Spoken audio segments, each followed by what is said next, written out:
Chapter 1. Does the adventure begin at Crystal Lake? Hey, boss, we've arrived. Gao Yun, who had been dozing in the back seat, stirred at the call. He opened his eyes and glanced toward the driver's seat, where a black man with dreadlocks was grinning widely, clearly awaiting a response from him. Oh, all right, Blake. You can go ahead. I need to ponder a few matters, Gao Yun replied gently to Blake. Sure thing, boss. I'll head out now. Just let me know if you or Sister Maria need anything. Maria? Hearing Blake's words, Gao Yun turned his head to see a young girl with delicate features, fair skin, and long brown hair. Her blue eyes sparkled with a gaze full of affection directed at him. Blue eyes? This is quite different from what I remember in the story. Upon closer inspection of Maria's appearance, Gao Yun realized her eyes were significantly different from his memories. Strictly speaking, it was a memory from his past life. Indeed, after living in this world for over a decade, Gao Yun had only just discovered that he was a transmigrant. The revelation came suddenly while traveling here, as he unexpectedly awakened memories from his previous life. It could be said that during the journey, memories surfaced, and today he came to know himself.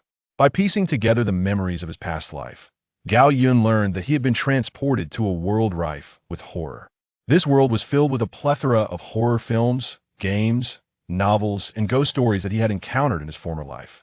Can you believe I've lived peacefully for 19 years in such a terrifying world? What outrageous luck! Gao Yun silently mocked himself. However, this realization brought forth a wave of distress. When he was unaware of the truth, he enjoyed a carefree life, but now that he understood the nature of this world, he could no longer live as worry-free as a wealthy heir. It was indeed true what they say, ignorance is bliss. At this moment, a strong sense of crisis surged within Gao Yun. He now had to contemplate a pressing question. What should I do if I encounter those monsters? After all, he was merely an ordinary person. How could he protect himself in this dreadful realm? Especially considering the destination of their excursion today, Gao Yun felt a mix of amusement and despair. For they were currently parked at a place known as Crystal Lake Camp. Crystal Lake. Good heavens, Jason, the Slayer, is surely going to shatter me into pieces. Jason, full name Jason Voorhees. His life was marked by relentless dedication, either killing or being en route to do so. As a result, in Gao Yun's past life, fans of the Jason series of films have bestowed various titles upon him based on his on-screen persona. Notable titles included The Boy Who Slaughtered 100, Captain FFF, and The Four Great Killers. The Boy Who Slaughtered 100 referred to Jason's approximate age of 11 or 12 at the time of his death, while Slaughtered 100 denoted the fact that he had killed over 100 people after being resurrected by his mother, Pamela, using the Necronomicon. Captain FFF was attributed to Jason's perpetual single status, as he typically prioritized targets who were romantic couples, thus earning him that moniker. The Four Great Killers emerged from the last century when four iconic horror characters gained immense popularity among fans, leading to this title. They included Jason Voorhees, Bubba Sawyer, Michael Myers, and Freddy Krueger. Among these malevolent figures, Jason stood unrivaled, as his count of victims far surpassed that of the other three, who could not compete even in unison. This is troublesome. Perhaps I should make a quick escape now. The more he recalled Jason's history, the more urgent his desire to flee became. After all, facing such an immortal monster was the most prudent choice after weighing the pros and cons. Yet, just as Gao Yun was about to act on this impulse, a voice resonated in his mind, interrupting his thoughts. Ding, greetings, master. The great horror system is at your service. System? The moment Gao Yun received this information, he felt like a fierce tiger roaring in excitement within, though his exterior remained as calm as a still lake. Master, I am here. Well, it seems we can communicate telepathically. You truly overheard me, Gao Yun remarked, acknowledging the system's capabilities. Thank you for your praise, master. With you here, I feel reassured, Gao Yun replied, his tone imbued with relief. Thank you for your affirmation. Would you like to open the beginner's gift package? Hearing the words beginner's gift package, Gao Yun found the system's voice even more enchanting. Of course, please open the beginner's gift package, dear system. Understood. The beginner's gift package has been opened. Congratulations, master, you have received a stunning strike, mastery of firearms, a modified Desert Eagle, and a system backpack with 10 slots. At the moment the system's announcement concluded, Gao Yun felt an exhilarating transformation coursing through him. A wealth of firearms knowledge seemed to integrate seamlessly into every fiber of his being, elevating him from an ignorant novice to a sharpshooter in an instant. As for the remaining 3 rewards, each possessed unique capabilities, none of which were trivial. Recalling his prior reading experiences, Gao Yun mentally summoned the system panel to examine the details of each item. Modified Desert Eagle. Traits: Infinite Ammunition, Cannon Mode. Infinite Ammunition. This is a Desert Eagle unburdened by the fear of insufficient firepower. It possesses an ammunition capacity that allows you to shoot from the dawn of time until the end of eternity. Cannon Mode. An active skill that, when activated, transforms the Desert Eagle into a more powerful cannon form. The formidable firepower will annihilate any adversary that dares oppose it. However, be warned that Cannon Mode is limited to 3 shots. Once expended, it will be permanently disabled. Impressive, extraordinarily powerful, unbeatable. The formidable capabilities of the modified Desert Eagle elicited a silent mantra of admiration from Gao Yun, and the reason it was 6 words instead of 5 was, of course, because. Nevertheless, while the Cannon Mode is indeed powerful, its limited capacity of 3 shots demands utmost caution. Gao Yun firmly etched this crucial information into his mind. Let's take a look at the others. Stunning Strike. Effect: within 5 meters, automatically targets an enemy, regardless of their level, guaranteeing a 5-second stun. Cooldown time: 1 hour. System: why don't we get married? Your generosity is beyond what I can repay. Perhaps I can only offer myself as gratitude. In the face of the system's bounteous gifts, Gao Yun contemplated marrying the system, recognizing its unparalleled benevolence. Chapter 2. A Moment of Anger. Upon uttering those words, Gao Yun felt a tinge of discomfort, yet the system's unexpected response astonished him. For a brief moment, Gao Yun, who had been single in 2 lifetimes, found himself at a loss for words. Fortunately, the system's task prompt arrived just in time, steering the conversation away from that topic. Beginner task: subdue Jason. Completion reward: 3,000 points, mysterious rewards, x2. Task hint: at this stage, Jason's strength is not formidable. The current capabilities of the Master are more than sufficient to overpower him. The subjugation will succeed when Jason is in a state of extreme weakness. Gao Yun meticulously read through the task information, concluding with heartfelt admiration. My system is truly considerate. Thank you for your praise, Master. After engaging in a brief conversation with the system, Gao Yun redirected his focus to reality, where Blake and the others had already ventured into the solitary villa nestled amidst the verdant expanse. How is it, Blake? My grandmother's house isn't too shabby, is it? The speaker was a slender man with a buzz cut and glasses, named Jack, a classmate of Gao Yun and Blake. Jack shared a good rapport with both of them, and during the school break, he suggested a trip to his family's old residence, claiming it boasted stunning scenery and was a perfect getaway due to its seclusion. Noticing Jack speaking to him from the staircase, Blake set down the picture frame in his hands and turned to Jack with a mischievous raise of his eyebrows. Oh, my friend, I must say this house has an ancient charm akin to a pair of stinky socks I've left to ferment for 20 years. Goodness, Blake, tell me where those socks are so I can promptly stuff them in your mouth, preventing you from producing such foul odors all day. With that, Jack flashed a friendly gesture towards Blake. Blake, unperturbed, recognized this as their customary banter. Typically, Blake would have retorted immediately, leading to another round of verbal sparring between the two. However, to Jack's surprise, Blake refrained from retaliating and instead posed a different question. Jack, I've always wondered, if Crystal Lake is such a beautiful place, why does no one come here?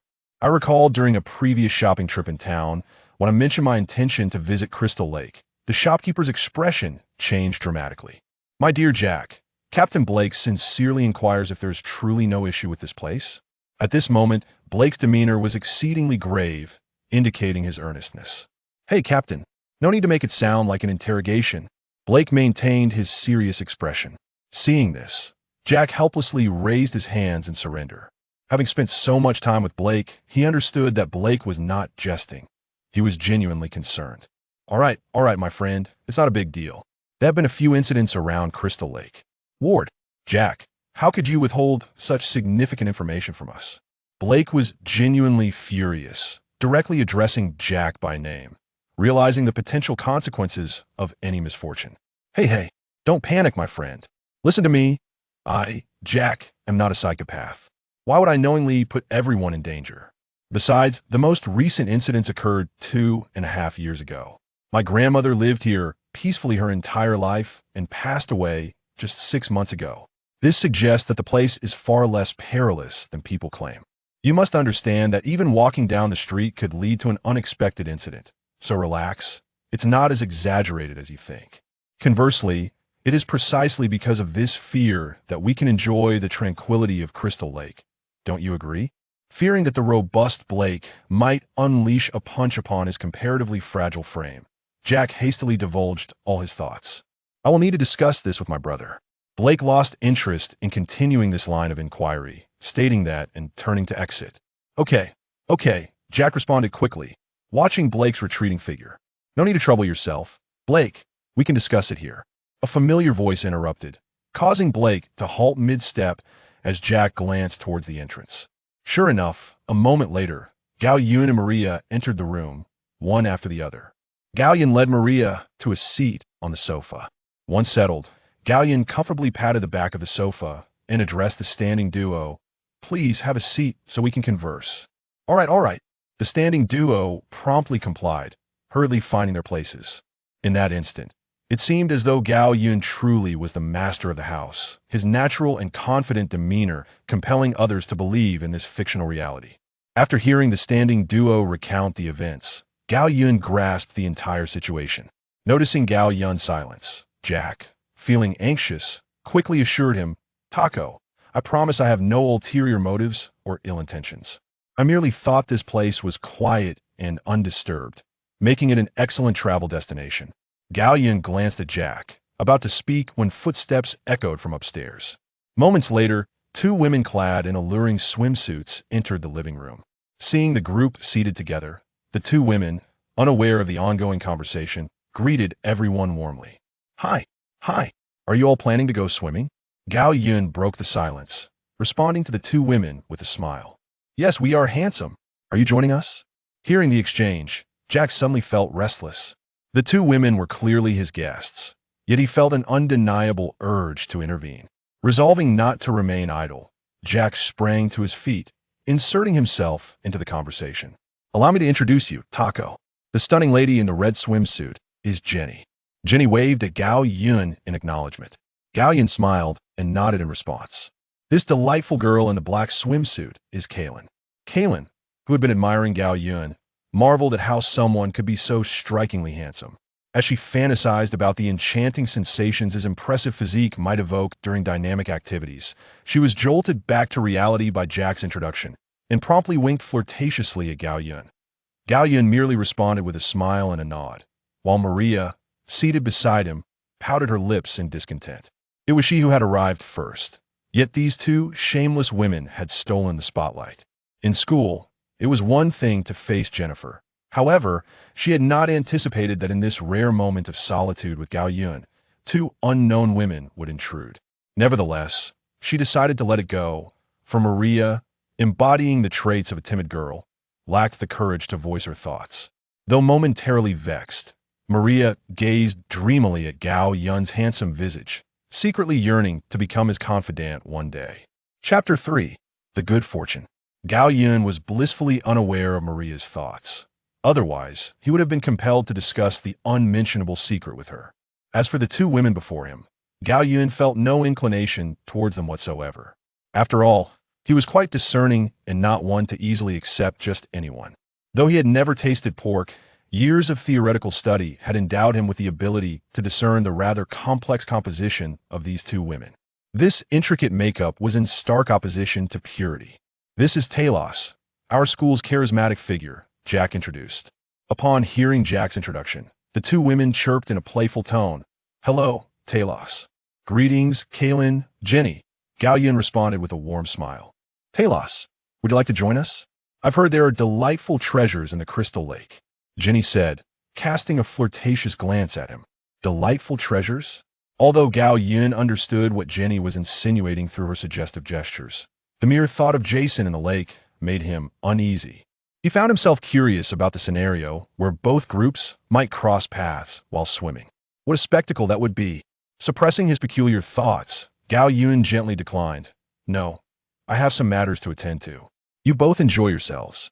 The two women, seasoned and perceptive, recognized the underlying meaning in Gao Yun's words.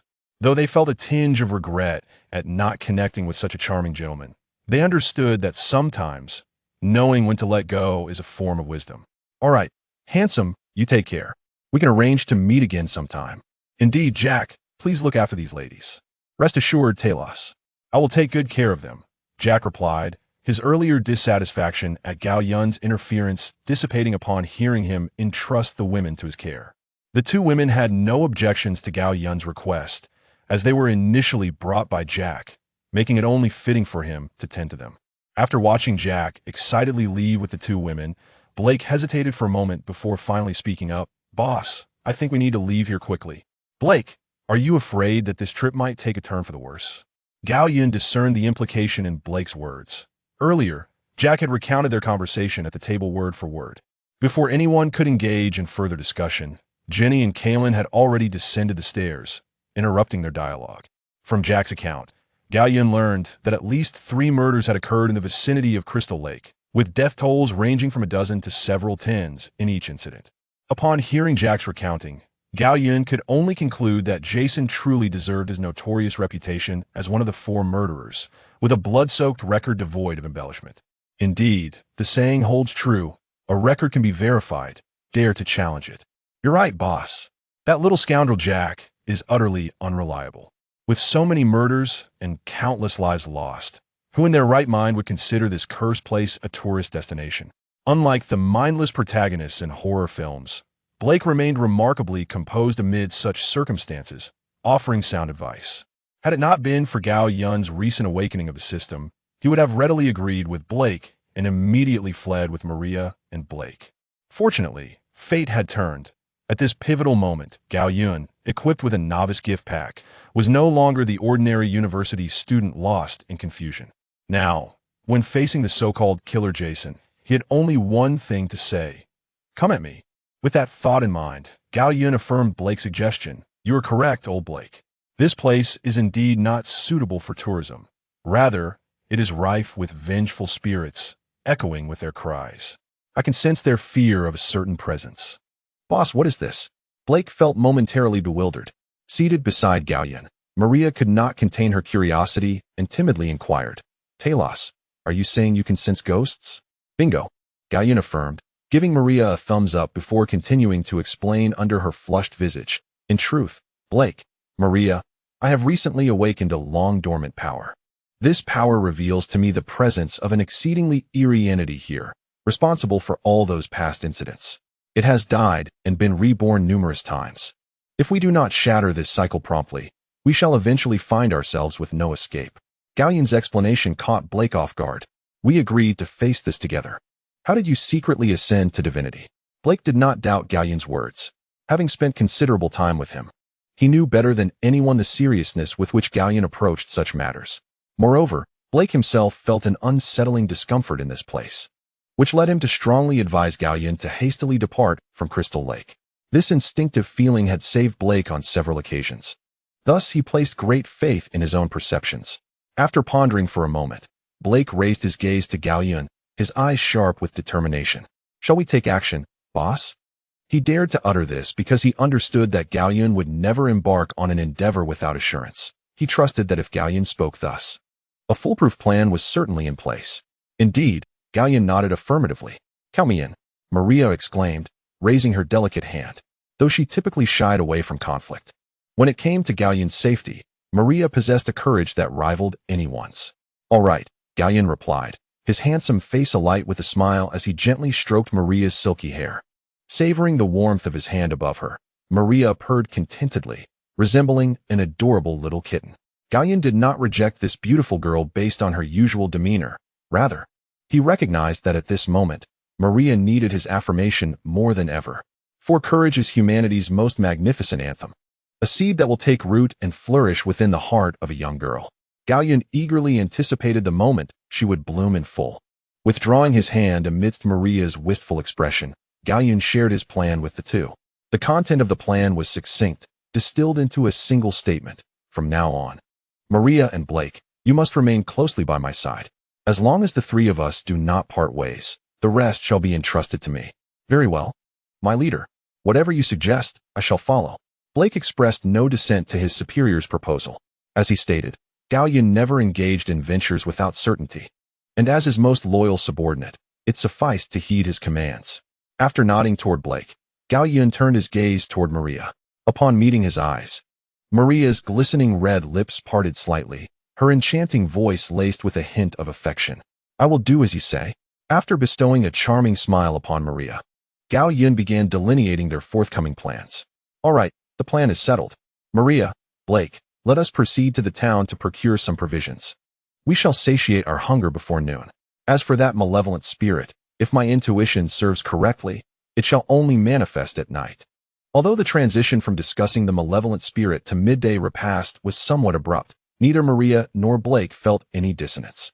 This was solely due to the overwhelming confidence and sense of security emanating from Gao Yun, which instinctively alleviated their concerns. Shall we invite Jack? Blake inquired, gesturing toward the door.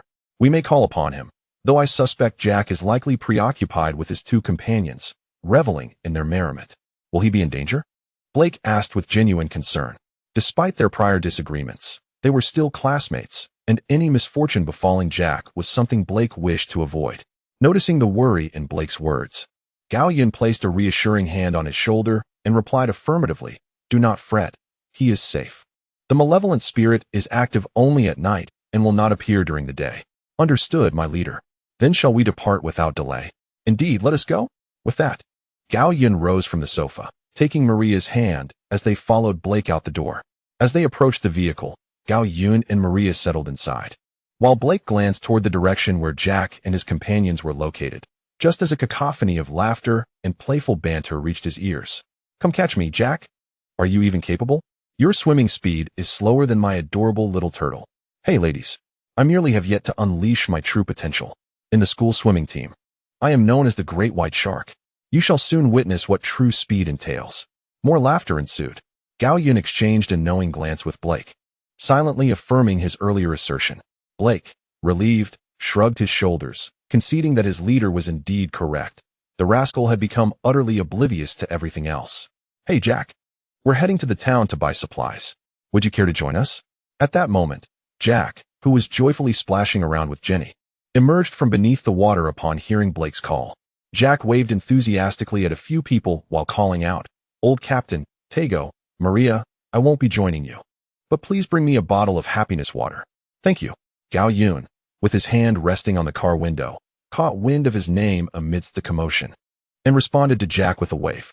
Blake remained silent, merely directing a disdainful gesture towards Jack. He then opened the car door and took his seat in the driver's position. As the engine roared to life, Blake swiftly pressed the accelerator, and the vehicle vanished from sight. At 11:35 a.m., the familiar black SUV returned to its faithful Crystal Lake camp. Blake was the first to exit the vehicle, hastening to the rear door to personally open it for the others. Come on, boss, Sister Maria, just leave everything to me, he urged, a hint of eagerness in his voice. There's no need for such trouble, old Blake, I can manage, Maria replied. Boss, why are you being so polite? Besides, we will be relying on your divine culinary skills to grace us with heavenly delights at noon. This task is perfectly suited for you. If anyone else had said this, Gao Yun might have doubted their sincerity, but coming from Blake, there was no question that it was heartfelt. All right then, I'll leave it to you, old captain. Haha. Sure thing, boss. Also, let me take care of the ingredients in the trunk as well. You and Sister Maria can head inside and rest. I assure you, old captain, every ingredient will be delivered perfectly. Blake, elated by Gao Yun's affirmation, cheerfully took the plastic bag filled with drinks and snacks from their hands and skipped towards the house. Left in the back seat, Gao Yun and Maria exchanged a knowing smile upon witnessing Blake's joyful demeanor. They soon exited the vehicle, hand in hand, making their way towards the house. As they approached the entrance, Blake noticed a few lounge chairs lined up on the right, each accompanied by a sunshade. He stepped closer to inspect the chairs and, to his dismay, recognized that the lounging figures were none other than Jack and the others. Seeing Jack, sunglasses on and basking under the sun, Blake's irritation flared. You little rascal, while we're out buying ingredients and dealing with that terrifying entity named Jason. What have you been up to? He exclaimed, feeling increasingly aggrieved, especially since he had even purchased happiness water for Jack. With mounting frustration, Blake approached Jack and tossed the bag of happiness water squarely against his chest. Jack, immersed in his delightful moment, was caught off guard and nearly doubled over. Cough, cough, cough. Jack spluttered, his loud choking attracting the attention of the two women who were also reclining and Gao Yun, who was following closely behind Blake towards the house. In that instant, Jack had become the center of attention, the most striking figure of the gathering. Generous crab, clever stone man Blake. Do you harbor a grudge against my stomach? Following Blake's unprincipled ambush, Jack, now recovered, no longer addressed him as captain but instead began to mock Blake's intellect. Blake, not one to relent, retorted directly. If you still consider yourself a man, stop behaving like a helpless chick, merely nestling in a maiden's embrace and whining. You ought to shoulder some of the responsibilities that fall upon you, understood? Realizing that Blake was genuinely incensed and sensing the peculiar gazes of the onlookers, Jack unusually refrained from countering Blake's remarks. He rose from the recliner, gesturing near his face to mask his embarrassment, and inquired, "All right, Captain, what shall I do now?" Chapter 5, Talos. Like the sun very well, sailor. Your task now is to take my key and venture into the treasure trove that harbors the secrets of the sea, and retrieve the treasures within. Jack accepted the key from Blake's hand. At your command, Captain, he replied, bowing respectfully. As Blake returned the gesture, he also patted Jack on the shoulder in affirmation. We shall join you. The two women, who had been quietly observing, felt somewhat embarrassed and thus proactively offered their assistance. Excellent. Blake's eyes narrowed with pleasure. After reaching a consensus, the three hastily proceeded to the trunk of the car to gather ingredients. Once Blake retrieved the joyous beverages, Gao Yun and the others entered the house together. Upon reaching the kitchen and observing the equipment, Gao Yun inspected it thoroughly. Although somewhat antiquated, it remained functional. Shortly after, Jack and the others entered the kitchen, laden with various bags. Inside, an array of spices and a colorful assortment of ingredients awaited, including cucumbers, tomatoes, and pork. Talos. Where shall we place the items? Just set them on the table over there. Gao Yun pointed to a table that Maria had diligently cleaned, dust-free and immaculate. Upon hearing this, Jack, along with the two women behind him, placed all their bags on the table, one after the other. Then, Talos, if there's nothing else, we'll step out for a bit. Please take care of lunch for us. Yes, go ahead. Leave lunch to me. Once outside the kitchen, Jenny could no longer contain her curiosity and quietly asked Jack, "Can Talos cook?" Jack replied, as if it were the most natural thing, "Of course. Talos is a prominent figure at our school. There's nothing he cannot do. Cooking is no exception. He not only cooks, but does so exceptionally well." Hearing this, Kylan interjected, "He must be quite charming at school, with many girls drawn to him, right?" Oh. Though I am reluctant to concede, I find myself devoid of any counter-arguments. The truth is indeed as you have articulated. Even Jennifer, the esteemed captain of our school's cheerleading squad, harbors a particular affection for him. At this juncture, Jack experiences a twinge of envy. After all, both are men. Yet their circumstances diverge vastly, leaving one to admire the high fortune of the other. However, it must be said that Jack feels not a trace of animosity towards Gao Yun, for in matters of character and demeanor, Jack can find no fault. Thus, even Jack must acknowledge that Gao Yun is, without a doubt, an exceptionally charismatic man. Upon hearing Jack's account, the increasingly curious Jenny pressed on with her inquiries. What is his temperament like? Is he gentle and kind, the kind of man radiating warmth like the sun? Jack pondered her question for a moment. Your assessment is not entirely inaccurate, although it does possess a slight flaw. Gao Yun is indeed gentle, but this is contingent upon not provoking him. For instance, the woman currently by his side was once a transfer student at our school. Shortly after her arrival, due to her somewhat aloof nature, she became a target for a group of bullies led by Mark. However, before they could execute their plans, having merely exchanged taunts, Gao Yun intervened, swiftly dispatching them with a flurry of strikes, leaving the bullies sprawled on the ground. Since then, Maria has been inseparable from Gao Yun. Therefore, I believe Gao Yun embodies the spirit of someone who avoids trouble, yet is unafraid of confrontation. He truly is like the sun, radiating warmth towards those close to him, while delivering fierce retribution to his adversaries. Having somewhat dramatically summarized his perspective on Gao Yun's character, Jack refocused on the two women, only to realize, to his dismay, that their eyes sparkled with excitement. He could almost foresee the questions that would soon follow. "Jack, do you think Talos might have a liking for someone like me?" Ginny queried. "What about me? What about me?" Kalen chimed in. As anticipated, their inquiries aligned perfectly with Jack's expectations. After all, under his adept guidance, Gao Yun's allure had been impeccably showcased. With a touch of exasperation, Jack covered his forehead and, amidst the eager gazes of the two women, declared with solemnity, "Ladies, do not indulge in fanciful dreams. There is no possibility for either of you. I stand by my words, and may God himself be my witness. Neither of you fits the bill for Gao Yun. He could never be interested in you." The two women found it difficult to fathom how Jack could utter such cold words with a demeanor so devoid of warmth. Ginny, attempting to quell her rising ire, retorted sharply, "Oh, for goodness sake, Jack. If I were not wearing my boots today, I would certainly stomp on your cold, unfeeling mouth to prevent it from uttering another word. For your words are nothing short of a natural disaster for us girls in the summer. Put those away, Ginny. I don't have any peculiar preferences. Listen, ladies. I am merely speaking the truth. Trust me, knowing the reality sooner rather than later is beneficial for you, for me, and for everyone." Jack's demeanor ignited Ginny's suppressed fury once more. She clenched her fists, ready to strike Jack's face. Fortunately, the quick-witted Kalen sensed impending trouble and swiftly restrained Ginny's wrist, averting a potential clash. With her sisterly intervention, Ginny's fervor subsided and calmness returned. She pointed her finger at Jack indignantly, saying, "Jack, just take your words and leave. If you have the audacity, don't step foot into my bed tonight." Humph. With that, Ginny turned on her heel and ascended the stairs. Moments later, a loud slam echoed from above, and Jack helplessly shrugged at Kalen.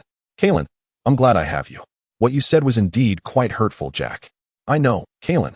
But you must understand that the truth can be quite piercing. Yet, it also has the power to awaken people in the shortest time possible." Kalen remained non-committal to Jack's statements. "Jack, I have another question. What is the relationship between Blake and Talos?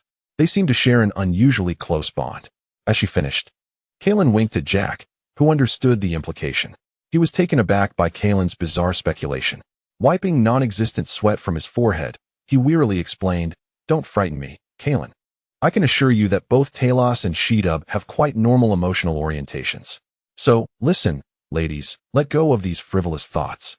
They are rather disrespectful to both you and us." Kalen, upon reflecting on Jack's words, realized that her prior comments may have been excessive. Chapter 6.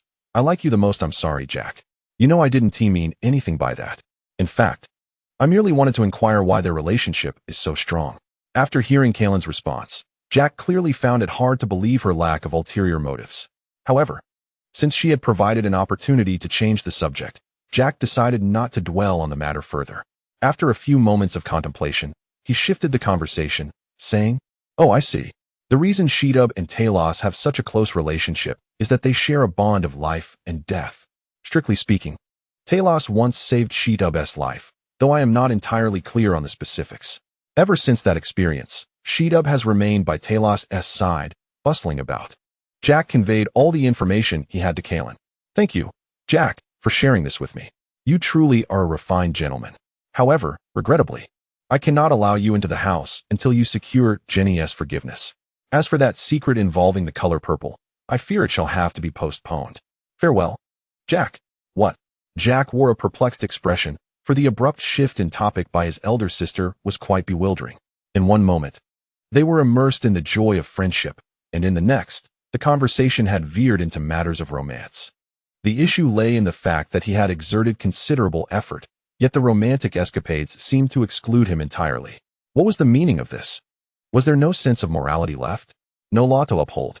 "Now, Kalen, please listen," Jack began, but before he could articulate his thoughts, Kalen, having reached the midpoint of the staircase, suddenly turned back, hands on her hips, interrupting him. "Oh, and Jack, don't forget to call me for dinner later, okay? Love you." After blowing him a playful kiss, she turned away and departed without a backward glance. To be fair, while the two women could not quite compare to Maria in terms of beauty, it was all relative, among ordinary individuals. Kalen and Ginny were certainly above average in both figure and appearance. Thus, Kalen's actions had a significant impact on Jack. Due to his age, he had yet to experience certain pleasures and had faced some ridicule from friends for it. Therefore, he had intended to take advantage of this trip to treat young Jack and allow him to indulge in new experiences. Indeed, this was the ultimate secret behind Jack's suggestion to embark on this journey. The remote and tranquil location ensured that no interruptions would disturb his plans. The so-called stunning scenery and natural charm were merely means to serve this singular purpose. It was well known that Jack possessed two heads, one, large and governing intellect, and the other, small and ruling desire. After a prolonged period of repression, the smaller head had seized control, prompting him to savor newfound delights during his recent swim. He had anticipated a smooth progression towards his desires that evening, only to find that a conversation had incited Jenny's displeasure, resulting in the current predicament. However, Kaylin's earlier words sparked a thought in Jack's mind, transforming his previously constipated expression into one of relief. Meanwhile, as Jack was caught in a reverie of anticipation, drooling at the prospect, Gao Yun and Maria were savoring a tender moment of solitude together. "Tata, do you think this bitter chrysanthemum is clean enough now?" Maria exclaimed, presenting the freshly washed herb to Gao Yun as if it were a treasure. "Very good. But Maria, what did you just call me?" Gao Yun inquired, a playful smile tugging at the corners of his mouth. For reasons unknown, Maria always found herself more daring in Gao Yun's company. Thus, when faced with his question, she playfully stuck out her tongue and replied. He Tata. Gao Yun feigned a stern expression, responding, that one do, Maria. If you refer to me in such a manner, I might just find myself at a disadvantage." I'm sorry, Talos. I took the liberty to call you that. I apologize.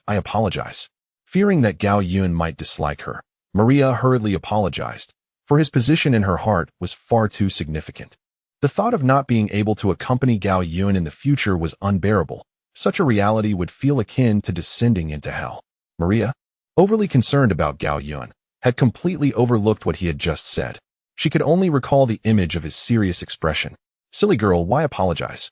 As the words left his lips, Gao Yun playfully tapped Maria's forehead with his fingertip. Maria, who had been bowing her head and incessantly apologizing, felt the gentle touch on her forehead and quickly lifted her gaze, joyfully inquiring, "Tarlos, are you no longer angry?" "Haha, sweetheart, I have never been angry with you. I actually find your change in how you address me quite endearing. Why would I be upset?" He continued, "Moreover, sweetheart, remember this. No matter what happens in the future, whether it involves you, Jennifer, or Zelina, you are all mine. From this moment until the end of time, I shall never let you leave my side." Gao Yun's resolute declaration sent tremors through Maria's heart, causing her to overlook the other two names mentioned. At that moment, she felt as though her heart might leap from her chest, floating as if on a cloud in the heavens. In a surprising turn of events that even Gao Yun did not anticipate, Maria tossed aside the bitter chrysanthemum and, with hands still damp, wrapped her arms around his neck. The fragrance of fruits blossomed between their lips. Although Maria was a gold miner, her knowledge of such intimate encounters was merely theoretical. She had no practical experience. Thus, she could only reach this point. Gao Yun sensed her hesitation. Though both were adept in theory, at this critical juncture, his character dictated that he take the lead in this dance. Transitioning from defense to offense, under his inexperienced guidance, two dragons danced amidst the fragrant sea of blossoms, engaging in a lively exchange. After a prolonged bout, the two weary dragons retreated, a silver thread cutting through the rain, signifying that this was not the end, nor merely the beginning of the end, but rather the end of the beginning. Maria's flushed face glistened with raindrops. Gao Yun, too, felt his heart racing, overwhelmed by the exquisite sensations, especially as Maria radiated a delightful fragrance at that moment. For Maria, Gao Yun was equally enchanting, his warmth akin to gentle sunlight, captivating her completely. After a brief moment, Maria gazed at Gao Yun with her deep blue eyes, filled with affection, and playfully said, "Tata here. Tata, I'm here. Hee Tata, sweetheart. I'm here." Their seemingly silly exchange held a depth of meaning only they could truly appreciate, drawing them into an involuntary immersion in their shared intimacy. "Tata, I love you. You are my favorite." "Me too, sweetheart." At this juncture, they exchanged a profound silence, their feelings deep and unwavering, encapsulating their bond perfectly. Chapter 7. Shet. As time trickled by, an intoxicating aroma wafted forth from the kitchen. Jack, sprawled lazily on the recliner, found himself overwhelmed by hunger. Swallowing hard at the enticing scent. Goodness gracious, this is simply too delectable. It is worthy of Tago's reputation. Tago, how much longer must I wait? My stomach is parched with hunger. Jack propped himself up and called out in a playful tone towards the kitchen. Just a little longer, about 10 more minutes. And it will be ready, came Tago's reassuring reply. With a satisfied rub of his flat belly, Jack reclined once more, comfortably awaiting the moment of feasting. However, scarcely had he closed his eyes for half a minute when he sensed someone pinching his nose. Judging by the force applied, Jack quickly deduced who it was. Sure enough, upon opening his eyes, he found the imposing figure of Blake, akin to a dark mountain, pinching his nose while gazing down at him. Blake's repeated interruptions of Jack's rest ignited a spark of irritation within him. "Shet, Blake, I'll take you on," Jack exclaimed, shaking off Blake's hand and charging towards him with a headbutt. Alas, the disparity in their strengths was insurmountable. Blake merely pressed down, rendering Jack's attempt futile, as he could not break free from Blake's grasp. "All right, Sailor Jack, enough of this nonsense. Your actions are merely akin to playful antics in my eyes." "Shet, Blake, I curse you." "Thank you, but my grandmother has long since passed away." "Shet you," Jack retorted, ready to engage in a spirited contest. Amidst their gentle banter, a lively and friendly exchange unfolded once more between the brothers. After several exchanges, Jack's eyes dimmed, losing their previous luster. The truth was, as Blake had remarked, the disparity in physical prowess rendered Jack's every movement appear almost whimsical in Blake's presence. Noticing Jack's demeanor, Blake was momentarily puzzled by the sudden surge of hostility. He had merely intended to jest. However, through Jack's reaction, Blake recognized that perhaps his actions had been a tad excessive. "All right, Jack, calm down. The old captain is at fault here, and I apologize." Upon hearing Blake's words, Jack's mood lightened considerably, the inexplicable anger dissipating significantly. "Ah, well, the old captain also has his shortcomings in this matter." In response, Blake flashed his trademark broad smile, displaying his gleaming white teeth as he patted Jack's shoulder. Blake's gesture elicited a smile from Jack as well, and feeling somewhat embarrassed about the earlier incident, he scratched his head and spoke. "By the way, Blake, where were you just now? Your vehicle has been idling for nearly an hour." "Oh, that? I went to investigate the surrounding area. After all, this place could potentially harbor a murderer. It's wise to be cautious and check things out." Blake recounted his previous whereabouts to Jack. "Ahoy, Captain. You cannot truly believe that, can you? That was 2.5 years ago. The realm is devoid of any murderous fiend now. Do not let your guard down." "Sailor, the captain once imparted a sage piece of advice to Old Blue. A cautious navigator ensures a vessel's longevity." "What? What vessel?" Jack's words left Blake momentarily speechless, deepening his admiration for the captain's wisdom. The captain once remarked, "Knowledge is power." As a devoted adherent of the captain, Blake diligently noted every utterance of his, seeking to enhance his own abilities in order to better safeguard their leader. "No, sailor. What I mean is that none of us can guarantee that unforeseen events will not transpire, correct?" "Ah, Captain, your words hold truth." At this juncture, Jack comprehended Blake's intent. "Very well, Captain, perhaps you are indeed correct. Exercising caution is never amiss." "Huh, that's the spirit, sailor." Observing Jack's receptiveness, Blake felt a surge of satisfaction. He held Jack in high regard. Despite some minor flaws, the lad possessed a good heart and a sharp mind among his peers. With proper guidance, he could very well shoulder responsibilities in the future, alleviating the captain's burdens. "So, what are the findings of your investigation, Captain?" Jack inquired, his curiosity piqued by Blake's discourse. "Well, how shall I put it? The facts align closely with what you have stated. 2.5 years ago, with the masked killer named Jason sinking to the depths of the lake, the string of gruesome events at Crystal Lake seemed to reach a conclusion. Yet, judging by your expression, something appears amiss, Captain." "Ah, that is because of what?" Jack, perplexed and anxious, felt an itch of impatience at Blake's dramatic pause. Hearing Jack's inquiry, Blake assumed a grave expression, his tone earnest as he spoke. "Sailor, I require your solemn promise that everything I am about to disclose shall remain confidential, not to be shared with anyone without the captain's express permission." Gulp. Jack nervously swallowed, Blake's demeanor instilling a sense of trepidation within him. However, his curiosity eclipsed all else. At that moment, Jack yearned to uncover the continuation of Blake's revelation more than anyone else. Thus, he stood tall, patting his chest, and solemnly vowed to Blake. Very well. I promise. Excellent, sailor. Upon hearing Jack's assurance, Blake's stern visage softened, radiating warmth. Subsequently, Blake recounted his prior conversation with the captain, having secured the captain's consent for this disclosure. This is simply astounding. After absorbing the entire narrative, Jack's face flushed as he began to murmur to himself, overwhelmed with excitement at the revelation of the extraordinary forces that existed within his world, right beside him. At a loss for words, Jack hastily organized his thoughts within his mind, eager to pose a multitude of questions to Blake.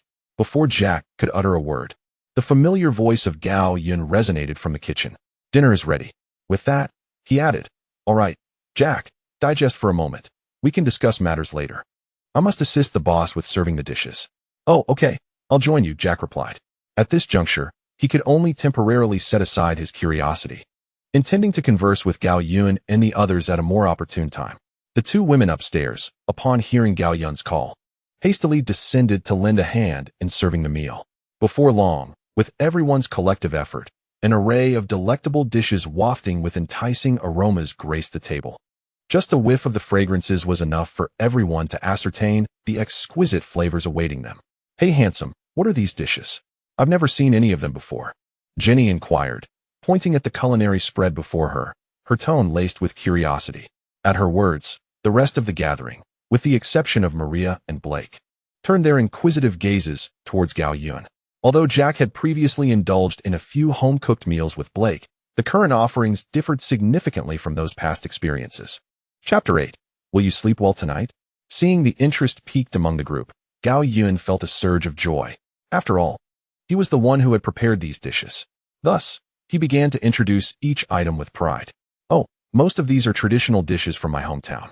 From left to right, their names are cold bitter lettuce salad, tomato and scrambled eggs, sweet and sour ribs, braised base, mixed vegetables, scallion pancakes with braised donkey meat, and a seafood feast still simmering in the kitchen. The gathered audience, now utterly captivated, showered Gao Yun with compliments, expressing their admiration through both words and gestures, such as enthusiastic thumbs-ups. The overwhelming appreciation left Gao Yun feeling somewhat bashful. All right, everyone take a seat and sample the flavors. The other five, excluding Gao Yun, had been eagerly awaiting this invitation. As soon as the words left his lips, they promptly seated themselves, grasped their forks, and eagerly dove into the fried rice at hand. From that moment forward, the only sounds that filled the air were those of contented dining, devoid of any further distractions. If one were to inquire about the most significant difference in Gao Yun's life since arriving in this world, his culinary prowess would undoubtedly be a central theme. From a young age, he had exhibited extraordinary talent in the kitchen, creating dishes that left every taster in awe. For aspiring chefs, hearing the phrase, "Your cooking resembles that of Gao Yun," was the pinnacle of recognition within the culinary realm. In no time, the dishes on the table, the fried rice in the pot, and the simmering seafood feast in the kitchen were all devoured, thanks to the diligent efforts of the hungry diners. The entire meal, from preparation to conclusion, spanned nearly 4.5 hours. As time slipped away, the sun cast its dwindling rays into the twilight. By 5:17 p.m., having finished their meal, Jenny and Kalen volunteered to assist with the dishwashing, leaving the living room occupied solely by Gao Yun and the others. Seizing the opportunity, the group began to quietly exchange their experiences and observations from the day. It was not that Gao Yun intentionally concealed matters from Jenny and her companion. In truth, knowing such things would not alter their circumstances.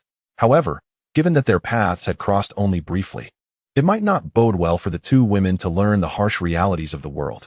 At the very least, Gao Yun did not wish to assume the role of a guide to this new realm for Jenny and her friend. This new world was not a realm of opportunity, but rather one fraught with peril, a burden too great for ordinary individuals to bear.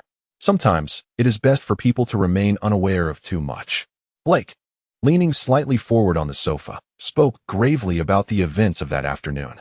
Boss, after my inquiries today, I have confirmed your concerns. Indeed, there is a group camping around Crystal Lake. Upon hearing this news, Gao Yun maintained a calm demeanor, inquiring about the number of individuals involved. Blake replied, I spoke with them. There are approximately 9. Are they aware of the rumors surrounding this place? This question rendered Blake's expression peculiar, as Gao Yun sensed that something intriguing had transpired. Indeed, Blake's subsequent words affirmed Gao Yun's intuition. Boss, not only are they aware, but they have come specifically for this reason. This group is an expedition team that explores bizarre and supernatural locations to garner attention. They have ventured into haunted houses, psychiatric hospitals, and abandoned buildings. I spoke with their leader, and they chose Crystal Lake because fans have mentioned several heinous crimes occurring here, resulting in numerous fatalities. However, the whereabouts of the perpetrator, Jason, remains shrouded in mystery, with the most prevalent rumors suggesting that his body lies within the depths of Crystal Lake. Their leader believes this presents a valuable opportunity to attract a significant following, so the group packed their belongings and arrived here to search for the murderer's location. Boss, that is all the information I gathered this afternoon. Before Gao Yun could respond, Jack, who had been listening intently, could no longer suppress his urge to interject with incredulity. Wait, aren't these people afraid of death? Don't they fear encountering something malevolent? After venting his frustrations, Jack could not help but internally scoff. I simply cannot comprehend. Are they all fools? Blake tugged at his dreadlocks, finding some understanding of their motives, yet unable to fully grasp their rationale. After a moment of contemplation, he remarked, perhaps necessity drives them? After all, while attracting traffic can be lucrative, it can also be quite challenging. Gao Yun, seated opposite Blake, chose not to engage in this discourse and instead redirected the conversation to other matters. Blake, how far are they from our location?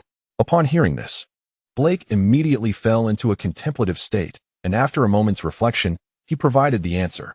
About 8 miles, boss. Let us disregard them for now and continue with our plan, Hai Yun declared with unwavering resolve.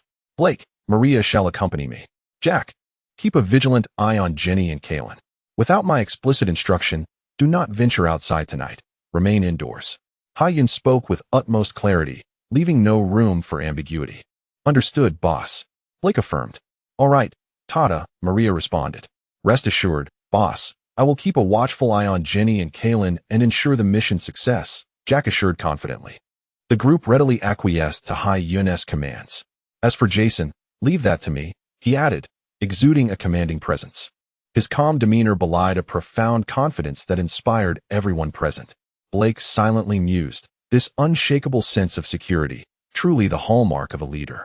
Jack adjusted his glasses, a mix of respect and envy swirling within him as he thought, when will I become a person like you? Meanwhile, Maria gazed at Hai Yun with admiration, her eyes sparkling with a constellation of adoration. Subsequently, the group engaged in further discussions regarding the operational details for the night. Hai Yun seized this opportunity to showcase his meticulous preparations, which bolstered the confidence of Blake and the others. As time progressed, the last remnants of sunlight surrendered to the encroaching darkness, obscured by clouds that veiled the moonlit sky. Tonight promised to be a restless one, given the ominous weather. At 1:47 a.m. on Friday, August 13th, 2021, Hai Yun, Blake, and Maria were seated at a table by the entrance, each on a chair, meticulously observing their surroundings. The table was adorned with an assortment of snacks, beverages, and coffee, yet the prolonged stillness and anticipation had inevitably dulled their focus. They had been on watch since nightfall, their vigilance unwavering, every passing moment a strain on their energy. While Blake and Hai Yun maintained their composure, both possessing robust constitutions, Maria struggled to stay alert, her lovely visage occasionally succumbing to drowsiness beside Hai Yun. Despite Hai Yun's reassurances that they could rest if fatigued, entrusting the task of monitoring Jason to him, both Blake and Maria firmly rejected his suggestion. They insisted on remaining vigilant, asserting that he was the linchpin of their operation and required rest more than they did. Thus, he should seize the opportunity to recuperate. Hai Yun, warmed by their concern, felt a swell of gratitude but could not acquiesce to their plea. For if any unforeseen event were to occur, resulting in harm to either of them, he would never forgive himself. People have treated me sincerely, and I have reciprocated with sincerity. When faced with malice, I return it 100-fold. Thus, it is said that genuine hearts exchange genuine hearts. This is the motto by which Gao Yun navigates the complexities of human interactions. How's it going, Tago? At this moment, Jack emerged from within the house, shattering the heavy silence. Jason had yet to make an appearance, and it seemed highly likely that the group had captured his attention. Having shared his conjecture, Gao Yun then inquired about Jenny and Kaylin.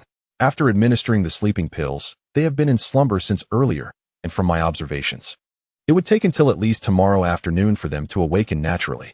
Upon learning of the plans for the evening, Jack, being sensible, had long extinguished any thoughts of engaging in frivolities. Instead, his curiosity now leaned towards the confrontation between the malevolent spirit and Gao Yun's extraordinary powers. Faced with such an enlightening opportunity, he had no intention of letting it slip away. Rest assured, Ta-Go, I have placed them on the second floor. Nothing will happen to them. Upon seeing Gao Yun nod, Jack casually picked up some fries from the table and continued, Ta-Go. What you meant earlier is that Jason has not shown himself because the old captain's group is shielding us from disaster. Indeed, that possibility appears to be the most plausible in my view. Of course, we cannot rule out the chance that Jason has yet to emerge or is already present but merely observing from the shadows.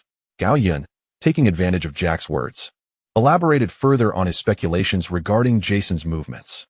In truth, Gao Yun had previously consulted the system about the particulars of Jason's appearance that night. Unfortunately, the system was unable to provide precise details regarding the time and location of his emergence. Just as Jack was about to delve deeper into the details with Gao Yun, the latter suddenly exclaimed, "Something's amiss. Everyone be cautious. Something is approaching." Hearing this, Blake and Jack immediately heightened their alertness, unwilling to relax. Sitting closely beside Gao Yun, Maria, awakening from her fatigue, struggled to open her bleary eyes in an effort to discern the unfolding events. Buzz, mere seconds after Gao Yun's warning, the distant sound of an engine roaring echoed ominously. Shortly thereafter, a car engulfed in flames, resembling a monstrous beast of fire, ruthlessly tore through the shroud of darkness, barreling forward past Gao Yun and the others. Crash. However, this fiery beast, disregarding traffic laws, swiftly met its reckoning at the hands of the forest guardians. Its nearly incinerated form crashed directly into a large tree, rendering it immobile. Gao Yun, having witnessed the accident unfold, remained tense.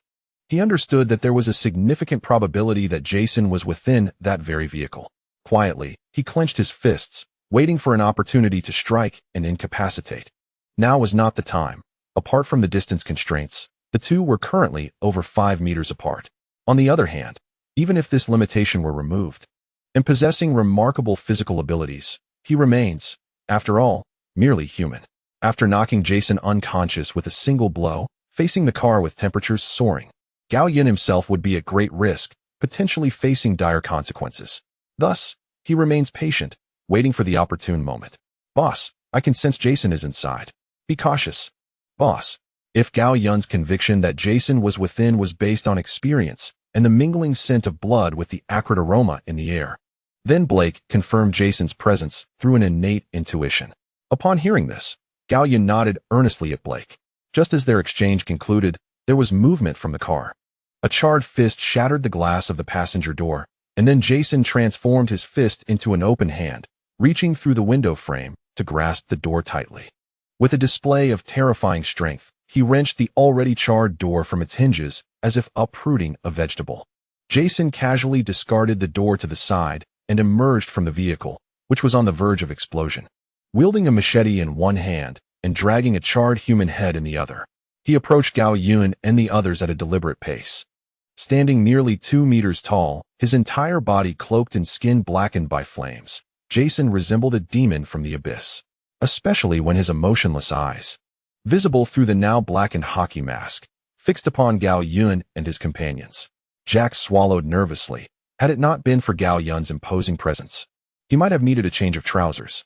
This was hardly surprising, as Jack had previously been an ordinary person and facing such a scene for the first time. Merely swallowing hard was commendable. Blake, feeling the weight of Jason's gaze, dared not breathe. Those eyes were filled with contempt for life, exuding an overwhelming intimidation. Without having met his gaze, it was difficult to comprehend such pressure. Most unexpectedly, however, was Maria. Faced with Jason's stare, this seemingly delicate girl not only exhibited no signs of fear, but instead pouted defiantly and glared back. This was solely because Maria unconditionally trusted Gao Yun in his presence. She possessed boundless courage. "You disgusting wretch, what are you staring at? You're the reason my Tata can't rest properly. Just wait and see how Tata deals with you." Jason showed no reaction to Maria's demeanor. In his life, apart from his mother, he harbored only a murderous disposition towards other beings. The few humans before him were merely another statistic on his KPI list.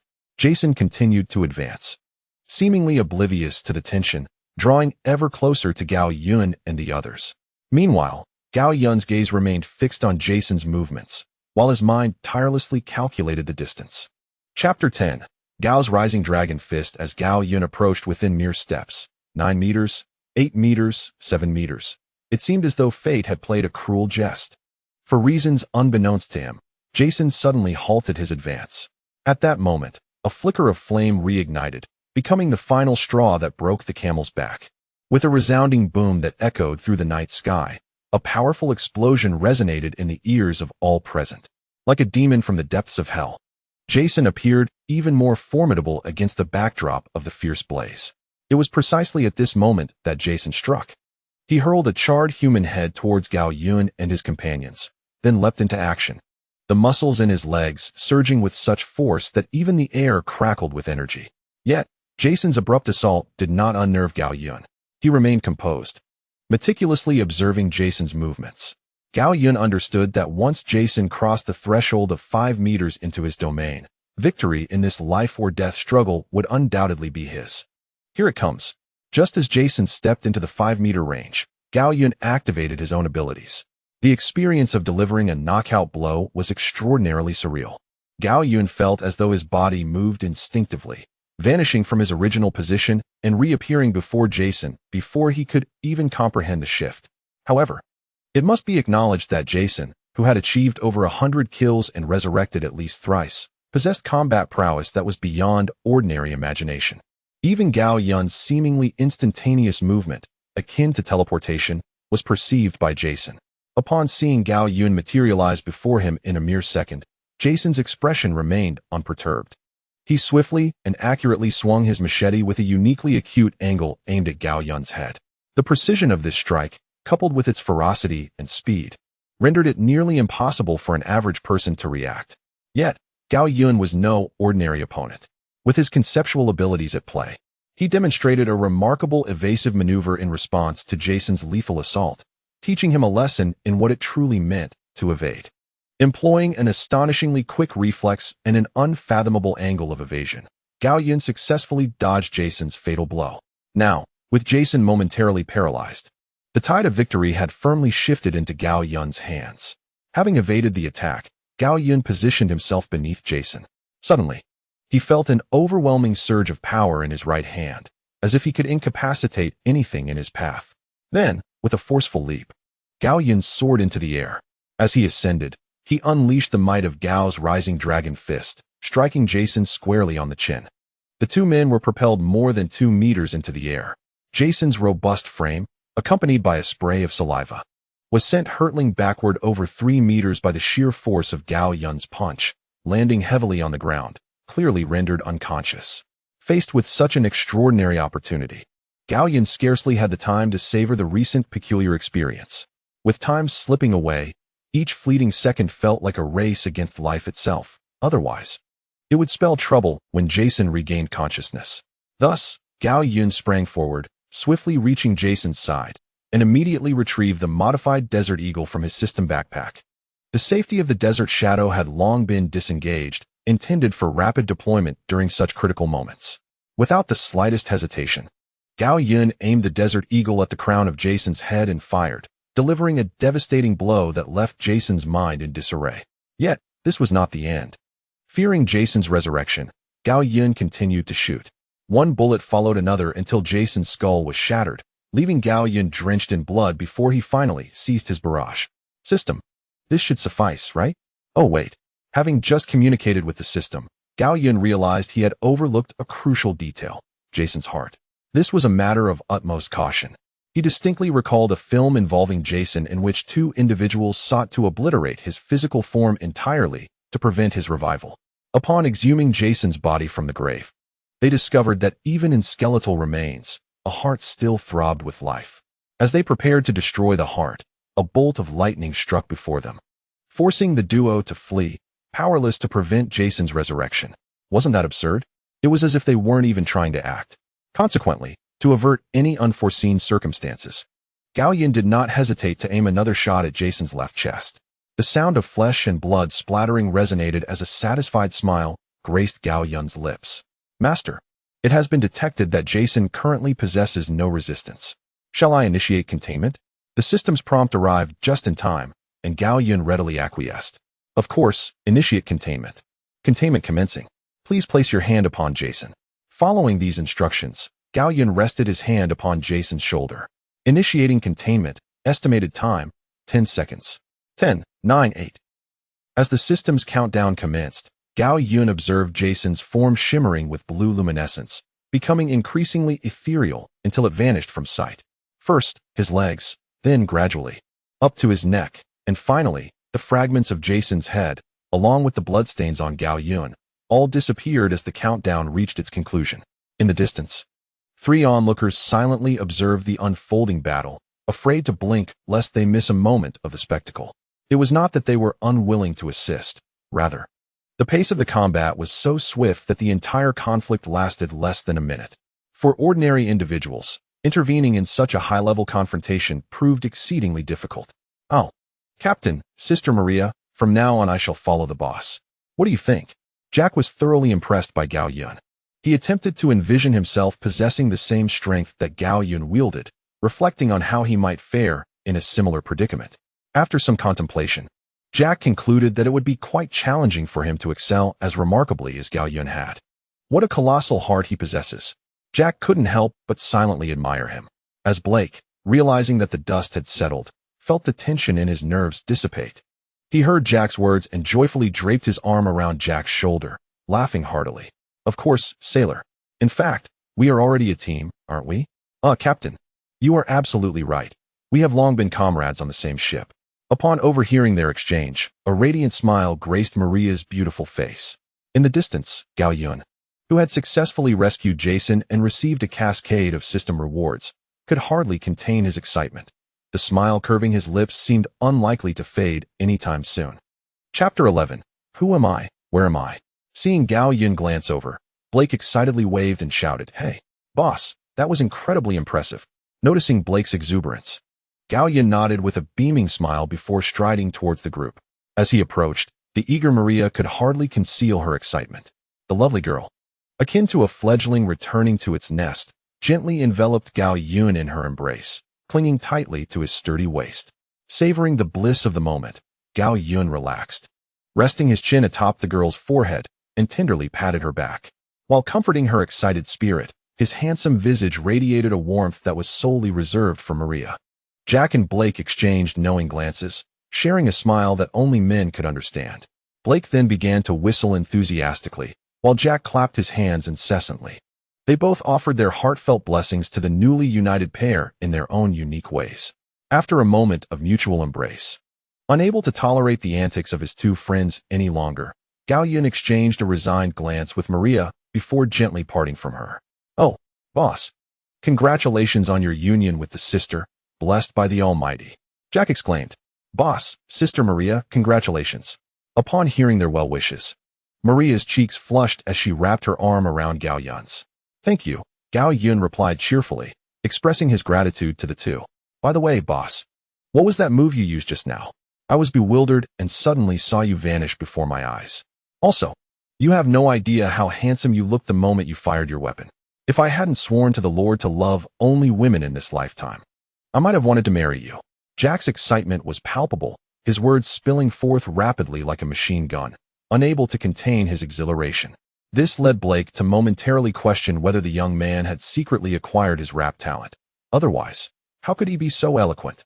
The technique I just demonstrated is known as a stunning blow, a capability that allows for rapid movement over short distances to deliver a decisive strike to the enemy's vulnerable points.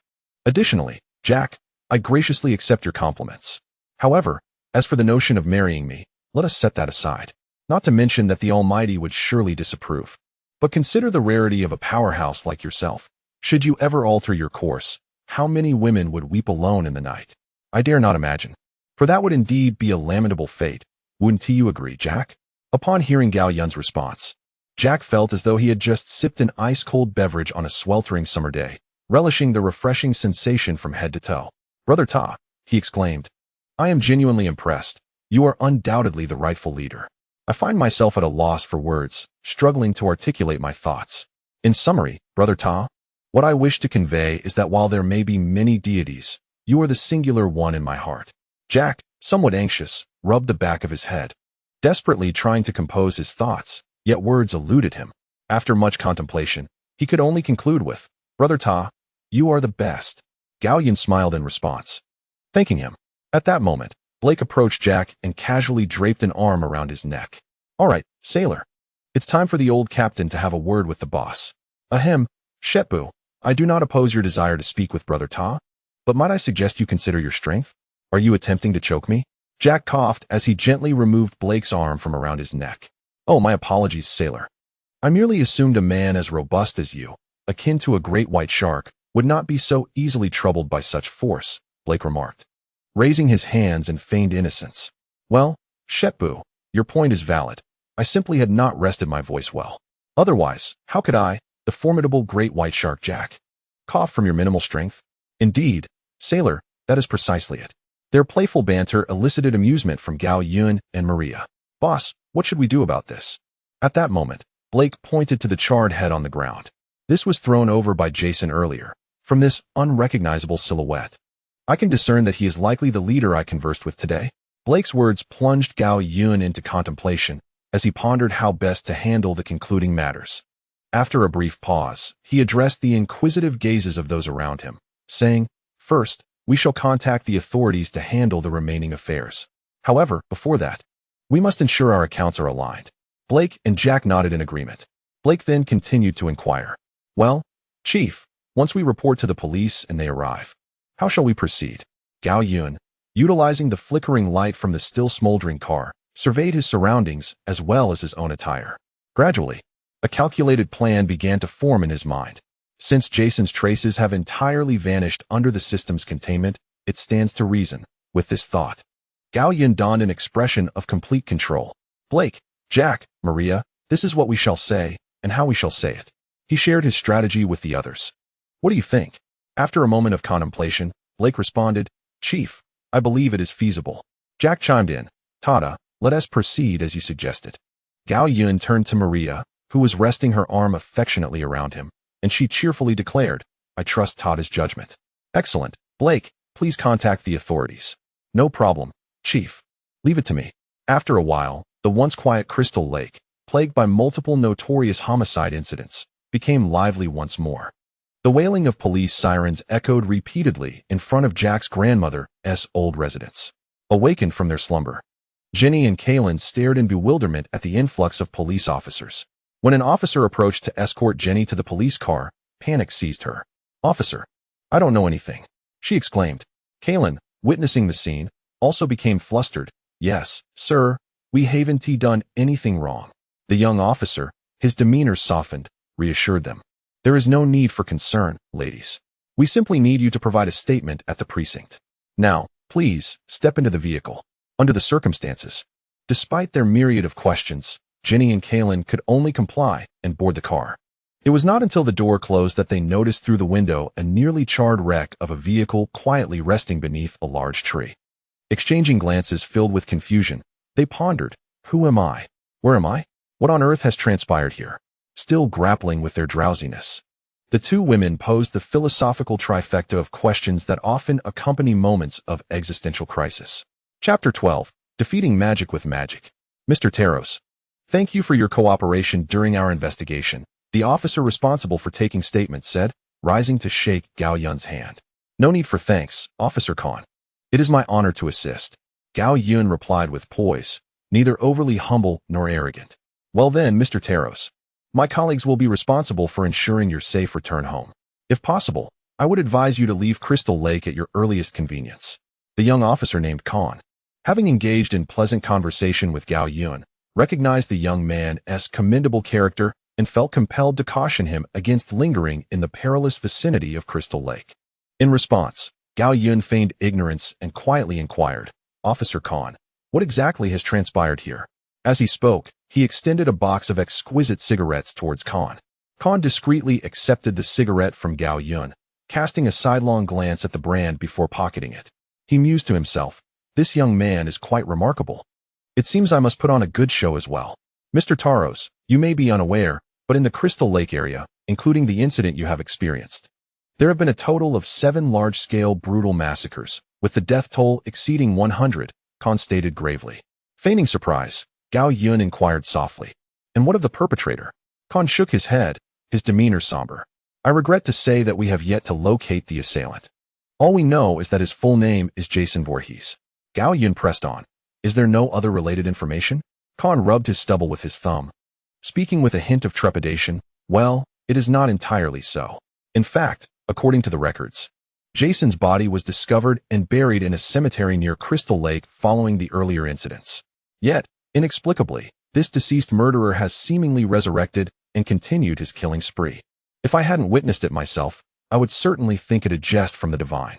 At this point, Khan's expression had grown somewhat unnatural, as the bizarre nature of these events profoundly challenged his existing worldview, especially since Jason's notorious reputation preceded him. Were it not for the fact that all the murders had occurred in the vicinity of Crystal Lake, Khan might have seriously contemplated a career change. After all, it would not be entirely surprising if Jason were to descend upon the police station someday, would it? With a facade of unease, Gao Yun ventured, Officer Khan. Does that mean Jason cannot be dealt with?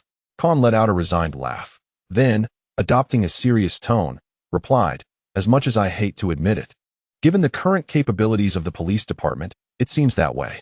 Gao Yun suggested, what about a barrage of firepower? Khan shook his head with a rueful smile. It would be difficult to track Jason, and I believe that even if we were to reduce his body to fragments, it would hardly resolve the matter. Gao Yun interjected. Because he can resurrect? Khan nodded in affirmation. Is there truly no definitive solution? Gao Yun's tone reflected his frustration. Not entirely. An elder acquaintance of my cousin, who specializes in the mystical arts, once remarked that only magic can defeat magic. I personally find this quite credible. Furthermore, we have reported this matter to the church, and once they dispatch their representatives, I believe everything at Crystal Lake will finally reach a conclusion. Defeating magic with magic, is that it? At Khan's words, a familiar figure flashed through Gao Yun's mind. Officer Khan, if the church possesses the power to completely vanquish Jason, why have they delayed until now? Gao Yun pondered this question, genuinely curious, as it could provide him with deeper insight into the church's capabilities and current state.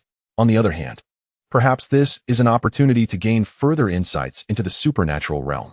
However, in truth, prior to posing this question, Gao Yun had already deduced the answer in his mind.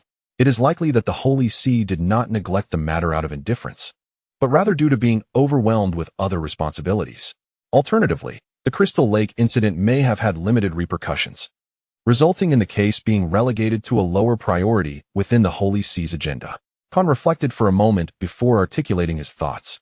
To elaborate, the situation is rather intricate, and my personal understanding can be distilled into 3 key points.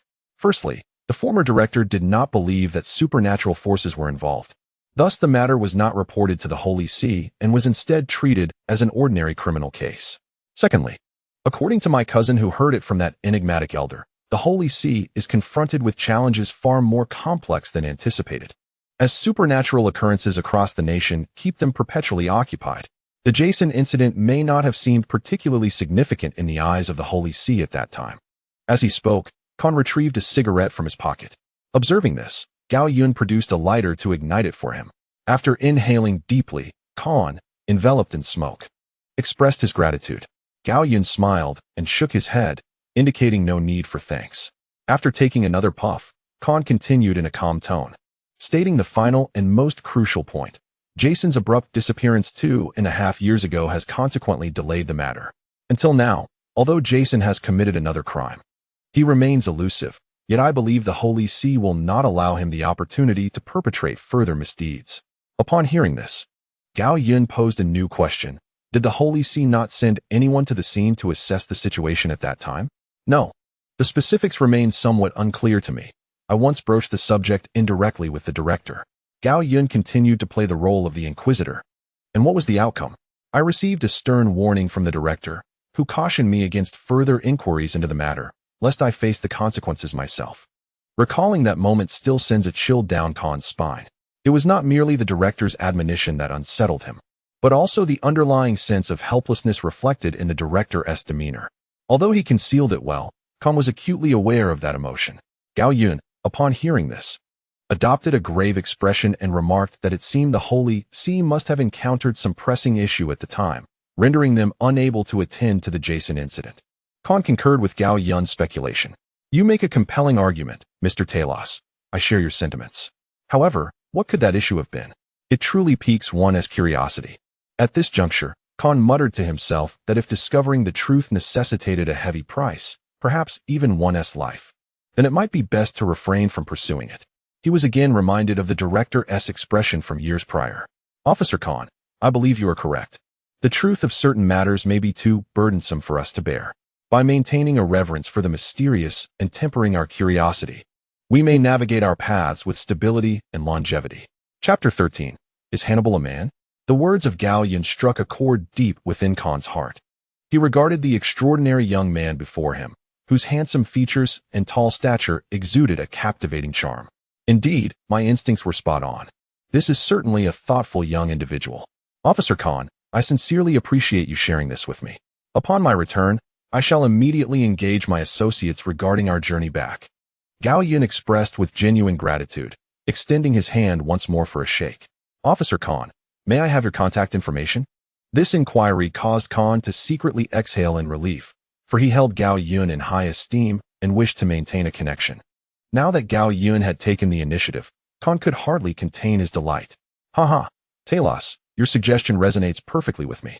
With that, Khan provided Gao Yun with his phone number. After exchanging contact details, Gao Yun bid farewell to Khan with a smile. Yet, just as he was about to turn away, he paused, for he had one last question that he wished to pose to Khan. Must our conversation remain confidential? Haha, Talos, that entirely depends on you, Khan replied. Is that so? Understood, Khan, thank you. With that, Gao Yun turned to leave, and as he reached the door, Khan waved at him as he exited. Observing this exchange, Khan smiled silently.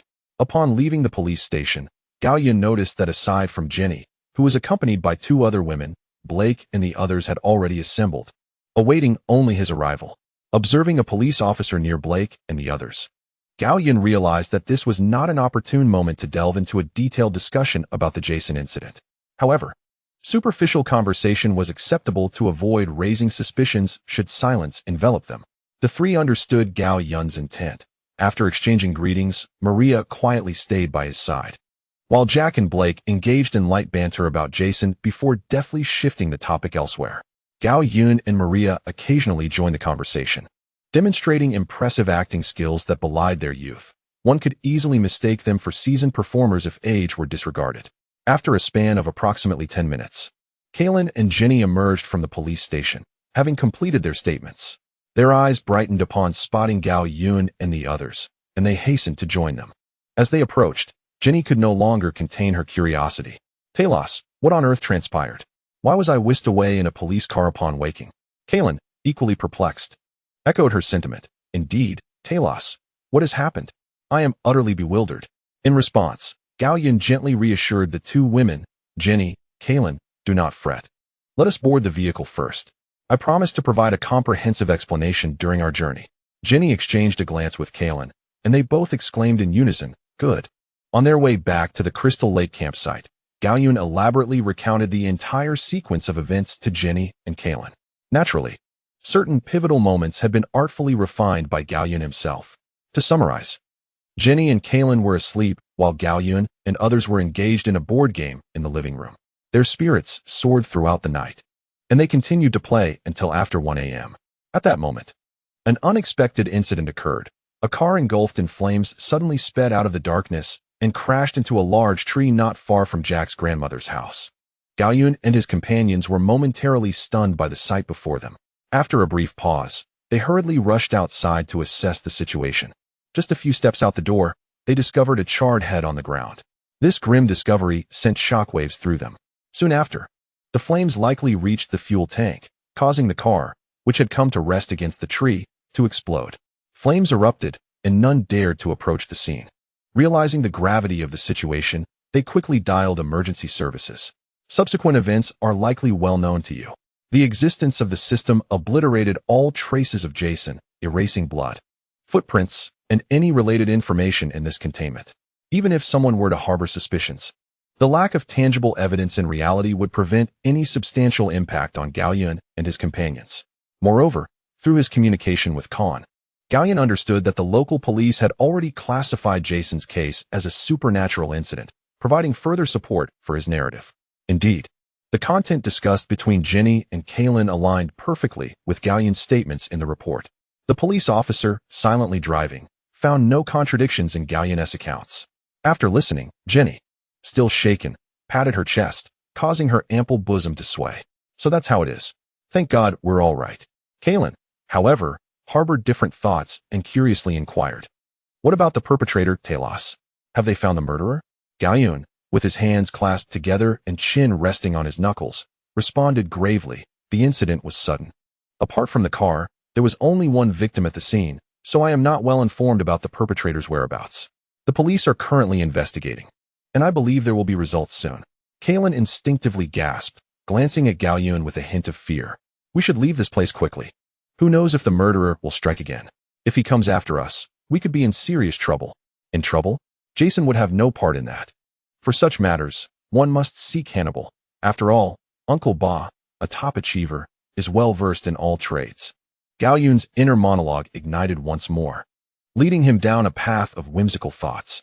Having finished his complaints, Gao Yun redirected his attention back to reality. Kylan's words aligned perfectly with his intentions, leaving him with no reason to decline. With Jason of Crystal Lake now subdued and the police involved, remaining here held little significance. Furthermore, Gao Yun needed a tranquil place to reflect on the rewards he had previously acquired. He nodded in agreement with Kylan, acknowledging her wisdom. You make a valid point, Kylan. It is indeed unwise for us to linger in Crystal Lake. Staying here poses risks, and we must not complicate the police's efforts. Upon our return, we should rest briefly and embark on our journey this afternoon. This statement caught the attention of the officer driving, prompting him to regard the young man named Talos with newfound respect. Such discernment at a young age is indeed commendable. Ultimately, Gao Yun's response received unanimous approval from both Jenny and her companion, bringing their conversation within the vehicle to a natural conclusion. Chapter 14. The reflected self. The decision to depart this afternoon was not made lightly. Gao Yun and his companions had toiled for a day and a night, necessitating a period of recuperation. To push onward while burdened by fatigue would likely invite misfortune, especially in a world rife with chaos, where any mishap could result in the need to start anew. Upon their return to Jack's grandmother's house, Gao Yun glanced at the clock, noting that it was nearing 4 a.m. He shared his plans for the afternoon departure, receiving unanimous agreement from Blake and the others. Consequently, the group wasted no time and found suitable spots to rest. Despite the police investigating the case outside, they slept soundly. On August 13th, at 2 p.m., after a hearty lunch, the group packed their belongings into the trunk, preparing for their journey home. Gao Yun surveyed the crime scene, where the exploded vehicle and charred remains had vanished without a trace.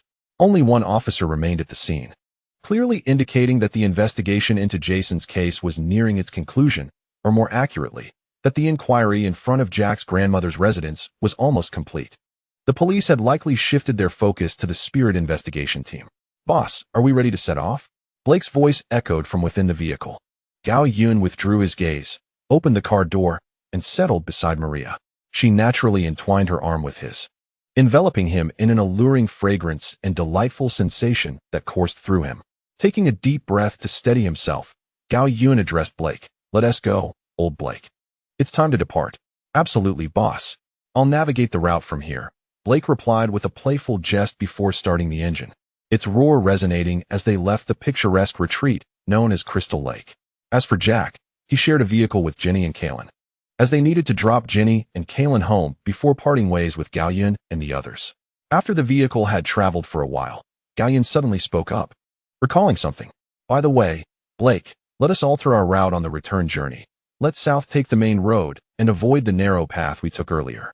All right, boss, I understand, replied Blake, while Maria, who was closely nestled beside Gao Yun, curiously inquired, are you worried that taking the small road might lead to unforeseen incidents? Upon hearing this question, Gao Yun gently caressed Maria's cheek and softly responded, yes, sweetheart. Jason's appearance has made me realize that the world may be undergoing some form of transformation. Thus, we must take every precaution to avert potential dangers. Maria remained silent, simply basking in the warmth of Gao Yun's hand, her eyes squinting in delight as she displayed an angelic smile. Observing this, Gao Yun chuckled softly and affectionately stroked Maria's silky hair. Meanwhile, Blake quietly internalized Gao Yun's words about being cautious, preparing to consult him later, as the wisdom of his leader was invaluable. At that moment, Gao Yun, engrossed in his tender interaction with Maria, was oblivious to Blake's increasingly complex thoughts. However, with the task of accommodating Jason completed, Gao Yun had received an unexpected reward in the form of a new system feature. This feature, named Eye of Inquiry, would assist him in retrieving detailed information panels about specific individuals. Discreetly activating the Eye of Inquiry on Blake, Gao Yun observed the following. Name: Blake Jean. Affection: 97, max 100. Does not decrease above 90. Physique: 15, average person, 1. Mentality: 13, average person, 1. Special ability: primary sixth sense, low probability of sensing adverse situations. Bond effect: when Blake confronts enemies alongside the Master, all attributes of both Blake and the Master increase by 20. Unlocking requires 2,000 points or Blake's affection to reach 100. Upon reviewing Blake's personal panel, Gao Yun felt a deep sense of satisfaction. Both the formidable bond effect and Blake's attributes were exceptional among ordinary individuals. Coupled with the remarkably high affection score of 97, Gao Yun could easily nurture Blake as a trusted confidant. Do not be misled by the seemingly high affection score of 97. Through his interactions with the system, Gao Yun understood that even among couples or close relatives with strong bonds, the typical maximum affection score rarely exceeds 85. However, unlocking the bond effect is exceedingly costly. 2,000 points consumed 2/3 of Jason's value. I should focus on raising Blake's affection to 100 instead. Although the expenditure of 2,000 points caused Gao Yun a twinge of discomfort, he refrained from casting any reproaches upon the system. The rationale was simple. Gao Yun was a man of gratitude. Without the system, his present circumstances would not exist, nor would a future replete with vast potential. Furthermore, the system's manner of address was exceedingly endearing, frequently referring to him as Master. Who could possibly resist such an appealing system?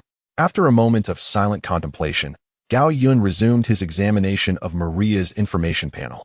Name: Maria Brennan. Affection: 98. Physique: 09, ordinary, 08. Mental strength: 16, ordinary, 08. Special ability: Mirror Being. Maria's soul can enter the mirror world upon detachment. Bond effect: when Maria's affection reaches 100, or by spending 5,000 points, the Master and Maria will acquire the ability to enter the mirror world. Upon observing the affection rating of 98, Gao Yun felt an even deeper appreciation for Maria. Simultaneously, the bond ability associated with the Mirror Being ignited a fervent desire within him. He mused internally. The capacity to enter the mirror world holds tremendous potential. As for the 5,000 points required to unlock this ability, Gao Yun chose to disregard it entirely. Although he found the prospect of acquiring the ability for 5,000 points acceptable, he recognized that better options were readily available, rendering such expenditure unnecessary. Gao Yun prided himself on being frugal and resourceful. The notion of spending 5,000 points seemed utterly foreign to him. Returning to the matter at hand, aside from Maria's formidable bond ability, there was another undertaking that Gao Yun had already prioritized in his mind, intending to seize the opportunity when the time was right. This matter pertained to Maria's twin sister, Aylin. Aylin, the elder sister of Maria, had been abandoned by their biological father, Dan, at birth due to congenital deformities. This act laid the groundwork for future calamities within the family. After her death, Aylin transformed into a mirror ghost, remaining by Maria's side throughout her upbringing. Over the years, fueled by a profound hatred for their father, Dan, Aylin sought opportunities to reclaim Maria's body for the sake of revenge. Chapter 15, The Master of Open Source. Aylin. In the original storyline, Aylin's plans unfolded with remarkable success. Her father, Dan, was a selfish, domineering perfectionist, which had led to the heartless abandonment of Aylin. Their mother, Amy, felt an enduring guilt for her inaction during that fateful moment when Dan discarded their eldest daughter, ultimately succumbing to depression. The combination of the mother's weakness and the father's dominance fostered a sensitive and timid disposition in Maria during her formative years. This vulnerability presented Aylin with an opportunity. As Maria, due to her nature, faced ostracism at school, and endured relentless bullying at the hands of a gang led by a boy named Mark. This experience rendered Maria's already fragile and sensitive heart even more vulnerable. Coincidentally, at this moment, she was with her sole confidant Lily, who was also her childhood friend. In preparation for an upcoming ice skating ball, the two ventured to a secluded rink to practice. Lily took on the role of coach, guiding Maria through her skating lessons. However, it was not long before the novice Maria, lacking in skill, fell to the ground. In pain, Maria sought Lily's assistance, yet to her utter dismay, Lily merely observed her fall with indifference, showing no inclination to help. This left Maria in profound anguish. She was bewildered by her perceived transgressions and could not recall how she returned home. In truth, Lily's actions stemmed from a lack of genuine friendship toward Maria, as she primarily sought to bolster her own vanity through comparison. Additionally, Lily harbored jealousy over her boyfriend Sean's affection for Maria that transcended mere friendship. Thus, she aimed to teach Maria a lesson, culminating in the events described above. Upon returning home, Maria rushed to the bathroom, yearning for someone to confide in, not her mother Amy or her father Dan, but rather the reflection of another self in the mirror, who alone understood her suffering and could serve as her confidant. This alternate self embodied confidence, strength, and security. Elon, attuned to the frailties of human nature, recognized Maria's pressing needs. Under Elon's words of comfort and persuasion, Maria gradually lowered her defenses, preparing to surrender her body to Elon through a kiss. Hoping to find a way out of her predicament, a sly smile curled at the corners of Elon's lips as she anticipated the imminent success of her scheme. Soon, she would cast away those who had wronged Maria, one by one. However, at this pivotal moment, Maria's mother, Amy, intruded, interrupting Elon's machinations. This abrupt interruption jolted Maria back to reality, instilling a sense of dread within her. Although she longed for Elon's assistance, she was acutely aware that surrendering her body would mean relinquishing all control.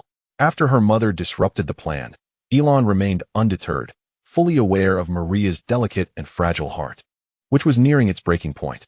At that moment, no one would be able to prevent her arrival. Indeed, merely 2 days later, while attending the ice skating ball, Maria found herself humiliated as Mark dragged her by the leg across the floor. Once again, her only friend Lily turned a blind eye to Maria's pleas for help, remaining cold and detached. Heartbroken, Maria returned home, unsure of how to proceed. The story does not end here. Reflecting on the events of recent days, particularly regarding her father, Dan, whose formidable personality is compounded by his perfectionist tendencies and profession as a cosmetic surgeon, it is evident that his influence has been profound. This overwhelming combination has led Dan to perceive flaws in Maria's appearance increasingly, resulting in the rather shocking birthday gift he presented to her this year, a cosmetic surgery procedure. Faced with insurmountable pressure, Maria found herself with but one recourse: to exchange bodies with Alan. This time, Alan's plan unfolded without a hitch, and she successfully swapped bodies with Maria. Subsequently, Alan embarked on a vengeful quest, leading to the untimely demise of individuals such as Lily, Sean, and Dan. Witnessing these tragic events unfold, Maria's soul pleaded with Alan to return her body. Unfortunately, the outcome was all too clear. The rejuvenated Alan had no intention of acquiescing to Maria's request. After contemplating the overarching narrative of the original timeline, Gao Yun gazed upon Maria, who was peacefully slumbering against his shoulder. The gentle curve of her lips, shimmering with a soft luster, occasionally hinted at the delightful dreams she was experiencing. Amused, Gao Yun playfully brushed his thumb against her lips, prompting an instinctive response from the dreaming Maria as she unconsciously smacked her lips. This idyllic scene filled Gao Yun with a quiet sense of gratitude, thinking to himself, "Fortunately, with my presence, everything is different from how it once was." Indeed, due to Gao Yun's existence, Maria had not faced bullying at school. On her first day at her new school, the notorious bully Mark and his gang hurled insults at Maria and even attempted to intimidate her. However, before they could execute their plan, they were met with a thorough beating from Gao Yun. The gang, left battered and bruised, with Mark reduced to a state of utter humiliation, would henceforth refrain from crossing Maria. Despite their brief acquaintance of merely a few days since Maria's transfer, Gao Yun's exceptional appearance, extraordinary demeanor, and heroic acts had left an indelible mark on Maria's heart. The cumulative effect of these experiences bestowed upon her an ineffable sense of security. leading Maria to wholeheartedly believe that Gao Yun was her destined partner. With Gao Yun by her side, she felt assured that no matter what challenges arose, they would not pose a problem. This transformation also served as the foundation for Maria's character evolution, as she gradually shifted from her original sensitivity and timidity toward a newfound bravery and confidence. In this state, it was clear that Maria no longer required Alan's assistance. The underlying threat must be eradicated. Alan had to be dealt with. Maria's father posed a challenge. Fortunately, Maria had already reached adulthood, making this issue easier to resolve. Gao Yun organized his thoughts, and gradually a clear and feasible plan began to take shape in his mind. The rapid conception of this scheme was thanks to the insights provided by the open-source master, Alan. Upon reaching this conclusion, Gao Yun's handsome visage betrayed a mischievous grin, indicative of a plot coming to fruition. Chapter 16. The treacherous bend. As night descended, the clock approached 7 p.m., and the vehicle continued its swift journey. This expedition was lengthy, requiring approximately 7 hours of travel. Inside the car, Gao Yun engaged in casual conversation with Blake. As they discussed their plans for the remainder of their holiday, Blake suddenly appeared perplexed. "Boss, look, isn't something happening up ahead?" The route they were traversing was the only unavoidable detour on their way home. Typically, this road saw little traffic, and at night, vehicles were even scarcer. Currently, the only car on this stretch was Gao Yun's. Although engrossed in conversation, both Gao Yun and Blake remained vigilant, wary of potential mishaps. However, the more one attempts to avoid calamity, the more likely it seems to occur. Meanwhile, upon hearing Blake's remark, Gao Yun, utilizing the illumination from the headlights, discerned flickering neon lights at a nearby intersection. Realizing the potential danger, he quickly instructed Blake, "Reduce speed and be cautious while turning. I suspect there may be a trap ahead." "Understood, boss," Blake replied, gradually decelerating the vehicle. Seizing this moment, Gao Yun continued to contemplate their next steps. Just then, a notification from the system echoed in his mind. Mission name, Treacherous Bend. Mission objective, eliminate or contain the grotesque quartet. Mission rewards, 1. Earn 500 points for each grotesque captured or killed. 2. 1 free lottery draw, 1,000 point tier. Mission penalty, none. Mission description, the grotesque quartet has long roamed this picturesque forest, setting traps on the road, causing vehicles to break down, and ruthlessly slaughtering passersby. Tonight, they successfully ensnared another group of travelers, but during their transport home, an unexpected event occurred, allowing one individual to escape and alert the authorities. Mission hint. It is suggested that the master need not intervene personally. Simply dispatch General Jason, and the grotesque quartet will be reduced to mere clowns, ripe for annihilation. Indeed, it was them. After reviewing the mission title, Gao Yun's suspicions were confirmed. This group, referred to as grotesque individuals, was more accurately described as ogres. However, their methods of human interaction were far less refined than those of Hannibal. Upon reviewing the final task prompt from the system, Gao Yun couldn't help but marvel at the suggestions of the system, which resonated deeply with him. "In that case, this matter shall be entrusted to you, Jason." As he contemplated the impending confrontation with the grotesque ogre, a flicker of anticipation sparkled in Gao Yun's eyes. At that moment, the vehicle was a mere step away from the turn. Seizing the opportunity, Gao Yun focused his thoughts, and in the next instant, a robust figure materialized by the roadside.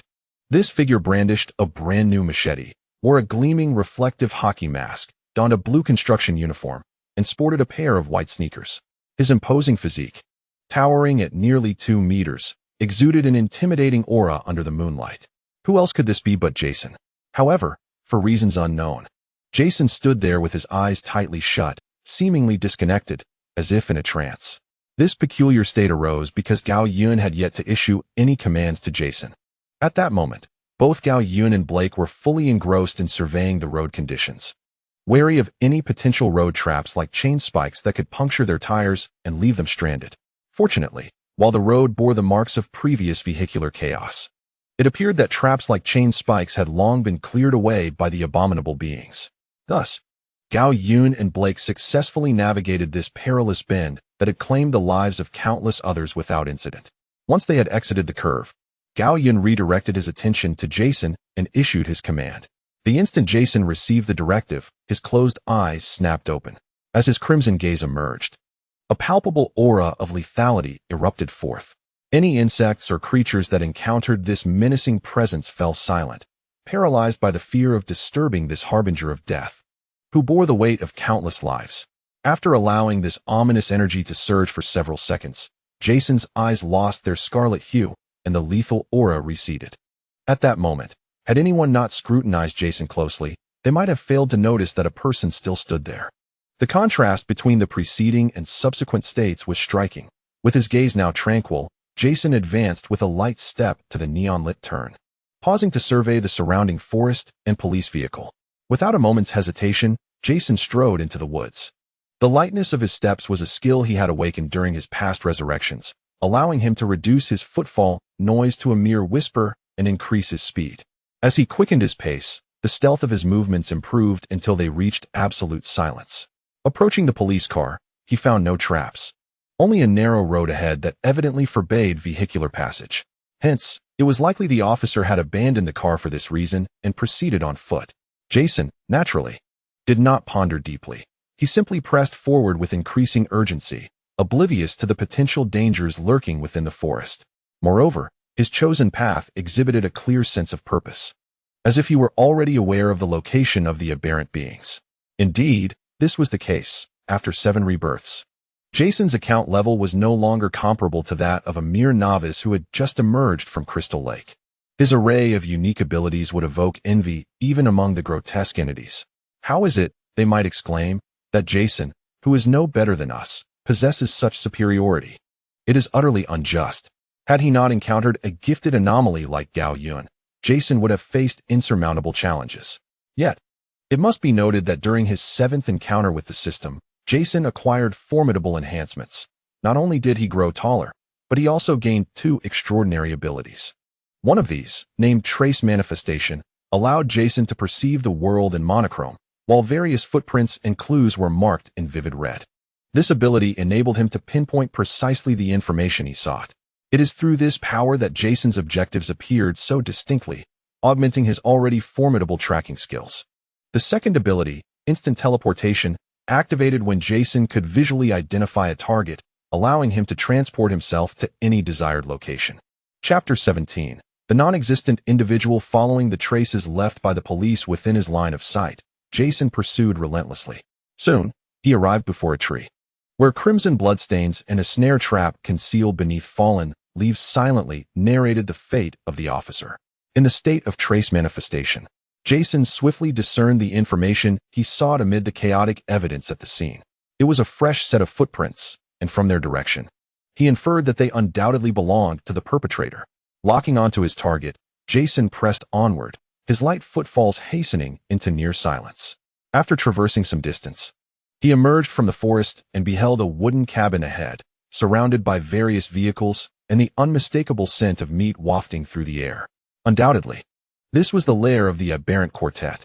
Upon arriving, Jason refrained from immediately engaging. He had a habit of observing his prey's behavior before taking action. Stealthily, he approached the cabin's window, his masked eyes calmly surveying the interior through the glass. At that moment, having navigated past a perilous turn with the aid of the system, Gao Yun was able to share a visual connection with Jason. Through Jason's perspective, Gao Yun discovered that the so-called aberrant quartet was indeed gathered within the cabin. These individuals are all physically deformed due to their parents' consumption of water contaminated with chemical waste, resulting in their grotesque forms from the moment of their birth. Furthermore, the influence of the chemical waste has rendered their mental states unstable and diminished their sensitivity to pain. Upon recalling the general plot of the original film, Gao Yun continued to scrutinize the few deformed beings within the room. Apart from the unidentified deformity, he recognized the remaining 3, having seen the original film. They were arranged by height, from shortest to tallest, 3 fingers, 1 eye, and sawtooth. Despite the diminutive stature of 3 fingers, who sported a head of Mediterranean white hair, resembling a little old man, he was, in fact, the youngest and held the highest status among the trio. This was due to his keen intellect and cunning nature, which made him the most astute and treacherous among the cannibals. He was responsible for devising all traps for capturing humans and orchestrating various plans for the 3 brothers, thus earning his rightful position as their leader. His moniker, 3 Fingers, derived from the fact that one of his hands bore only 3 fingers. Gao Yun observed Three Fingers diligently preparing a meat broth and instinctively glanced at the other cannibal, Sawtooth. As the youngest member of the trio, Sawtooth served as their muscle, tall and immensely strong, yet lacking in intelligence. He dutifully followed Three Fingers' commands. He had been sent to a sanatorium at the age of 10, where he often scraped his teeth against the walls, earning his name. At that moment, Sawtooth was aggressively administering a rather unconventional massage to an unfortunate passerby lying on an iron bed, wielding an axe. Meanwhile, the timid and anxious cannibal, One Eye, watched with gluttonous anticipation. Unable to restrain himself, he swiftly picked up a chunk of prepared meat and hurried to the iron pot simmering with broth. Without a thought for the consequences, he carelessly threw the meat into the pot, causing broth to splatter, some of which landed on Three Fingers' face. Reflexively, Three Fingers touched his face with his 3 fingers. Although his sensitivity to pain was greatly diminished, the burning sensation and swollen skin on his face ignited his fury. The trio was notorious for their short tempers, and without a moment's hesitation, Three Fingers instinctively leaped up and delivered 2 resounding slaps to One Eye's face. After the bewildered One Eye absorbed the blows, Three Fingers, still unsatisfied, pointed at him while spewing a torrent of insults, causing saliva to splatter across One Eye's face. The output from the Three-Fingered One was indeed filled with fervor. His incessant chatter, however, fell upon the ears of the One-Eyed, who comprehended not a single word. It was apparent that the Three-Fingered had transcended the ordinary bounds of a mere ogre, and such a creature warranted a forceful response. At that moment, the bewildered One-Eyed, feeling the spittle on his face and a vague ache, finally regained his composure. Yet, as soon as he did, he was met with the Three-Fingered's insults, calling him a wretched spawn and lamenting the ruin of his handsome visage. The One-Eyed, already timid and fearful, was reduced to tears at such scorn from his elder. In that moment, he resembled a child, feeling utterly wronged. Nearby, the serrated blade, merrily chopping meat, found great amusement in the One-Eyed's whimpering, laughing heartily. The cacophony of the serrated one's cackling, the Three-Fingered's furious tirade, and the One-Eyed's sobbing intertwined to form a dissonant symphony. The air within the wooden cabin suddenly became vibrant with life. However, amidst this chaos, one individual had discreetly concealed himself. Observing the scene through Jason's perspective, Gao Yun furrowed his brow in puzzlement. Why did he feel there was a discrepancy in the number of individuals present? Was there not only a trio of aberrant beings? Regardless of the angle from which he assessed the situation, the count of the aberrants remained 3, yet Gao Yun sensed an anomaly. This peculiar dissonance prompted him to realize something was amiss.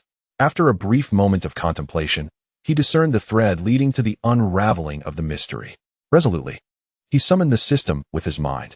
System 34, display the task panel. Acknowledged Master. Task name, Deadly Turn. Task objective, eliminate or contain the quartet of aberrants 4. Gao Yun was suddenly enlightened. No wonder he had always sensed something was off regarding the number of aberrants. There was indeed an issue. That is correct. The count of aberrants is 4. When did my perception become flawed? With this thought, he instinctively gazed through Jason's eyes towards the corner, where an entity he had overlooked lingered. Yet, a strange occurrence arose. No matter how he scrutinized, he could not discern the entity's true appearance. It was as though his eyes perceived it, yet his mind could not construct a clear image. Something was definitely amiss. 9 parts out of 10 were amiss. What on earth was this being? Undoubtedly, this so-called 4th aberrant was the most bizarre existence Gao Yun had encountered thus far. System, is this entity truly an aberrant? Faced with the confusion, Gao Yun promptly chose to consult the system. Master, congratulations. Through your own intellect, you have successfully identified an apocalyptic-level anomalous entity. However, in response to the system's congratulatory message, Gao Yun felt as though 1,000 wild horses were galloping through his mind after absorbing the entirety of the information. Chapter 18. The heart that was suspended finally meets its end. System. Did my ears deceive me, or did you just utter the words apocalyptic anomaly? Indeed, my master, you have neither erred in hearing nor in sight. You have successfully identified an apocalyptic anomaly. Upon hearing this declaration from the system, Gao Yun's heart, which had been in a state of suspense, finally found its descent, shattering into 8 fragments, utterly lifeless. So, do you believe there is still a glimmer of hope for this world? Perhaps we should pack our belongings and return to Blue Star. Gao Yun appeared flustered, already contemplating an escape, for after all, The adversary was an apocalyptic anomaly. As a connoisseur of various horror novels, he was acutely aware of the weight carried by the term apocalyptic. Yet, upon closer inspection, one could discern that beyond the playful tone in Gao Yun's voice, there was not a trace of genuine panic. The reason for this demeanor was straightforward. Gao Yun was a man endowed with a system, and the presence of the system served as his most formidable assurance. Having addressed the primary reason, let us now consider the secondary one. Through meticulous observation of the non-existent, Gao Yun had formulated certain thoughts. As the old adage goes, only the truly exceptional can claim the title of prodigy. What if the non-existent were indeed an apocalyptic anomaly? At present, it has yet to mature. Thus, it is akin to a caterpillar in a fairy tale, possessing the potential to transform into a legendary creature, yet lacking the fate to do so. Gao Yun's confidence in this judgment was not unfounded. If the non-existent truly wielded the power to bring about destruction, it would not be lurking in a secluded cabin in the woods. A true dragon, by nature, must soar high in the heavens. If it were to cower like a mere insect, it would indicate that its strength was insufficient to quell all dissent in the world. It could only bide its time and await the opportune moment to act. Having grasped this notion, Gao Yun felt a sense of clarity. Faced once again with this apocalyptic anomaly, his naturally bold heart found a measure of calmness, diminishing his earlier trepidation. Of course, one cannot discount the possibility that the non-existent might enjoy masquerading as a harmless creature while concealing its true power. Yes, my master, there are indeed options available. For some reason, Gao Yun felt that this response from the system was accompanied by a suppressed chuckle. System, no, dear minister, hasten to my side and share your insights. Upon learning that the system had a plan, Gao Yun continued his playful banter. Your Majesty, please observe the task panel. Upon hearing this, Gao Yun opened the task panel. Task name, the non-existent. Task objective, eliminate or contain the non-existent. Task reward, 3,000 points. Otherworldly ticket X1, failure penalty, none. Task introduction, no one knows its origin. Yet it exists, silently and subtly assimilating every entity in its vicinity until all that remains is it. It is the non-existent being. Task hint, it has just arrived in this world, feeble and helpless. This is the opportune moment to seize it.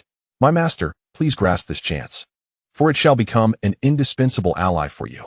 Upon reviewing the entirety of the task panel regarding the non-existent being, Gao Yun not only validated his own judgment, but also discerned the essence of the non-existent being. One must admit, the task hints provided by the system are remarkably useful. Thank you, system. After a delightful interaction with the system, Gao Yun felt no trepidation regarding the non-existent being, for he understood that Jason would clear the path. Go forth. Jason, it is you who shall undertake this task. After silently affirming this, Gao Yun affectionately patted Maria's head while continuing his conversation with Blake about the perilous curves, all the while observing the unfolding situation through Jason's perspective. He was nearly overwhelmed with the multitude of tasks at hand. However, Gao Yun's ability to manage these endeavors simultaneously was attributed to the rewards he received upon containing Jason. Special ability, concurrent mastery. Effect, your mind can efficiently manage up to 5 tasks simultaneously without distress. In simpler terms, Gao Yun could excel academically while also mastering esports, learning 2 foreign languages, and honing his culinary skills. Returning to the matter at hand, thanks to the vengeful spirit residing within his blade, Jason noticed the figure concealed in the corner, reclining in a rocking chair. This particular blade was extraordinary, having undergone a transformation due to the countless lives it had taken. It encapsulated the resentment of those who perished at Jason's hands, harboring their vengeful spirits. Regrettably for them, due to Jason's formidable nature, these unjustly slain spirits dared not confront him, instead obeying his commands with trepidation, becoming a novel means for Jason to face his adversaries. Furthermore, whenever these spirits sensed a significant threat, they would exhibit unusual behavior. This explains why the non-existent being could be detected by the vengeful spirits. Conversely, the non-existent being, newly birthed and brimming with potential, currently exhibited numerous flaws in its power. This was the primary reason it was perceived by Gao Yun, the vengeful spirits, and Jason in succession. Unlike the timid spirits within the blade, Jason, the brute, did not tremble at the sight of a solitary, enigmatic entity. Were Jason capable of speech, he would likely bellow at the spirits, urging them to maintain their composure and dignity. Ignoring the commotion within the knife, Jason, after a thorough assessment, sensed no threat from the 4 adversaries before him. What was there to deliberate? It was time to act. With a sense of unwavering determination, Jason recalled the command issued by his master, Gao Yun, a reckless man. He swiftly approached the front door and delivered a forceful kick to the wooden door locked in place. The sheer power unleashed ripped the door from its frame, propelling it forward like a cannonball, capable of reducing an ordinary person to mere fragments upon impact. Unbeknownst to the one-eyed man, who was currently receiving a reprimand in front of the iron pot, he was suddenly lifted off the ground by an overwhelming force. With a resounding crash, his body collided violently against the wall. In the next moment, a grotesque sound echoed as his skull shattered, and the cabin was splattered with the gory remnants of his demise. The remaining eye, too, was expelled from its socket, launching itself into the bubbling meat broth. Scalding liquid splashed onto the face of the 3-fingered man, yet he found no inclination to continue berating the one-eyed man, for he was now lifeless. Having dispatched the one-eyed man with a single kick, Jason's gaze shifted, locking onto the bewildered 3-fingered man beside the iron pot. He advanced rapidly, raising his knife to strike at the vulnerable scalp of the 3-fingered man. In that critical moment, the quick-witted Sawtooth instinctively hurled his axe toward Jason, hoping to save his elder brother. The axe struck Jason's knife with precision. However, when pitted against the resurrected Jason, Sawtooth's efforts were in vain. The axe, though it produced a sharp clanging sound, failed to impede Jason's strike.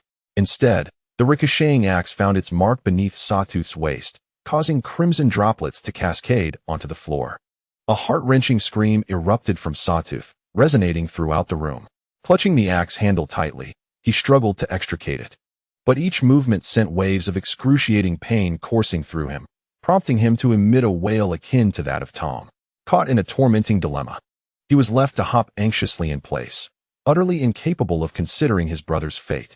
Sawtooth's cries could not alter the outcome for 3-fingered man. Yet his axe did serve a purpose. The clang of metal against metal jolted 3-fingered man from his stupor. His delayed reaction was not due to sluggishness, but rather a consequence of Jason's astonishing speed. The transformation of the one-eyed man into a mere puddle of gore, followed by Jason's assault on 3-fingered man, transpired in a mere 444 seconds. As the instinctive reflex kicked in, the 3-fingered figure leaned back with a Mediterranean grace, narrowly evading Jason's lethal strike. However, the hasty maneuver triggered a momentum that caused the figure to lose balance and crash heavily to the ground. Jason's sharp, precise blow followed through, mercilessly cleaving into the figure's legs. The axe, as sharp as a whisper, fulfilled the expectations of the souls tormented by the ogre trio, severing the legs with ease, rendering them akin to strands of spaghetti.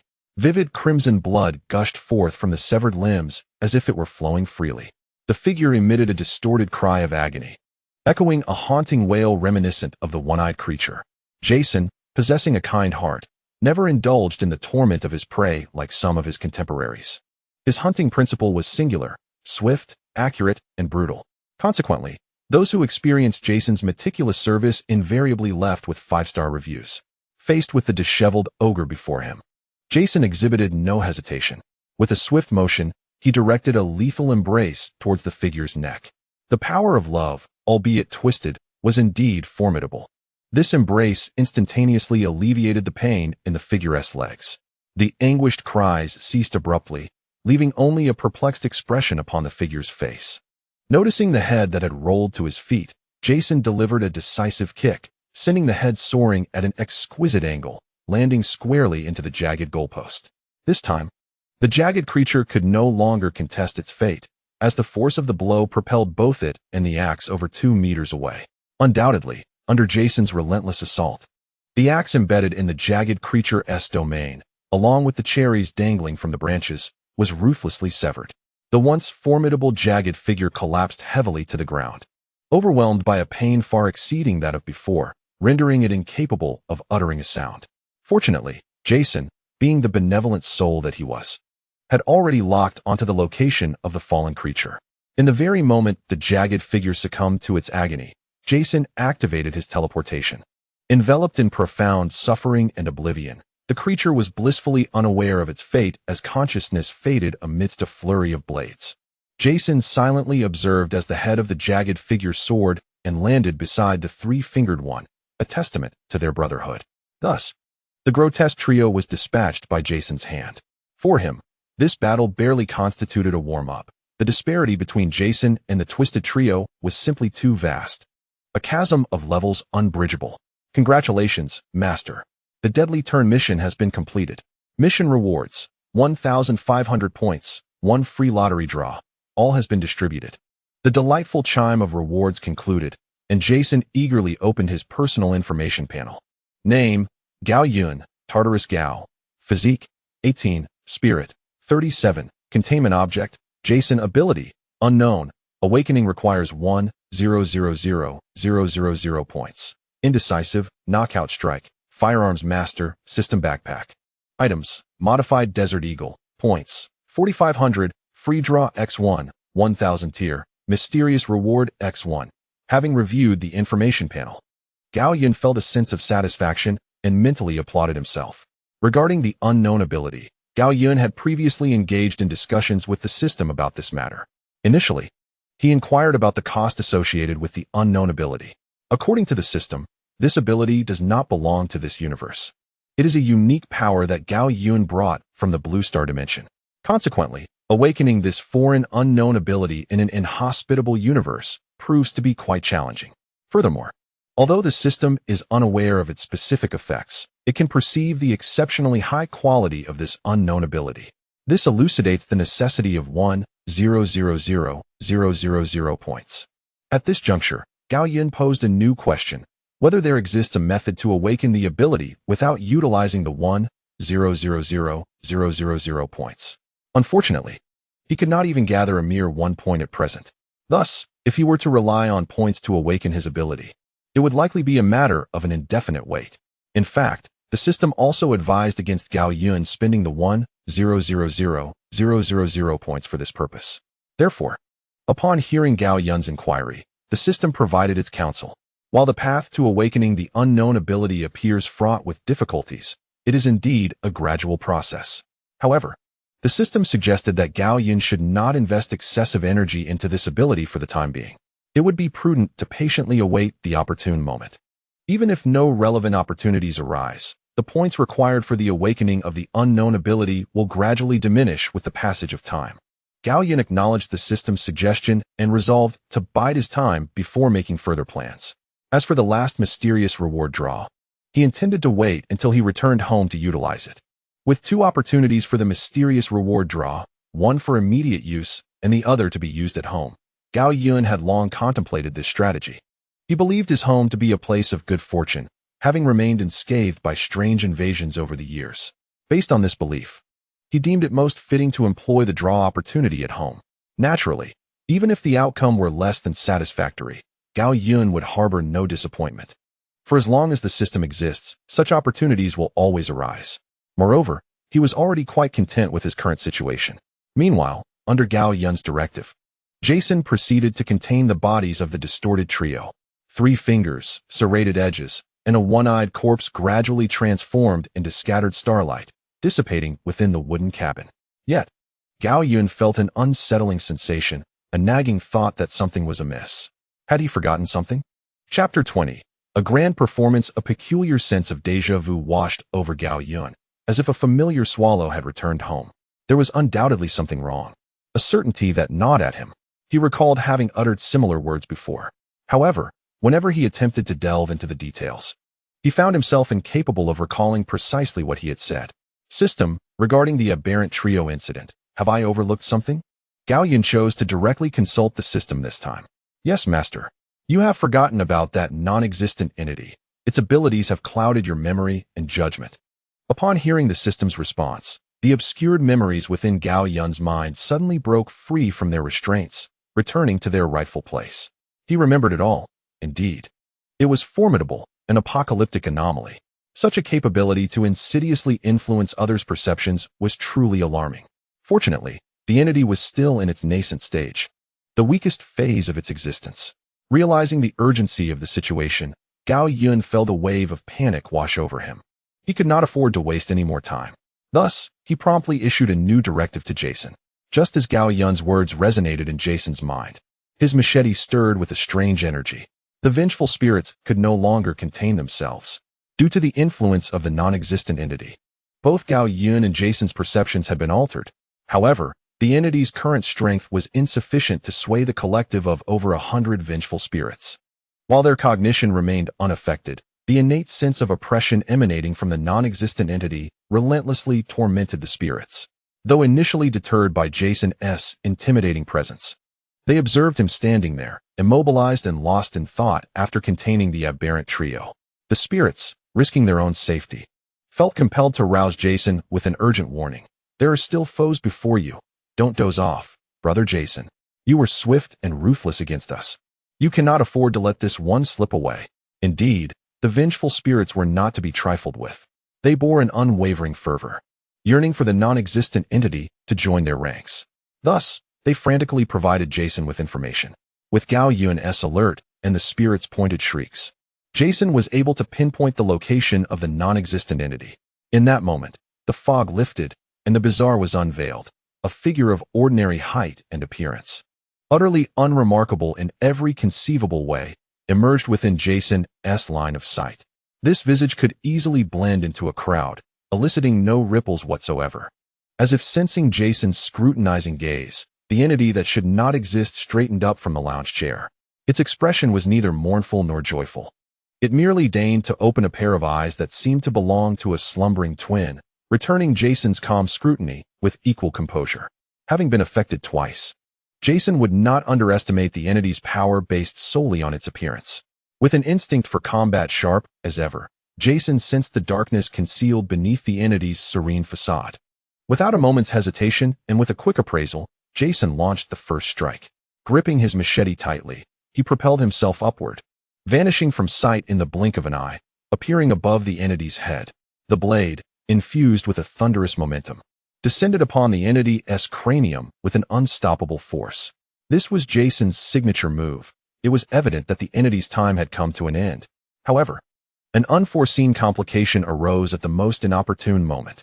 Mere centimeters from the entity's head, Jason's blade came to an abrupt halt. Observing silently, Gao Yun's heart sank with trepidation. For through Jason's perspective, he understood precisely what had transpired. The barrier preventing Jason's lethal blow was not the entity's thick, dark hair, but rather the entity had morphed into the visage of the person Jason yearned to see most, Tamira Wokers, Jason's mother.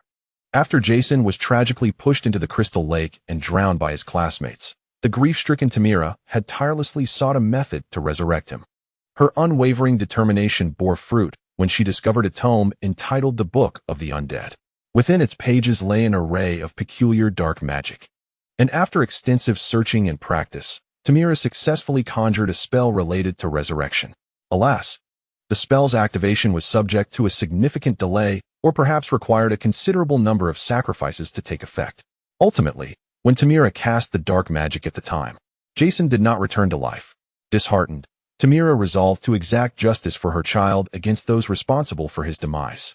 On the 13th, a fateful Friday that also marked Jason's birthday, two young counselors returned to the Crystal Lake camp with a new group for a camping excursion after a year's absence.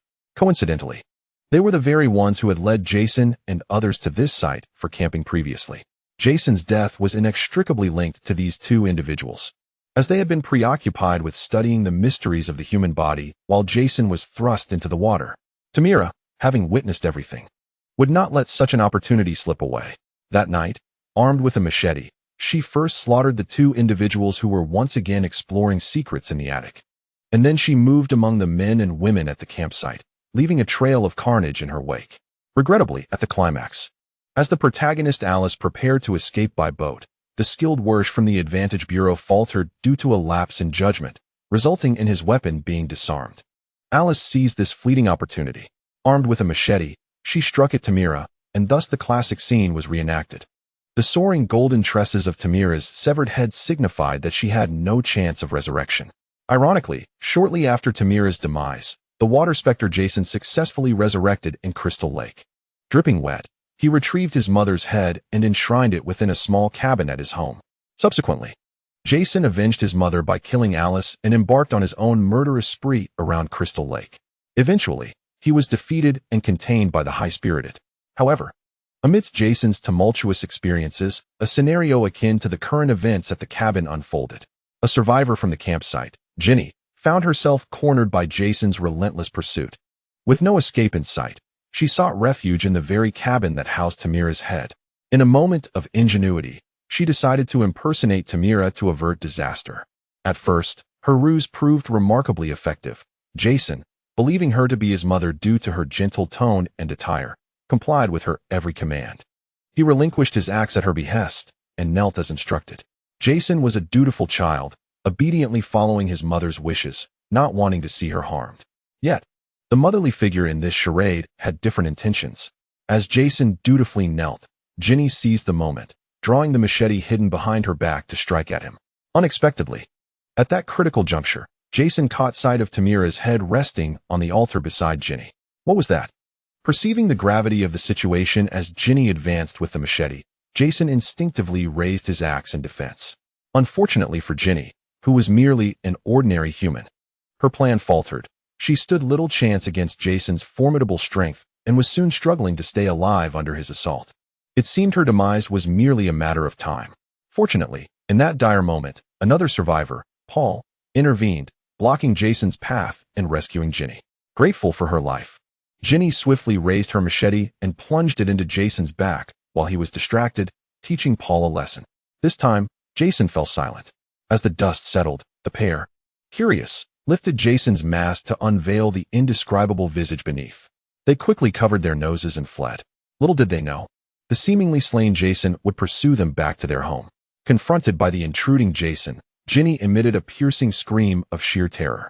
In the blink of an eye, the familiar scenery of her home vanished completely, and she found herself back at the Crystal Lake camp. At that moment, she was being lifted onto an ambulance by medical personnel. Strangely, her boyfriend Paul had mysteriously disappeared without a trace. As for Ginny, she permanently departed from Crystal Lake, having narrowly escaped with her life. Returning to the crux of the matter, just as Gao Yun was about to issue the command for Jason to strike at an imaginary foe, Jason stirred. A crimson hue flooded his eyes once more, and an aura of dread transformed into a tangible black torrent, surging from all directions towards the position of the non-existent entity. It firmly ensnared it on a recliner, rendering it immobile. But that was not the end of it. The previously untainted blade in Jason's grasp underwent a grotesque transformation. Corroded marks and fresh crimson blood marred its surface. The vengeful spirits were birthed from this new blood. Their anguished memories and the terror prior to their demise manifested as a cacophony of sorrowful wails, echoing through the wooden cabin. In the next moment, without a hint of hesitation, Jason unleashed his full fury. Grasping the neck of the non-existent being with one hand, his formidable physique, imbued with unparalleled strength, lifted it effortlessly into the air as if it were a mere chick. With the other hand raised, he brought down the blade of slaughter from forehead to sole in a single, decisive stroke. After executing this grim act, Jason set down the unsealed blade of slaughter, and with both hands, he seized the shoulders of the non-existent entity. With a powerful tug, the being's form was instantly cleaved in twain, a torrent of blood and entrails cascading through the air. Jason reveled in this grotesque artistry wrought from bloodshed and violence, channeling his pent-up fury. The deception employed by the non-existent entity, masquerading in the guise of Tamira, had thoroughly incensed Jason. He understood that his mother could never return, yet he would honor her memory with the blood of this vile creature. Thus, from the very beginning, the non-existent being had chosen the wrong path, having been deceived once. Jason would never fall for such tricks again. One could only say that the predecessors felled the trees, while the successors faced the sun's relentless glare. Does this concern Ginny in any way? Congratulations, Master, you have completed the task regarding the non-existent entity. Rewards have been distributed. Please check. Roaring with laughter, Gao Yun's lips curled into a wild smile upon hearing the notification of task completion. His mood was positively effervescent. Do not be misled into thinking that Jason's triumph over the non-existent entity indicated its weakness. In truth, if Jason were to confront a newly emerged aberration, even one of apocalyptic caliber, and falter, that would be a genuine concern. After all, this was Jason, reborn 7 times. Name, Jason Voorhees. Physique, 10. Spirit, 8. Affinity, 85. Weapon, Blade of the Butcher, black. Special abilities, Immortal Body, Light Step, instant teleportation, evil lock, incredible strength, manifest traces. Concealed aura, son of the Crystal Lake. Evaluation, an exceptionally formidable spirit, meticulously nurtured, destined to become a valuable ally to its master. Observing this panel, it is evident that even the most formidable foes would falter against him. Thus, in the face of Jason, who has been resurrected 7 times with unwavering diligence, the downfall of the non-existent was predestined from the outset. Jason contained the non-existent. After calming his emotions, Gao Yun promptly addressed Jason, reminding him that they must not forget the primary task at hand.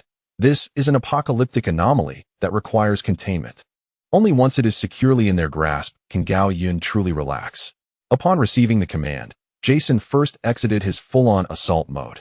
He then lowered himself, commencing the containment of the non-existent, which had already transformed into a shadowy remnant. Indeed, a shadowy remnant, at this moment. The physical form of the non-existent had undergone a metamorphosis. The flesh and blood that once constituted its body vanished, replaced by a charred, split silhouette at its original location. Soon, with the radiant light emanating from Jason's hand, every trace of the non-existent dissipated entirely. This signified its complete containment by Gao Yun. As the dust settled, Gao Yun felt an immense wave of relief wash over him. The exhilarating sensation of subduing a world boss was enough to stir even someone as composed as Gao Yun. Elated by the prospect of returning home, he eagerly anticipated exploring the abilities of the non-existent. The information panel of the contained object could only be viewed upon summoning it. Fortunately, after a journey exceeding 6 hours, Gao Yun was nearing home. Meanwhile, after attending to all matters, Jason's form gradually became ethereal until he vanished entirely. Only the wooden cabin nestled in the woods remained, standing under the crescent moon, exuding a nauseating stench of blood. "Boss, Sister Maria, I shall take my leave now." As he spoke, Blake smiled and waved at Gao Yun, who was disembarking the vehicle. "Indeed, Old Blue, safe travels. Should anything arise, do not hesitate to contact me immediately," Gao Yun instructed with a serious tone. "Rest assured, boss, I guarantee it on the hairline of Sailor Jack. All will be well." Chapter 22. Some, including some. No wonder Jack's hairline continues to recede, and his hair grows sparser. I have now identified the culprit, often trailing closely behind Gao Yun. Blake was no stranger to the term culprit used in Gao Yun's statement. He quickly grasped the meaning behind Gao Yun's words and grinned mischievously. "Huh, boss. How can that be? It's not like old Jack wishes to be a pilot instead of a captain every night. Every day, I soar through the skies in my dreams. But truly, can the old captain withstand such a feat?" At this thought, Blake's grin widened, his gleaming white teeth almost radiating like a beacon in the darkness. "Well, I shall refrain from engaging further. You should share such musings with Sailor Jack instead." Chio, just home, reclining on his bed, having gathered his materials. Jack was poised to embark on a session when he suddenly sneezed. Who might be whispering my name from the shadows? It must be that old rascal, Blake. Unbeknownst to Blake, Jack's suspicions were already directed towards him. After exchanging a few more words with Gao Yun, Blake departed, unwilling to disrupt the boss's plans by playing the third wheel. Once Blake was gone, Gao Yun turned gently to the girl beside him, who had been patiently waiting. "Let us go home, sweetheart." Maria's sweet response filled Gao Yun's heart with warmth. Whether Jack would assume the role of captain remained uncertain to Gao Yun, yet he was resolute that tonight he would undoubtedly take the helm. Taking Maria's soft hand, Gao Yun opened the door, stepping into the living room together. Gao Yun's residence was a charming little villa, spanning over 200 square meters with 2 stories, adorned in a minimalist style that exuded refreshing simplicity. "Tata, I shall take a quick shower." Maria seemed to sense the moment's significance, likely aware of what lay ahead. Yet there was no hint of retreat in her demeanor. She had been eagerly anticipating this day. Still, being an unmarried maiden, a twinge of nervousness lingered within her, prompting her to seek solace in the act of bathing. "All right. The clothes are on the 2nd floor, sweetheart. Do you need me to fetch them for you?" Upon hearing Maria's words, Gao Yun readily agreed. Noting her eagerness in the way she addressed him, he understood that this delightful girl had indeed consented to the invitation for the evening. "No need, Tata. I can get them myself." Ever since Gao Yun had come to Maria's aid, she had frequently visited his home, becoming thoroughly familiar with its layout. Watching the bashful Maria retreat to the bathroom with her clothes, Gao Yun settled onto the sofa, preparing to assess the rewards of the past 2 days. In terms of task rewards, aside from the mysterious reward extraction opportunity he had already utilized, there remained 1 mysterious reward, 1 free lottery, 1,000 points tier, 1 random ticket to another world, and 7,500 points. The subjects of containment were the deformed trio, Jason, and a non-existent person. After reviewing these details, Gao Yun rubbed his hands in excitement. Indeed, he was ready to partake in the lottery. All 3 rewards were related to the lottery, igniting a boundless anticipation within him. The outcome hung in the balance. It was time to initiate the draw. The master pondered whether to activate everything at once. No, system, let us proceed one by one. Beginning with the 1,000 tier free lottery, Gao Yun dismissed the system's suggestion, for hastily exhausting all options would indeed be wasteful. One cannot, after all, consume the ginseng fruit without savoring its flavor first. The outcome of the lottery is crucial, yet the process holds equal significance. Gao Yun had painstakingly accumulated rewards from 3 tasks, eager to indulge in the experience without hastily consuming it in a reckless manner. Very well, master. The 1,000 tier lottery wheel is now in motion. System, please elucidate the rewards associated with the 1,000 tier point lottery. As he gazed at the vibrant sectors of the towering wheel before him, Gao Yun had his suspicions but deemed it prudent to await the system's explanation. Of course, master. The reward wheel for the 1,000 tier points ranges from low to high quality, white, green, blue, purple, gold, and a rather unique black quality. The black quality is exceptional due to its lack of usage restrictions. However, its stability is precarious. The lower end may rival white quality items, while the upper tier could compete with the divine items of rainbow quality. Lastly, let me share the probabilities of drawing items of various qualities. The likelihood of acquiring a white quality item stands at 55, green at 30, blue at 10, purple at 4, 98, gold at 0, 01, and black at 0, 01. After absorbing the system's thorough exposition, Gao Yun gained a clearer understanding of the reward wheel. Contemplating further, he inquired, System, beyond gold, are there other tiers above? Indeed, master. Beyond gold, there exists red, followed by rainbow. The upper limits for the 500 tier lottery is purple, the 1000 tier is gold, the 10,000 tier is red, and the 50,000 tier guarantees rainbow, with gold assured at 100,000, and a certain probability of obtaining rainbow. From the 100,000 mark onward, with every additional 100,000 points, the probability of drawing a rainbow item increases. The maximum accumulation can reach 500,000 points, ensuring a rainbow item.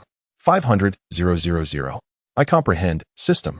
Let us focus on the initiation of the 1,000 tier reward wheel. This figure caused Gao Yun to feel a bit overwhelmed. Converting 500,000 points equates to approximately 167 Jasons required for accumulation.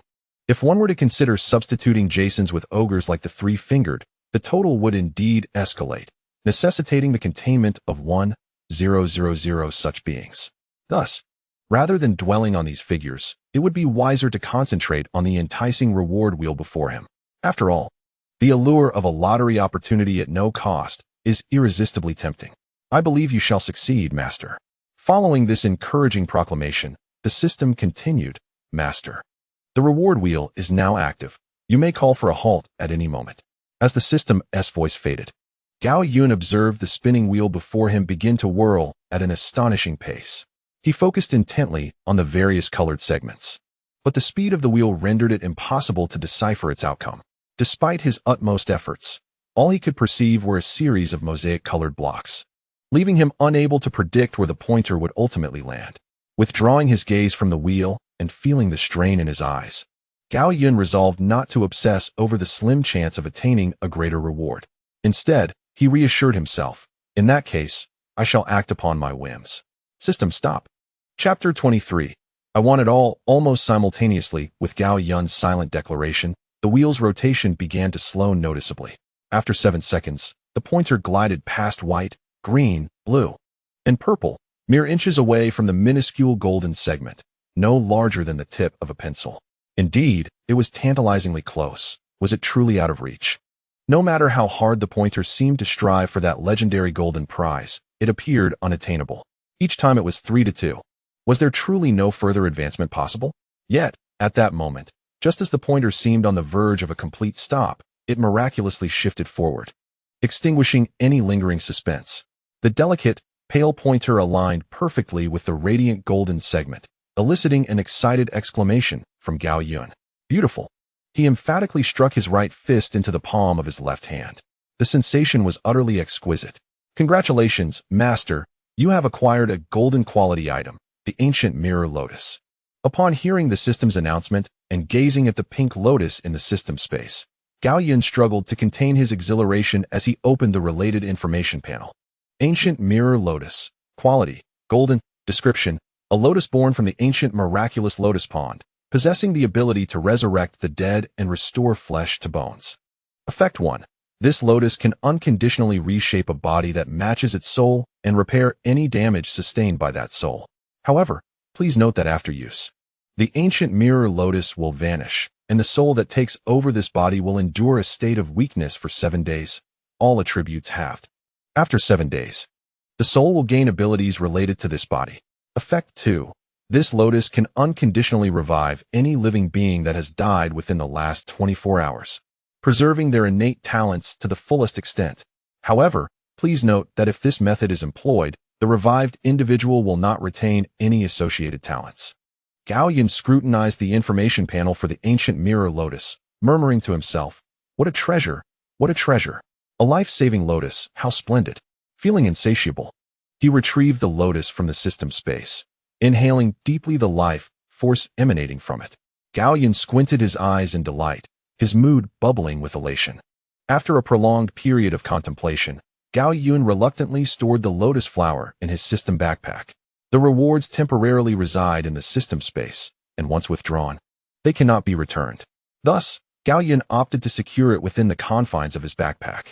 Taking a deep breath to calm his excited heart, he turned his gaze towards the remaining 2 rewards. Otherworldly Ticket X1, Mysterious Reward X1. System, activate the Otherworldly Ticket. Gao Yun was poised to seize the moment and unveil the remaining rewards. This was, of course, part of his plan. Understood, Master. The Otherworldly Ticket has been activated. Congratulations, Master. You have obtained an entry ticket for the Reappearance of Summer. Reappearance of Summer. The familiar title plunged Gao Yun into contemplative reverie. The Reappearance of Summer, a tale set on the island of Nichido, intertwined with the ominous shadow disease. Memories surged like a tidal wave, causing his eyes to gleam with increasing brightness. Gradually, the entirety of the narrative concerning the reappearance of Summer crystallized in his mind. This was a series steeped in elements of suspense, time, and combat. It narrates the misfortune of the protagonist, Shio Kobashira, who, after her untimely demise, is mourned by her counterpart, Shinpei Nagai, who travels to her hometown, Nichido Island, to pay his respects. Upon arrival, Nagai discovers the island is rife with urban legends surrounding the shadow disease. It is said that residents occasionally encounter their doppelgangers, shadows, who, upon sighting their original counterparts, would kill them and absorb all their emotional memories, seamlessly replacing them without detection. Following this thread, Nagai uncovers that Kobashira's death is intricately linked to the phenomenon.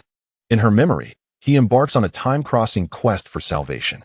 Having recalled the general plot of the Reappearance of Summer, Gao Yun opened the information panel for the entry ticket to inspect its details. Reappearance of Summer. Type: Otherworldly Entry Ticket. Effect: this ticket categorizes rewards into 5 difficulty levels: easy, normal, hard, nightmare, and hell. Description: originally, this was a world line destined for destruction without Shinpei Nagai. But with your presence, my master, the course of events has begun to alter.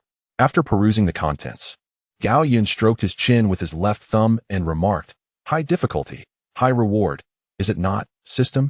"Indeed, master," came the confirmation from the system. Gao Yun continued his inquiry. "Then, system, given my current strength, is it possible to conquer the hell difficulty?"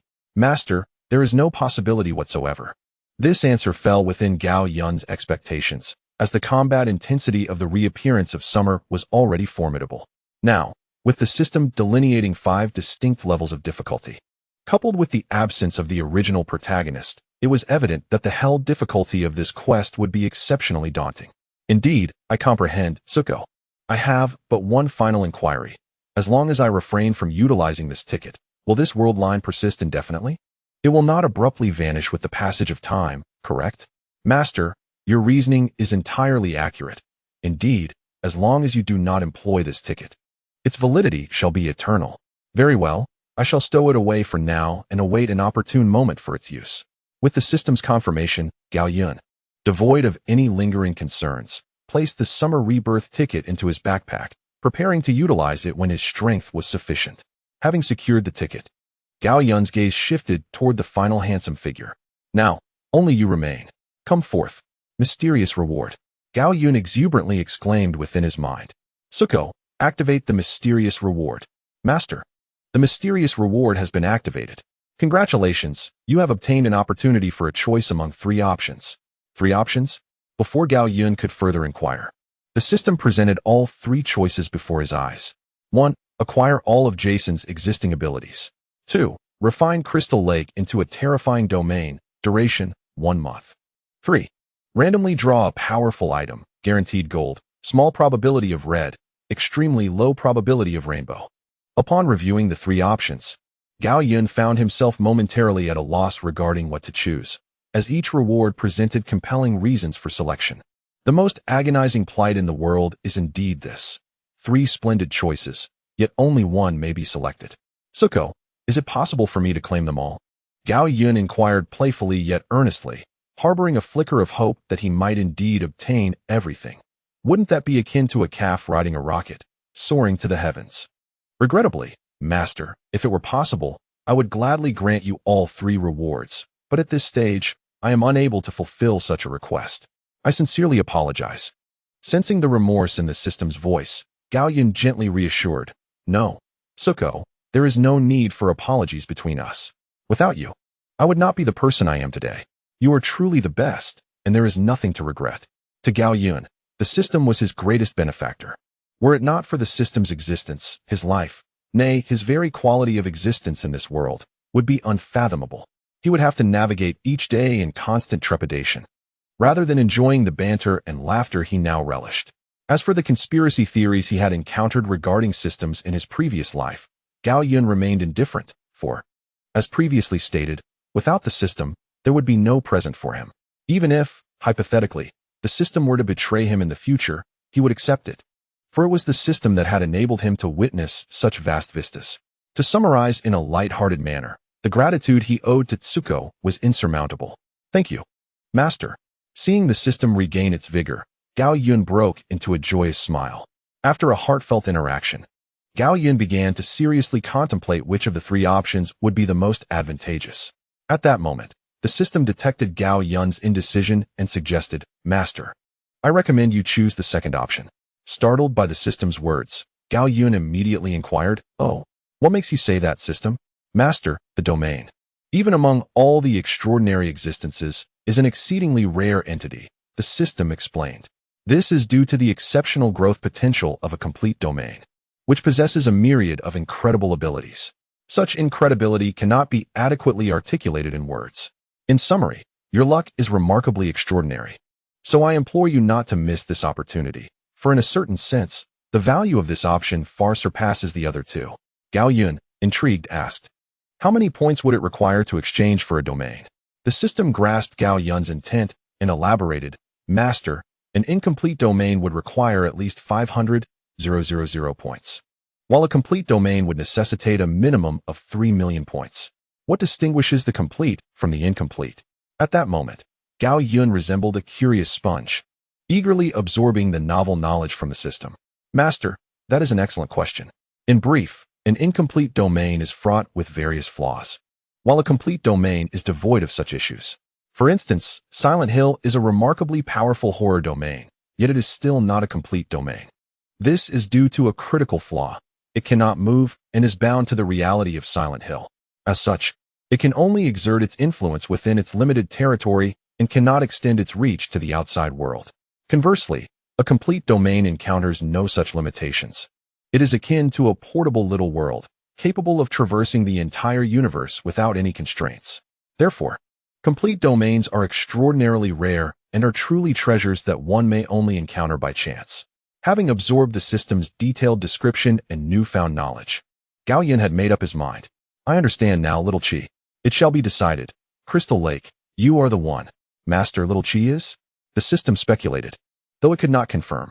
Feeling that it wasn't quite right to always refer to the system as system, Gao Yun decided to bestow a name upon it, as it was so powerful, so wondrous, and so adorable. Thus he thought to call the system Little Chi. I just hope you like it. Sensing the anticipation in the system's voice, Gao Yun candidly expressed his true feelings. Thank you, Master. I absolutely love it. Love you. Seeing that the system was pleased with the name he had given it, Gao Yun felt a surge of happiness. Additionally, Master, the option has been selected, and the reward has been issued. Please check, Master. Upon hearing the system's prompt, Gao Yun accessed his personal information panel, which displayed the following alterations. Name, Gao Yun. Physique, 20. Mentality, 40. Containment objects, Jason, the abnormal trio, the non-existent being. Items, summer resurgence admission ticket, etc. Domain, Crystal Lake. Awakening time, 29 days, 23 hours, 59 minutes, 39 seconds. Current ability, Master of the Crystal Lake. Effect, upon death. Resurrection will occur within the Crystal Lake. Exact timing depends on the extent of bodily damage sustained in life. Goodness gracious, an immortal body? Has it truly come to fruition? Upon observing the current effects of the Crystal Lake, Gao Yun was suddenly enveloped by an uncanny sense of unreality. The leap from a finite existence to the ability to rival time itself was staggering. This stark contrast ignited an exhilarating tremor throughout his being. In this moment, Gao Yun was overwhelmed with joy. Merely awakening for 21 seconds had resulted in enhancements to his physique and mentality, even granting him immortality. This only heightened his anticipation for the moment when the Crystal Lake would fully awaken. The imagery of that moment was beyond imagination, simply exquisite. Truly, it was a complete domain, terrifying in its magnificence.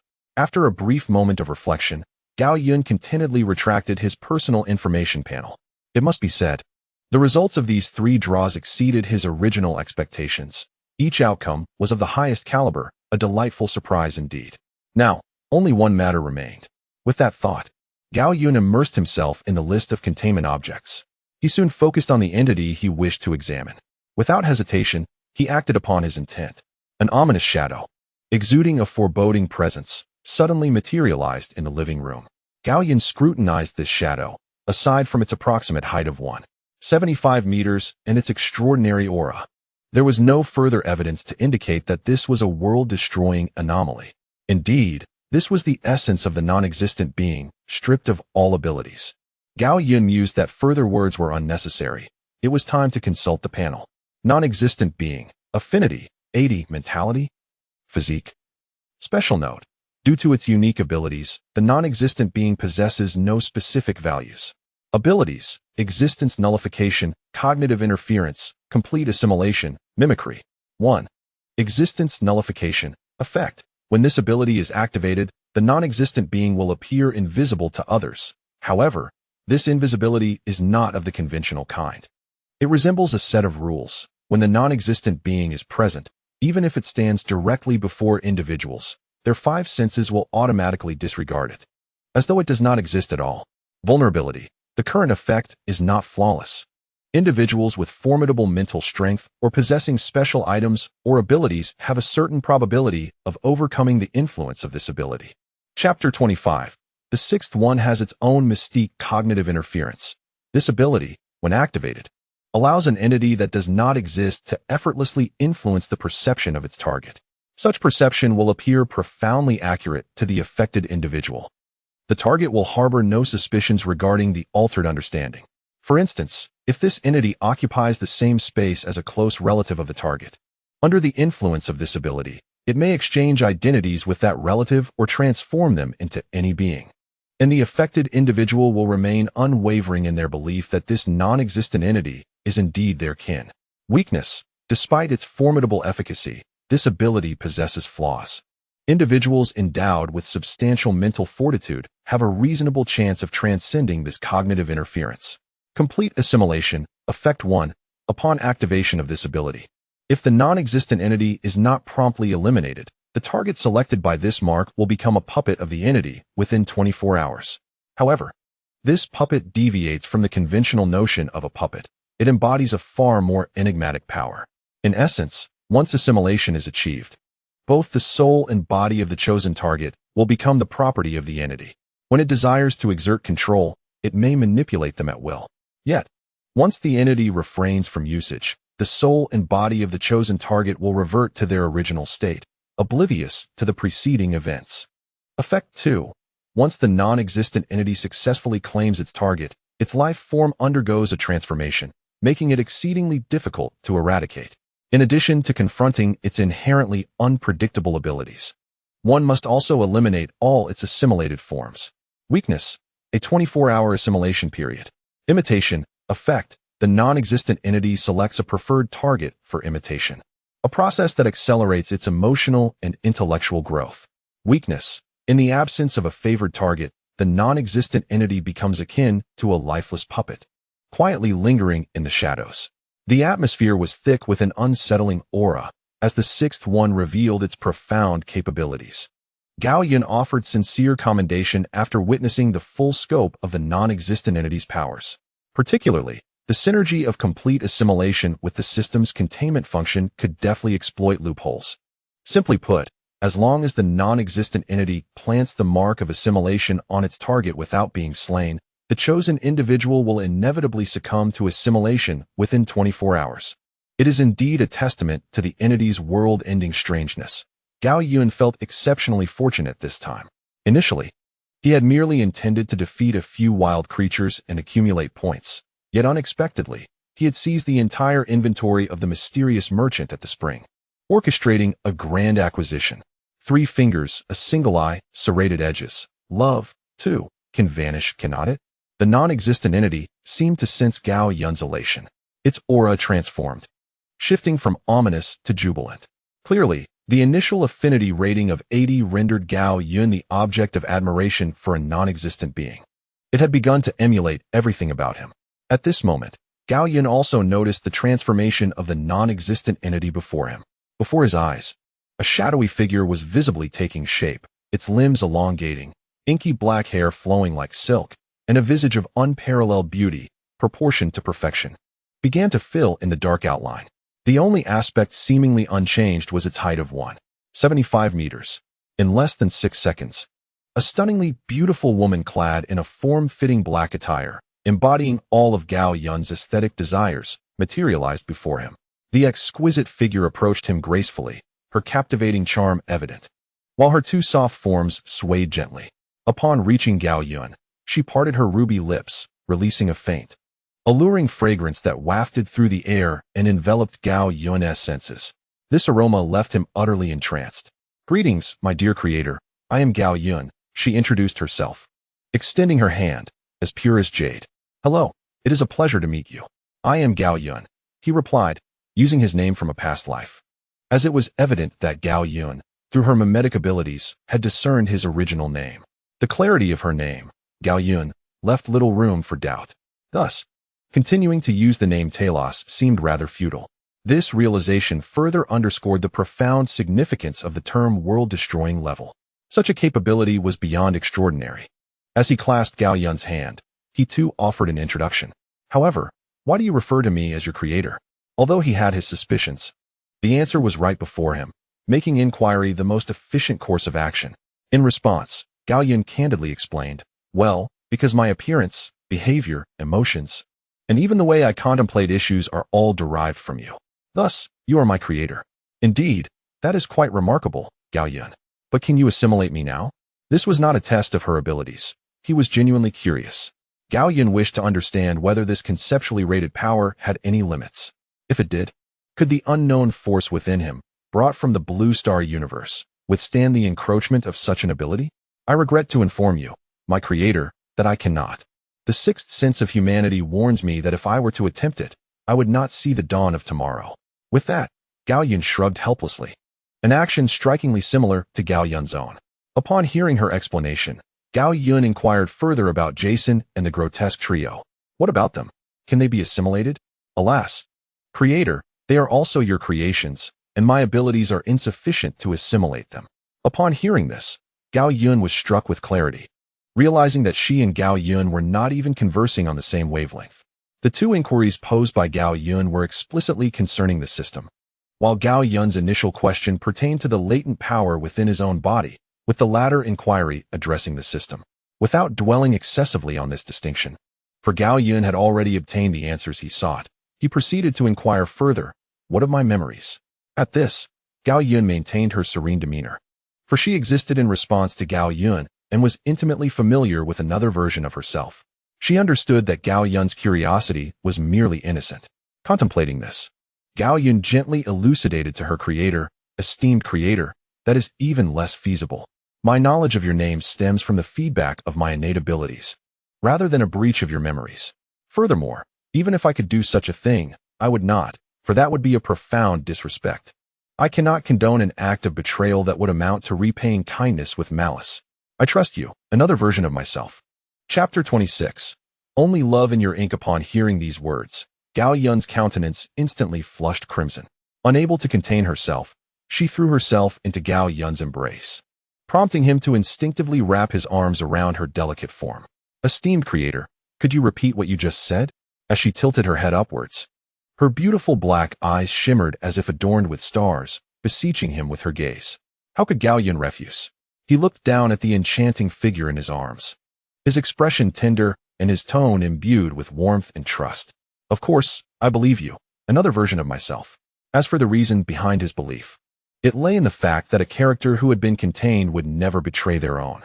Moreover, it was also due to Gao Yun's overwhelming affection, which was nearing its zenith. Gao Yun, a non-existent entity. Affinity 95. The initial affinity of contained characters is always set at 80.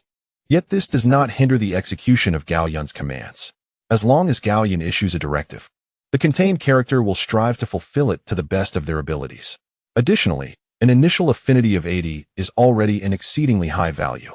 In the system's terminology, a couple with a solid emotional foundation typically reaches a maximum affinity of 85. In truth, this affinity primarily influences the unlocking of the character's abilities. When the affinity of a contained character reaches 100, Gao Yun can acquire items that enhance that character, which may include special abilities, powerful titles, or compatible weapons, among others. Returning to the matter at hand, Gao Yun's declaration of trust resonated within Gao Yun's heart like a whimsical fawn, unreasonably bounding through her emotions. This sensation left Gao Yun somewhat bewildered, for she had only recently come into existence. Although she had learned much from Gao Yun, she still had much to unravel regarding the unique human experiences of emotions and desires.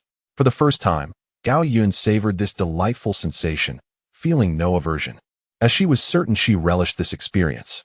This fluttering feeling towards Gao Yun marked a significant moment. With her emotions reaching a crescendo, her affection for him blossomed anew. Before she could fully grasp the specifics of the subsequent rewards, Gao Yun was enveloped by the enchanting fragrance of violets. At that moment, unable to suppress her fervent feelings, she tenderly cradled Gao Yun's handsome face in her hands. Rising slightly on her toes, she leaned in, captivated by the warmth of his masculine smile. As she felt the softness of his lips, Gao Yun found himself irresistibly immersed in this exquisite moment. However, noticing that Gao Yun had fallen into a daze after their encounter, remaining close yet motionless, he understood it was time for him to take the initiative. Soon, under his guidance, their lips began to engage in a sweet exchange, a delightful battle of affection. After a while, they parted, leaving behind a delicate connection that spoke of their passionate encounter. "O Creator, I was but a blank canvas, yet your brush has permission to paint me as you wish."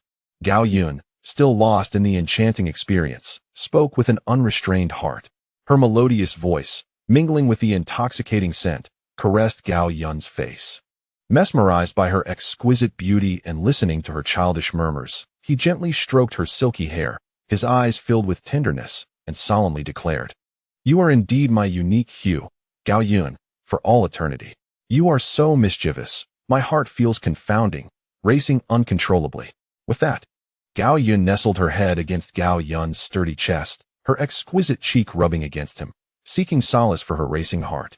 Observing this, Gao Yun withdrew his hand from her hair and gently began to pat her delicate back in comfort. How do you feel now? Much better, oh creator. From now on, do not call me creator, just use my name. That cannot be. You shall always be the creator. How about this? Privately, you shall call me creator, and in public, you can refer to me as Talos, while I shall call you Naya. Naya, is this the name bestowed upon me by the creator? At this, the elder sister, nestled in Gao Yun's embrace, suddenly lifted her head, her voice brimming with excitement and disbelief. Gao Yun gazed into her upturned face, her stunning beauty reflected in his eyes. And as her eager words hung in the air, he replied, "Indeed, do you like it?" Alas, the awaited response from Gao Yun did not arrive, and instead, Gao Yun ingeniously turned the tables on Gao Yun, imparting a vivid lesson. After a considerable time, the educational session drew to a close. Gao Yun and Gao Yun exchanged a secret promise through a pinky swear, their unique appellations for each other becoming an exclusive little secret shared between them. This delighted Nyarzi immensely, who, after the two parted, remained on the sofa with an incessant smile, occasionally murmuring, "Hee, the unique secret of the creator, hee, the unique secret."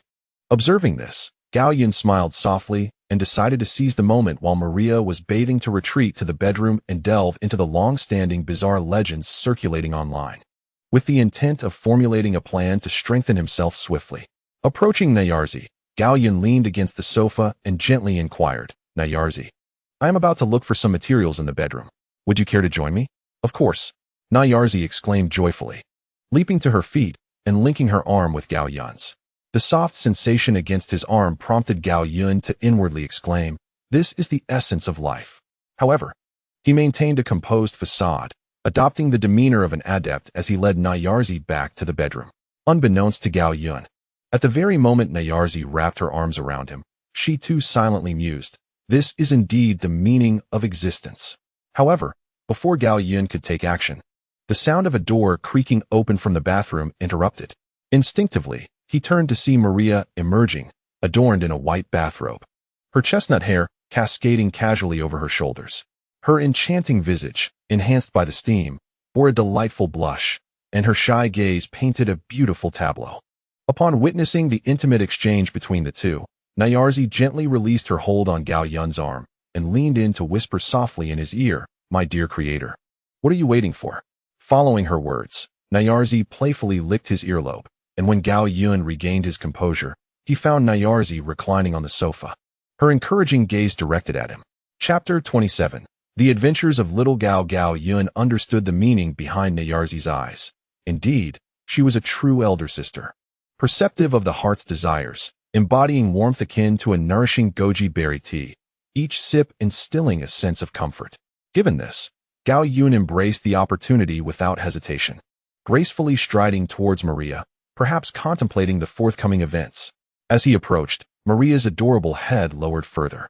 The reason for her earlier oblivion to the interaction between Gao Yun and Nyarzi was, naturally, the effect of Nyarzi's abilities. From Maria's perspective, the moment she stepped out of the bathroom, she saw no sign of Naoko, only the ardent gaze of Gao Yun fixed upon her. Approaching Maria, he noticed her eyes were directed towards the tips of her shoes, and with a tender compassion, he gently cradled her face in his hands. At that moment, their eyes locked, while she, seated on the sofa, observed them both. Gao Yun took the initiative to extend an invitation to Maria, his words sincere and heartfelt. "Beautiful lady, I wish to invite you to bask in the radiant moonlight this evening. May I inquire about your thoughts on this?" His magnetic voice and gentle words resonated in her ears, making Maria feel as though she were floating on a cloud. Tears welled in the corners of her eyes, prompting Gao Yun to delicately wipe them away with his fingertip. Maria, savoring the moment, closed her eyes, and as the tears cascaded, she passionately responded to her beloved's earnest invitation. "I would be delighted, Mr. Talos." With her affirmative reply, there was no time to waste. Gao Yun tenderly lifted Maria in a princess carry, cradling her close to his heart. With Maria's expectant and bashful gaze upon him, Gao Yun stepped towards the bedroom, treating her like a rare treasure. No, it was not merely a likeness. To Gao Yun, whether it was Maria, Naoko, Jennifer, or Selena, they were all his eternal loves. The soft click of the door locking signified the impending commencement of a fervent encounter. Naoko, watching them enter the bedroom, wore a blessed expression, while also daydreaming about what her own encounter with the creator might be like someday. The thought filled her with anticipation. Indeed, Naoko felt no pangs of jealousy towards the couple, as she was born from the essence of Gao Yun. Thus, his true love naturally extended to her as well. Taking on the responsibility of safeguarding the home, Naoko understood, through her imitation of Gao Yun, that this world was fraught with dangers, replete with chaotic elements. Hence, the safety of the creator was entrusted to her vigilant care. Meanwhile, within the bedroom, an epic battle was unfolding. The intensity of this struggle could be encapsulated in a brief tale. One evening, young Gao ascended a mountain to set up a tent. He was a cultivator, heir to a family legacy of spiritual arts known as the pillar that supports the heavens. Mastery of this technique would transform the practitioner into a postnatal treasure of merit. A pillar of white jade reaching to the skies. Young Gao was a rare prodigy of the Gao family, having cultivated this art to an extraordinarily profound level. Even in an era of scarce spiritual energy, his presence at this location was due to the relatively rich aura of the place, ideal for cultivation. That night, after setting up his tent, young Gao began his usual practice, but as fate would have it, an unexpected event occurred. Suddenly, a fissure appeared in the sky above the mountaintop, shimmering with a pinkish glow. At the pinnacle of the fissure rested a round ruby, while on the edges of the crevice, white hills flickered into view. Xiao Gao sensed an ominous connection to another realm through this fissure. The consequences of inaction were unthinkable. Thus, he hastily soared toward the rift, wielding his ancestral techniques. Employing the family secret, the heavenly serpent's embrace, he fervently licked the surroundings of the fissure. This was another revered technique of the Gao lineage, which, once mastered, could transform the tongue into a primordial serpent, unleashing devastating assaults upon adversaries. Soon, the fissure stirred under Xiao Gao's relentless onslaught.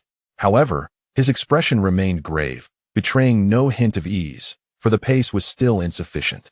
He needed to swiftly discern the fissure's true vulnerability to seal it.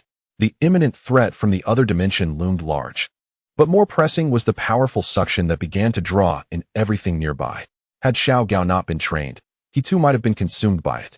Understanding the urgency of the situation, Xiao Gao fixated upon the ruby, an instinct urging him that this gem was the fissure's Achilles heel. With no time to ponder further and feeling the increasing pull, he unleashed the heavenly serpent's embrace upon the ruby, and then employed another ancestral technique, the dragon seizure. Heaven's grasp. It was said that mastery of this celestial art could obscure the sun and shake the earth with a single hand. Although Xiao Gao had yet to attain such mastery, the fissure was nowhere near as vast as the heavens or the earth. In this current phase, his abilities were sufficient to confront the fissure. He executed the dragon seizure against the white hill with a series of pressing and kneading motions. Under the combined might of his two techniques, the fissure's pull began to wane. Sensing his advantage, Xiao Gao pressed on with fervor, launching a barrage of strikes at the fissure. At that moment, the fissure seemed to reach a critical threshold.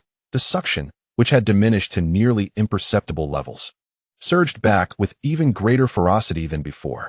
As if that were not enough, from within the depths of the fissure, torrents of spiritual water surged forth. Xiao Gao's heart sank. Through his divine perception, he realized that the spiritual water could engulf the entire world, an apocalyptic vision he dared not contemplate. It appeared that only one last resort remained. With fervent prayers to his ancestors for protection, he declared, "Transform." His voice rang out, strained and desperate, as his form began to shift. Within mere breaths, a towering pillar radiating sanctity materialized before the world. Seeing the spiritual water cascading like a waterfall, Xiao Gao had no time for hesitation. The urgency of the situation propelled him upward, and he charged directly into the fissure. However, the resistance within was formidable. A single collision proved insufficient to seal the core. Aside from the crimson light indicating the fissure had sustained damage, there was no other sign of progress. Reluctantly, Xiao Gao persisted against the overwhelming resistance and suction, continuing his relentless assault. Fortunately, although the core remained unsealable, the spiritual water was effectively blocked by Xiao Gao, thereby temporarily averting a cataclysmic crisis capable of annihilating the world. Xiao Gao was acutely aware that without sealing the core, the rift would persist. And as long as the rift endured, the immense tide of spiritual water would inevitably surge forth once more. With his transformation time limited, he knew swift action was imperative. Thus, He resolved to conclude the battle within an hour and a half. Chapter 28. Silent Hill or Raccoon City. This was no easy task for Xiao Gao. Yet for the safety of the world, he exerted every ounce of effort. With unwavering determination, he continued to navigate in and out of the rift.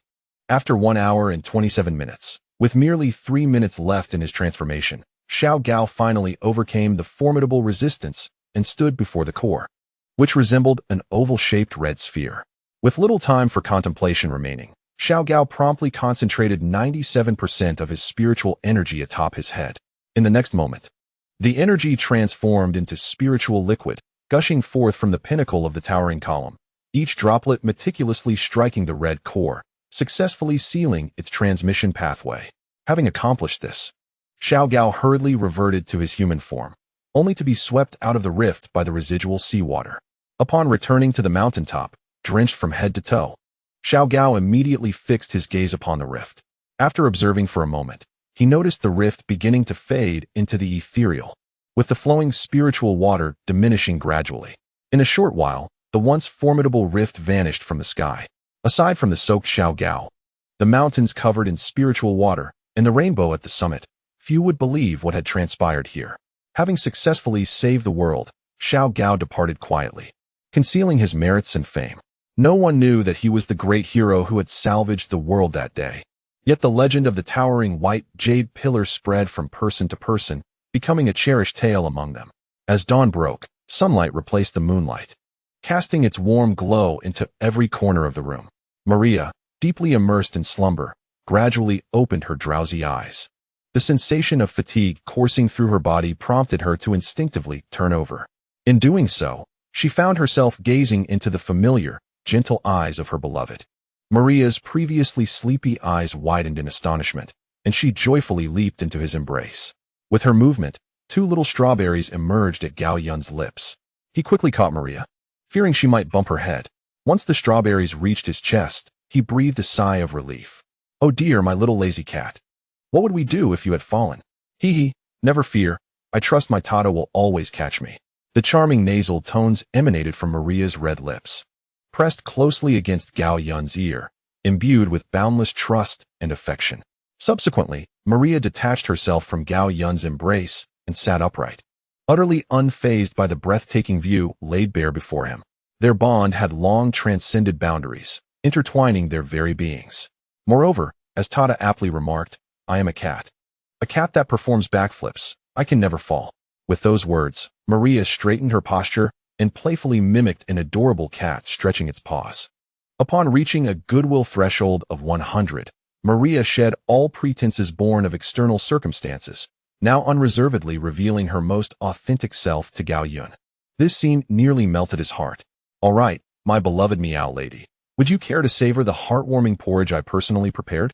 Gao Yun declared as he lifted a bowl of steaming, fragrant porridge from the bedside table. Yes, I wish to eat, Tata." "Very well, I shall feed you." "AMU, this is delicious.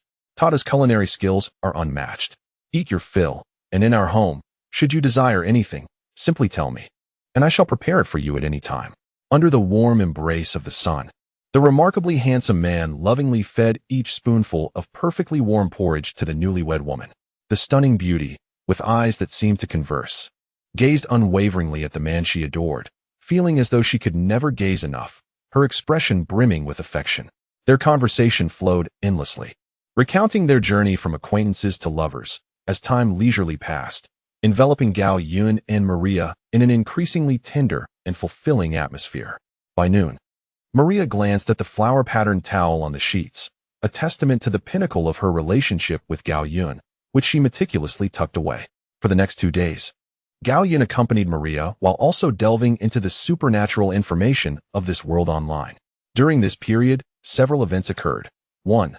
Gao Yun introduced Maria to his current team, which included Jason and others from the Naya tribe. 2. A cleric claiming to hail from the Vatican sought a meeting with Gao Yun, though the exact timing remained uncertain. It could happen within a day or 2, or perhaps not at all. 3. The peculiar trio's goodwill reached 100, attributed to Gao Yun's exceptional culinary prowess, as they had never before experienced such delectable cuisine. 4. Through his online research, Gao Yun discovered that this world harbored not only Silent Hill, but also Raccoon City. Yet, the related anomalous information was scant, and further inquiry yielded no results.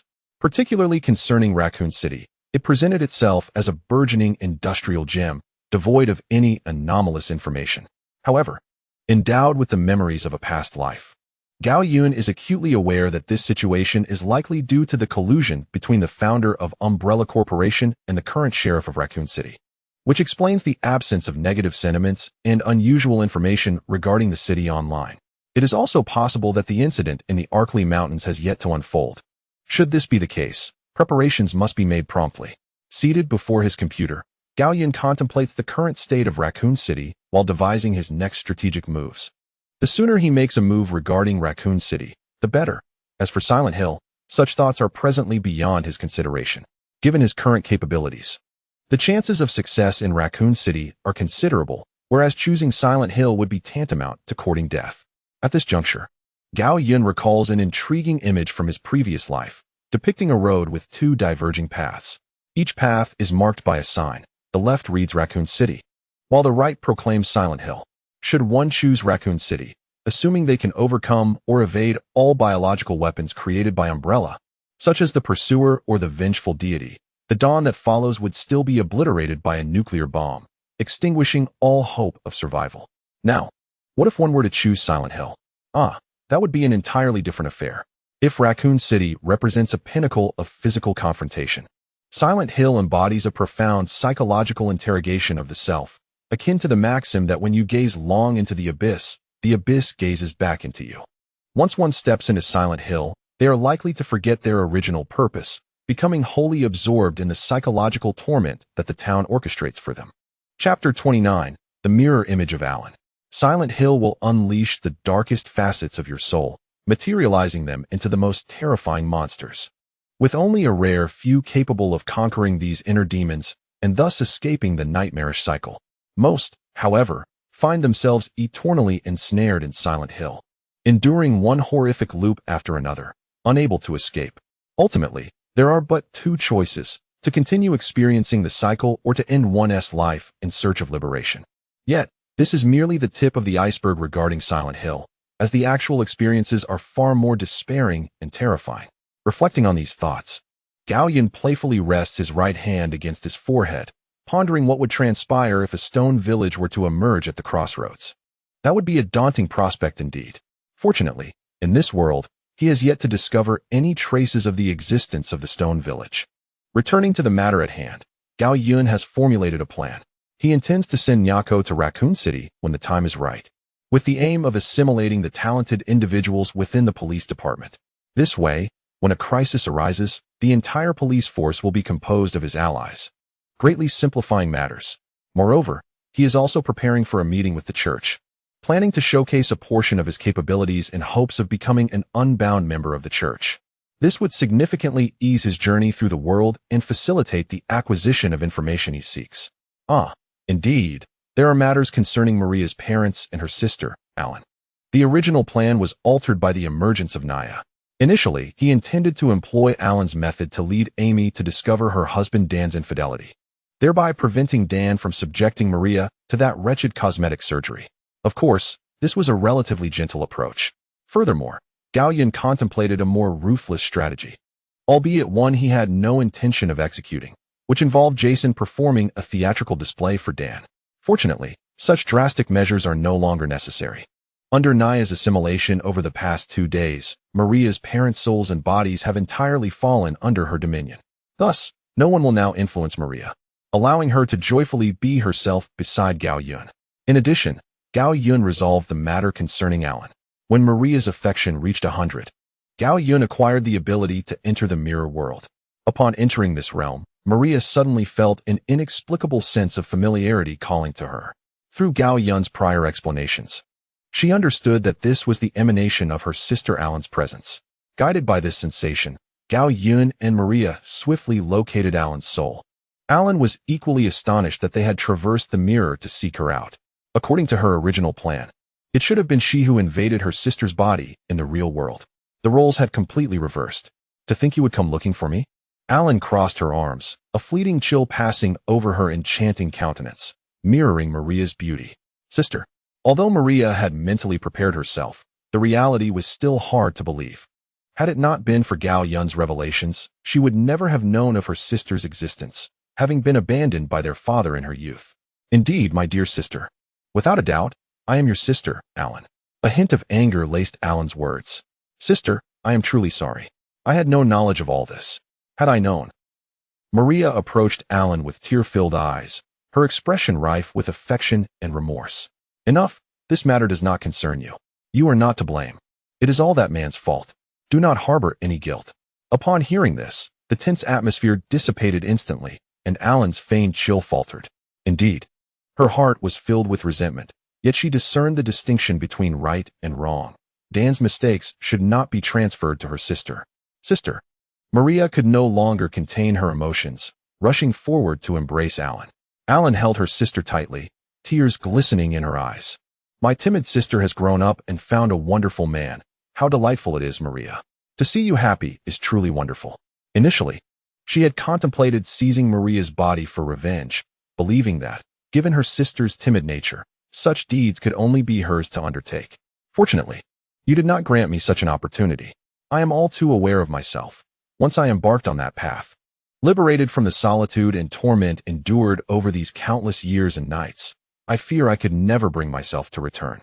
At that moment, you would assume my role in experiencing all these sensations within the mirror, yet what difference would there be between me and that beast? Thank you, my sister, for preventing me from becoming the embodiment of my most cherished yet loathed self. Aylin unreservedly shared her innermost thoughts with Maria and Gao Yun. No, sister. None of us will remain here, will we? With that, Maria peered from Aylin's embrace, her gaze filled with anticipation as she looked toward the man she adored. Maria's words were not meant to pressure Gao Yun. Rather, they echoed the promise he had made to her when they entered the mirrored realm, that he had a means to rescue Aylin. Indeed, my dear. Leave the subsequent matters to me, Gao Yun replied, his heart warmed by Aylin's response. With that, there was no room for hesitation regarding the next steps. Under Aylin's astonished gaze, Gao Yun retrieved a lotus flower teeming with vibrant life from the system's space. After confirming its use through thought, the lotus drifted toward Aylin. She offered no resistance. For through the mirror, she knew how extraordinary this man truly was. Moments later, Aylin's essence transformed into a stream of white light, wholly absorbed by the lotus. Subsequently, the flower radiated brilliant hues, a human silhouette gradually emerging upon the ground. Soon, the lotus completely dissipated, and the luminous aura enveloping the silhouette faded, leaving behind a body strikingly identical to Aylin's resting upon the floor of that mirrored world. The sensation of profound fatigue coursing through her body made the recently awakened Aylin feel somewhat disoriented. She had not experienced such physical weakness in a long time. Sister, you're awake, Maria exclaimed, rushing to Aylin's side. Maria, what is this? Aylin inquired. Sister, do you not remember? It was Tada who saved you with the ancient mirror lotus capable of resurrection. Tada, lotus, Maria repeated the words fervently. With each utterance, the light in her previously bewildered eyes grew brighter. Tada, what is happening to my sister? Maria asked, linking her arm with Gao Yun's, her confusion evident. Chapter 30, a triad of joyful days. Noticing Maria's concern for Aylin, Gao Yun gently caressed Maria's cheek and spoke softly. Do not worry, my dear. This is entirely normal.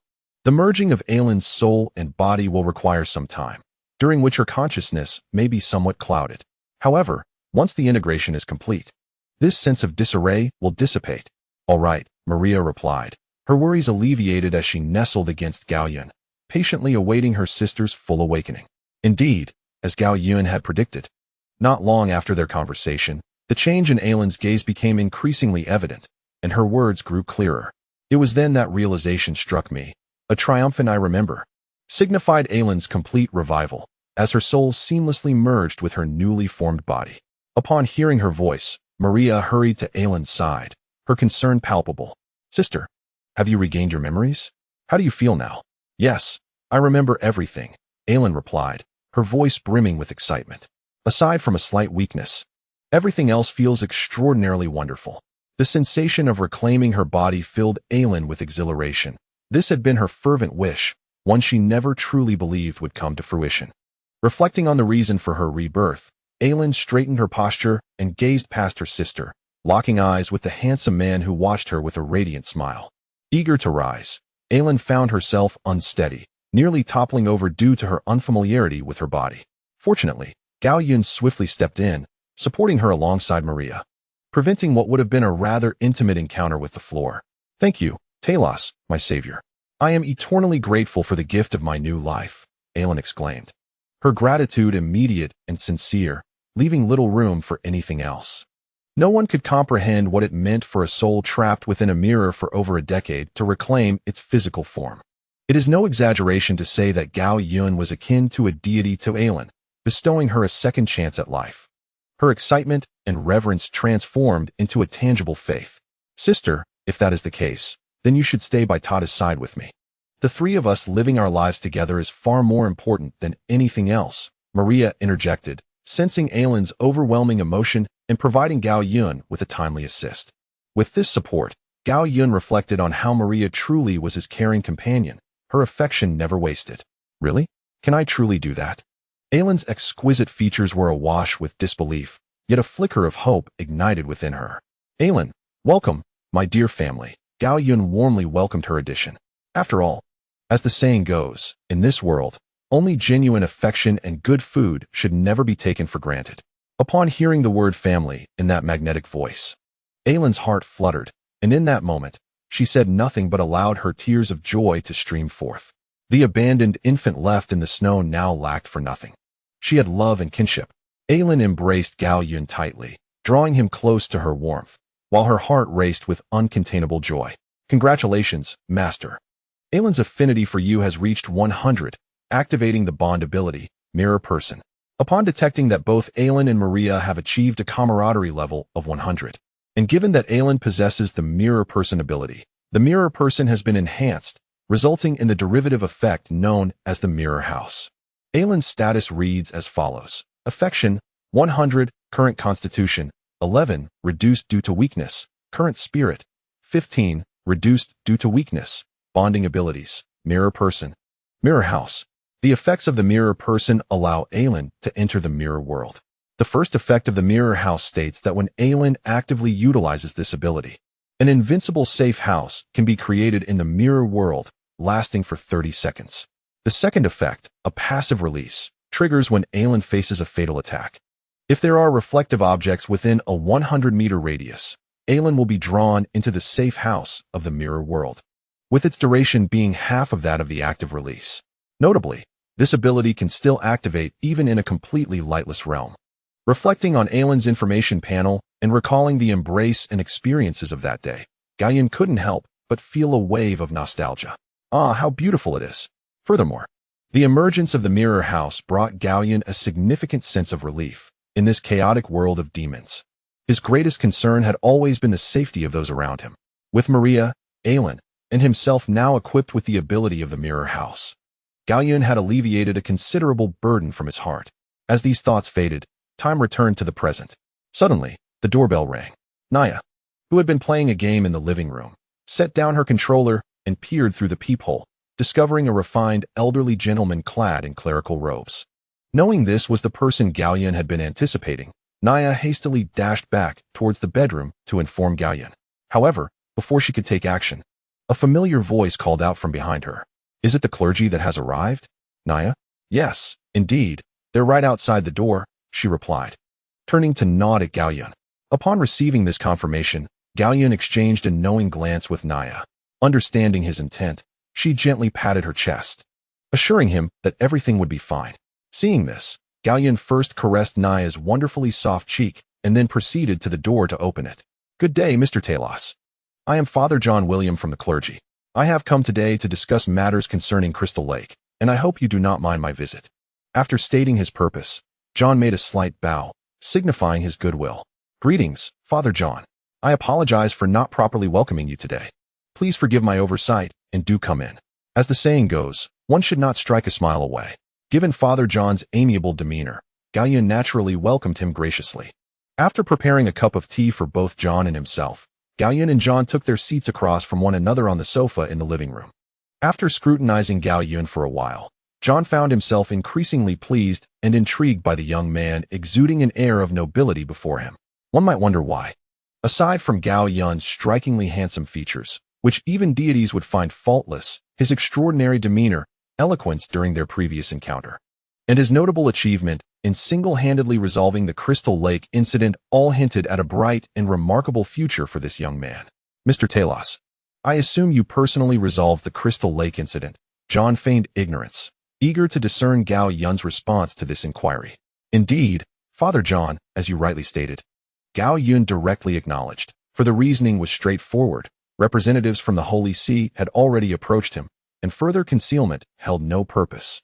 Chapter 31. Visitors from the Holy See. Moreover, Gao Yun had never intended to obscure the truth. Even if John had not posed such a question, he would have revealed his capabilities at an opportune moment. Gao Yun required the Holy See's endorsement for his forthcoming actions, and he greatly valued the intelligence network they possessed. With more detailed information at his disposal, he could swiftly enhance his own strength through their system.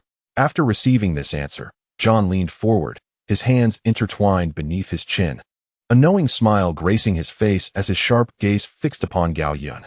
He spoke with feigned amusement. Oh, however, Mr. Talos, from what I understand, the local police department at Crystal Lake does not share your account. Confronted by John's penetrating gaze and the palpable intensity directed at him, Gao Yun remained unperturbed, responding with a calm demeanor. You know, Father John, had I reported the truth, I would have been unable to predict the ramifications that might ensue. Thus, I deemed it the best choice at that moment. Pausing briefly, Gao Yun lifted the freshly brewed tea from the table, took a sip, and set the cup down, steering the conversation back to its essence.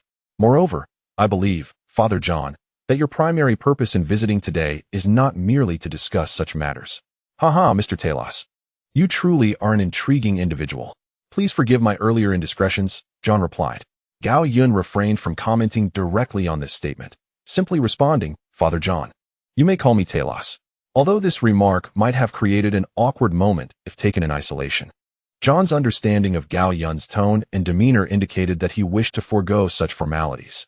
Perceiving Gao Yun's implication, John readily acquiesced. From any perspective, this young man undeniably exemplified excellence. John had already intended to cultivate a closer relationship with him, and now, with Gao Yun initiating this dialogue, he was more than willing to respond in kind. Of course, Talos, you may refer to me as John. Now that we have reached this point, let me invoke an ancient Eastern proverb. Let us speak candidly. With that, John straightened in his seat and began to elucidate the Holy See's stance on the matter, along with the true purpose of his visit that day. Talos, I come bearing the divine oracle of our Lord, who proclaims that the events surrounding Crystal Lake are solely attributed to you. The Lord holds you in high esteem, believing you to be an indispensable force against the encroaching darkness of this world. Therefore, Talos, I extend to you a formal invitation to join our noble endeavor and stand alongside us in opposition to the heresies that arise from beyond this realm. At this juncture, John extended his palm towards Gao Yun. However, Gao Yun hesitated to accept, for he found himself beset with numerous inquiries that required John's elucidation. John, it is not that I am unwilling to acquiesce, but rather that I am burdened with many questions that need your clarification. Upon hearing this, John retracted his outstretched hand, his expression tinged with embarrassment. Of course, my apologies, Talos. I was overly excited and momentarily lost sight of such an important matter. I hope you can forgive my lapse. It is quite all right, John, I understand, Gao Yun reassured him. Feeling even more embarrassed, John quickly promised, Thank you, Talos. Please feel free to voice any questions you may have. I shall answer without reservation. To speak without reservation? What an opportune moment. Recognizing this rare chance, Gao Yun began to inquire about the answers he sought. John, some of my forthcoming queries may be somewhat presumptuous, so please do not take offense. Not at all, Talos. Ask away. The Lord does not hold grudges against any of his beloved children. With John's assurance, Gao Yun felt unencumbered and prepared to press forward with bold inquiries. John, I wish to know the origin of the Lord's oracle. Was it delivered directly by him? In truth, Gao Yun had initially intended to question the very existence of the Lord, but fearing the wrath of an irate John, he opted for a more tactful approach. While John had assured him that he could ask anything, one could hardly muster the courage to do so. John, with a reverent touch upon the crucifix before him, began to elucidate. The oracle is indeed delivered directly by the Lord, yet we mere mortals are unable to perceive that vast divine voice. Thus, we rely on the Archangel Michael to convey his messages. Has the Archangel Michael descended to our world? Gao Yun inquired, curiosity piqued. No, certainly not. If the Archangel were to descend to this realm, there would be no place for such heresies, the elderly gentleman replied, his face alight with admiration, clearly holding the name of Michael in high regard. And the oracle? Gao Yun pressed. The oracle is bestowed upon the Archangel by the Lord, who then relays it to the divine statue within the Holy See, allowing us to glimpse a fragment of the Lord's grandeur. Upon hearing this, Gao Yun's spirit of jest was once again ignited. So, this oracle is merely a third-hand account. The moment for jest concluded, and Gao Yun posed yet another new question. What of these peculiar heresies? Are they a long-standing presence, or have they only recently begun to emerge in significant numbers? The inquiry arose from Gao Yun's clear recollection of his previous research into the realm of the supernatural. His intrinsic fascination with this subject had led him to seek information months prior. Yet he distinctly remembered a time when the internet was devoid of the plethora of related content that now exists. In fact, he had previously consulted the system regarding this matter. However, the system only possessed clarity about the objectives pertinent to tasks, leaving it ignorant of such inquiries. Gao Yun's question momentarily took John aback, yet he soon responded with a look of appreciation. Talos, you truly are a child favored by the Lord. Although I am unaware of how you accomplished this, it is evident that you remain unaffected by the constraints of cognitive rules. Cognitive rules? Gao Yun echoed the phrase, subtly glancing at Nyariko seated beside him. Understanding the implication of his gaze, Nyariko innocently gestured, expressing her inability to undertake such grand endeavors with her current capabilities. As their private interaction unfolded, John, with a serious demeanor, continued, indeed, cognitive impairment.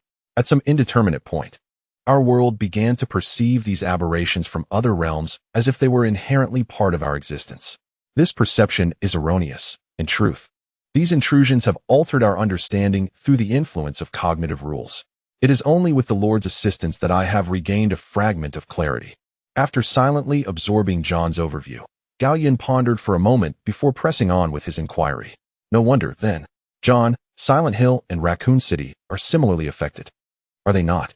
They were never products of this world, yet have somehow manifested here, altering people's perceptions through cognitive rules, leading them to accept the existence of these two locales as a matter of course. With his hands clasped before his mouth, he articulated his conjecture to John. Indeed, Talos, you are truly remarkable. You are rightly regarded as a favored child of the Lord.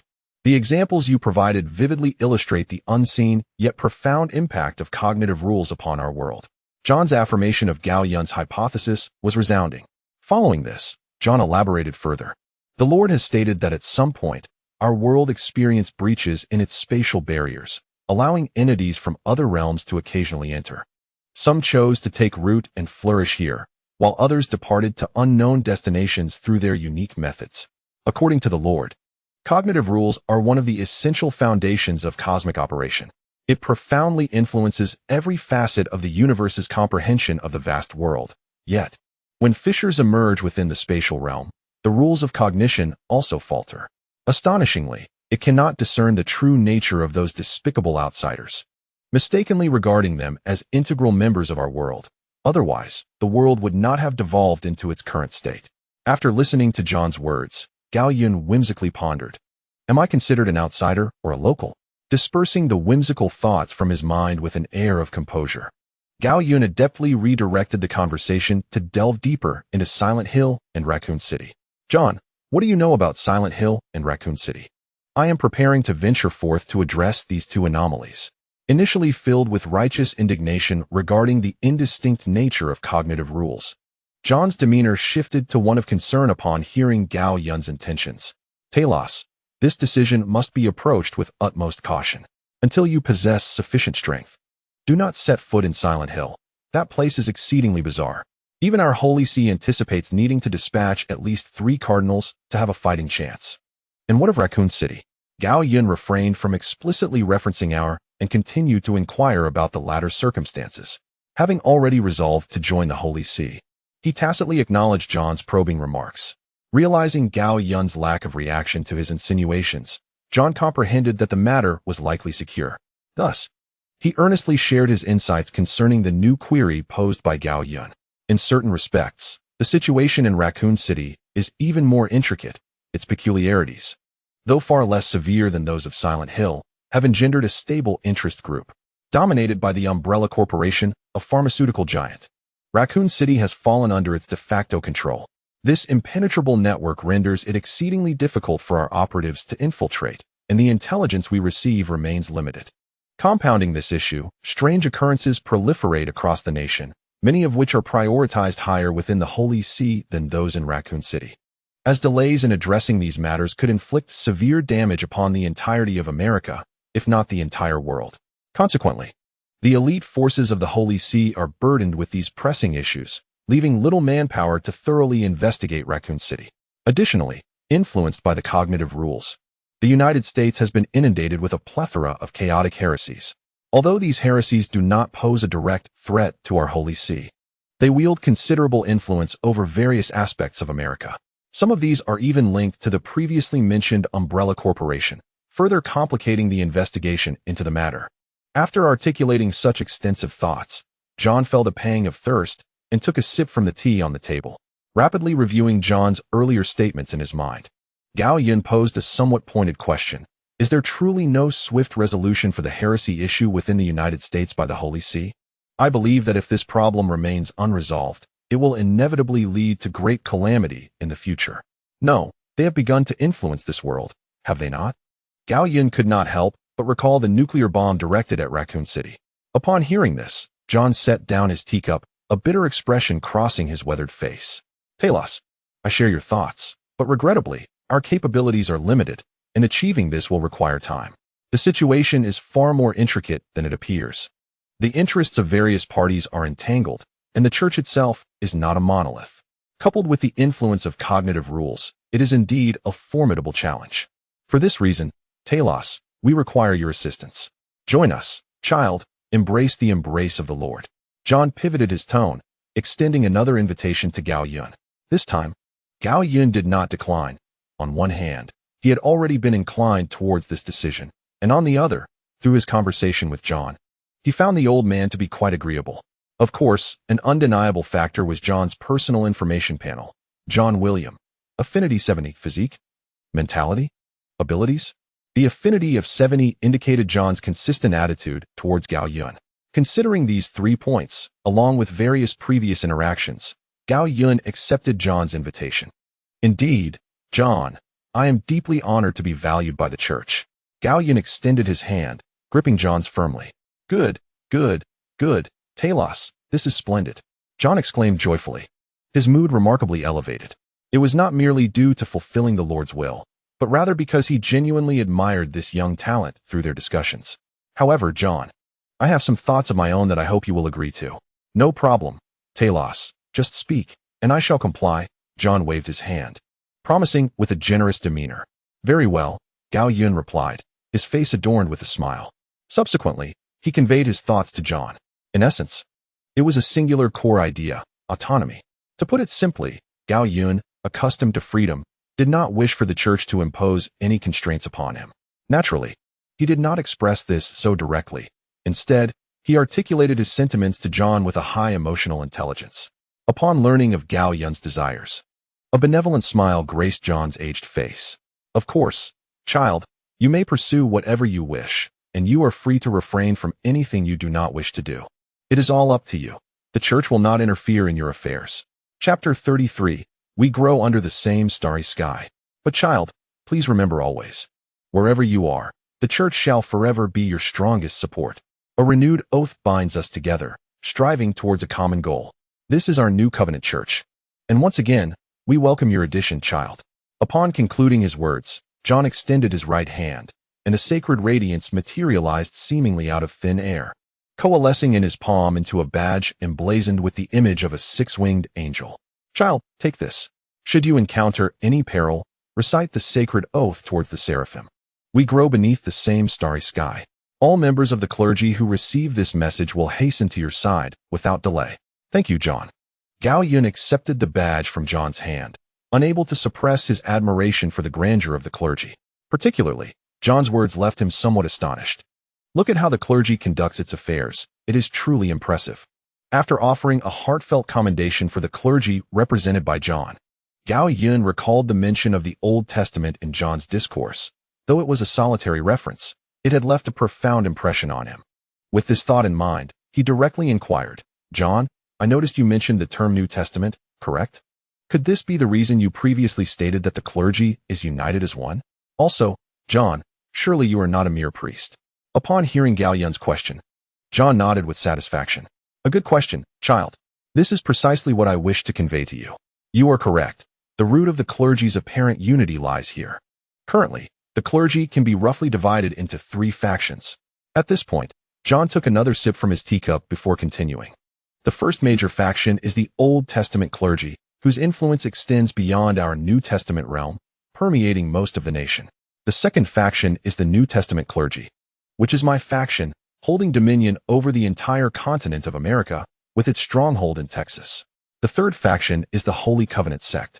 Their doctrine is chaotic and their faith impure, with a majority of their followers hailing from other realms.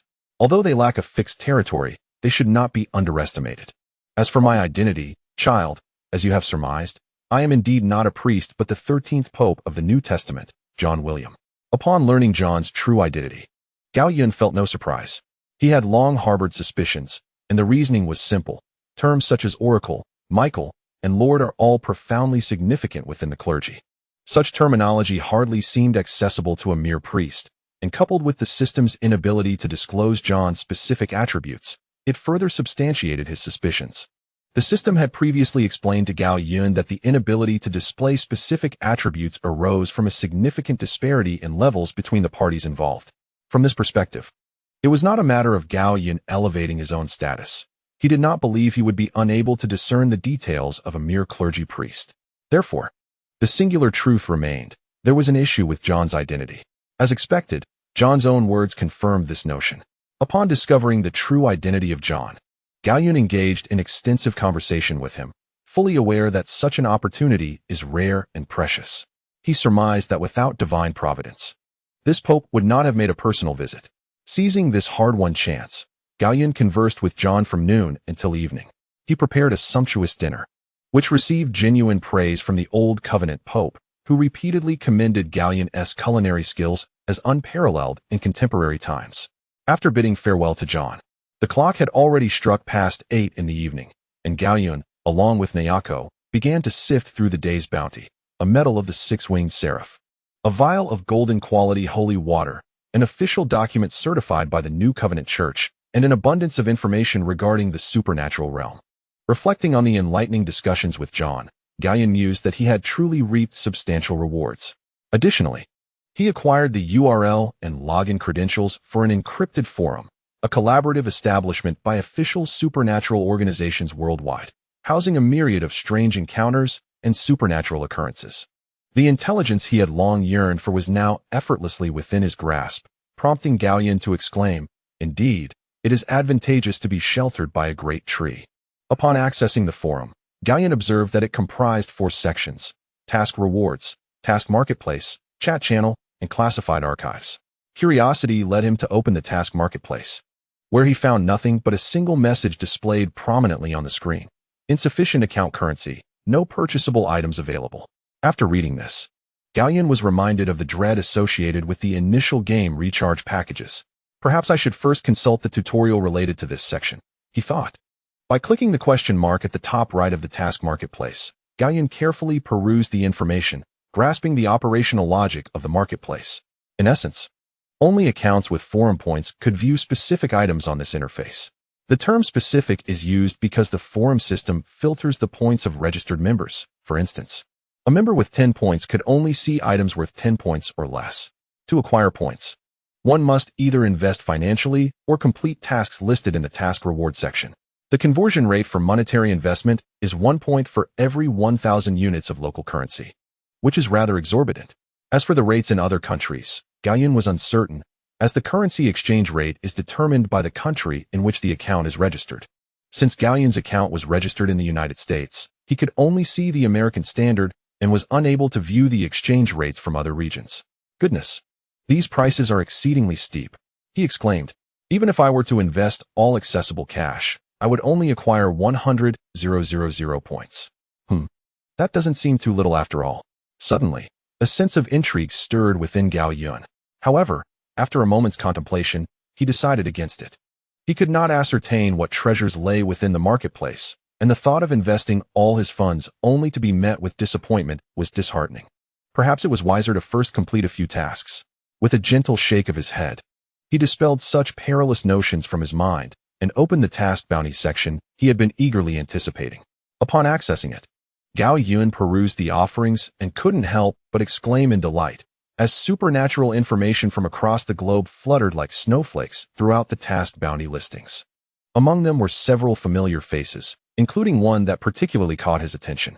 Chapter 34. The Tape of Sadako, Slender, Ghostly Figure. Rating S. Type: Singular Supernatural Entity. Appearance: Click to view image. Rest assured, the church has employed rituals to nullify any adverse effects. Location: United States, United Kingdom, Germany. And hungry looseness. The earliest sighting report dates back to 1600 in Germany, with the most recent sighting recorded in Ohio, USA, on November 22, 2020. Known abilities: teleportation, pyrokinesis, dark tendrils, behavioral logic, entirely random. Those targeted by it exhibit symptoms such as coughing, headaches, amnesia, and nosebleeds. Vulnerability: unknown. Threat level: based on existing statistics. Over 20 cities have suffered devastation, with at least 689 casualties. For a more detailed introduction, please click to view. This bounty has been accepted 37 times to date. Task requirement: exterminate the slender, ghostly figure. Completion reward: 30 million miles dollars, 500,000 points. This bounty was published on October 27, 1997. Unable to accept, with over 20 special abilities. And that does not include the uncharted ones. Weighing the current strength of both sides, Gao Yun could only pass on this one. He clicked on the next bounty, and it appeared to be another familiar entity. Cursed tape. Rating: C. Type: Cursed item. Appearance: Click to view image. Has been vetted by the forum. Poses no adverse effects. Safe to view. Location: various places around the world. Special note: if this tape is discovered, do not watch it. Promptly submit it to the Supernatural Forum to receive a reward of 10,000 Me gold and 2,000 points. This bounty was published on January 11, 2017. The entry for the cursed tape was evidently less extensive than that of the slender, ghostly figure. After a moment's reflection, Gao Yun grasped its implications. If this tape indeed referred to Sadako, then he would need to devise a means to mitigate her curse's influence. The most effective starting point would be the tape itself, for therein lay the source. The scarcity of relevant content is likely due to the forum administrators having uncovered the underlying logic of Sadako's curse. Namely, as long as no one views the videotape and the existing tapes are retrieved, Sadako will naturally cease to exist. However, the real fear lies in the possibility that someone may inadvertently watch the tape, and in a desperate bid for survival, succumb to the curse's temptation to share it with others. The ramifications of such actions could be dire, transforming Sadako into a formidable entity reminiscent of the original creator of the tape, an outcome too dreadful to contemplate. This may very well explain the limited information regarding Sadako. Gao Yun intends to remain vigilant for any sightings of Sadako's videotape. While submission may not be necessary, he harbors a considerable audacity to contain her. After perusing a bit further, Gao Yun stumbled upon a significant target. Silent Hill. Rating: unknown. Genre: horror domain. Click for related entries. Appearance: click to view image. Location: Toluca Lake, Texas, USA. First appearance: July 20th, 2021. Known abilities: none. Mission requirement: retrieve any pertinent intelligence related to it. Upon verification by the forum administrators, appropriate rewards will be issued based on the importance and accuracy of the information. Number of bounty seekers: 88. Special note: this area is extremely perilous. All extraordinary individuals should carefully consider whether to venture forth. Bounty release date: July 21st, 2021. What a considerable number of participants, among those 88. It would be a miracle if even one were to return unscathed. Gao Yun reflected on his memories associated with Silent Hill and his conversation with John earlier that day, and he held little optimism for the fate of these individuals. Furthermore, He harbored his own thoughts regarding the multitude of people pursuing this mission. It seems they are all vying for a chance at fortune. Through his discussions with John, Gao Yun learned that the invasions from other realms are not always entirely malevolent. While they may bring calamity, they also bestow upon this world new possibilities. For instance, extraordinary items, certain unclaimed divine artifacts, or tools that can enhance one's strength or potential. These opportunities abound, and invariably, those who seize them find their abilities advancing, some even soaring to unprecedented heights. Particularly in a horror domain like Silent Hill, the potential for fortune is incalculable. Thus, even with the knowledge that this endeavor could very well be a one-way trip, the allure of a chance remains compelling. The prospect of being the lucky one, or perhaps even achieving meteoric success, pulls at the hearts of many. This insatiable desire drives individuals toward this enigmatic and silent realm, a place where humanity's darker inclinations are especially cherished. One cannot help but wonder what the present-day Silent Hill truly resembles. Severing the chaotic thoughts, he gazed upon the bounty concerning Silent Hill. Gao Yun felt an insatiable eagerness for the awakening of the Crystal Lake domain, as he yearned to encounter this realm, which had already garnered global notoriety in his previous life as one of the 3 great forbidden zones of horror gaming. Very well, let us first gather the necessary bonds. The term bonds refers to the 4 notorious murderers led by Jason. These are the true targets of Gao Yun today. He would not aim for the unattainable. The bounties for S-rank and unknown-level individuals were evidently beyond his current capabilities. Although Gao Yun possessed an immortal body, immortality did not equate to invincibility. Should he encounter a cunning entity skilled in sealing, he could easily find himself disoriented and overwhelmed. Thus, Gao Yun's current tenet was to remain cautious, amass resources, and bide his time. With the system in hand, the world would be his. Of course, Gao Yun never lacked the courage to strive. Should a genuine opportunity arise, he would not hesitate to expend every ounce of his strength. Returning to the matter at hand, after some time, Gao Yun finally unearthed information on one of the 4 murderers, Freddy, Hell's minion of Maple Street. Rating: CBS, due to its characteristics. The disparity in strength is considerable. Those undertaking this task should act according to the situation. Type: singular supernatural entity. Appearance: click to view image, unpolluted green. Habitat: Maple Street, Texas, USA. Vulnerability: Freddy's strength amplifies in accordance with people's fear of him. Dispelling fear and confronting the darkness will significantly diminish Freddy's power. Abilities: dream manipulation. Freddy can ensnare chosen individuals into the realm of dreams, where he wields formidable supernatural abilities. This ability fluctuates with Freddy's own mental state and strength. Chapter 35, Freddy's Purge Day. In his prime, Freddy required no condition of sleep to ensnare the chosen into dreams. Under normal circumstances, Freddy necessitates the target to be in a state of slumber to draw them into his dream realm. When gravely weakened, Freddy may fall from the domain of dreams into reality, at which point his power resembles that of a mere child, utterly fragile. Special note: Freddy is a cunning demon. When confronting him, it is imperative to remain calm and unafraid. Without exceptional mental fortitude and unwavering conviction, it is advised to refrain from undertaking this task. Special note 2. Freddy is an immortal demon, having been vanquished numerous times, only to return again and again. He now resembles a cockroach, re-emerging annually, only to be crushed once more. When you behold this bounty, it signifies his imminent return. Fear not, for although Freddy is the master of dreams and possesses the ability to resurrect, as long as your strength is sufficient and your heart resolute, he shall not be your adversary. Therefore, if you believe you possess these qualities, then take the plunge, vanquish Freddy, claim your reward, and contribute to the grand celebration of pest extermination each year, known as Freddy Cleansing Day. Task requirement: journey to Elm Street and return him to his origins. Task reward: the Supernatural Forum will bestow corresponding rewards based on the subsequent evaluation of Freddy's capabilities. This bounty was published on August 16, 2021. I fear this may be the final opportunity to encounter this task, for High Luck is poised to take action. Without hesitation, he confirmed his acceptance of the task to prevent it from being snatched away by another. This task differs from those previously observed, as it permits only a single account to undertake it. The reason lies in Freddy's rating. Although he can theoretically reach an S rank, this is merely a hypothetical peak. In contrast, his dismally low baseline renders him insignificant when compared to his two brothers, aside from the cursed videotape. Silent Hill, what power do you possess, little brother? Do you think you deserve to sit at our table? Freddy. He brandished his freshly sharpened claws before retracting them silently.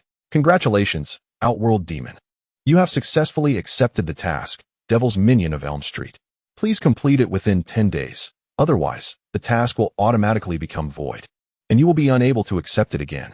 Moreover, you must pay half of the task reward as a penalty, according to the minimum reward stipulated for this bounty. You will need to pay 500 points and 5,000 meters of gold to restore your account's ability to accept other tasks. Outworld Demon is a moniker that High Luck assigned to himself. As for whether this nickname might provoke misunderstandings from the New Covenant Church, High Luck asserted that this name has received John's endorsement. The old man is quite open-minded. The New Covenant Church is distinct from other sects in that it does not concern itself with the source or nature of the powers one wields, as long as one can contend against the malevolent heretics from beyond. These malevolent heretics, in the context of the New Covenant Church, refer to those whose objectives involve the destruction of the current world or pose significant threats to humanity.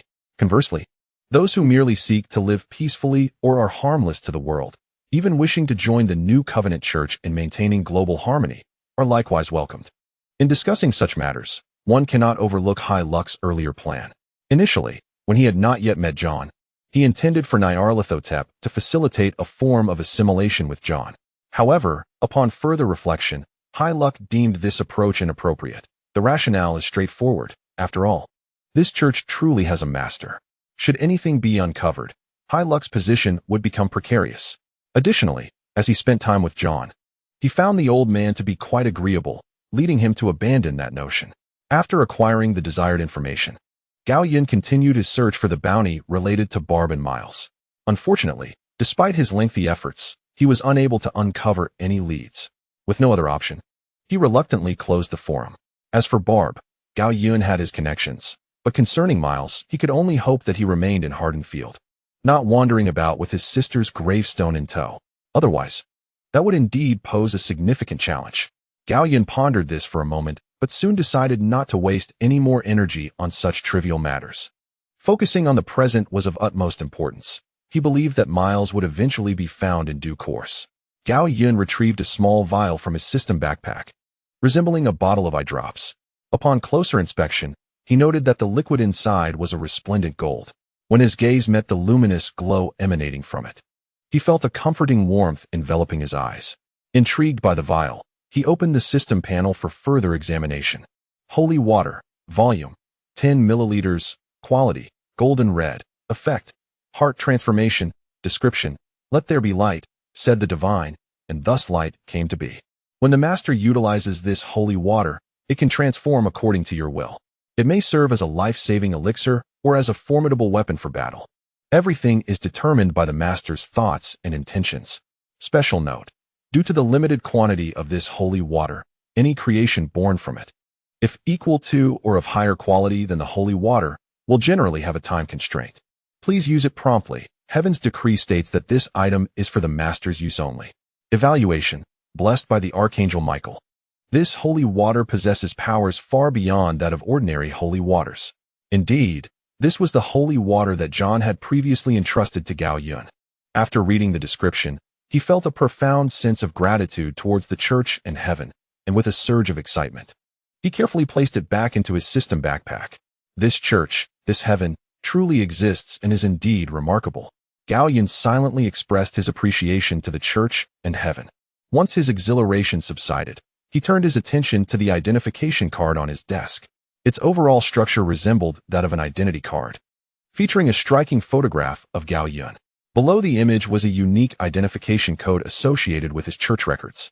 However, distinctively, to the right of his photograph, there was a cross, above which were emblazoned 8 gilded characters: Holy Divine Son, Papal Authentication. Possessing this identification card granted Gao Yun unrestricted passage throughout the 6 states governed by the New Covenant Church, ensuring a smooth journey ahead. The final item was a medal bestowed by John. Dominating the medal were 3 pairs of radiant wings that obscured the sky.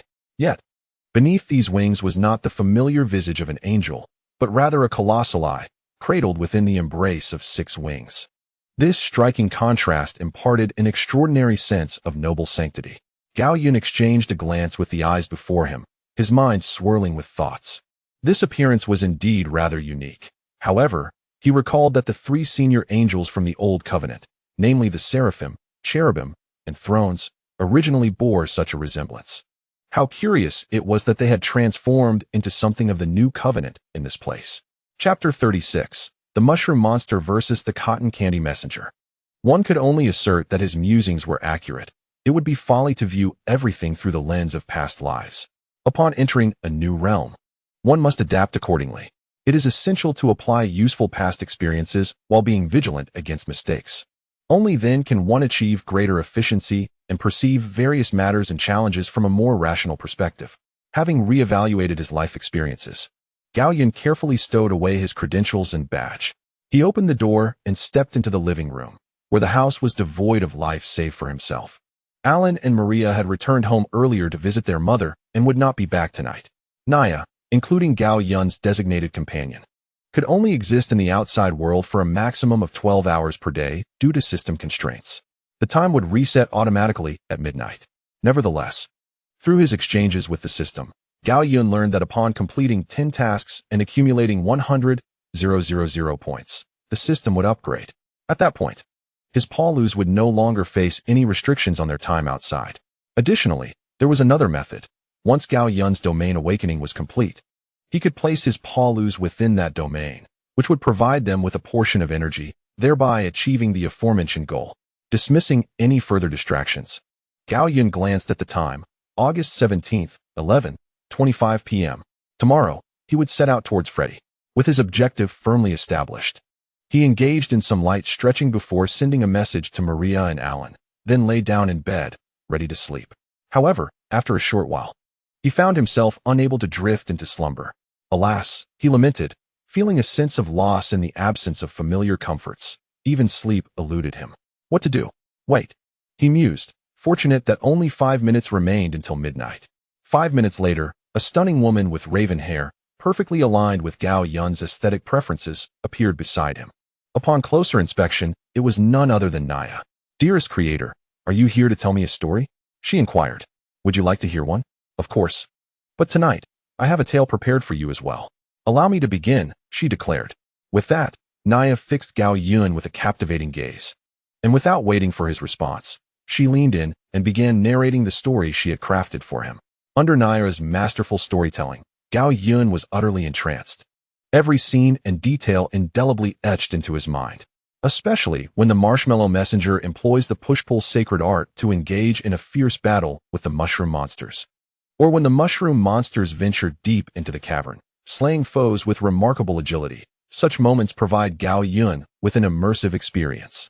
In summary, under the diligent guidance received the previous night, Naya's storytelling prowess underwent a remarkable transformation, evolving from a clumsy articulation to eloquent expression.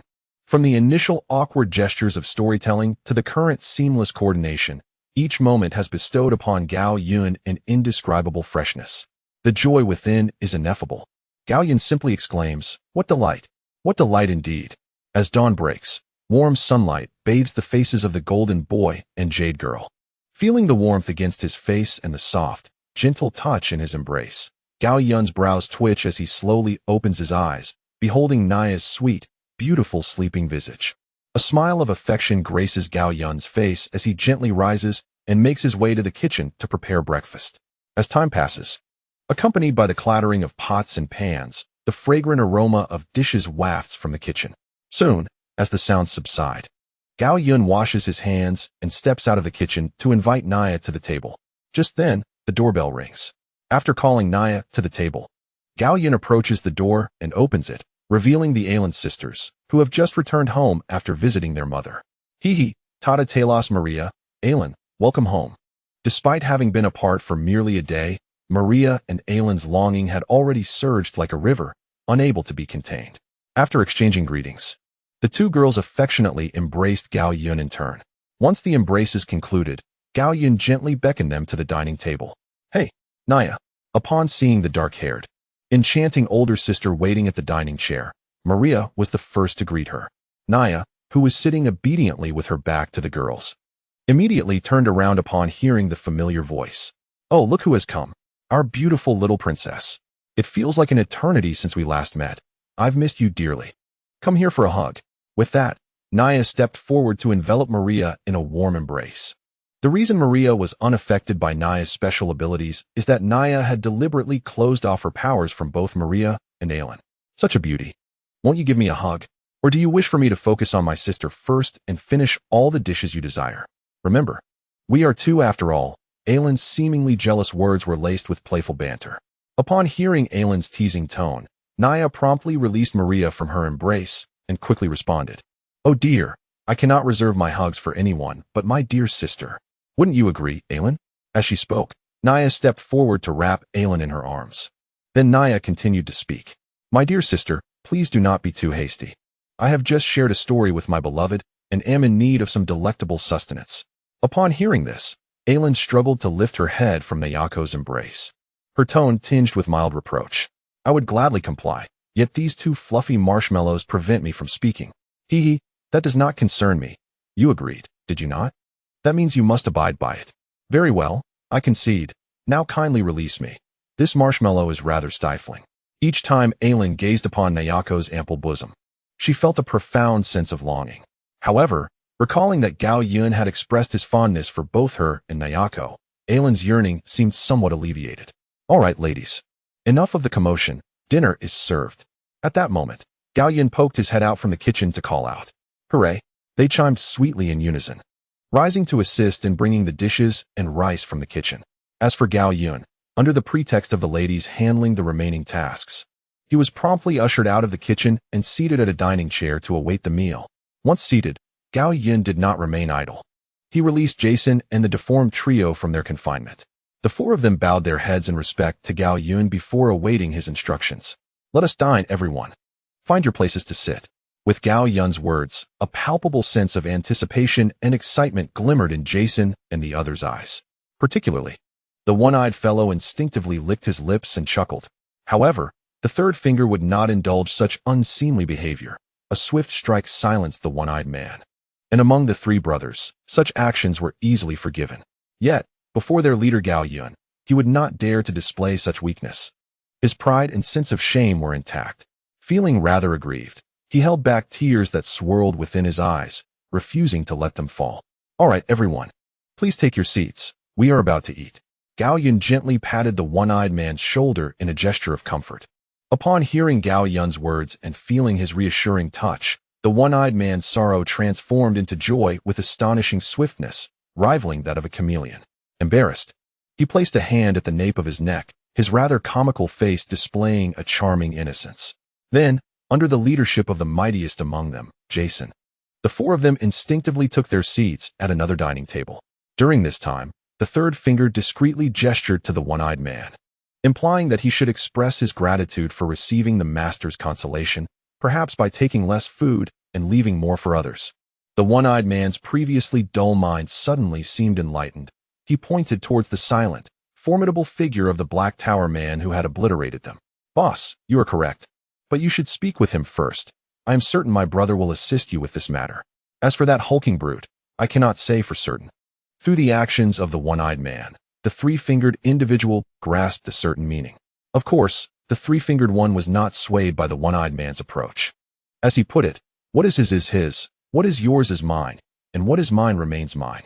It remained unclear how the several individuals planned to allocate the high fortune, but they had returned to the dining table, quietly awaiting the arrival of the dishes. Soon, amidst the bustling activity, the meals for both tables were served in their entirety.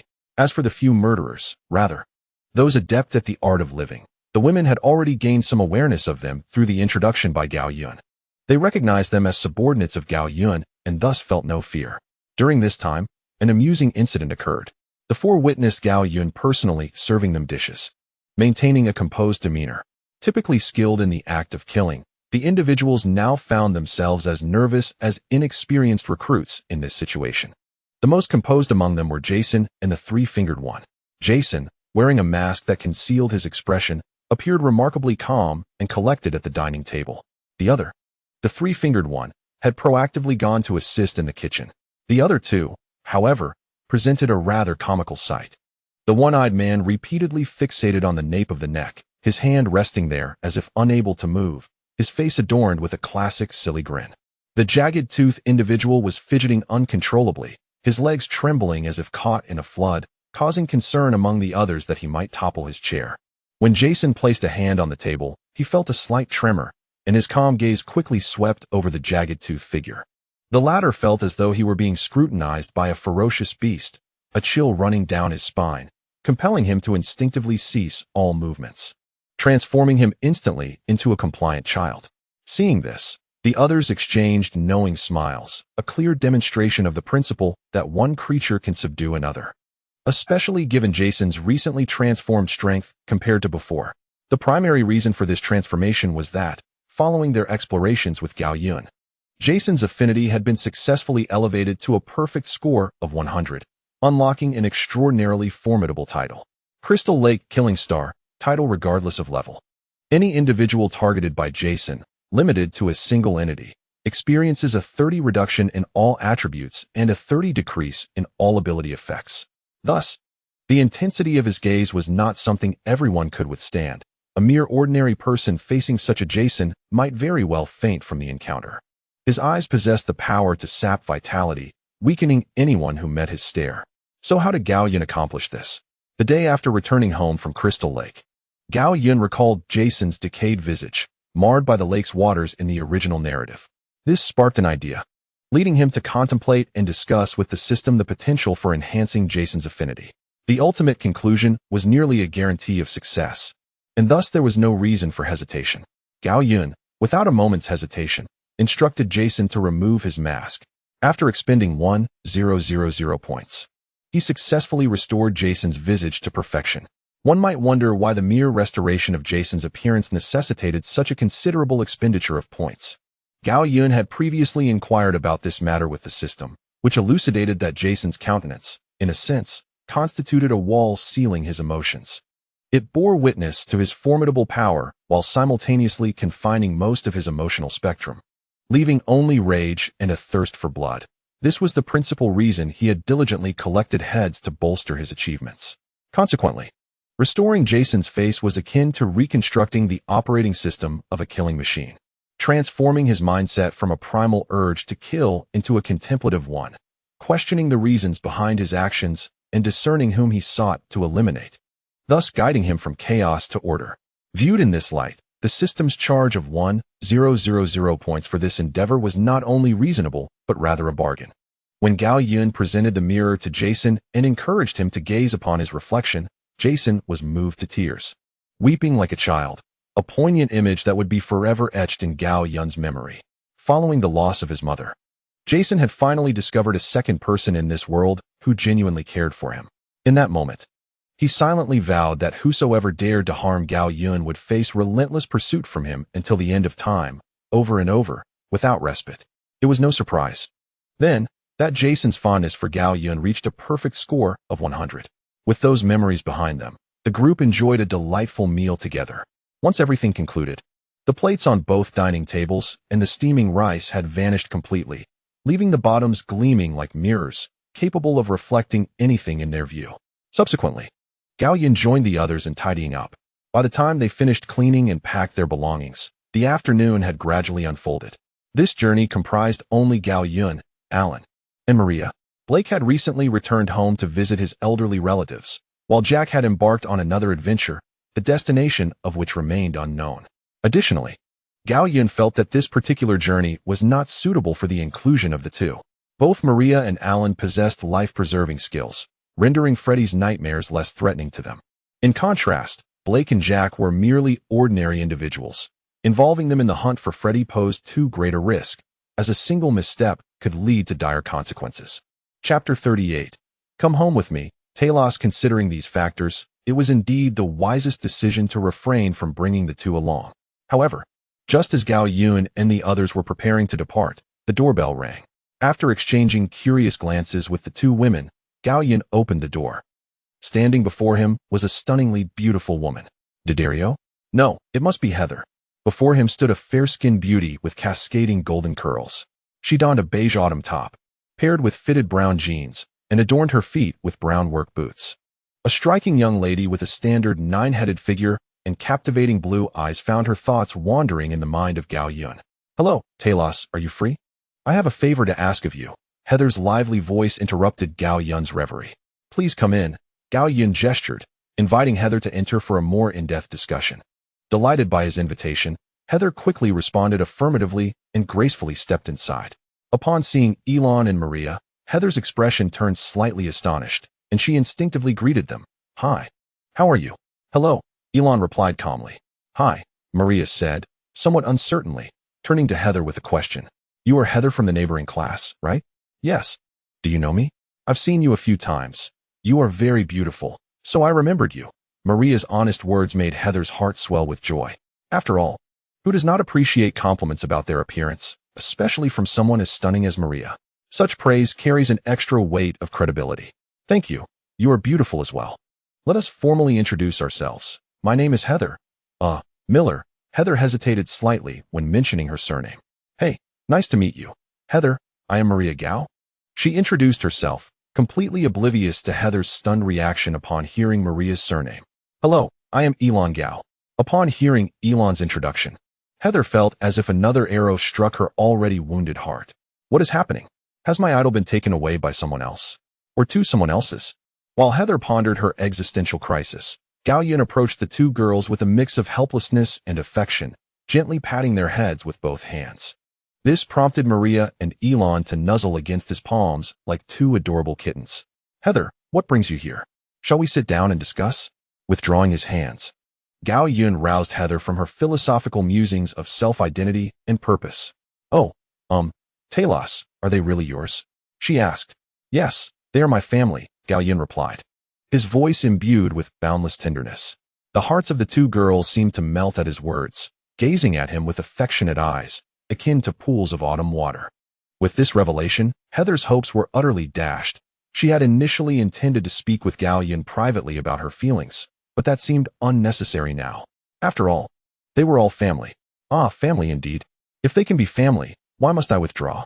As Heather's thoughts shifted, her eyes sparkled with newfound brightness, transforming her previously somber aura into one reminiscent of a radiant sun after a rainstorm. Aylin and Maria exchanged puzzled glances, uncertain of what had suddenly invigorated Heather. Though Aylin soon appeared to grasp something, she cast a sidelong glance at Heather and then at Gao Yun, reflecting on the burdens that come with having an exceptionally talented partner. Meanwhile, Heather, feeling that her situation was not without its advantages, gracefully settled onto the couch and retrieved a neatly folded piece of paper from her pocket. With poise, she extended the paper towards Gao Yun, inviting him to take a look. "Talos, I would like to invite you to accompany me back home." Upon hearing the words "back home," Gao Yun quietly acknowledged his suspicions. This was indeed a fortunate turn of events, a serendipitous discovery that required little effort. After gently nodding at Heather, Gao Yun smoothed out the somewhat wrinkled paper and examined it closely. It was a formal letter from a lawyer, stating that Heather's grandmother had passed away a week prior and had left the family estate to her, hoping she would return to claim her inheritance. After reading the document, Gao Yun returned it to Heather. Receiving the paper back, Heather tucked it away and inquired, "Talos, what do you think?" Gao Yun, somewhat perplexed, responded, I don't quite understand. Why would you seek me out, Heather? What about your parents?" Unexpectedly, Heather's tone turned fervent. "Don't mention them, Talos. They are not my real parents. I was adopted by them, and to make matters worse, they have the audacity to denigrate my family, calling them scum, frauds, and a disgrace." The more she spoke, the angrier she became, recalling the hurtful words her adoptive parents had uttered that very morning. However, she quickly realized that raising her voice in someone else's home, especially in front of the one she admired, was somewhat impolite. "I apologize, Talos. I became too emotional. I don't mean to blame my adoptive parents. I am grateful for their upbringing, but they had no right to speak of my family in such a manner. I simply wish to discover my origins, to understand where I come from. Is that wrong? Why must they insult my family? I cannot comprehend it." Reflecting on the portrayal of the Sawyer family in the original narrative, Gao Yun pondered to himself, could it be that the elder's words hold some truth? That your family is indeed as they described? Naturally, he could not voice such thoughts. "I understand your feelings, Heather. If there is any way I can assist you, it would be my honor. Really, Talos. Thank you." Oh, I apologize. Hearing this news has filled me with such joy that I can hardly contain myself. Observing Heather wipe away her tears, Gao Yun offered her a tissue. This display of concern further solidified Heather's resolve. If Maria and Alan could succeed, then she too would undoubtedly prevail. When it comes to Maria and Alan, the two women merely listened to the conversation between the two men, refraining from expressing any opinions. For them, Gao Yun was the very pillar of their household, a figure they trusted unconditionally. With Gao Yun at the helm, they believed that all matters could be deftly managed. This unwavering trust instilled in them a profound sense of reassurance regarding Gao Yun. Once Heather's excitement had somewhat subsided, she tossed the tissue into the wastebasket and shyly said, "I apologize, Talos, for causing you any amusement. By the way, my affairs won't disrupt your original plans, will they?" "Not at all. We are conveniently on the same route." Gao Yun replied, "We'll first visit your home, and then I'll attend to another matter, with no delay." Upon hearing Gao Yun's words, Heather felt a weight lift from her shoulders. "So, Talos, when shall we depart?" Gao Yun smiled and responded, "At any time that suits you. However, should we not consult with the elders first?" "No need. I'm uncertain of their agreement, but our house will certainly soar to the heavens." After saying this, Heather gave Gao Yun a resigned expression. "Very well, Heather. You prepare yourself, and when you're ready, come to my home, and we shall set off. I am already prepared. Talos, we can leave at once. I only need to pick up my two friends along the way, if that is agreeable." Unbeknownst to her, Heather had begun to prioritize Gao Yun's opinions. The individuals involved felt nothing amiss, as if everything was meant to be this way. Gao Yun's formidable presence once again exerted an unimaginable influence. "Of course, Heather. I believe we shall just make it in time for lunch at the Sawyer Manor, shall we?" "Absolutely. Talos, the exquisite wine at Sawyer Manor will serve as the perfect conclusion to today's journey." Having attuned herself to Gao Yun's frequency, Heather laughed exuberantly. Gao Yun decisively stated, "Then let us not delay, we shall depart immediately." Indeed, Heather agreed without reservation. Before long, once Gao Yun and the others had loaded their luggage into the vehicles and organized everything, the two cars set off, one following the other onto the highway. Inside the car, Gao Yun elaborated on the details of Sawyer Manor, while Heather occupied the front seat of the other vehicle. Seated in the passenger seat, Maria, upon hearing Gao Yun's account, curiously inquired, "Tata, so it seems that Heather's adoptive parents were indeed correct. The members of the Sawyer family are truly a peculiar lot." "Indeed, yes," Gao Yun affirmed. "The individuals in this family are, to varying degrees, rather unusual. Acts of violence, manipulation, and simmering bone broth are commonplace. From this perspective, the local residents appear commendable. The Sawyer family is self-destructive." Alan, seated in the back row, fiddling with her nails while gazing at her beloved, expressed her own thoughts. Gao Yun acknowledged Alan's perspective, replying softly, "Indeed, the mannerisms of the Sawyer family are destined to lead to their downfall." Subsequently, Gao Yun engaged in a myriad of conversations with the two women, the vehicle resonating with laughter and mirth. After approximately 30 minutes of travel, Heather picked up her two friends, a couple, comprising a gentleman and a lady. Upon alighting, Gao Yun exchanged a few words with them and learned that the lady was Heather's close friend, Nikki, and the gentleman was Nikki's boyfriend, Kenny. The group then resumed their journey towards the Sawyer family estate. As evening descended, a torrential downpour ensued, compelling the group to stop at a gas station for supplies. After replenishing their provisions, they prepared to continue their voyage. Unexpectedly, a man braved the rain and approached Heather's vehicle, anxiously tapping on the window, hoping for a ride. Out of kindness, Heather did not decline, acquiescing to the man's request. Witnessing the entire episode, Gao Yun couldn't help but marvel at the world's capacity for rectification. Having seen the original narrative, Gao Yun recognized that this man, Dale, was not of commendable character. However, it mattered little, with his presence. This individual would not stir any significant turmoil, and whether he could even pass the scrutiny of Babu remained uncertain. Babu with his hammer. Around 9 o'clock the following morning, the group arrived at their destination. Adjacent to the opulent Sawyer estate, a silver-haired lawyer awaited them eagerly. Upon seeing Heather exit the vehicle, he approached her, producing a will and a set of keys to the estate, which he handed to her.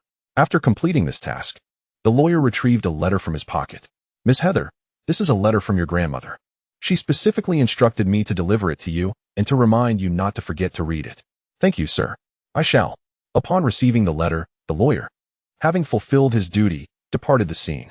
At that moment, as Heather picked up the letter, her curiosity piqued. She was suddenly called by her friend. "Wow, Heather, come quickly. This estate is truly magnificent.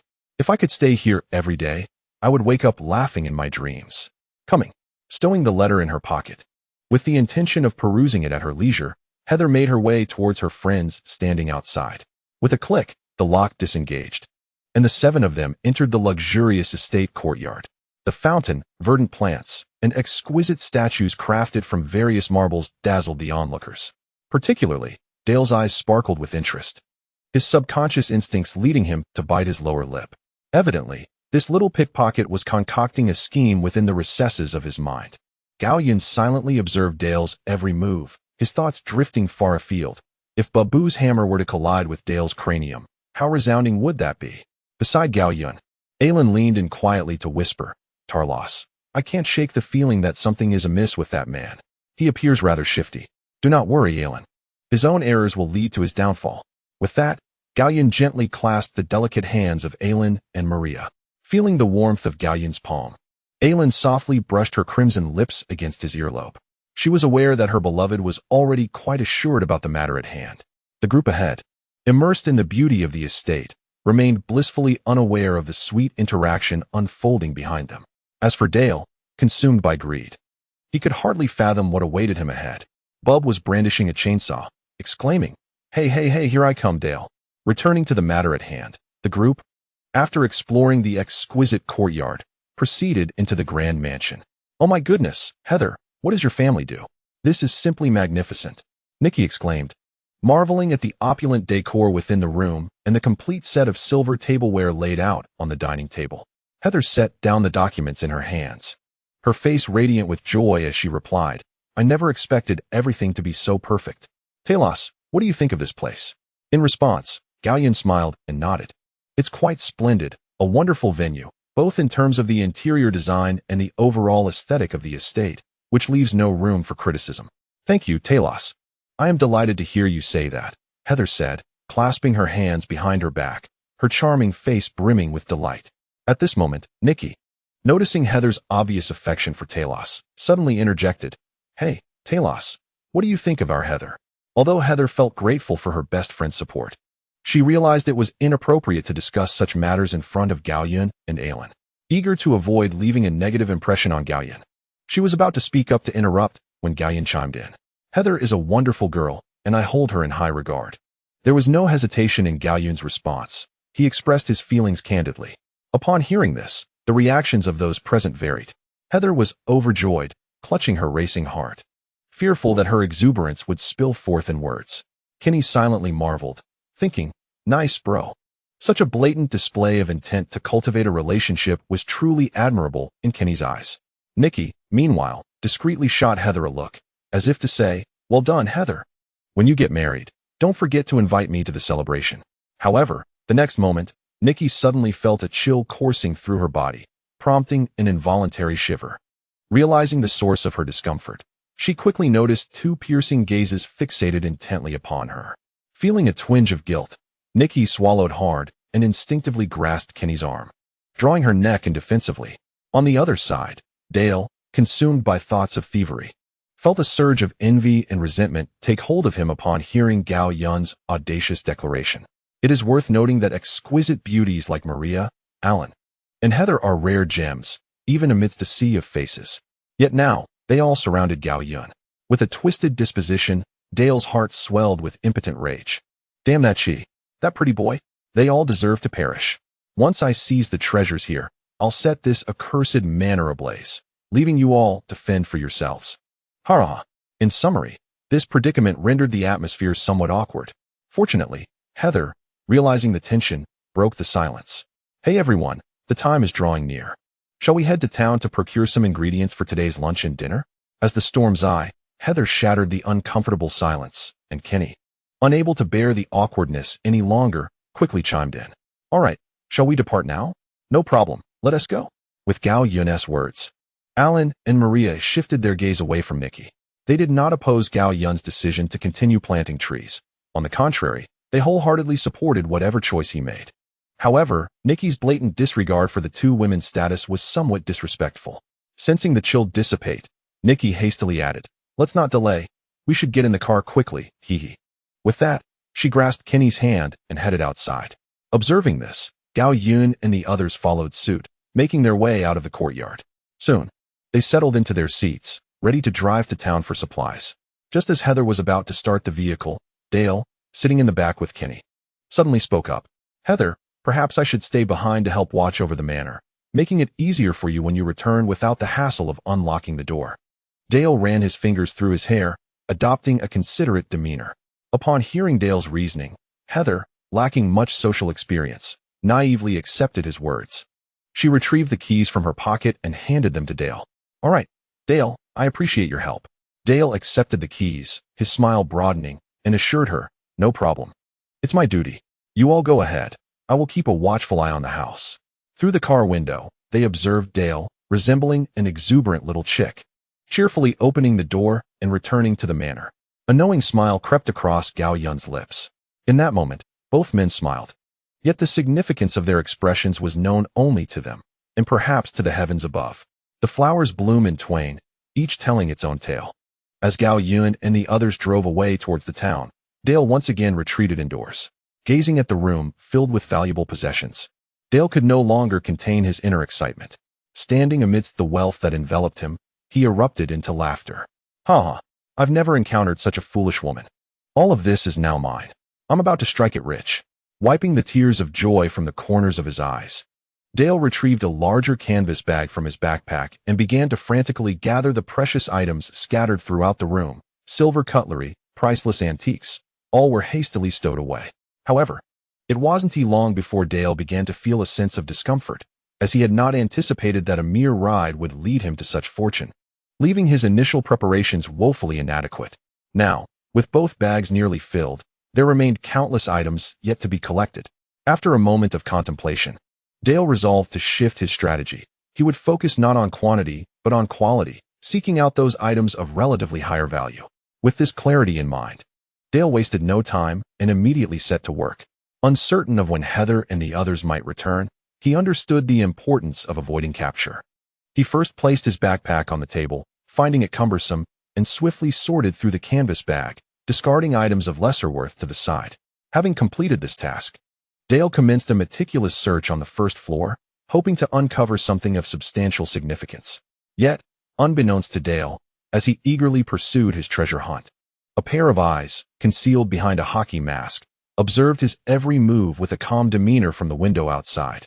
Oblivious to this presence, Dale continued his quest, and before long, he stumbled upon a significant discovery. "What is this? Oh, I see. A secret treasure chamber, perhaps?" His eyes gleamed with mischief as he beheld the distinct, hidden door in the kitchen. Eagerly, Dale could hardly contain his anticipation as he unlocked it with the key in his hand. "Oh, come on, Dale, wealth and glory await." With fervor, he descended the staircase, entering the basement. However, blinded by greed, Dale failed to notice that the lights in the basement were already illuminated, indicating that someone had been present. As he descended further, he arrived at an iron door that lacked a lock. Pressing against the door, he found it immovable. "I can smell the treasures. God bless. There must be something valuable inside." Withdrawing his hand, the thought of riches beyond the door overwhelmed him, and he could no longer suppress his excitement. He attempted various methods to open the door, and after sweating profusely, he found the iron door remained impervious to his efforts. Its unscathed appearance seemed to mock his ignorance and folly. Fuming, Dale kicked the door, producing a loud bang that echoed through the space, while his toe was left to seek medical attention. Damn it! Damn it! I refuse to believe I cannot conquer you." Chapter 41. The Battle of Bob and Jason. Dale, in a state of exasperation, clutched his injured foot, hopping in place until the pain subsided. With a furious glance at the iron door, he began searching for a suitable tool nearby, intent on teaching the obstinate door a lesson. However, unbeknownst to Dale, a tall figure donned in a mask resembling a human face was silently approaching, wielding a hammer. Suddenly, a sharp pain struck Dale at the back of his head, causing him to collapse heavily to the ground, unable to rise again. His body convulsed involuntarily as he lay there. The masked killer, one of the infamous quartet, known as Babu Soy, cackled with delight upon landing the blow. Without hesitation, He swung the hammer again at Dell's already injured head. This second strike rendered Dell's body rigid and stiff, resembling a lifeless fish. In the fleeting moments of consciousness, Dell was engulfed in regret, contemplating how his greed had led him to this fate. Yet there were no what-ifs, for with Babusoy's hammer descending once more, Dell's skull was shattered, plunging his awareness into an abyss of eternal darkness and nothingness. In a peculiar sense, Dell should consider himself fortunate that his assailant was not a tormentor like Freddy or Art. Babusoy, much like Jason, prioritized efficiency in his killings, sparing his victims from prolonged suffering. Witnessing the extinguishing of Dell's life, Babusoy seized his legs, intending to drag him through the iron door for disposal. In the realm of human interaction, Babusoy prided himself on his prowess, matching that of any rival. Meanwhile, the grotesque trio exclaimed, "Yes, yes, Babusoy. Wait for us in the mansion's basement. We shall join you shortly." Hannibal interjected, "How many times must I say it? This is not how one conducts themselves." Returning to the matter at hand, as Babusoy was engaged in his grim task, he suddenly felt an unsettling weakness coursing through his body. This unusual sensation aroused his suspicion, prompting him to instinctively release Dell's legs. The feeling of frailty was unmistakable, indicating that something, or someone, was watching him from behind. Without a moment's hesitation, he spun around and swung his hammer. The impact of flesh on flesh resonated with a thunderous crack, the air vibrating with the force of their clash. This moment signified that Babusoy's surprise attack had been deftly countered. Gazing into the calm eyes behind the hockey mask, feeling the crushing grip upon his wrist, and noting the imposing stature of his adversary, Babusoy realized that he was no match for this formidable foe. However, since Bub is ranked among the 4 notorious killers, he undoubtedly possesses certain exceptional qualities. This uniqueness manifests in his approach to challenges. If one strike proves ineffective, he simply resolves to deliver another. Experiencing the intense pain radiating from his wrist, which rendered him unable to grasp the hammer that fell to the ground, Bub immediately clenched his right fist, poised to retaliate. Regrettably, no matter the perspective, Jason was an overwhelming force against Bub. In the hexagonal realm of Jason, poor Bub resembled a mere tadpole, toyed with at will. Thus, almost the instant Bub prepared to strike, Jason unleashed a powerful kick. The terrifying sound of an explosive impact erupted from Bub's soft abdomen, and from an observer's viewpoint. The moment his midsection collided with Jason's size 45 boot, his belly caved inwards. Subsequently, he was propelled like a cannonball into the wall. A fate sealed by Jason's merciless kick. Indeed, it was into the wall, for the force was so immense that the sturdy structure crumbled as if it were mere tofu, leaving a distinct impression of Bub's form within.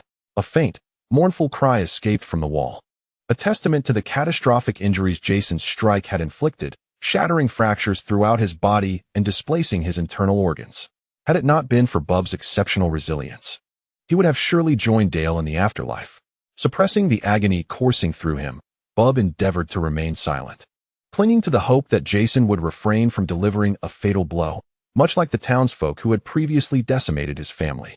Otherwise, he feared this would be his inevitable demise. Yet, for Jason, the task of subduing Bub rendered all his efforts futile. The resounding footsteps echoed ominously in Bub's ears, and he realized death was breathing down his neck. At that moment, a chill settled in Bub's heart. He understood that his end was near, and he was about to reunite with Dale. Jason approached the wall at a deliberate pace, observing Bub, who was now embedded within, sporting a grotesque visage with missing teeth. Bub's expression conveyed a plea more pitiful than tears. Jason responded by raising his right arm in an eagle-like pose, executing a graceful flourish before the cursed blade of the slaughterer soared from his hand. With a sickening thud, the weapon struck true, embedding itself in Bub's forehead.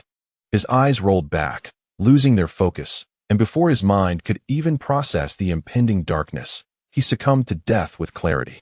Unlike his 3 compatriots, Bub lacked any extraordinary abilities. His only advantage was a physique stronger than the average person. In terms of capability, neither Freddy, Jason, nor Myers were adversaries Bub could contend with. Therefore, Jason's strike irrevocably sealed Bub's fate, delivering him to the abyss of darkness. With the doors of the train locked tight behind him, only a brief moment had passed, and Bob had temporarily reunited with Dale from the depths of the dark void. However, Bob need not worry excessively, for it was Jason who awaited them at the airport.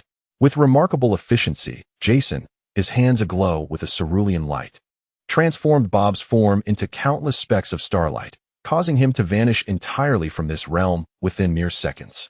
Congratulations, Master, task accomplished. The Texas Chainsaw Massacre, reward, 1,500 points. Otherworldly reinforcement voucher X1.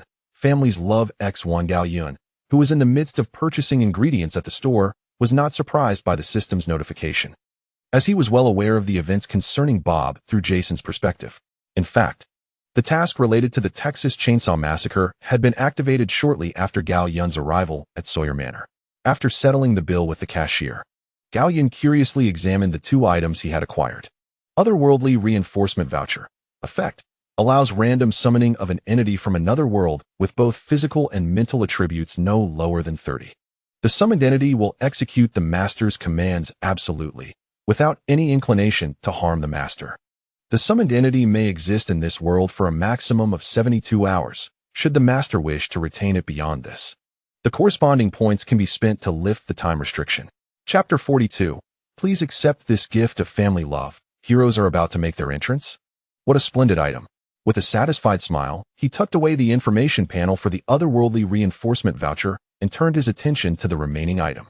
At first glance, it appeared to be an unremarkable chainsaw. Families love, type, weapon, grade, black, effects, physical enhancement, increased movement speed, reduced pain sensitivity, readily storable and usable, true form revealed. Physical enhancement, Bob's physical attribute increases by 50 upon equipping. Increased movement speed, Bob's movement speed increases by 50 upon equipping. Reduced pain sensitivity, Bob's pain sensitivity is decreased by 80 upon equipping. Readily storable and usable, Bob can summon or stow the weapon at will. True form, upon equipping, Family's Love reveals its authentic appearance, with its abilities growing in accordance with the number of enemies slain. Special note, this weapon is exclusively for Bob's use. Evaluation, please accept this gift of family love. This is indeed an exceptional weapon, perfectly addressing Bob's vulnerabilities. I shall equip it for him at once. Folding the panel away, Gao Yun noticed that Heather had also completed her shopping and emerged from the store. After exchanging a few words, they each returned to Sawyer Manor in their vehicles. This time, they did not encounter the police who had once acted against the Sawyer family in the town. In truth, if one were to delve into the love-hate relationships of the Sawyer family, most townsfolk could be considered enemies of Heather. In those years, the Sawyer family incited public outrage in the small town due to their heinous acts of kidnapping, murder, grave robbing, and an array of other despicable behaviors. No one wished to awaken in the dead of night or venture out for a leisurely stroll, only to find themselves transformed into mere fodder for the Sawyers by the next dawn. Consequently, the indignant townsfolk united with local law enforcement to launch a campaign to eradicate the Sawyer family. This operation directly resulted in the annihilation of 98 members of the Sawyer lineage, leaving only Heather's grandmother and Heather herself alive. Heather's adoptive parents were among those who participated in that fateful action. Lacking children of their own, they seized Heather from her mother, whom they had just killed, and raised her as their own, reflecting on the tumultuous relationship between the Sawyer family and the townspeople. Gao Yun deemed the actions of the townsfolk and the local police entirely justifiable. The atrocities committed by the Sawyer family bore no trace of humanity. Had there been even a modicum of conscience, they would not have descended to such depths. Upon returning to the manor, the group entered with various bags in hand. After setting down their belongings, they found no trace of Dale, prompting Heather to call out his name in confusion. Dale? Dale! Heather, wait, look! Kenny exclaimed, retrieving Dale's backpack from the table. Under the bewildered gazes of the others, Kenny unzipped the bag, revealing it brimming with antiques and silverware. Damn it! This scoundrel is a midnight thief. He has been eyeing Heather's inheritance. Kenny shouted, his voice laced with the anger of betrayal. But why hasn't he taken these items? Where is he? Heather questioned, equally perplexed and furious, her mind swirling with questions. If Dale were indeed a thief, why would he leave behind such a bounty? It made no sense. At that moment, Gao Yun stepped forward, gently extracting a plate from the backpack. After examining the exquisite silver craftsmanship, he spoke with a calm demeanor. Is it possible that he did not choose to leave these behind, but rather encountered some misfortune? Misfortune? Talos, are you suggesting there is something sinister afoot? Nikki recalled horror films she had watched and chilling tales her grandmother had shared, suddenly hesitant to ponder further. Although Gao Yun was unsure how Nikki connected misfortune with something vile, he clarified, no, it may not necessarily be something malevolent, but he must have encountered some predicament. Otherwise, there would be no reason for him to abandon these items. He gestured to the plate in his hand. If that is the case, we have merely conducted a cursory examination of my family's estate. Is it possible that he is currently confined somewhere? After all, do not grand estates often possess hidden passages or secret chambers? Heather responded, echoing Gao Yun's thoughts with her own insights. At the same time, she also acknowledged Gao Yun's conjecture. Upon hearing this, Gao Yun set down the plate in his hand and suggested candidly, it is highly probable that we should search for him and uncover where this fellow has concealed himself. The group nodded in agreement and promptly began their search for Dale's whereabouts within the Sawyer Manor. Soon, they made a significant discovery. Siblings, come quickly see what this is. Kenny's voice resonated from the kitchen, startling those who were in pursuit of Dale. In a short while, the group gathered in the kitchen. Kenny pointed at a hidden door before them and declared, this rascal must have slipped through this secret passage into the basement. Let us go investigate. If I catch him, he certainly won't have a pleasant time. With that, Kenny led the way into the basement, and the others hurried to follow. However, upon reaching the end of the basement, they found nothing. Not only had all traces of the earlier struggle between Jason and Bub vanished, but even Dale's body and the iron door in front of them had inexplicably disappeared. The entire basement, aside from some wooden boxes containing food and tools, was utterly empty. This is strange. Where could he have gone? Talos pondered aloud. Could it be that we misjudged? Is it possible that this scoundrel merely dropped the bag upstairs? After a thorough examination of the basement yielded no abnormalities, Kenny found himself utterly baffled. Feigning to inspect the basement, Gao Yun, upon hearing Dale's words, responded, indeed.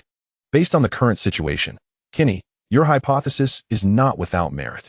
Perhaps Dale, in the act of thievery, was overly concerned about our whereabouts, leading to his nervousness and causing him to forget the backpack left on the dining table. Gao Yun's words received Heather's endorsement, who, with a frustrated expression, remarked, how could he do this? I trusted him so much. Noticing her distress, Nikki stepped forward and embraced Heather. Heather, this is not your fault. My grandmother taught me that one should not engage in wrongdoing, lest they face retribution. Dale, that scoundrel, will surely have a hard time ahead. Perhaps one day he will encounter his own stroke of misfortune.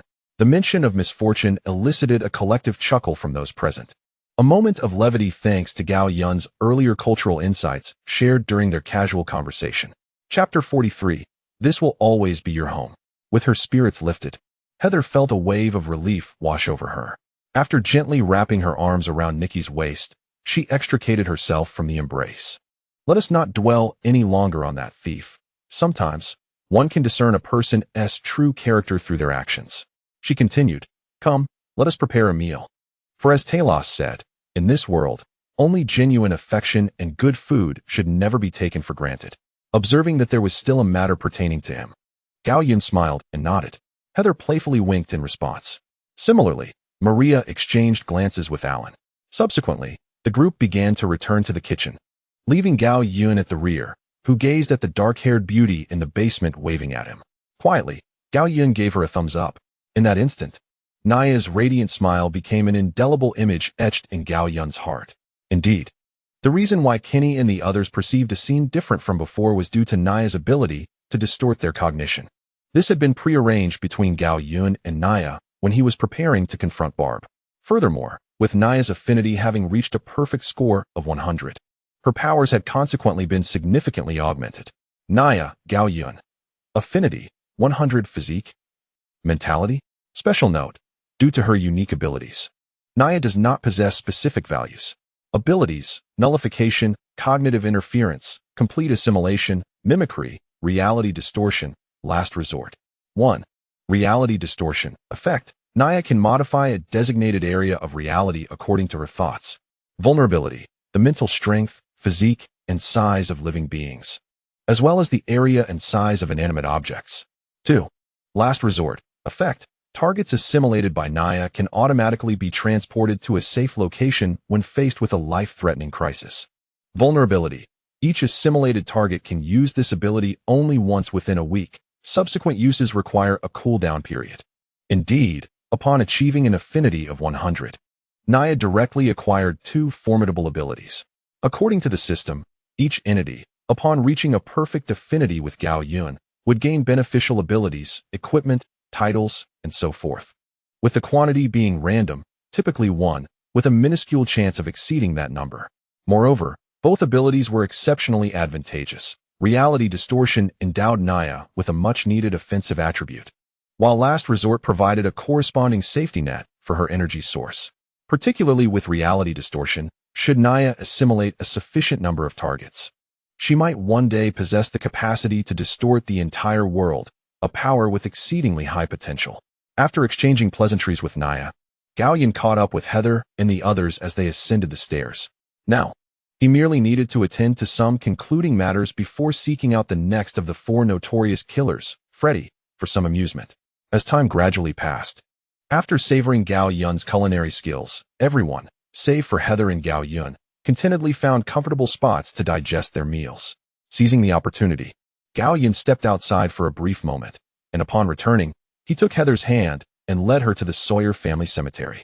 This place was tranquil, undisturbed by others, and conducive to conversation.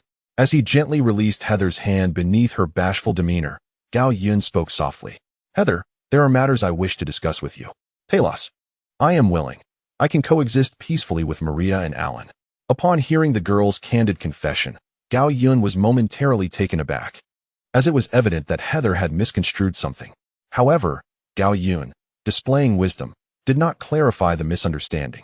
Instead, he gently stepped forward, caressing Heather's exquisitely beautiful cheek. Then, in the depths of Heather's autumn-like, glistening eyes, he pressed his lips against hers. Moments later, as their lips parted, a delicate thread symbolizing their affection shimmered amidst their youthful, breathy sighs. Dear Heather, I seek your guidance for the rest of my days. I shall never let you go. As he spoke, Gao Yun tenderly brushed away the remnants of their kiss from Heather's lips. Yes, Talos, I will always remain by your side, unwavering until death. Heather expressed her heartfelt sentiments, confessing her feelings to Gao Yun.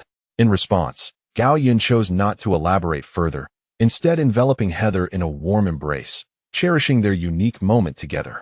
Eventually, when the time felt right, Gao Yun meticulously recounted to Heather the truths he wished to share. He revealed that he was, in fact, a member of the church, and upon arriving at the Sawyer Manor, he discovered a dark energy lurking within the basement. Observing Heather's astonishment, Gao Yun continued, explaining how he had subdued this dark force through the use of his own strength. He then disclosed that this entity was none other than the perpetrator of the infamous town murder years ago, Barbassa Sawyer, infamously known as Paleface. At this juncture, Gao Yun gestured for Heather to examine the letter she had tucked away in her pocket. It was then that Heather recalled the letter she had yet to read. She hastily retrieved it, discovering a beautifully crafted necklace within. The letter conveyed the following message. Heather, you are the last root of the Sawyer family, our only bloodline. When you reach the end of the basement in the kitchen, you will encounter a locked iron door. Behind it resides your cousin Barb. Present him with the necklace, and he will protect you, requiring only a small token of your concern in return. Remember, Sawyer, no matter when or where, this will always be your home. With love, your grandmother. After absorbing the entirety of the letter, Heather clutched it with trembling hands, feeling somewhat lost as she spoke. Talos, what is this? I have a cousin. How is he the instigator of the town murder? What truly transpired in my family's history? Why do my adoptive parents speak of my family as scoundrels? I am at a loss for words. Upon hearing Heather's multitude of questions, Gao Yun did not rush to respond. Instead, he gently calmed her agitated emotions. And once she had regained her composure, he began to elucidate the events of the past to her, one by one. Heather, your grandmother was not mistaken. Bob is indeed your cousin, and he is also the instigator of the notorious murder case that once plagued our small town. This has been corroborated by the relevant police records. No wonder, Talos, I question what you were doing when you stepped out just now. Upon hearing Gao Yun's explanation, Heather experienced a moment of clarity. It was no surprise that he had suddenly expressed a desire to attend to some matters. Gao Yun nodded and proceeded to elucidate the remaining mysteries that troubled Heather. Chapter 44. The Sailor is Bound to Drown. The aforementioned murder case refers to a series of gruesome disappearances and killings that transpired in the town of Newt. Initially, the town's public cemetery was desecrated, with several corpses vanishing without a trace. Subsequently, the grave robbers shockingly bound 2 highly decomposed bodies to gravestones as a grotesque mockery of the souls departed. Upon hearing this news, the hasty siblings, fearing for the sanctity of their ancestors' graves, returned to Newt with a few friends. To their dismay, they fell victim to an ambush orchestrated by the Sawyer family, leaving only Sally, the sister of the hasty family, to escape with her life. In the aftermath, traumatized, Sally chose to notify the authorities, igniting the fury of the town's residents, who joined forces with the local police to eradicate the Sawyer family. When the dust settled, the police uncovered a plethora of animal and human remains within the Sawyer residence. After listening to Gao Yun's account, Heather felt a profound sadness. She had never anticipated that her lineage harbored such wretched individuals. It was no wonder that my adoptive parents referred to my family as scoundrels. At the time, I failed to understand and even argued with them. Reflecting on it now, I realize how misguided I was. The more she spoke, the more her emotions surged, her tone laced with indignation towards her direct relatives and guilt towards her adoptive parents. Gao Yun remained silent, gently enveloping Heather in his arms once more. As if soothing a child, he tenderly patted her back and spoke softly. "Heather, this is not your fault. Seeking to understand your biological relatives is natural, for they are your roots. It is a conundrum we all must confront. Only by knowing where we come from can we ascertain our destination. As for your feelings of guilt towards your adoptive parents, they merely reflect that you are a good person, discerning right from wrong. In our time together, I have come to realize that I have not misjudged you. You are truly a remarkable young woman." Each of Gao Yun's words fell upon her troubled heart, like rain upon parched earth, nourishing her feelings of confusion, sorrow, and guilt. Instinctively, Heather lifted her head, gently cradling Gao Yun's chiseled face in her hands, gazing intently into his eyes without uttering a word. She simply wished to behold him, to admire this exceptional young man, whose eyes sparkled like stars, reflecting her own image within their depths.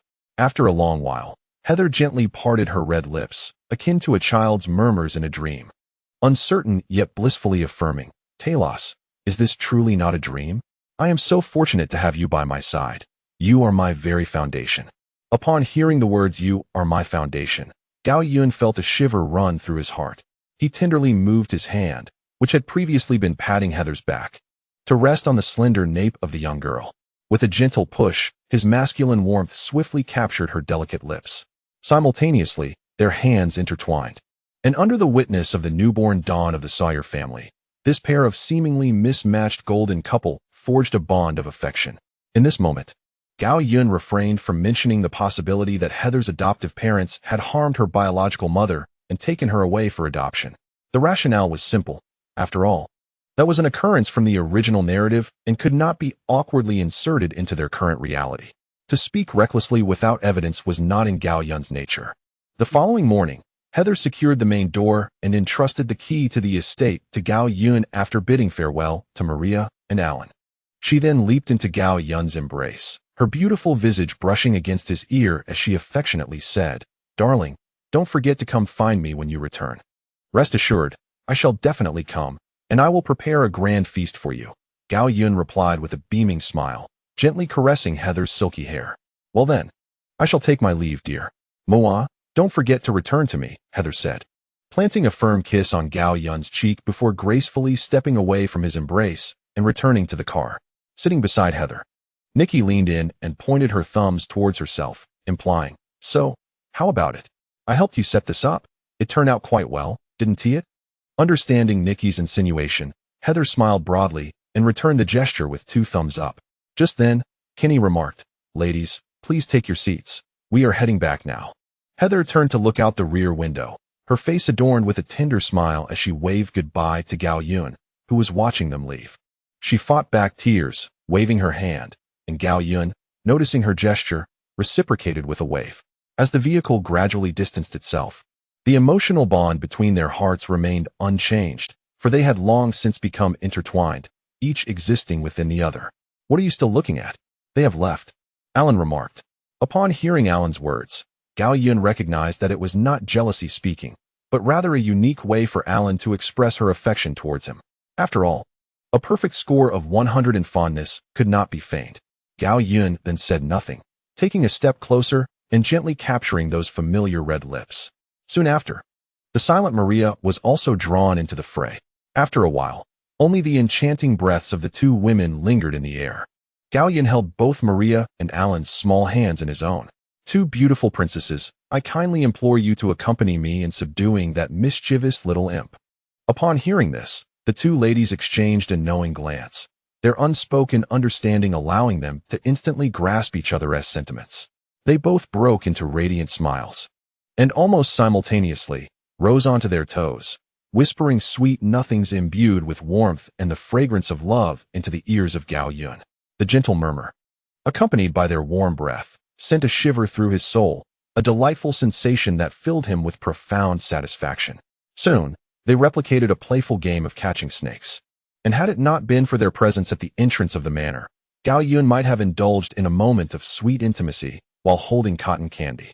However, his beloved was a treasure solely for his eyes to behold, and the kiss they shared in public was already the most he could offer of his heart. After the game concluded, the trio felt a deep sense of contentment as they drove towards their next destination.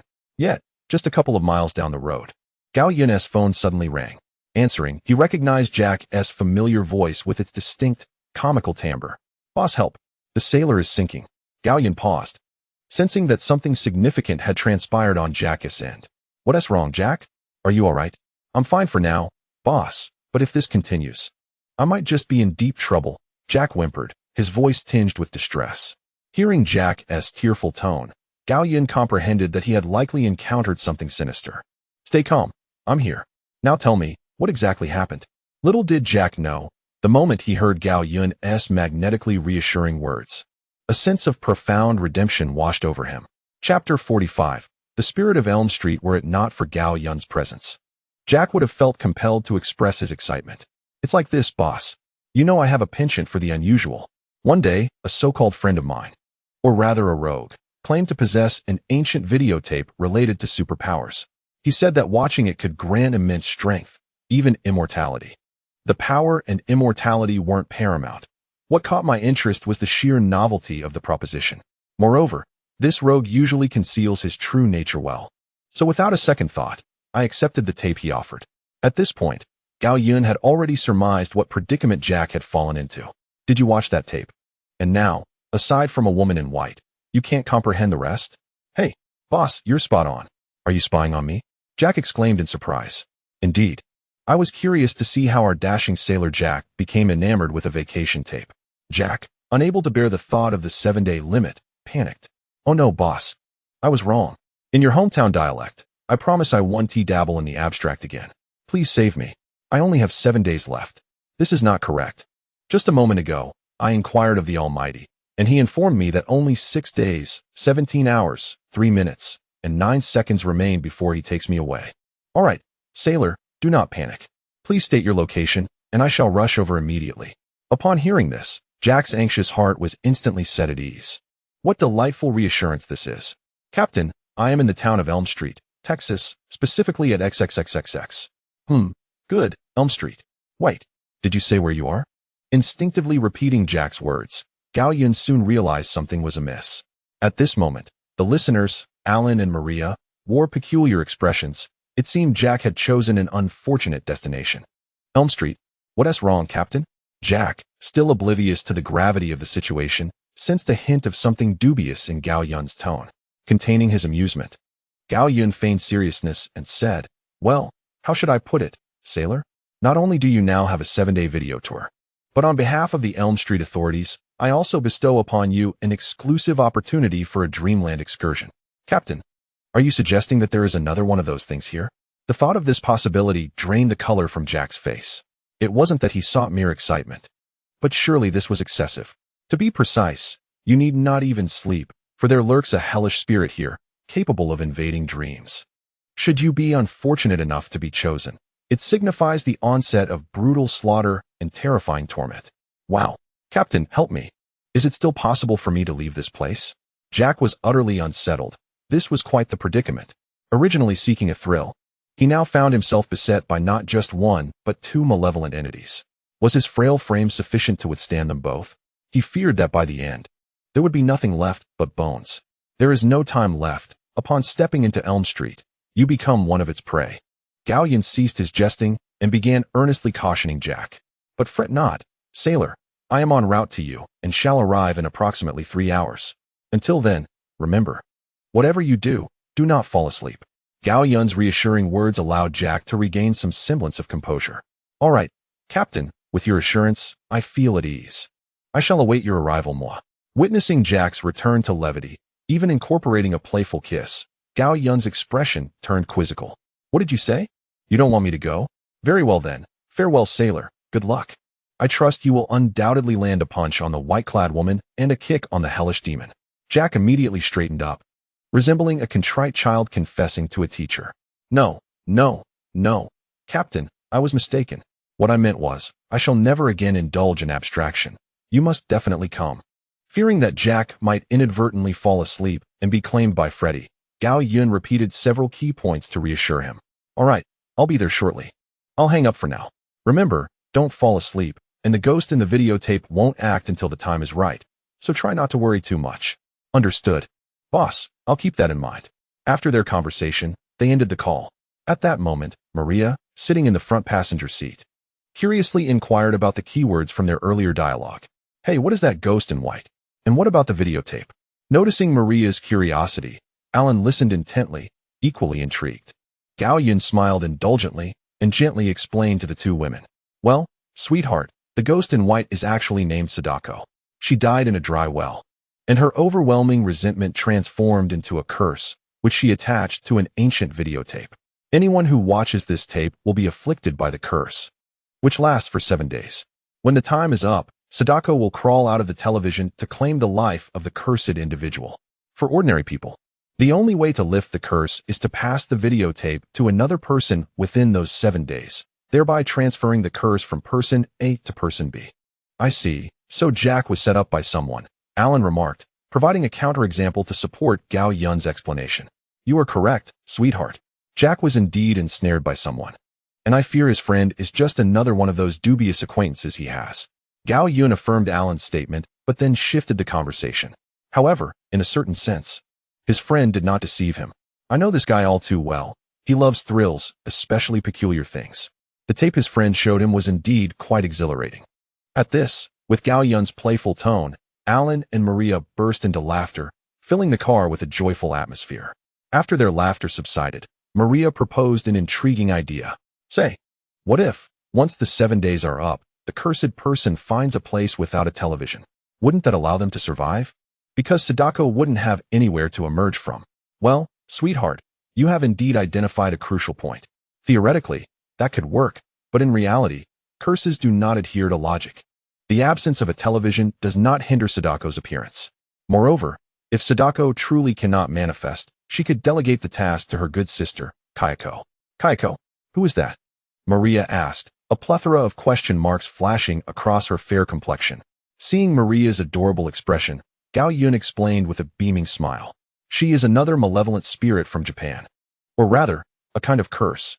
Much like Sadako, she was born from powerful resentment. However, unlike Sadako, she does not require a videotape as a medium. Any ordinary person who steps into her domain is essentially signing their own death warrant. Ah, the little days indeed possess a certain charm, Maria mused, thus rendering her assessment.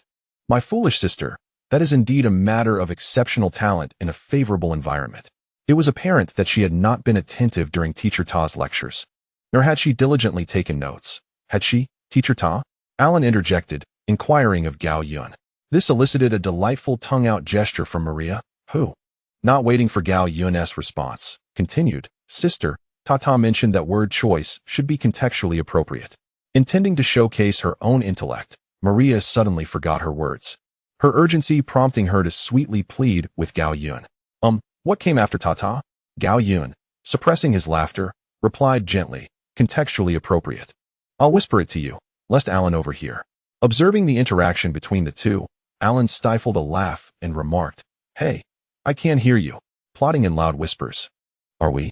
With Alan's words, the jovial atmosphere returned to the grand carriage. Approximately 3 hours later, Gao Yun parked the vehicle by a quaint wooden cabin nestled beside a stream. It must be said, The locations chosen by Jack are always picturesque and devoid of human presence. Boss, you're here. Upon hearing the sound of the vehicle, Jack excitedly dashed out of the cabin. As Gao Yun alighted, Jack enveloped him in an exuberant embrace. With a resigned expression, Gao Yun patted Jack's shoulder in consolation. Now, tell me what transpired. At this, Jack erupted with frustration. Boss, you have no idea how vile that scoundrel is. I trusted him completely, and he drugged me in my drink. By the time I regained consciousness, the tape had already played through. I lost count of how many times that woman in white emerged from that old well. I reckon her legs must be weary from all that running. As for that scoundrel, he vanished without a trace while I was asleep. After listening to Jack's furious lament, Gao Yun advised, remember, when venturing out, never place too much trust in so-called friends. Not everyone who offers you something has good intentions. Indeed, boss, rest assured, I have learned my lesson this time. Such an incident shall not recur. The name of the great white shark is not to be taken lightly. Observing Jack appear to have absorbed the lesson, Gao Yun's lips curled into a slight smile. He refrained from speaking, merely patting Jack's shoulder again and nodding in acknowledgement. Feeling the warmth of Gao Yun's approval on his shoulder, Jack, coming back to his senses, astutely suggested, Boss, ladies, let us proceed inside. This remark brought joy to both Maria and Alan. With a click, the door closed behind them, and the four settled into the cabin. Jack handed the tape to Gao Yun. Boss, take a look. This is the tape that scoundrel gave me. He called me as soon as I woke up. At that moment, I mistakenly believed it was that scoundrel who had come, completely unprepared and caught off guard. I fell directly into the trap. While listening to Jack's words, Gao Yun picked up the videotape and examined it closely. It wasn't merely similar to what was discussed in the forum, it was identical. Indeed, this was the tape of Sadako. Sadako? What is that, boss? Is it the name of the woman in white? Noticing Jack's confusion, Gao Yun reiterated the explanation he had given to the two women earlier. Upon finishing, Jack's reaction was explosive. This little devil was utterly useless, only capable of causing trouble. Moreover, this trouble had now befallen him. Who could tolerate such a fate? Damn it! What mischief have those foreign devils brought upon us? What are they doing in our America? Coming here to demand donuts? What infuriates me is that I haven't wronged anyone. Why has this misfortune landed on my shoulders? Quickly, send it back. Back. All right. Calm down. I will assist you in resolving this matter. Gao Yun spoke these words with a tranquil demeanor, yet his inner spirit of sarcasm was already ravenous for expression. Jack, didn't we agree to refrain from engaging in abstractions? Moreover, where did you acquire such phrases? Why do they continuously echo in my mind? Replaying images? If I were unaware, I might genuinely think you were also a reborn soul. Jack, being quite obedient to Gao Yun, instantly regained his composure upon hearing him speak. All right, understood, boss. I apologize, ladies. I was just too enraged a moment ago. By the way, Jack, where did you come up with those words? Gao Yun, driven by curiosity, pondered for a moment before voicing his thoughts. Oh, that, boss, through my interactions with Blake. We concluded that there is great wisdom in the language of your homeland. Thus, whenever I had the opportunity these past few days, I have been surfing the internet to learn. As he said this, Jack stood tall and proud, evidently pleased with his initiative. Gao Yun, with a slightly meaningful expression, responded. You have learned quite well? Really? Boss, truly. Hee. With your words, I feel reassured. I will strive even harder to learn. The language of your homeland undoubtedly possesses profound wisdom. I shall diligently memorize the key phrases you often use, studying them thoroughly. Seeing Jack's excitement, Gao Yun hesitated to reveal the harsh truth, instead hoping that his fellow countrymen across the ocean would treat this diligent and eager child with kindness. Moreover, Jack's words held merit. Phrases that are widely disseminated often contain a kernel of wisdom. For instance, the three dismissive words Jack had just uttered, though imperfect due to his unfamiliarity with the language, undoubtedly evoked astonishment from the original speakers, who might exclaim, "Goodness, I placed second in my own imitation contest." Returning to the main topic, recalling the content from the earlier task panel and scrutinizing the videotape in his hand, Gao Yun had already formulated a plan in his mind. The system task had stated the following. Task name: the encounter with Sadako on Yushu Street. Task objective: eliminate or contain Sadako. Task reward: 3,000 points, Sadako's visage. Task penalty: none. Task hint: those cursed by Sadako cannot perish by any means within a span of 7 days. should external forces intervene. Sadako will inevitably appear to retaliate. It was this system prompt that inspired Gao Yun to formulate a plan. Chapter 47. The most crucial element was that his system companion, Shao Qi, was capable of communication, ready to address any queries. Thus, Gao Yun was eager to engage in profound dialogue with Shao Qi. Master, the plan you proposed is entirely feasible. Shao Qi, with your assurance, I find solace. Then, what are we waiting for? Let us commence. Alan, Maria, Jack, I intend to examine this videotape. Boss, what are you up to? Do you have a notion? Not only was Jack pondering this, but Maria and Alan shared the same sentiment. They did not perceive Gao Yun's words as reckless. Rather, they unanimously believed that this reassuring man must harbor a significant idea. Gao Yun felt a swell of gratitude for their reactions, whether it was his beloved Maria and Alan, or his younger brother Jack. This was the behavior of dependable teammates, unlike those in horror films who scream and insist on splitting up, engaging in absurd heroics. Indeed, I plan to use curses to combat the local malevolent spirits of Yushu Street. Sadako's curse serves as both a death mark and a protective shield.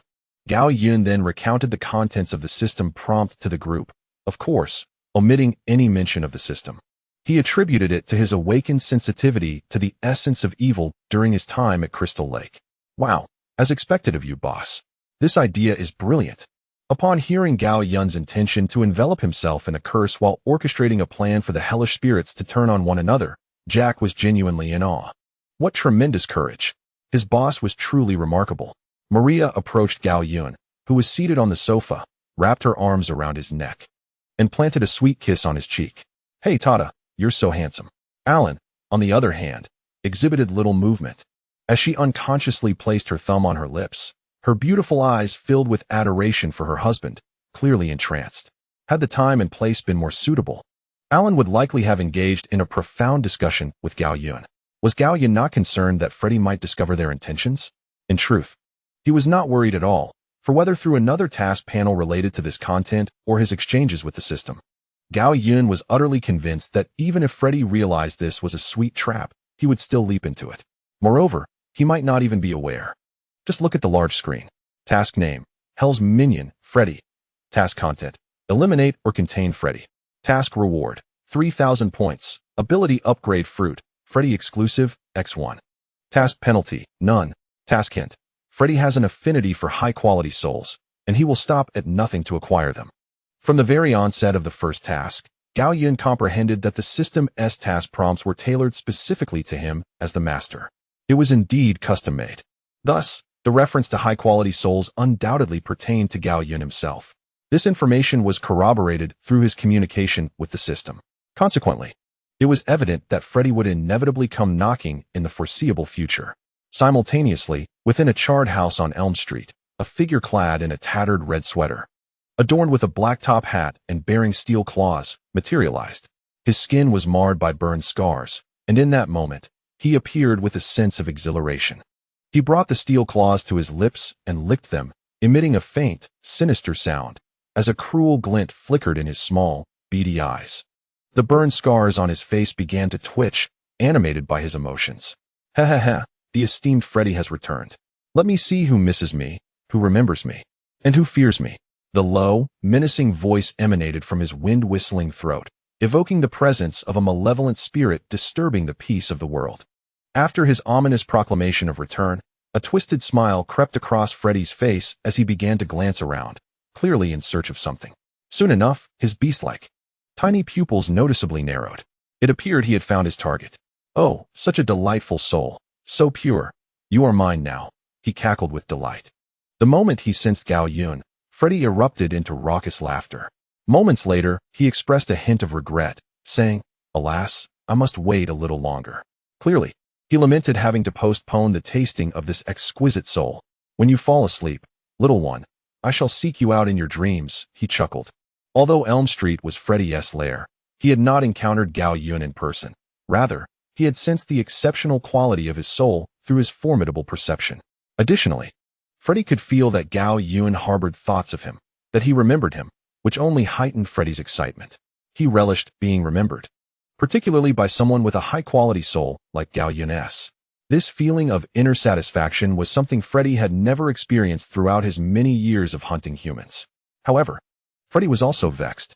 As a malevolent spirit that thrived on fear to enhance himself, he found that most ordinary people had long forgotten him, and those who did remember regarded him as mere folklore. This infuriated Freddy. In simple terms, if he was remembered, he could return from the depths of hell. However, those who remember him mostly harbor no fear, only an insatiable desire for points, which has resulted in a stagnation of his abilities, rendering growth nearly impossible. Of course, Freddy's troubles and anger are his own affairs. Within the wooden cabin, Gao Yun is now witnessing the concluding moments of a videotape. A ghostly woman clad in white, barefoot, stands before a desolate well. Under the monochrome glow of the screen, her disheveled hair confronts Gao Yun in a tense standoff. In the next moment, the screen flashes back, replaying the very beginning of the tape. Simultaneously, the phone rings at that precise moment. Gao Yun does not rush to answer it. Instead, he first turns off the television and removes the tape before leisurely approaching the incessantly ringing phone. He calmly picks up the receiver and holds it to his ear. The sounds on the other end are peculiar, grating and hushed, reminiscent of someone munching or struggling to produce odd noises, even evoking the rustle of leaves stirred by the wind. Fortunately, these bizarre sounds do not last long, fading into silence after about 7 seconds. Just as the other side falls silent, Gao Yun suddenly perceives a disquieting signal coursing through him. This signal signifies the cursed mark that Jack previously spoke of. From the moment he received the call, time begins to tick away. When a full 7 days elapse, Sadako will come to claim a life. Chapter 48. Welcome to Freddy's Dream. To break this curse known as the 7-day kill, one must find a new scapegoat. After they view the tape, the curse will shift. This sense of being cursed oddly reassures Gao Yun. He is a courteous individual, and naturally, he must express gratitude for Sadako's gift. Especially in the uncertainty of when the other party might hang up, seizing the moment is paramount. Thank you, I await our meeting. Sadako, poised to end the call, suddenly freezes at his words. It was as if he had inadvertently introduced a glitch into her pristine killing program, causing her to malfunction. After standing in stunned silence for a full 30 seconds, she seemed to awaken from a dream and hung up the phone. Placing her hands over her faceless visage, Sadako, with a voice long and used, pieced together a statement that encapsulated her complex emotions at that moment. A strange feeling. On the other end, Gao Yun sets the phone down. From Sadako's prolonged silence, he surmised that she was likely rendered speechless by his remark. In truth, he had not thought much of it when he spoke. He merely expressed a casual gratitude. Yet, the outcome appeared to exceed all expectations. With his thumb and forefinger stroking his chin, Gao Yun murmured softly, "Things are becoming increasingly interesting." Suddenly, Gao Yun ceased his actions and chose to set aside his thoughts on the matter at hand. He was about to embark on a fishing expedition, seeking a ferocious specter from the depths of hell. However, before that, he needed to summon the individuals upstairs to alleviate their concerns for him. Maria, Elon, and Jack, at the sound of Gao Yun's call, hurried footsteps echoed down the staircase. As the two women descended, they immediately embraced him. Feeling their bodies tremble slightly in his arms, Gao Yun understood that their anxiety stemmed from a fear of losing him. After all, the adversary he faced was a nightmare that transcended the boundaries of reality, the hellish spirit Freddy. Their worry was not rooted in distrust towards Gao Yun, but rather in their inability to fathom a life devoid of him. "I'm sorry to have caused you worry," Gao Yun said softly, gently nuzzling his chin against the adorable heads of the two women. The familiar sensation prompted Maria, nestled in his embrace, to peek out. With tear-streaked cheeks, she squinted her eyes and spoke in an incredibly soothing tone. "Tada, it's all right. We don't need to apologize to each other." In contrast to Maria's comforting demeanor, Elon appeared much more resolute. With reddened eyes, she withdrew from Gao Yun's embrace, clenched her fists, and declared with fervor, "Go for it, Talos. You must vanquish that hellish spirit." "Ah, Elon, Maria, I will," Gao Yun replied, tightening his own fists against his chest. The confidence radiating from him deeply inspired everyone present. Jack, the solitary observer, felt a surge of determination as he watched the scene unfold. The love shared between the sisters and their leader filled him with envy. "I've decided. I, too, shall seek a girlfriend and experience the sweetness of romance." A while later, the group gathered on the sofas by the hearth in the hall. Maria and Elon sat beside Gao Yun, their expressions tinged with worry as they gazed at him, now fallen into slumber. Jack, positioned opposite the trio, silently cheered for Gao Yun's victory. You must win, boss. As a human, drive that wretched foreign spirit and those oblivious hellhounds out of our home. Meanwhile, Freddy, who was impatiently awaiting the night, suddenly noticed that the mark he had inscribed upon Gao Yun had begun to react. This mark was an extension of Freddy's power, allowing him to designate a target within the vicinity of Elm Street. Once the chosen individual succumbed to sleep, the mark would alert Freddy that it was time to invade their dreams. The feedback from Gao Yun's slumber exhilarated Freddy, prompting him to dance with excitement. Well, look who has arrived. My sweet little lamb, can't you wait? Come now, let me see what you've prepared for Freddy. Indeed, Freddy has discerned the intentions of Gao Yun. He is acutely aware that Gao Yun must possess some form of assurance to dare enter the realm of dreams. The rationale is quite straightforward. No soul of high caliber is ordinary. Consider the individuals who once sought to confront him. Each possessed a soul strength that far surpassed that of an average person. Freddy, by nature cunning and possessing a wealth of combat experience, understood that Gao Yun's actions were not born of benevolence. As he licked the steel claws in his hand, he realized that the other party harbored no good intentions. Oh, humanity, you erred in your judgment.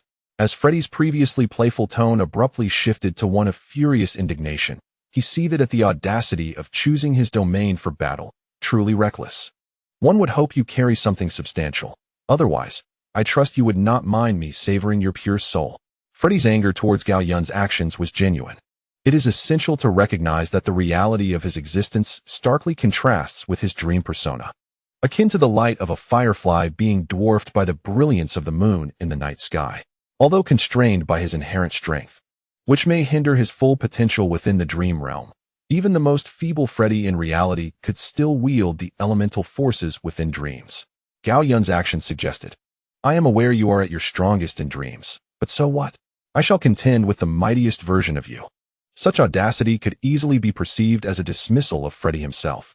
If Freddy were to tolerate this, he would no longer be the fearsome specter of the underworld, but rather a mere turtle retreating into its shell, forsaking the world of the living entirely. After contemplating this in silence, Freddy's visage began to fade into the ethereal. A sinister, cunning laughter echoed through the charred remnants of the house, reverberating like waves upon the shore. Meanwhile, Gao Yun, who had entered the dreamscape before Freddy, lay contentedly on the roof of a quaint country cottage, sipping tea while basking in the melodies of chirping birds and gazing at the azure sky adorned with white clouds. Feeling as though he had become one with nature, suddenly, darkness enveloped him, and the cacophony of steel clashing with fire ruthlessly shattered this idyllic scene of man and nature in harmony. Gao Yun was abruptly transported from the rustic rooftop to the cold, unyielding corridor of a steel factory. As he surveyed his surroundings, he rose from the frigid passage with a sense of resignation. Ah, Freddy, is this how you welcome your guests? It seems the so-called etiquette of the hellish gentleman leaves much to be desired. What was that you just said? Hellish gentleman?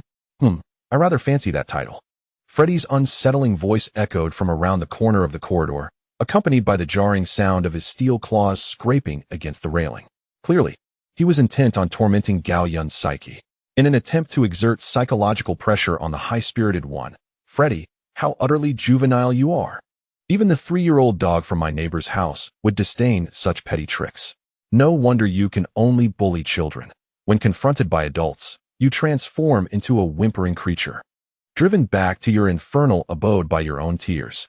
In that moment, the calm tone of the high-spirited one resonated in Freddy's ears, proving far more grating than the metallic scrape of his steel claws. Freddy's fury ignited instantly. In life, he was cunning by nature, preying on the weak while fearing the strong. He dared only to unleash his cruelty and brutality on the children of Maple Street. Consequently, when his misdeeds were exposed, he was burned alive by the townsfolk, leaving behind an indelible mark that he could never wash away, no matter how many times he was reborn. In a sense, the scars that marred his face and body were a curse from which he could never escape, a perpetual testament to his cowardice. Thus, the high-spirited one's words, though devoid of profanity or emotional outburst, morphed in Freddy's ears into a taunt. You are worthless, capable only of bullying children. When faced with adults, you are nothing. and even calling you worthless would be an embellishment. Such words, once uttered, could only lead to either death or injury. Freddy silently sheathed his claws and stepped out from the shadows at the corner of the corridor. At the end of the hall, he revealed himself, head bowed, confronting the high-spirited one from a distance of about 10 meters. Though the specifics of each other's expressions remained unseen, the high-spirited one was certain they must be quite dramatic. One might wonder why. Just observe how this hellish minion was preoccupied with his claw antics. And now, he had retreated into himself. This stark contrast in behavior spoke volumes. As for whether Freddy might suddenly launch an attack in his rage, the high-spirited one remained unperturbed. He had anticipated everything. Through deep communication with the system and repeated confirmations, he had gathered all pertinent information regarding this battle. Now, Freddy faced the high-spirited one as if shrouded in a fog of war. While the latter had long since navigated the enemy's territory with ease, the disparity in the knowledge held by both parties was insurmountable. Otherwise, the high-spirited one would have long since maneuvered Jason on one side and Bubba on the other, never placing himself in such perilous circumstances. 1-2. Here comes Freddy. A sudden, low voice emerged from behind the high-spirited one. Yet he remained steadfast, gazing at Freddy, who still held his head low at a distance of several meters. Listening to the footsteps and pauses behind him, he savored the performance Freddy had prepared for him. Truly, this is your domain, Freddy. Even a shadow clone has manifested. Freddy, too, dismissed the high-spirited one's calmness. He was eager to see just how long this young one could maintain his facade of composure. If Gao Yun were to overhear this, he would likely quip. At least I should prepare a sack. 3, 4, watch your flanks. Another Freddy approached Gao Yun's left side, crooning a sinister nursery rhyme in an odd tone. Particularly when singing watch your flanks, the sudden rise in volume was evidently intended to startle Gao Yun and reveal his reaction. However, Gao Yun's expression remained unchanged, akin to a spectator enjoying a clown's performance, brimming with amusement. Where is clown art performing? I seem to have missed it. Do let me know so I can fetch my treasure bag. 5, 6, watch your neck. A chill, laden with the breath of death, suddenly swept past his neck from the right side. Gao Yun, somewhat exasperated, turned his face and waved away the pungent aroma. Freddy, you ought to brush your teeth. You know, that stench is surpassed only by black socks, which have fermented for 2 decades. His sharp words pierced Freddy's heart, as the once timid humans would tremble and scream in his presence, never daring to voice such a critique. Freddy's resentment towards Gao Yun reached a boiling point. He could no longer endure it. Now, instantly, he yearned to shred the body of this oblivious human with his steel claws. Yet, the more intense the moment grew, the calmer Freddy became, embodying the calm before the storm.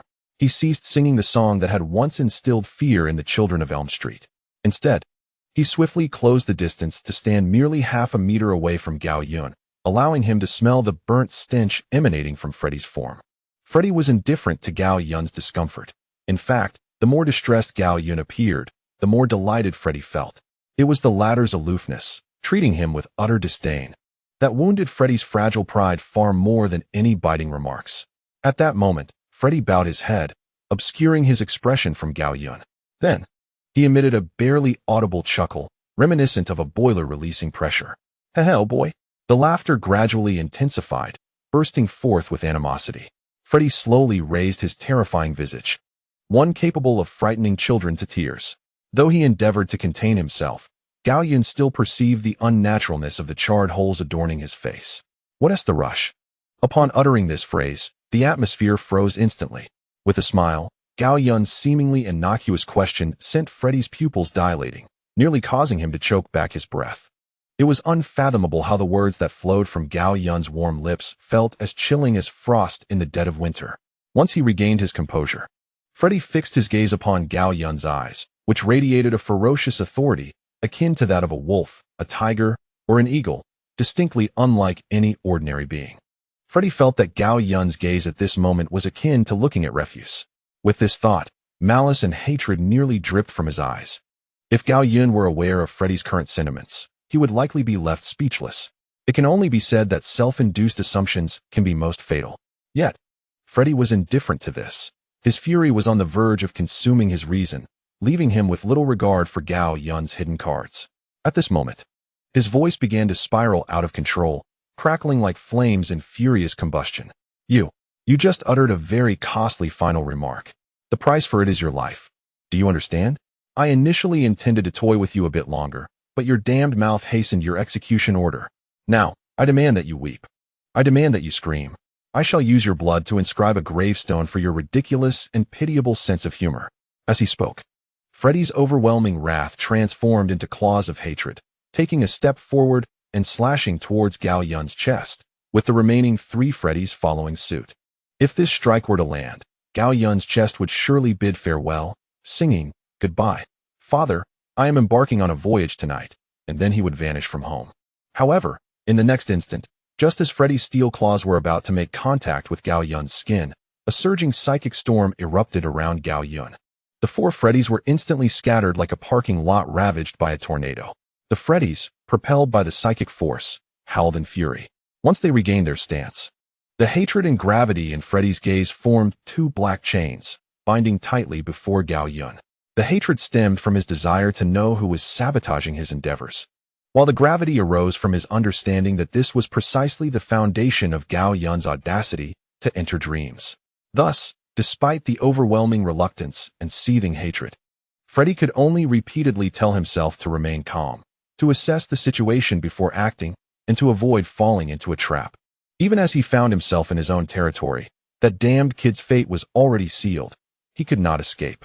Convincing himself through his own rationalizations, Freddy, aside from the intense rise and fall of his chest, stood there as if unperturbed, curiously gazing at Gao Yun's position. Yet, Gao Yun was also observing Freddy. Noticing that the other had transitioned from a face flushed with rage to a state of confusion over what had just transpired, Gao Yun couldn't help but silently marvel. Truly, a seasoned specter who has navigated the human realm for decades possesses a certain extraordinary depth. At that moment, they exchanged glances, and in an instant, Freddy seemed to perceive a hint of acknowledgement in Gao Yun's eyes. This left Freddy somewhat perplexed. What is this? That gaze, akin to looking at refuse. Please, return to your previous state, you damned kid. What could your hidden card possibly be? Surely you haven't been possessed by a rival, have you? With this thought, Freddy hastily employed his abilities to probe Gao Yun. Upon completing his investigation, he couldn't help but exhale in relief. He was still the same, that infernal little brat. Is this your trump card, young one? Perhaps it is time for you to contemplate the location of your final resting place. Out of respect for the exquisite flavor of your soul, I, the esteemed Freddy, shall assist you in fulfilling this wish. Freddy continued to test Gao Yun's resolve, unwilling to relent, as he yearned to witness the fear etched upon his opponent's face, believing that only in such terror could he release the hatred simmering within him. Thank you for your kind intentions, Freddy, but that will not be necessary. My companions are already in position, so perhaps you should ponder how you might navigate your own predicament. With Gao Yun's calm and confident words, an antiquated television set abruptly materialized before him. Upon seeing the device, Freddy was certain that such an outdated relic had no place in his collection. Young one, surely you do not believe this decrepit box can safeguard you? Well, perhaps it could, but I fear it would protect not your life, but your ashes. Such an antiquated item is well suited to serve as your coffin. Freddy seized every opportunity to deride Gao Yun, his disdain for the young man palpable. Lamenting his utter lack of humor, he found it utterly exasperating that, despite his attempts to connect on a deeper level, Gao Yun remained obstinately unyielding. As Freddy's ire began to simmer down, it flared once more. Unbeknownst to Gao Yun, who wore a cheerful demeanor, Freddy's turbulent thoughts were far removed from his own. Gao Yun regarded Freddy with tranquility, unperturbed by his taunts. This lack of emotional upheaval did not signify weakness. On the contrary, it was a testament to Gao Yun's unwavering confidence, as he regarded Freddy as nothing more than prey. This intense self-assurance allowed him to view Freddy's bluster as that of a mischievous child who, after finally discovering an opportunity to boast, could hardly contain his excitement. Eager to proclaim to the world, "Look at how splendid I am," the dimensions from which they perceived their surroundings were worlds apart. While Freddy pondered methods to further provoke and torment Gao Yun, the latter was already envisioning a future in which the 4 infamous murderers would be at his command, uniting all realms under his rule. The time has come. Gao Yun's sudden declaration shattered the awkward silence that enveloped Freddy. As Gao Yun's words hung in the air, the television flickered to life, revealing a desolate well nestled within a forest. Soon after, A ghostly figure began to emerge from the depths of the well. As the apparition drew closer, Freddy could no longer remain passive.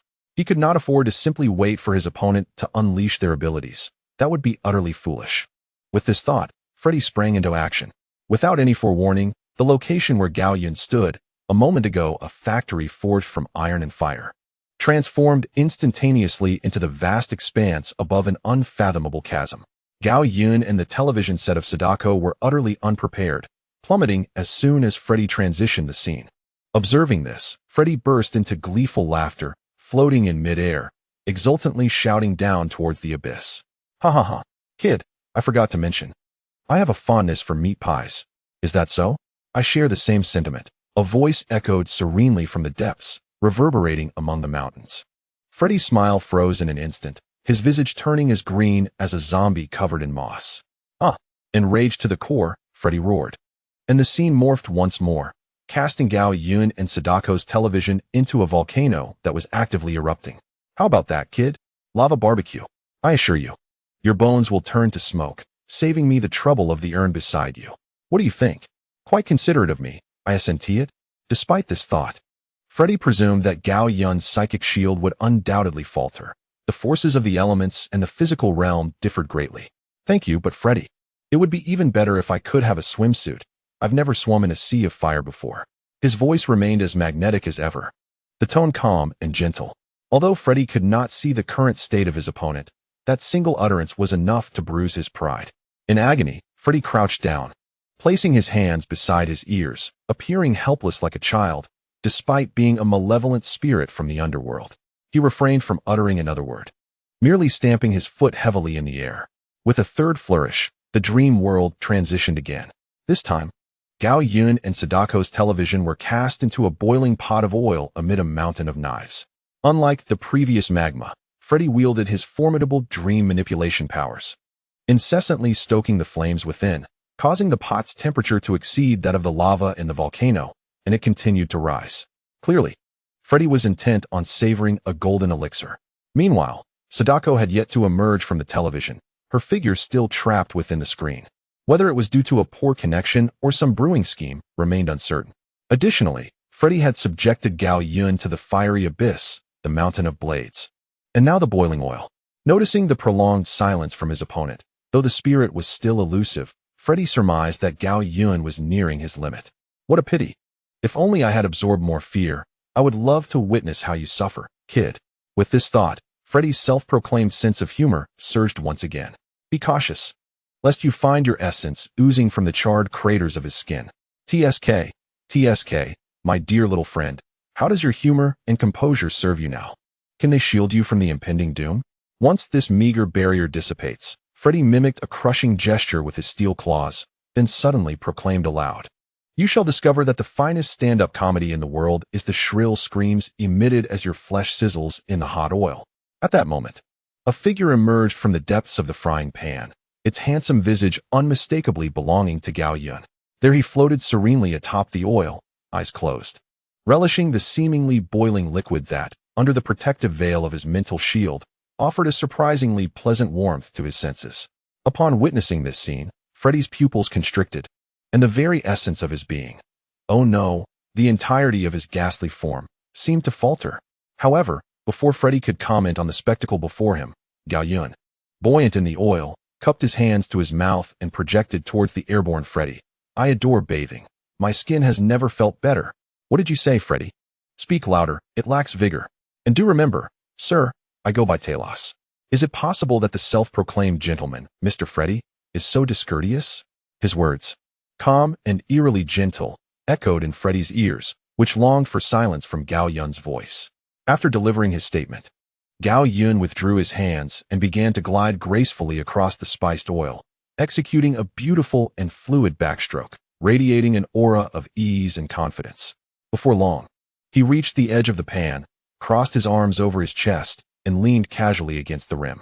Once steady, he smiled and waved at Freddy, who was rendered speechless and seemingly petrified. Gao Yun then leisurely spoke. "Oh, by the way, Mr. Freddy, please fetch me a towel. This hot spring is delightful, soothing my muscles and bones, quite comfortable indeed. Let me share a secret known only to us. I have never bathed in such a splendid hot spring." His soft chuckle was one thing, but what was most infuriating was that he extended a hand from his resting position to give Freddy a thumbs up. Suddenly, Freddy appeared struck by lightning, as if under a spell, and began to frantically claw at his cheeks, indifferent to the blood that splattered about. Observing Freddy's furious reaction, Gao Yun quickly interjected, Hey, hey, Professor Freddy, let us not resort to such extremes. We can converse civilly. Were an outsider to witness this scene, they would be utterly bewildered by the bizarre turn of events. A person lounging in a pot of oil, casually leaning at the edge, uttering a few simple phrases, had provoked that malevolent specter into a frenzy of self-mutilation. The surrealism of the moment was beyond comprehension. Yet, this was precisely the reality unfolding before them. Gao Yun's kind advice proved futile, as Freddy continued to frantically claw at his own cheek, until flesh and blood were utterly shattered. Only 2 blood-red orbs and their neural tissue remained, reluctantly clinging to Freddy's skeletal visage. To outsiders, Freddy appeared mad. Yet only he and Gao Yun understood the reasons behind his actions. The explanation was simple. As the master of dreams, Freddy was a paradox of inferiority and arrogance, cunning and impulsiveness, cruelty and humor. His character contradictions and the darkness of his soul were magnified after transforming into a hellish fiend. Consequently, Freddy's yearning for the fear of unattainable love intensified. Coincidentally, Gao Yun epitomized this, his, white moonlight. It has been previously stated that the purity of Gao Yun's soul and the allure of his essence were unparalleled among those Freddy had encountered. What delighted Freddy even more was Gao Yun's complete lack of fear towards him. Not only that, but he dared to challenge Freddy's authority as the dominator of dreams, all alone. Each step Gao Yun took resonated within Freddy's heart. He did not seek the mundane dread that others exhibited. Instead, he yearned to shatter the nightmares within his own heart.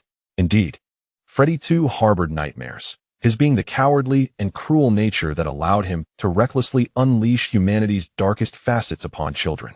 However, he found himself powerless to confront the primal terror that arose when adults sought him out to end his existence in flames.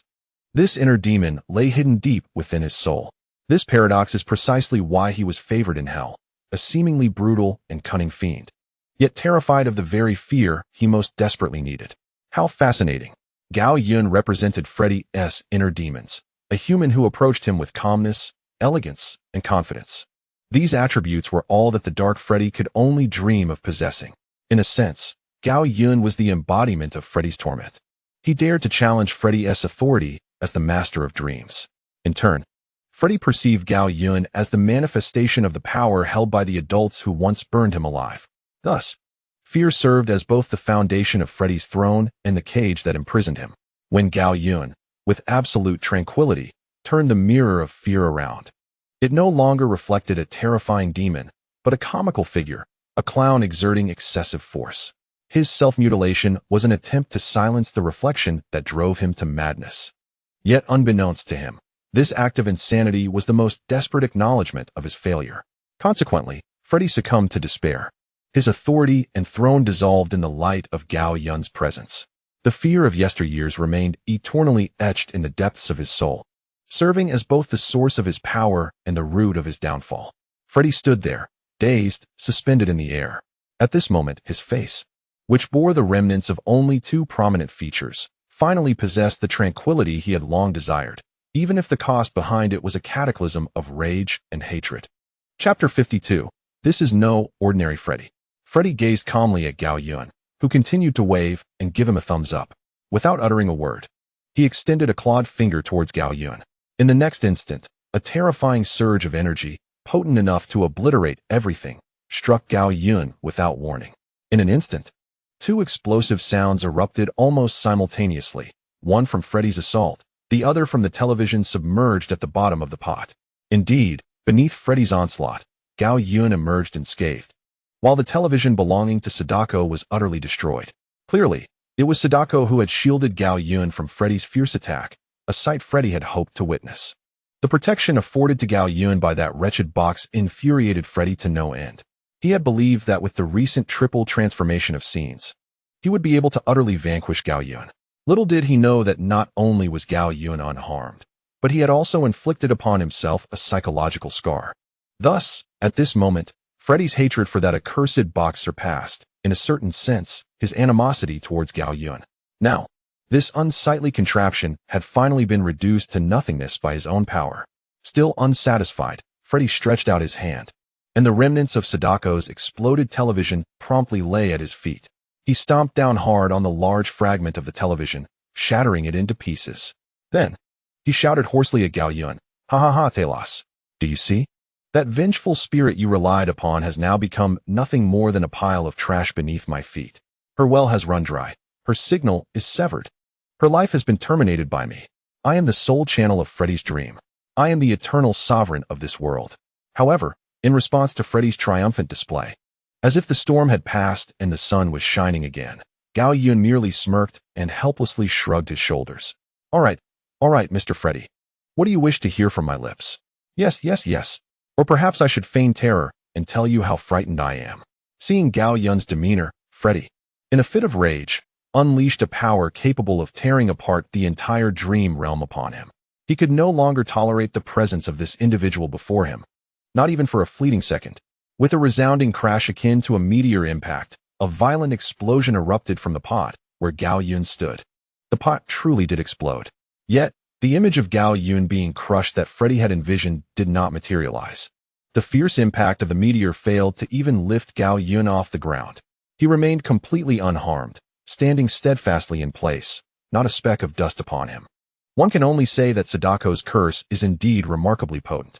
Once activated, it envelopes one in warmth and comfort akin to a thermal wrap on a wintry outing. As he beheld the hot spring utterly devastated, Gao Yun shook his head in regret and then lifted his gaze to the sky, where Freddy appeared to be in a state of distress. It was evident that he had realized he had stirred a significant predicament. Indeed, dear friends, observe high above. The broken box that Freddy spoke of now densely occupied a vast expanse of the dream realm. Upon cursory inspection, there were at least 100 of Sadako's televisions, resembling a resplendent fleet of galaxies, cold, merciless, violent, and emblematic of absolute power. In the next moment, these myriad televisions simultaneously displayed a singular image, a desolate well, a forested mountain, and a white-clad maiden radiating an aura of chill. This time, Sadako did not succumb to a state of disconnection. The earlier manifestation of Sadako had faltered due to her insufficient energy, compounded by her need to protect Gao Yun, rendering her even more constrained. Thus, she appeared as if she were disconnected, struggling to emerge from the television. In this regard, Freddy's assessment was indeed accurate and had borne some fruit. His assaults on Gao Yun had effectively thwarted Sadako's descent, if only that singular manifestation were at play. However, as a harbinger of terror, Sadako's essence had always resided at the command center since her inception, tasked with contacting the unfortunate souls viewing the tapes or coordinating through feedback from her manifestations. In Freddy's case, after he attempted to engage Gao Yun, the manifestation had already relayed information about his strength back to the core. Through Sadako's formidable calculations, she discerned that Freddy, as the master of dreams, was not to be underestimated. In simpler terms, for Sadako, Freddy transcended the realm of an ordinary virus. He necessitated a comprehensive eradication to be completely annihilated. Thus, Sadako commenced a global mobilization of her forces, and once her manifestations were assembled, she launched a full-scale assault against Freddy. Returning to the crux of the matter, the figures within the televisions extended their hands from the screens in unison, each hand proclaiming the absolute dominance of this specter from the east. Observing this, Freddy painfully closed his remaining eyes, aware that regardless of the outcome of this battle, his ambition to consume Gao Yun would likely remain unfulfilled. Gao Yun recognized that the situation was irrevocably settled and leisurely reflected upon Freddy's earlier assaults. Aside from the initial steel claw ambush and the final 2 psychic explosions, Freddy's previous attempts resembled a trifling jest. Despite being the sovereign of dreams, he utterly failed to manifest that divine command of "let there be light." In summary, Freddy appeared a fool, entirely failing to exploit the limits of the dream realm. In fact, this observation holds true. Nevertheless, the reality diverges from it. Freddy, as the master of dreams, has endeavored to eliminate his adversary through various unseen means. The notion of wishing for his demise, which may appear ludicrous to the average person, is indeed within Freddy's grasp. However, the protective spirit of Sadako is remarkably potent. successfully thwarting Freddy's ambush. Recognizing the futility of stealth, Freddy resorts to a bold and overt offensive strategy to confront his opponent. Thus, his triple scene transformation, while perhaps not as formidable as his previous two-pronged attack, remains significantly impactful. The underlying reason for his apparent inadequacy stems from a shift within Freddy himself, one that he may not even recognize.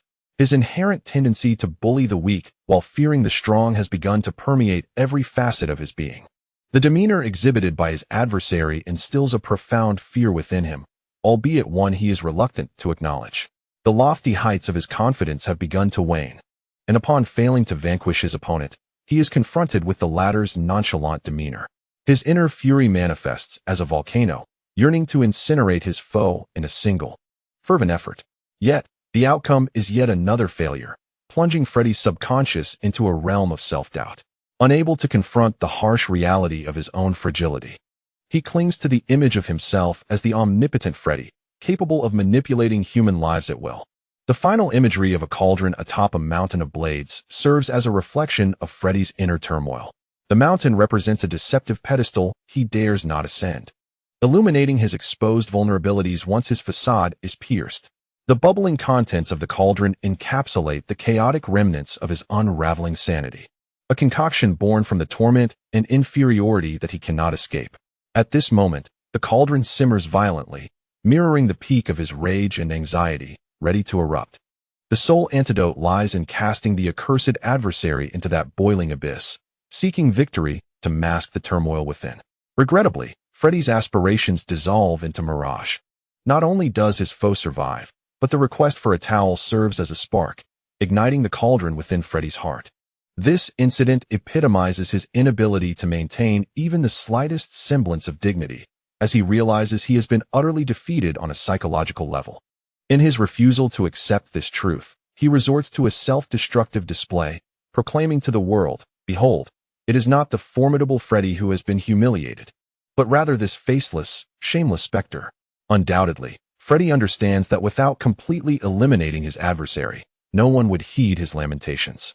Thus, he resolutely resumes his assault, and this time, he finally obliterates the repugnant box that has vexed him throughout the encounter. Thus, it inadvertently unleashed a fleet from all corners of the world, governed by the essence of Sadako herself. At this moment, over 100 ethereal figures gracefully emerged from the television screen. Freddy stood transfixed before this sight, momentarily forgetting his identity as the master of dreams, for these 100 white specters evoked in him an incomprehensible sense of modern anguish. The aura they exuded stirred the depths of his previously calmed fury, igniting new waves of emotion, this time a chilling dread rather than a searing rage. In the next instant, although the Sadakos appeared with disheveled hair and obscured faces, Freddy distinctly felt their collective gaze fixated upon him. In the distance, Gao Yun, observing the spectacle, stroked his chin with keen interest. He noted with some surprise that the remnants of charred flesh on Freddy's face glistened with a hint of moisture. "Is that sweat?" Gao Yun pondered, a subtle smile curling at the corners of his mouth as he recalled something amusing.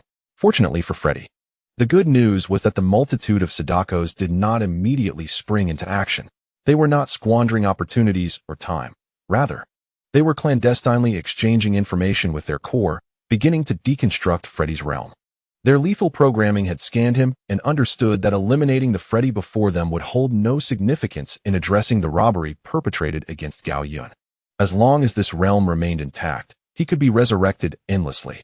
Thus, the Sadakos sought not fleeting satisfaction. As emotionless harbingers of death, their objective was a single, decisive strike, leaving no survivors. Freddy's earlier actions against Gao Yun and the destruction of the television had already placed him on Sadako's death list, marking him for inevitable eradication. Seeing that the white-clad specters in the heavens remained motionless, Freddy was on edge. Unconsciously, his sweat dripped onto the heated steel claws, hissing as it made contact. There was no denying it. Freddy understood the gravity of his situation. Though reluctant to acknowledge it, the psychological trauma inflicted by Gao Yun had begun to erode his confidence. This had a profound effect on his ability to wield the powers of the dream realm, plunging him into a spiral of self-doubt and intellectual paralysis.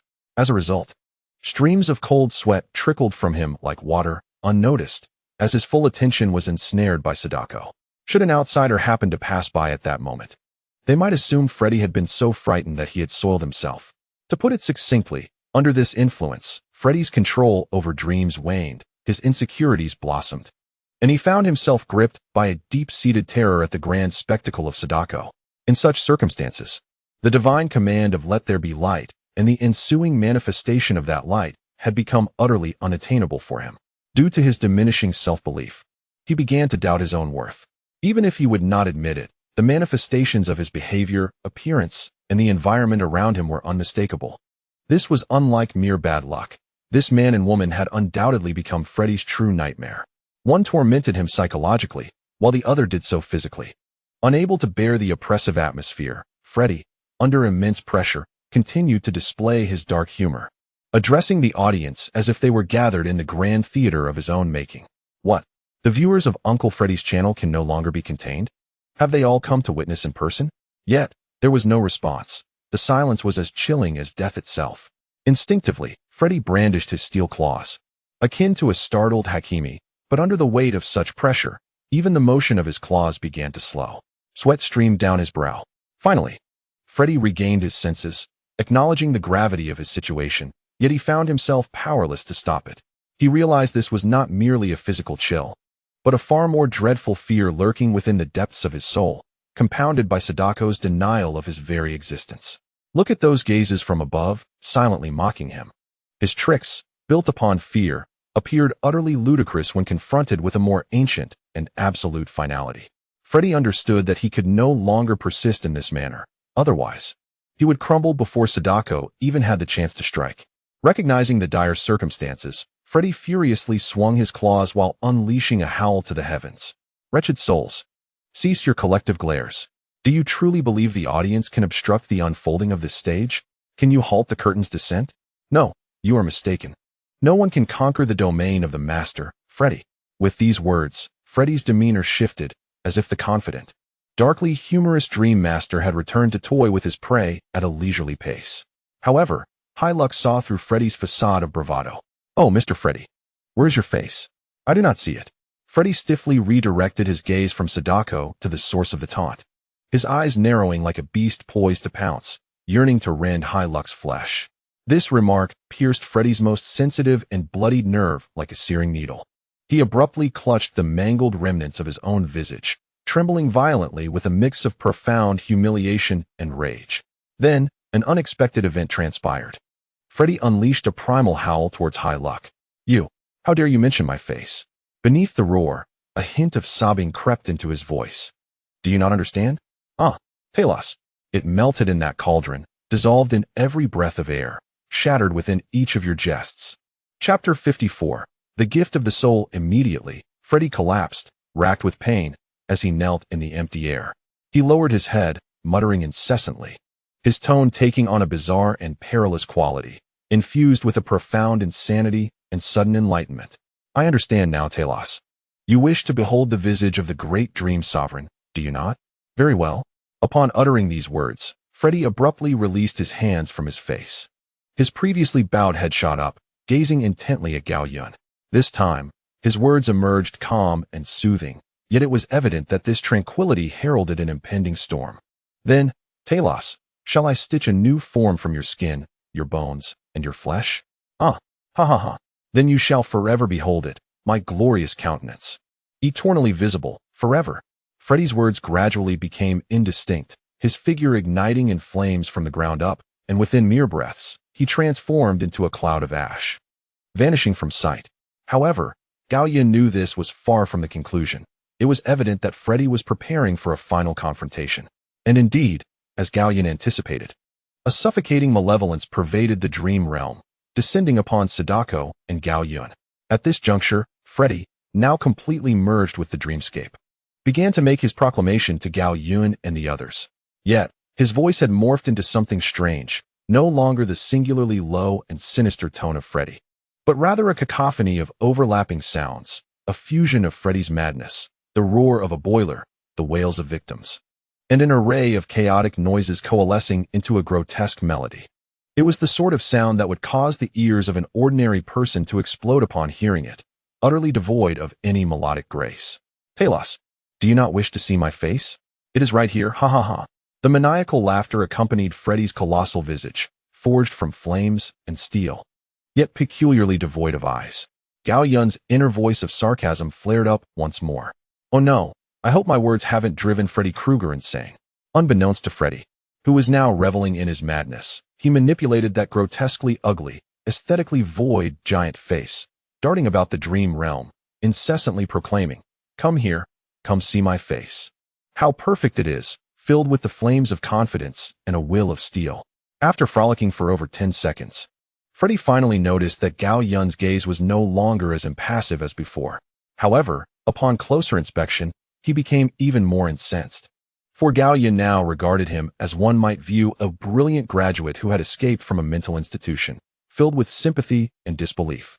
Freddy, unable to contain himself, concentrated his fiery gaze upon the Sadakos and Gao Yun below, shouting furiously, "Thick-skinned crab, Talos, you scoundrel, gaze upon me. Freddy, where is your face?" Gao Yun refrained from responding and continued to strike at Freddy's vulnerabilities. For a moment, Freddy found himself at a loss for words. After all, it was he who had inflicted the injury upon his own visage. Had he known this would be the consequence, he would have abstained from such self-sabotage. The same remark once again extinguished the spirit of the contest, yet this time, although Freddy remained emotionally charged, the complete fusion with his dream state had rekindled much of his lost confidence. His cunning intellect reclaimed its dominion. Under the immense pressure from Sadako, he had previously been reduced to a mere sweating mess. However, the tides had shifted dramatically. Thus, Freddy resolved to dispense with superfluous banter. As the white-clad specters remained momentarily disengaged, he intended to strike decisively. This confrontation had lingered long enough, and it was time to yield a resolution. "Ha ha ha, Talos. My visage resides within the rhythm of your every heartbeat. I have now become one with my stage. I shall grant you no further opportunity. Rest assured, Talos, when your soul graces my table, I promise to drizzle it with my cherished tomato sauce. Farewell, Talos, and adieu to the nameless wraiths." With that proclamation, the dream realm underwent a cataclysmic transformation, the ground morphing into a viscous sea of bubbling oil. Flames erupted spontaneously, fiercely directed towards the location of the Sadakos. This was merely the beginning. The very space surrounding them began to compress and contort, resembling an enormous steel millstone intent on pulverizing all within sight. On the other hand, Freddy had also prepared a fitting package for Gao Yun, a gift of psychological greetings. Indeed, for the vindictive and petty Freddy, reclaiming the dignity he had lost on a mental plane was imperative. This psychological bounty would ruthlessly unveil the very manifestations of Gao Yun's deepest fears. However, Freddy soon found himself bewildered, for Gao Yun remained as cheerful as ever, his gaze calm and imbued with sympathy. Freddy's grand psychological offering bore no fruit. It was met with utter solitude. Although he had anticipated such a reaction, the outcome was infuriating. And Freddy could not help but feel a tinge of curiosity. Was there truly not a single crack within Gao Yun's impenetrable facade? What was the source of this serene mindset? Perhaps this would remain an enigma for Freddy to ponder for a considerable time. With that, he resolved to first eliminate all these wandering spirits. Yes, Freddy had pinpointed the crux of the matter. He recognized that Gao Yun possessed no formidable prowess of his own. Jason, all of his strengths were derived from Sadako. If he could vanquish these ghostly entities, Gao Yun would be within his grasp. With this realization, Freddy found clarity as he released his fixation on Gao Yun. The world before his eyes regained its familiar form, returning to a state he cherished. Blake remarked, "In the words of the boss, you've become quite agitated, my dear child." Meanwhile, Freddy's actions bore remarkable fruit, as under the dual forces of searing flames and spatial annihilation, Sadako was systematically eradicated in droves. Throughout the ordeal, there was no sign of resistance. Their bodies vanished like mere echoes, and the cacophony of 100 televisions exploding resonated like a dazzling fireworks display, invigorating Freddy's heart, which had been severely battered.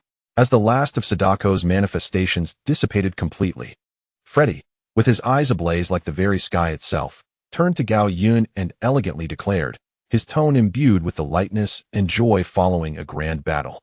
"Young man, it is all over. Your sanctuary has vanished. Oh, forgive me, perhaps I should leave you a small box, as we discussed earlier, so that your ashes might have a resting place."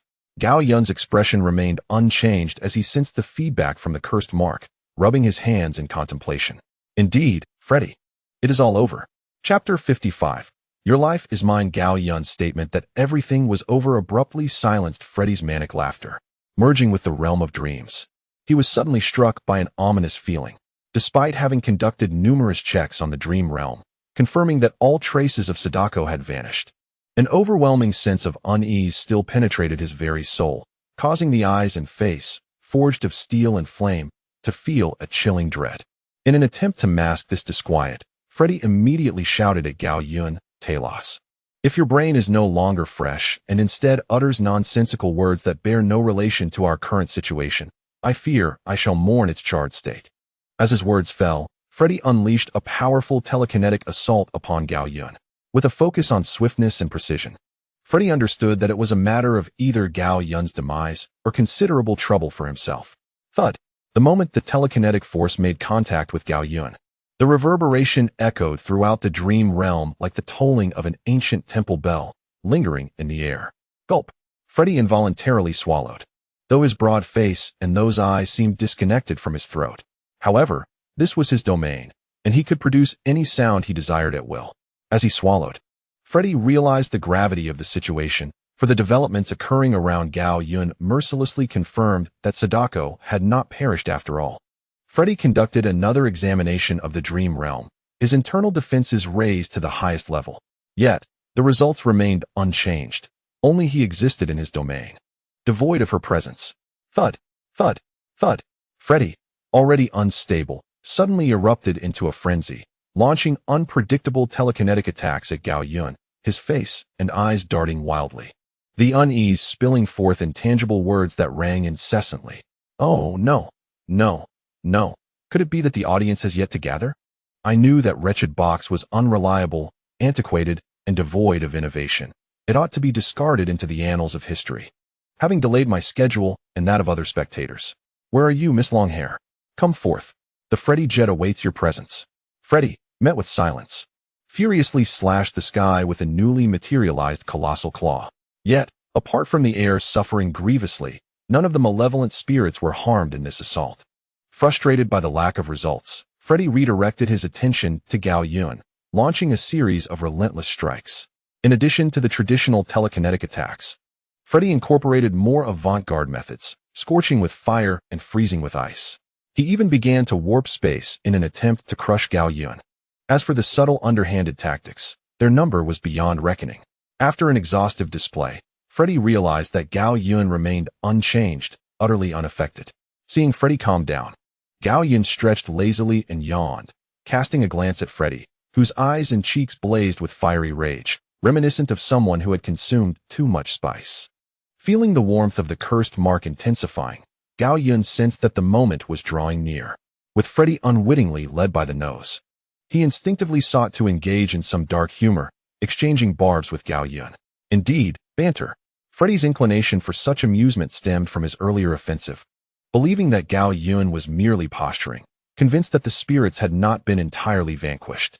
Recalling the image of the first television exploding, Freddy's thoughts crystallized. As long as he maintained his onslaught, the external spirits would inevitably be eradicated. This way, he would no longer need to exhaust himself in search of an audience. Furthermore, Gao Yun's earlier declaration that everything was finished fortified his conviction. His attacks were equally distributed among all the malevolent spirits, explaining their absence. With this realization, Freddy lost interest in conversation and resumed his relentless assault on Gao Yun. The dream realm was once again filled with the cacophony of crackling sounds.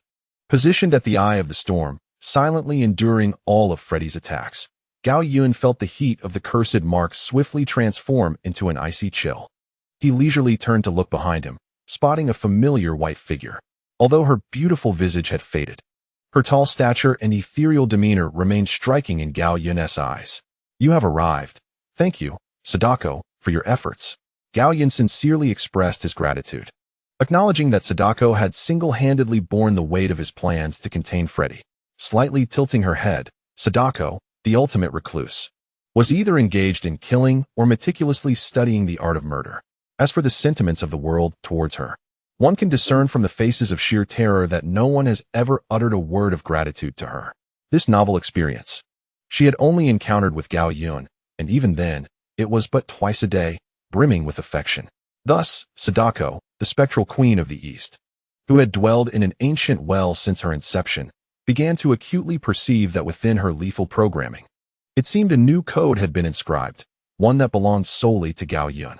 "Your life is mine," she heard, as Gao Yun smiled and nodded. Sadako tilted her head slightly, attempting to mimic Gao Yun's movements. Although she did not succeed, Gao Yun could still sense her intent through the gestures. After exchanging greetings, Sadako's gaze, obscured by her long, dark hair, turned skyward, directed at Freddy, who continued his relentless assault. In that instant, Freddy felt an unsettling chill, an icy sensation that even he, the master of dreams, found difficult to endure. Instinctively, he halted his onslaught, pinpointing the source and location of this disquieting feeling. Upon seeing Sadako, the flames of fury in Freddy's eyes and on his visage instantly extinguished. He was incredulous, words of 1,000 sentiments swirling in his mind. Yet all that escaped his lips was a bewildered "you?" No, it was not merely confusion. Freddy was overwhelmed by emotions he could scarcely fathom. Emotions he most dreaded, those that formed the essence of his nightmares and his power. This emotion was the fear of being utterly seen through by Sadako. No, no, this cannot be. How could this happen? I am the great Freddy Krueger, the ruler of dreams. I am a being forged from fear, so why? Your eyes. Chapter 56. I have seen your future. Freddy. Sadako held no particular feelings towards the completely unraveled Freddy. She regarded him simply as a virus program that needed to be exterminated. The reason for this was that Freddy, the viral entity, had dared to encroach upon her freshly installed reality romance software, Gao Yun. Moreover, in the face of Sadako's amicable negotiation, Freddy audaciously chose to resist. In the eyes of Sadako, this pure killing program, he was no ordinary virus. A heavy hand was required. Thus, following Sadako and her companion's deconstruction of 99 of Freddy's dreamscape, her script made its entrance. As for why Sadako and her companions had previously endured attacks without any resistance, merely standing there in a daze, that was merely Freddy's perception. In truth, the moment Sadako and her kind descended, they had tirelessly begun to analyze the realm of dreams. If they could uncover even a tiny breach, roughly a one vulnerability, they could quietly ensconce themselves within, eluding Freddy's notice. The most terrifying aspect of this insidious erosion lay in its silence. Just as Freddy could not fathom why a mere glance from Sadako shattered his heart, one could assert that Freddy has missed his prime opportunity. Had he acted decisively against Sadako's manifestations from the outset, the foes he subsequently vanquished would not have merely been phantoms. Ironically, these illusions materialized right before his eyes. Yet he remained oblivious to their true nature. Ultimately, a single misstep in strategy led to his utter downfall. In the depths of his being, Freddy sensed this grim possibility, which ignited a sense of panic within him. Already psychologically dismantled by the forces of fate, he now faced the physical embodiment of Sadako, a variable impervious to death. Even a seasoned and formidable entity like Freddy, a notorious fiend of the underworld, could not escape a profound sense of helplessness. "What have you done?" he bellowed in fury, demanding answers from these two forces that had rendered him utterly insignificant across both mental and physical realms. Yet, no response was forthcoming. Fate maintained a serene smile, his gaze calm and gentle. As for Sadako, she continued her final act of deconstruction, encroaching upon the very essence of Freddy himself, his core mechanism that allowed him to return from hell time and time again. In simple terms, Sadako was competing for souls, no, for spirits. The notion of a fatal blow was no mere jest for her. The target she sought to eliminate must be thoroughly subdued. Should Freddy manage to escape the clutches of hell once more, it would be the ultimate affront to Sadako, the sovereign of Japanese specters. Thus, she awaited the completion of this final progression. And Freddy, what were you waiting for? Were you awaiting death? Freddy was acutely aware of this unsettling realization, and his anxiety intensified. He had to retaliate immediately, otherwise, all would be lost. Steeling his resolve, he reaffirmed his identity as the master of dreams, holding on to his pride, refusing to accept the passive descent into failure, and unable to endure such a humiliating exit. He commenced his final counterattack, secretly brewing a plan while proclaiming his last declaration. At that moment, He retracted the colossal eye forged from flames and the visage that had adorned him. Reverting to the figure clad in a red sweater and topped with a high hat, his body marred by burned scars, the king of Elm Street, Freddy. Regardless of the outcome, Freddy preferred this visage, a form he had to admit was both exquisite and laden with regret. Freddy composed himself, aligning himself with Sadako and fate. He first performed a gentlemanly bow to both, elegantly acknowledging their presence. Then, adjusting his slightly askew top hat, he placed his left hand upon his waist, while his right hand rested lightly on his left elbow, gently tapping. At that moment, his tone exuded a magnetic calmness, embodying a semblance of the very fate he both resented and aspired to emulate. "Ah, my dear, loyal fan, Mr. Talos, and this lady of television. Although I am unsure of the whereabouts of your television set, you are, indeed, the most exceptional companions that Freddy has encountered amidst countless celestial phases.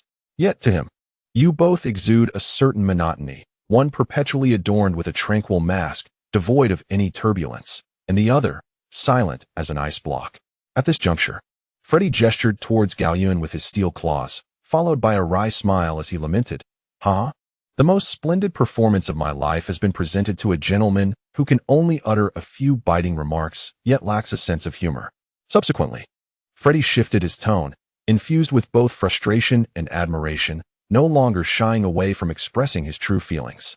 He was eager to uncover the answer to a pressing question. "Talos, I truly fail to comprehend how you perceive Freddy's magnificent horror film as merely a travelogue. Forgive my candor, but are you, in reality, a tour guide? Did my infernal trials not instill even the slightest fear within you? Please, Talos, this is the one thing I implore you to enlighten me on. I am genuinely curious about your uncanny composure."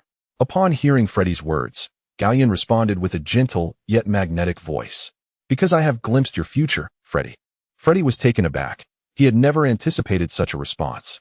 "My future? What might that entail? Do you believe that this, silent goddess before you could certainly bring about my demise?" Gao Yun merely smiled, choosing not to elaborate, for revealing the answer too soon would detract from its beauty. After a moment's contemplation, he provided Freddy with an ambiguous, riddle-like response. "You will come to know, Mr. Freddy. You shall see." Freddy, perplexed by Gao Yun's words, found himself unable to decipher the underlying logic. Very well, Talos. The tedious conversation has nearly reached its conclusion." After a brief pause, sensing the moment was ripe, Freddy straightened his posture and spoke with a tone imbued with curiosity and confidence. "If you have indeed witnessed my future, can you foresee this scene?" As his words resonated, the realm of dreams began to tremble violently, and in the next instant, a black hole, approximately 10 meters in diameter, manifested in the sky above. This was Freddy's final, fear-fueled gambit, an accumulation of energy he had cultivated in hopes of entrusting everything to this beautiful singularity capable of absorbing all. This black hole resembled his eternally insatiable heart, destined to consume everything. Chapter 57. Farewell, Elm Street. "Hello, Freddy." With his left hand resting upon his chest and his right finger directed towards the black hole in the sky, Freddy inquired, "Talos, can you withstand the unresolvable black hole within my heart?" Gao Yun remained silent, meticulously observing the black hole as it devoured the realm of dreams. One must acknowledge that Freddy's handiwork is undeniably exquisite. He has, with his own hands, conjured a dark and beautiful black hole that symbolizes the boundless mysteries of the universe. On the other side, Freddy lowered his hands, his tone imbued with a blend of melancholy and pride. "No matter how I endeavor, I cannot satiate it. It has consumed me, and I have become one with it." Upon uttering these words, Freddy slightly raised his gaze towards Gao Yun and Sadako, a glimmer of brilliance flickering in his eyes. "Now, I, the greatest king of terror, the sovereign of dreams, Freddy Krueger, shall present this ultimate spectacle to my two most devoted fans. Talos, remember, fear never wanes. Come forth and confront the deepest terrors of my soul." With that, Freddy's form spiraled like a vortex, drawn into the black hole. Clearly, he was once again engulfed by the abyss. Yet, as he had proclaimed, he had also become part of it. In the next moment, the black hole, having devoured considerable matter, was poised to ensnare Sadako and Gao Yun with its irresistible pull. Sadako remained eerily still, reminiscent of her earlier doppelgangers. This was precisely why Freddy had no desire to converse with her, for a spirit like Freddy, who revels in joy. Sadako's lifeless demeanor was fundamentally at odds with his own fiery essence from the depths of hell. Thus, even though Sadako posed an absolute threat, Freddy preferred to limit their interactions. In contrast, he favored conversing with Gao Yun, who at least possessed a semblance of humor. For Freddy, Gao Yun represented a long-sought ideal that he could never attain. To summarize, Freddy embodies the realm of reality, while Gao Yun epitomizes the ideal. Sadako remained inscrutable, and Gao Yun stood composed, arms crossed, even as the black hole's gravitational pull began to draw them forward. Yet, the calm demeanor of this man and spirit, as if the very edifice around them were on the verge of collapse, was striking. Whoosh! Sadako and Gao Yun had successfully taken flight, on the verge of intertwining their hands and merging their essence with Freddy's heart. However, just as Gao Yun felt a strand of his hair brush against the surface of the black hole, preparing to be drawn into its depths, everything came to a halt. The entire realm of dreams was abruptly paused, and everything around Gao Yun and Sadako dissolved like the flickering static of a television screen amidst a flurry of light. This signified the disintegration of Freddy's dream, as Sadako had successfully deciphered its core code, rendering the Freddy virus defenseless against her formidable extermination program. Awaiting him was nothing but eternal obliteration. Soon, the entire backdrop of the dream realm was rewritten by Sadako, transforming the dream into a stark expanse of crimson and white. In a moment suspended in time, Freddy's black hole transformed into a videotape bearing his visage, seized by Sadako's ethereal power. Strangely, the image of Freddy on the tape appeared animated. He spoke with a tone imbued with regret and wistfulness, yet tinged with a peculiar joy, an amalgamation of countless emotions distilled into Freddy's final echo. Ah, what a marvelous twist, infusing the final act with tension.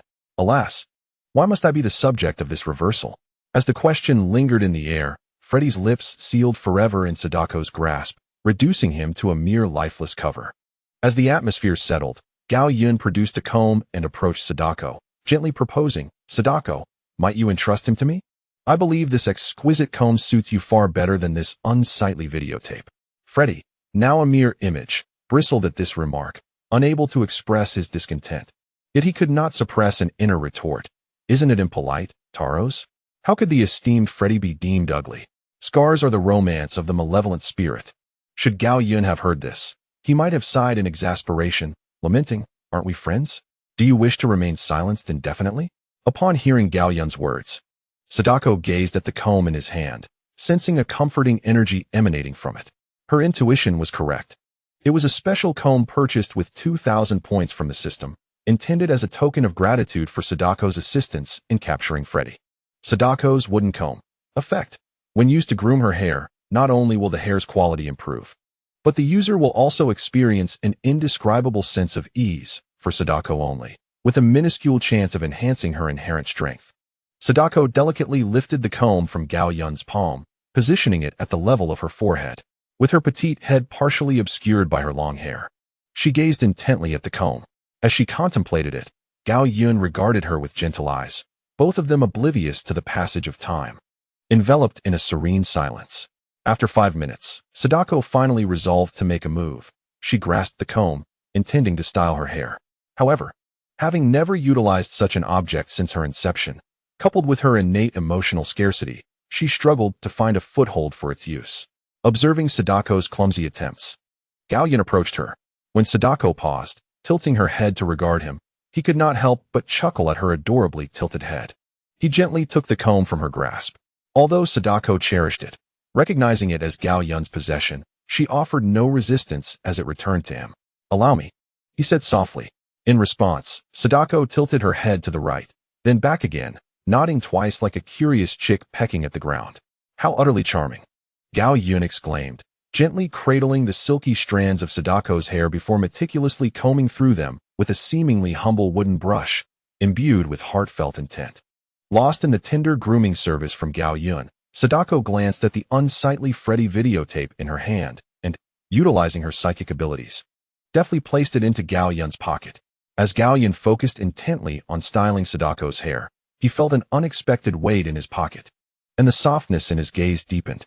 In that moment, the scene, a human and a spirit, though ostensibly eerie, radiated an innocence and beauty that captivated the heart. Chapter 58. Please save this for me. Gao Yun meticulously finished combing through Sadako's lustrous hair, each strand falling into place. Setting the brush aside, he gently caressed her now shinier locks, and the genuine smile on his face revealed his joy in this shared atmosphere, relishing the interaction. Your black hair flows like a waterfall. It is truly exquisite, he complimented, admiring the texture of her hair. He then took her cold little hand, placing the brush in her palm, and tenderly gathered her fingers. After completing these gestures, Gao Yun nodded slightly and affectionately ruffled Sadako's adorable head before withdrawing his hands. With a gaze full of affection, he observed the fearsome Eastern ghost queen before him. Feeling the warmth of Gao Yun's gaze, Sadako, who had never experienced such a sensation, tilted her head, puzzled by how his look could bring her such comfort. Unable to comprehend this logic, she shifted her focus to the wooden comb resting in her palm. After a moment of distraction, she recalled the warmth of Gao Yun's hand gliding through her hair, the intimate feeling it evoked. In that instant, Sadako felt as if her existence, a being born solely for destruction, had inexplicably gained something profound. What could it be? Sadako did not know, but she was acutely aware that she did not despise this feeling. Confounded, she shifted her gaze from the comb and instinctively lifted her head to look at Gao Yun, realizing that all these changes stemmed from the man before her. If it were him, she would be willing to embrace those inexplicable emotions and make some changes. As Gao Yun gazed gently at Sadako, he suddenly sensed the curse mark upon him beginning to dissolve, struggling to contain his inner turmoil. His gaze toward Sadako softened and warmed further. He stepped closer, bending down to caress the silky strands atop her head. At that moment, they were mere inches apart, their faces almost touching.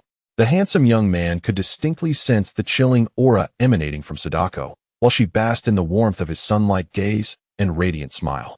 Sadako, would you kindly reserve this feeling for me? I wish to see you once more, and I hope that our next encounter lasts forever. The boy's words were heartfelt and fervent. Sadako felt an inexplicable sensation intensifying within her. Traditionally, she would have vehemently rejected such feelings and purged them from her mind.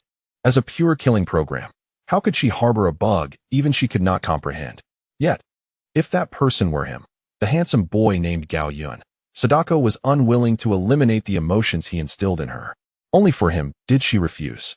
Indeed, even if such a choice might lead to her own corruption, she simply would not relent. She longed to possess this unfathomable feeling. She could not bear to lose him. She yearned to see him. With a soft plop, a tear fell onto the stark white floor of the space.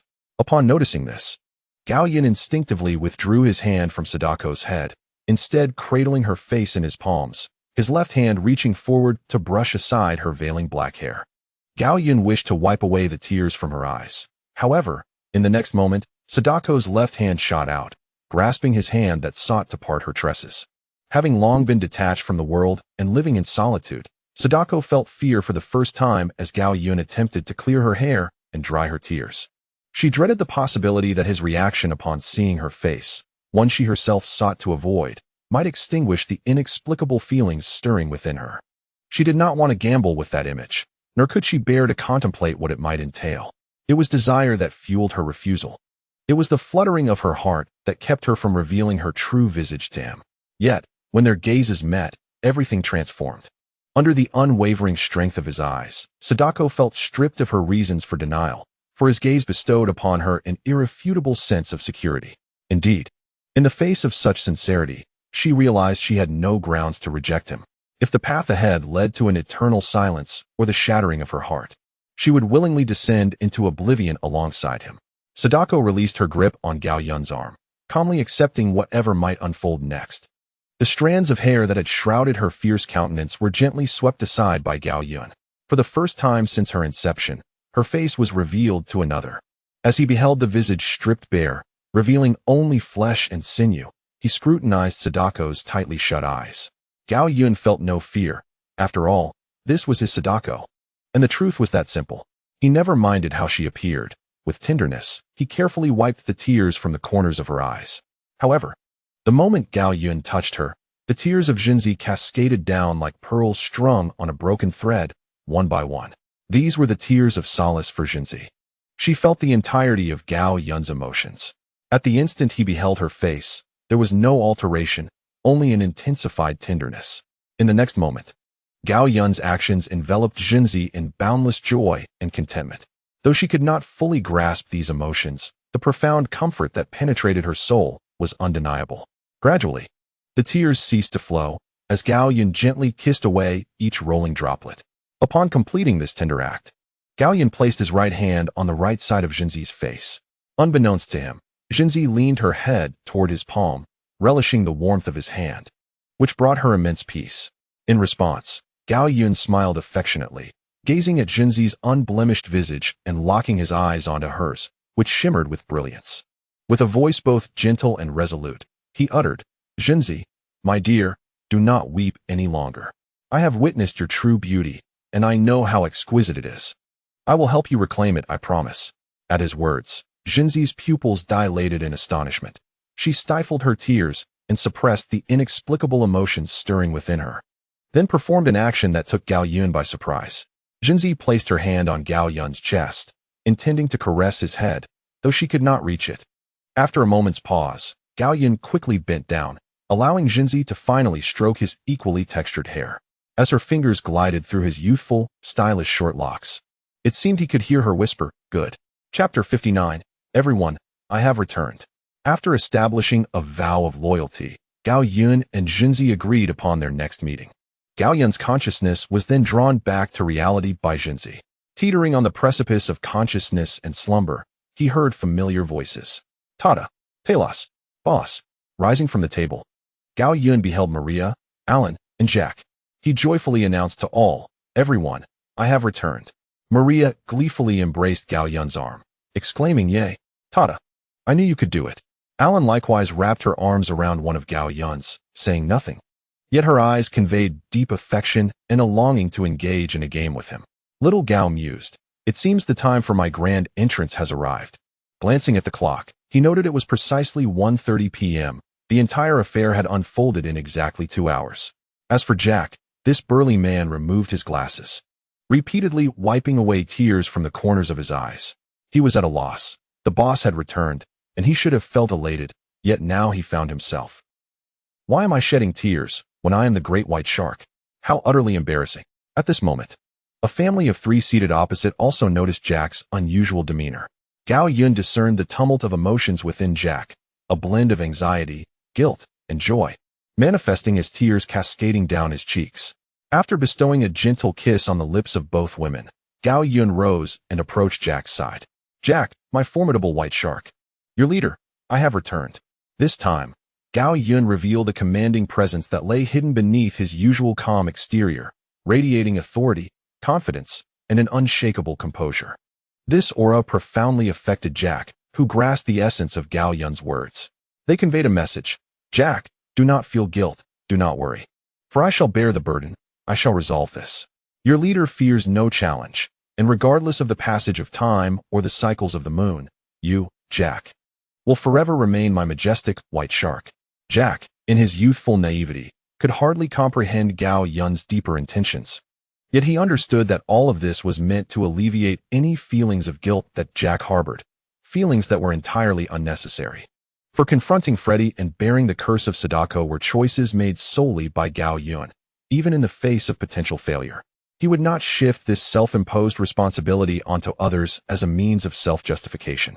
With excitement, Jack leapt from the couch, wiping his tears and snot away, and closed his eyes as he lunged toward Gao Yun, shouting, "Boss."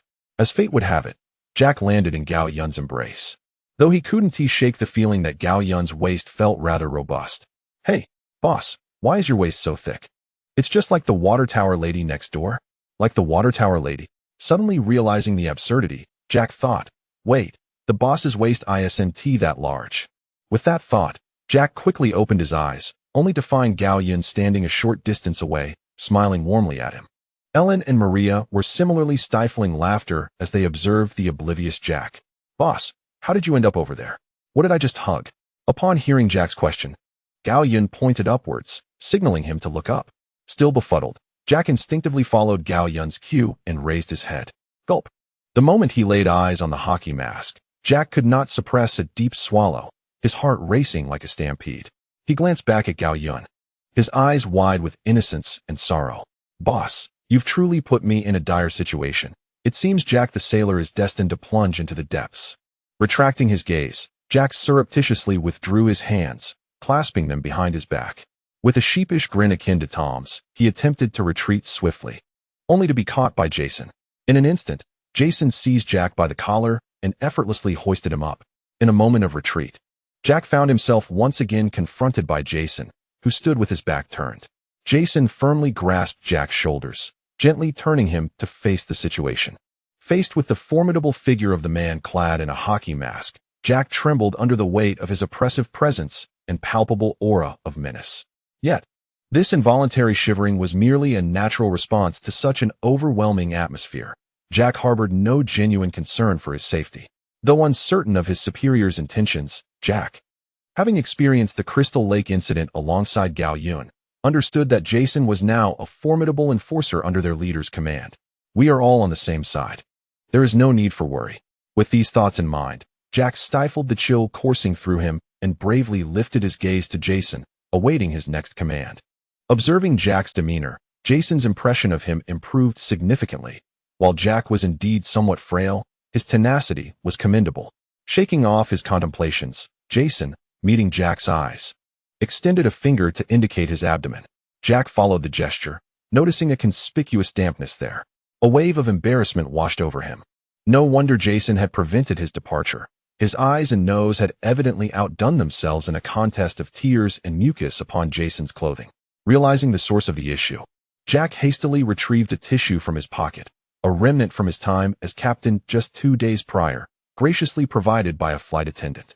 He had hesitated to use it, but never did he expect it would be needed for Jason today. Nevertheless, given their camaraderie, he thought it fitting for Jason to experience the essence of being a captain, as the adage goes. Good fortune should not be wasted on outsiders. Unbeknownst to the rather naive Jason, Jack's mind was occupied with these thoughts as he wiped away the mixture of tears and mucus from Jason's clothing with the tissue. Otherwise, Jason might have insisted that Jack partake in one of his celebrated performances. Once the task was completed and the tissue disposed of, Jack resumed his position, awaiting Jason's further instructions. He had no desire to flee. As their leader once remarked, life is akin to certain unresistible pleasures. Better to embrace them. Returning to reality. Seeing Jack dutifully awaiting directions, Jason first gestured towards him and then pointed to himself, indicating that Jack should follow his lead. Jack nodded in understanding. With Jack comprehending his intent, Jason acknowledged Gao Yun, Maria, and Alan, receiving their respective responses before rising to exit the room. Reluctantly, Jack followed suit, catching a glimpse of the subtle smirk that betrayed Jason's otherwise calm facade. Jack was truly compelled to ask, "Why, oh why? Boss, look into my eyes. What on earth is this?" Chapter 60, Dunwayzy Town. Approximately 30 minutes later, Jason returned indoors with Jack. At that moment, Jack was drenched in sweat, his steps unsteady. And although his face was flushed, it bore an expression akin to impending doom. It was no wonder, under Jason's imposing gaze. He had completed a grueling 70 push-ups without daring to rest, for he feared that any pause would incite the monster to deliver a dramatic performance upon him.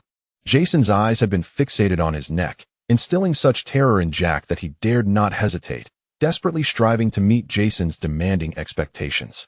Unbeknownst to him, he had unwittingly begun to mirror Jason's demeanor, completely ensnared in his web of influence. Fortunately, despite appearing frail, Jack was accustomed to running around and exercising, maintaining a reasonably good level of fitness. Otherwise, today's outdoor endeavor would not have been merely a demonstration of Jason versus Jack, the relentless instructor teaching a hapless human how to perform 70 push-ups in 30 minutes. Instead, it would have been a rendezvous with death. Upon reaching the sofa, Jack collapsed without a second thought, yearning for rest, to regain his vitality, to indulge in music, to soar like an airplane, and to savor ice cream. He desired it all, without greed. Reflecting on a recent sighting of a charming red pig on a distant homeland website, Jack's weary spirit found a modicum of solace. Jason, observing Jack sprawled on the sofa, chose to disregard him and ventured into the kitchen to seek Gao Yun for an update. Meanwhile, Jack, lying there, suddenly caught a whiff of an enticing aroma wafting into his nostrils. This scent was all too familiar. It was the fragrance of Gao Yun's cooking. Instantly revitalized, Jack sprang from the sofa and made his way to the kitchen. By sheer coincidence, he encountered Jason emerging from the kitchen. Faced with this dedicated fitness instructor, Jack raised his hands in surrender without a moment's thought. There was no shame in this. He had no desire to be dragged back into that infernal push-up routine. He had resolved to sever all ties with this particular form of exercise henceforth. It was difficult to fathom the immense psychological shadow that these 30 minutes had cast upon Jack's psyche. Fortunately, Jason harbored no intention of subjecting Jack to further workouts, opting instead to let him pass by. With a sigh of relief, Jack immediately dropped his hands, not daring to glance at Jason's direction, and hastily entered the kitchen to lament to Gao Yun. At that moment, Gao Yun was bustling about at the stove, while two women busily prepared various ingredients for the upcoming meal. These ingredients had been retrieved from the wooden cabin's refrigerator, perfectly timed for mealtime. As Gao Yun and the others set about crafting a sumptuous lunch, "Talos, here," Alan said, presenting the finely sliced carrots to Gao Yun. As Gao Yun received the plate from AI Lawn, he poured the shredded radish into the pot, adding a few green peppers and tenderloin he had discovered in the refrigerator, perfectly poised to create a delicious rendition of fish-flavored shredded pork. However, at that moment, as the Crystal Lake domain continued to awaken and his mental prowess amplified, Gao Yun suddenly sensed a melancholic gaze fixated upon him from behind.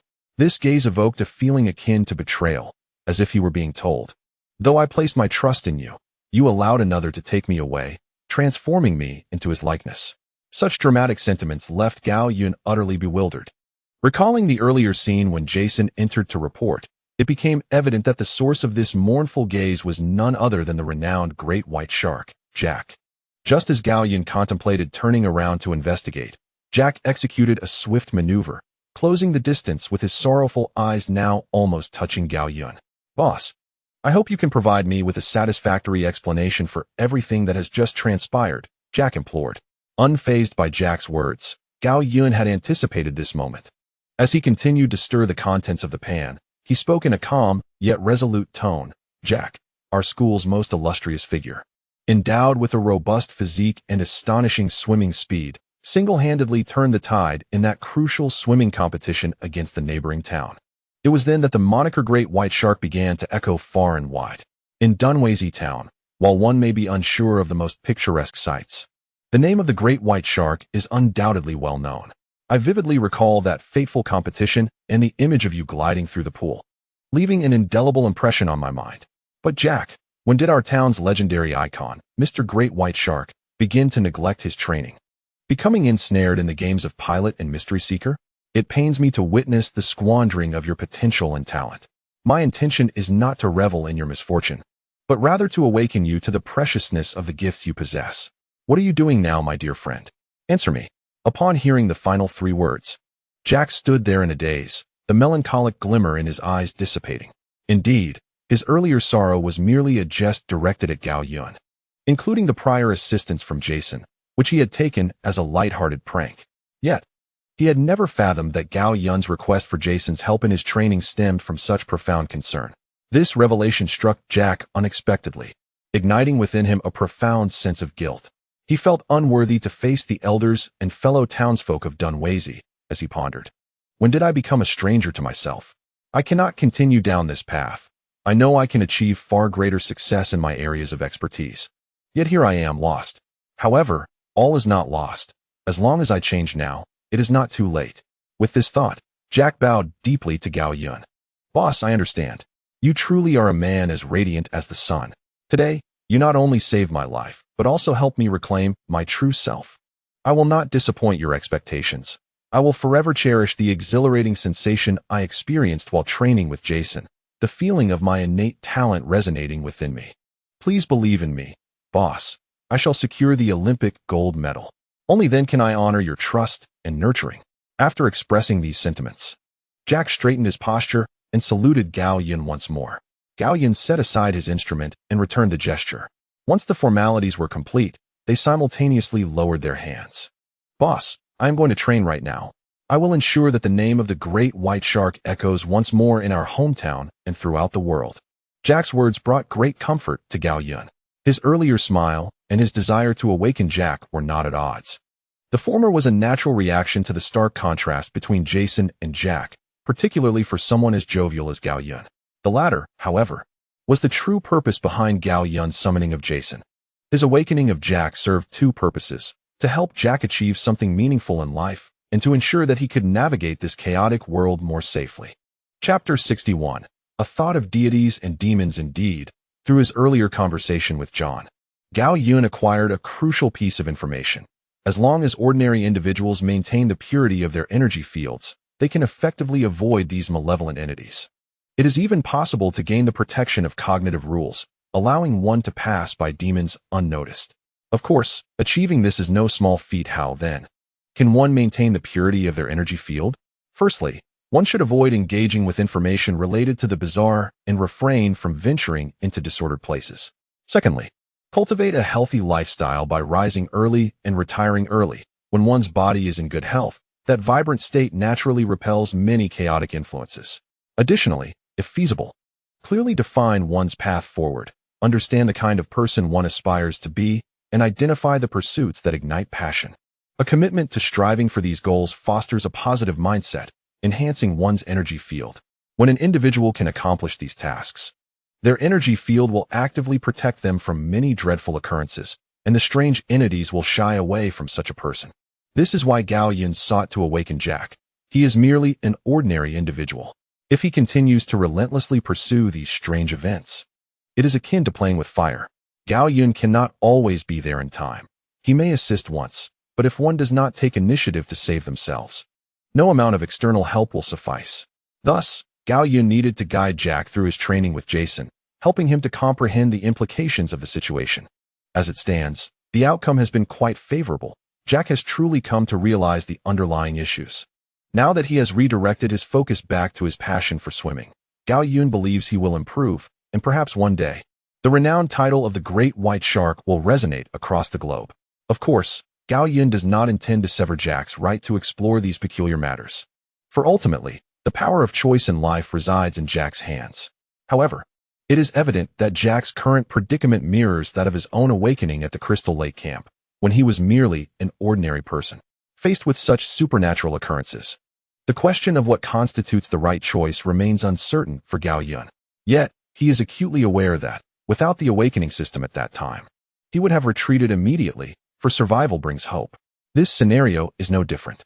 Gao Yun wishes for Jack to refrain from recklessly engaging in bizarre affairs until he possesses the means to withstand them, since Jack has deemed him as his superior.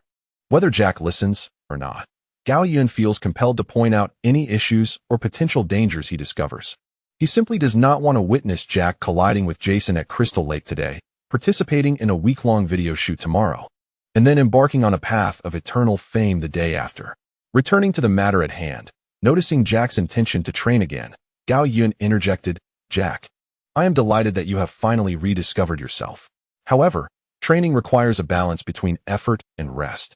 One must train when it is time to train and rest when it is time to rest. For now, please assist me in purchasing some ingredients. We shall prepare a grand meal for lunch."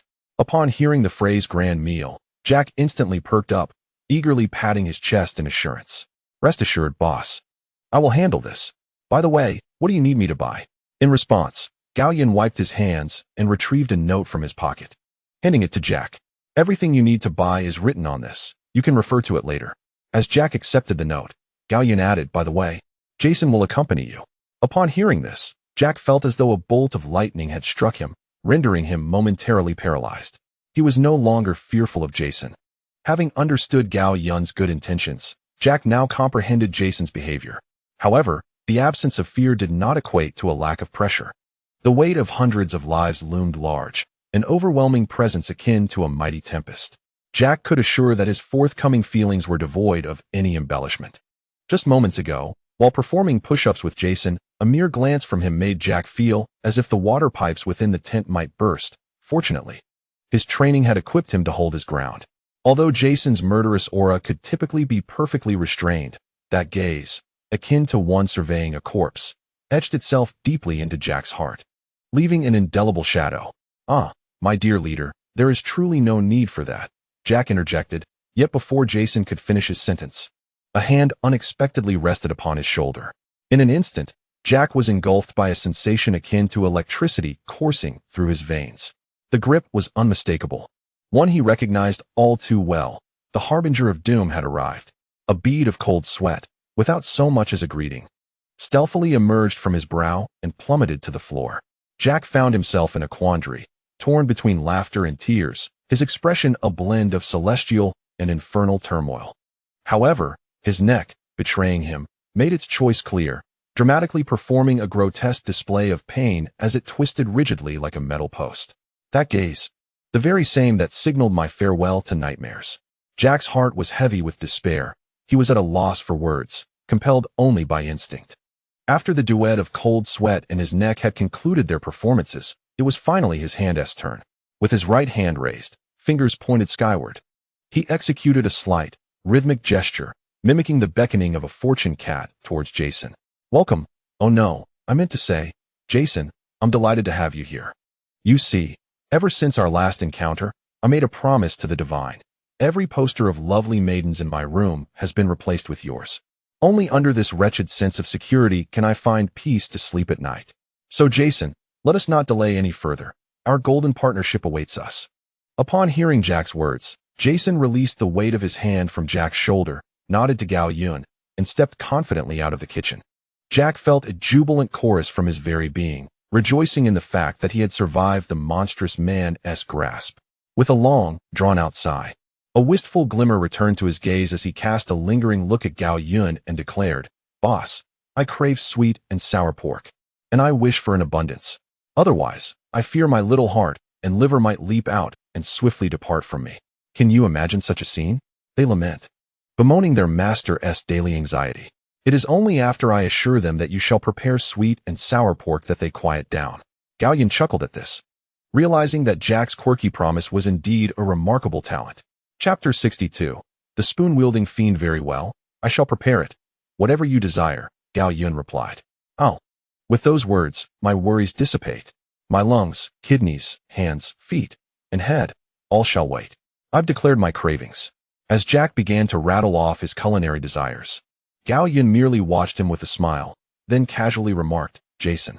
With a sudden, weighty presence once more resting on his shoulder, Jack was abruptly yanked back to reality, still lost in his gastronomical fantasies. "Ha ha ha, did I just say something? That cannot be true. It must be an illusion. Come on, my friend, let us go grocery shopping." With that, Jack swiftly set off, prompting Jason to follow suit.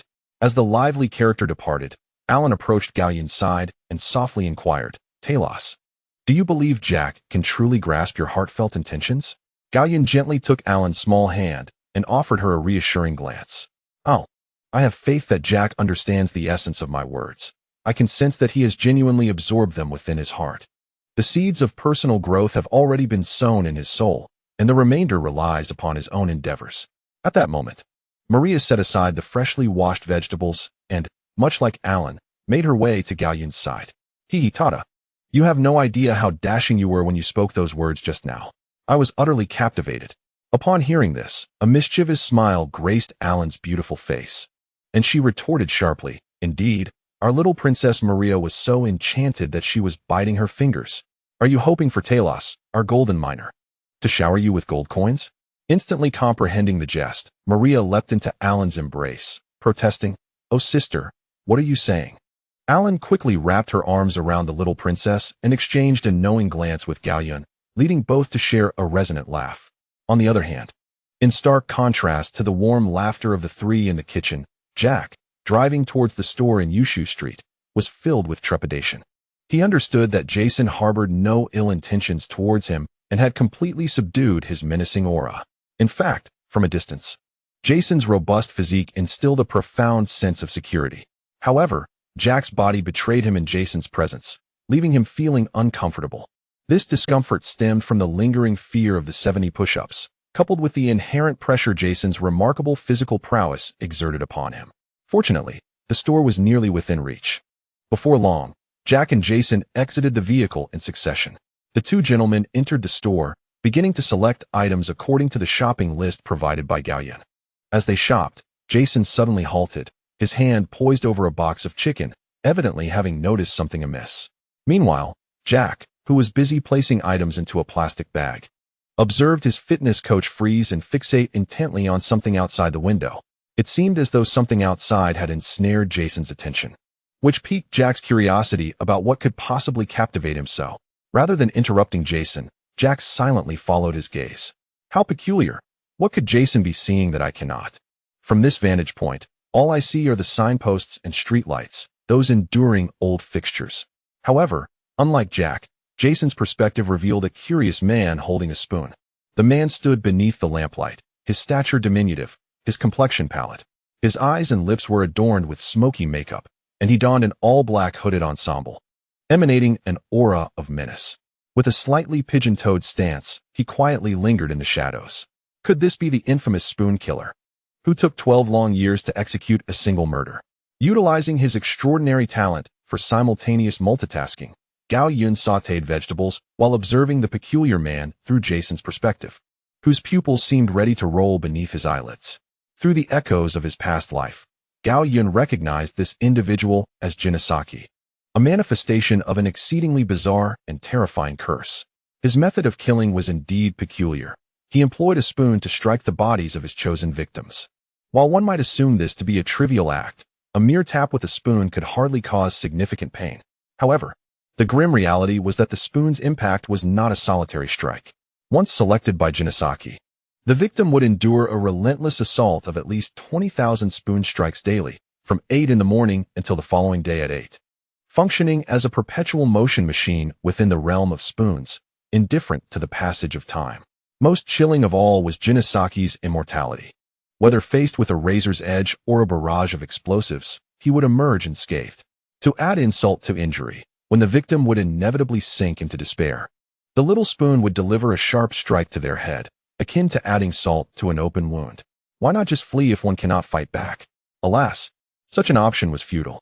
Whether across the ends of the earth or in the depths of hell, Jinisaki's spoon would always arrive on cue, relentlessly striking the victim's body.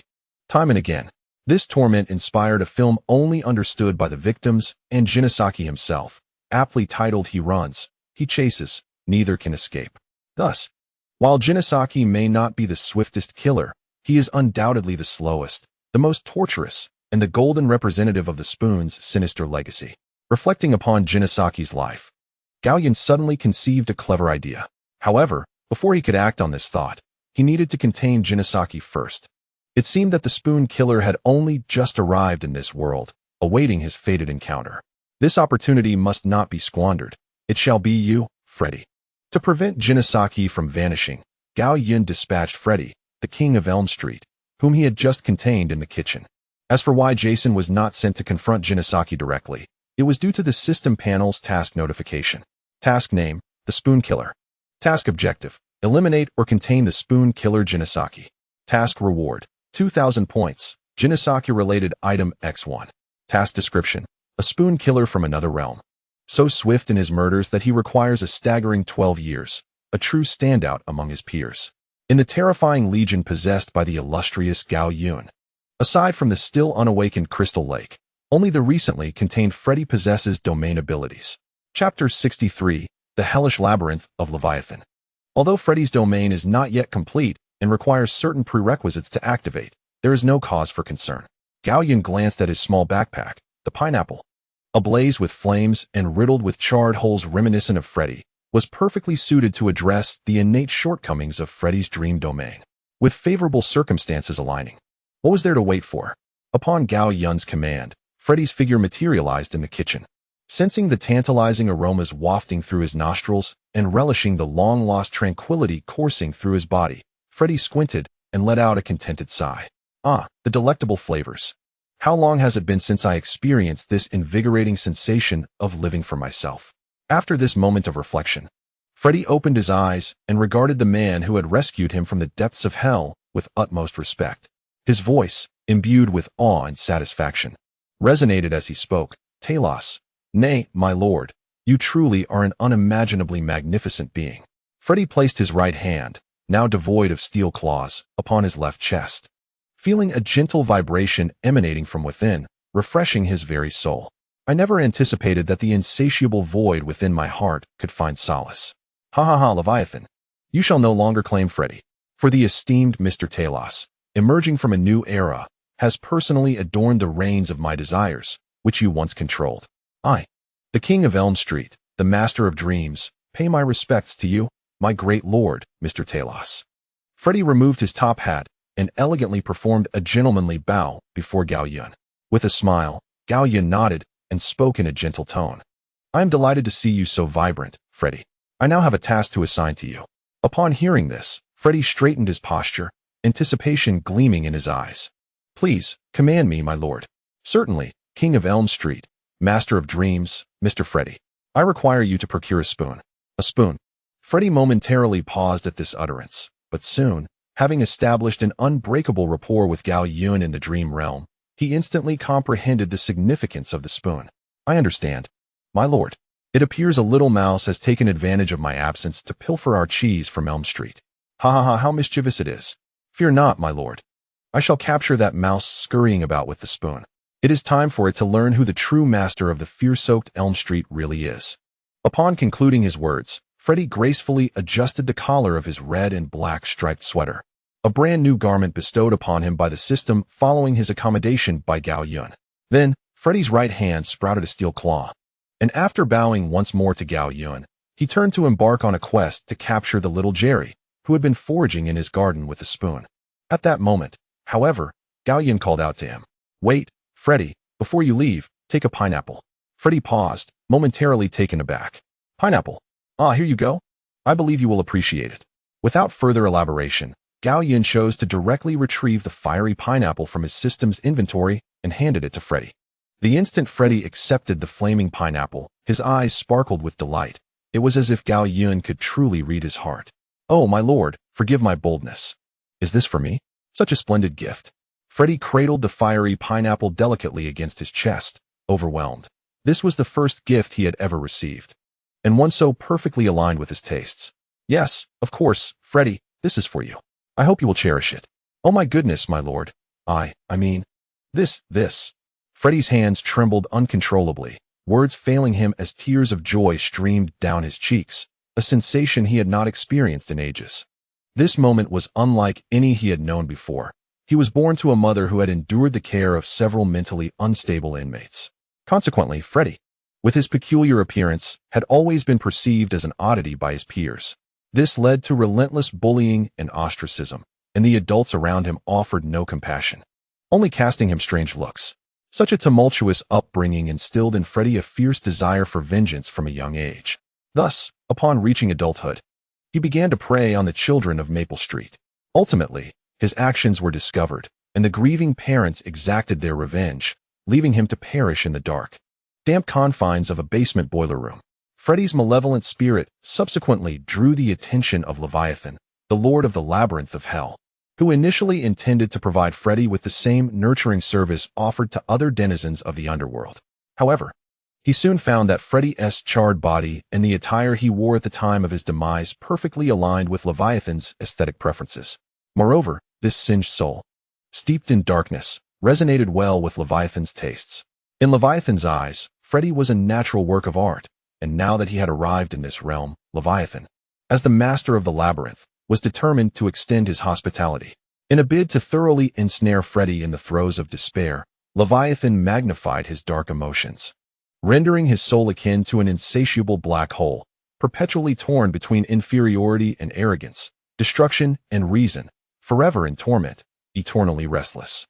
The immense tension generated from this emotional tug-of-war enveloped Leviathan in a euphoric haze, for it was this very anguish that fueled its sinister appetite. To ensure Freddy remained under its dominion, Leviathan graciously provided him with a passport for his return to hell. Thus, upon each of Freddy's deaths, he would dutifully re-enter the labyrinth of Leviathan's hell, and with every resurrection, the anguish his soul bore served as the sustenance Leviathan craved.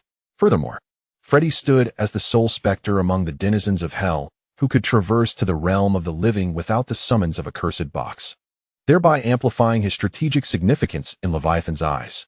Now, however, under the nurturing care of Sadako and the ever-fortunate, Freddy had utterly severed ties with Leviathan. One can only imagine the depth of Leviathan's fury at this betrayal. Freddy's existence had been a relentless cycle of torment, suffering, and death, a perpetual loop of being tortured, immolated, and slain. Chapter 64. I am indeed wicked. It can be said that throughout both his life and his spectral existence, He had never experienced the warmth of energies contrary to his own suffering. Everything he had endured thus far revolved around negativity. Yet now, the flame of fortune represented by a pineapple ignited within him a spark of warmth, illuminating the darkness that resided deep within his heart. A glimmer he had never known existed.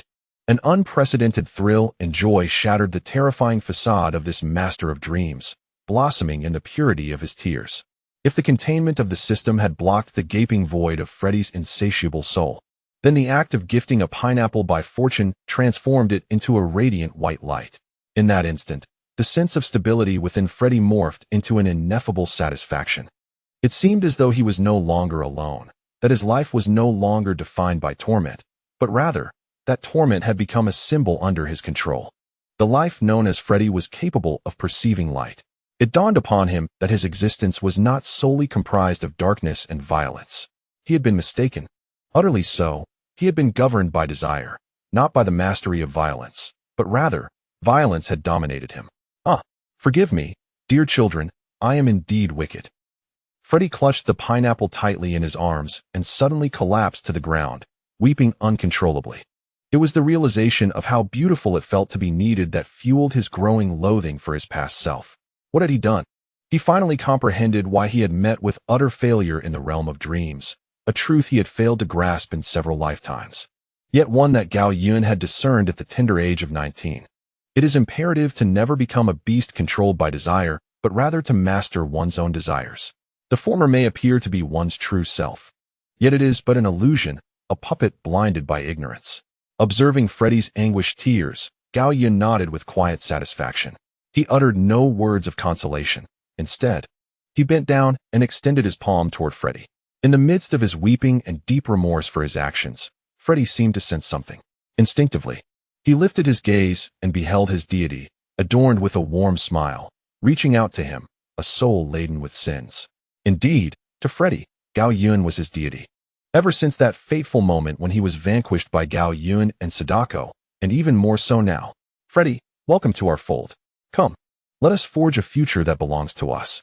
A simple phrase, uttered in a voice as melodious as a celestial chorus, imparted an indescribable sense of peace that soothed Freddy's troubled heart.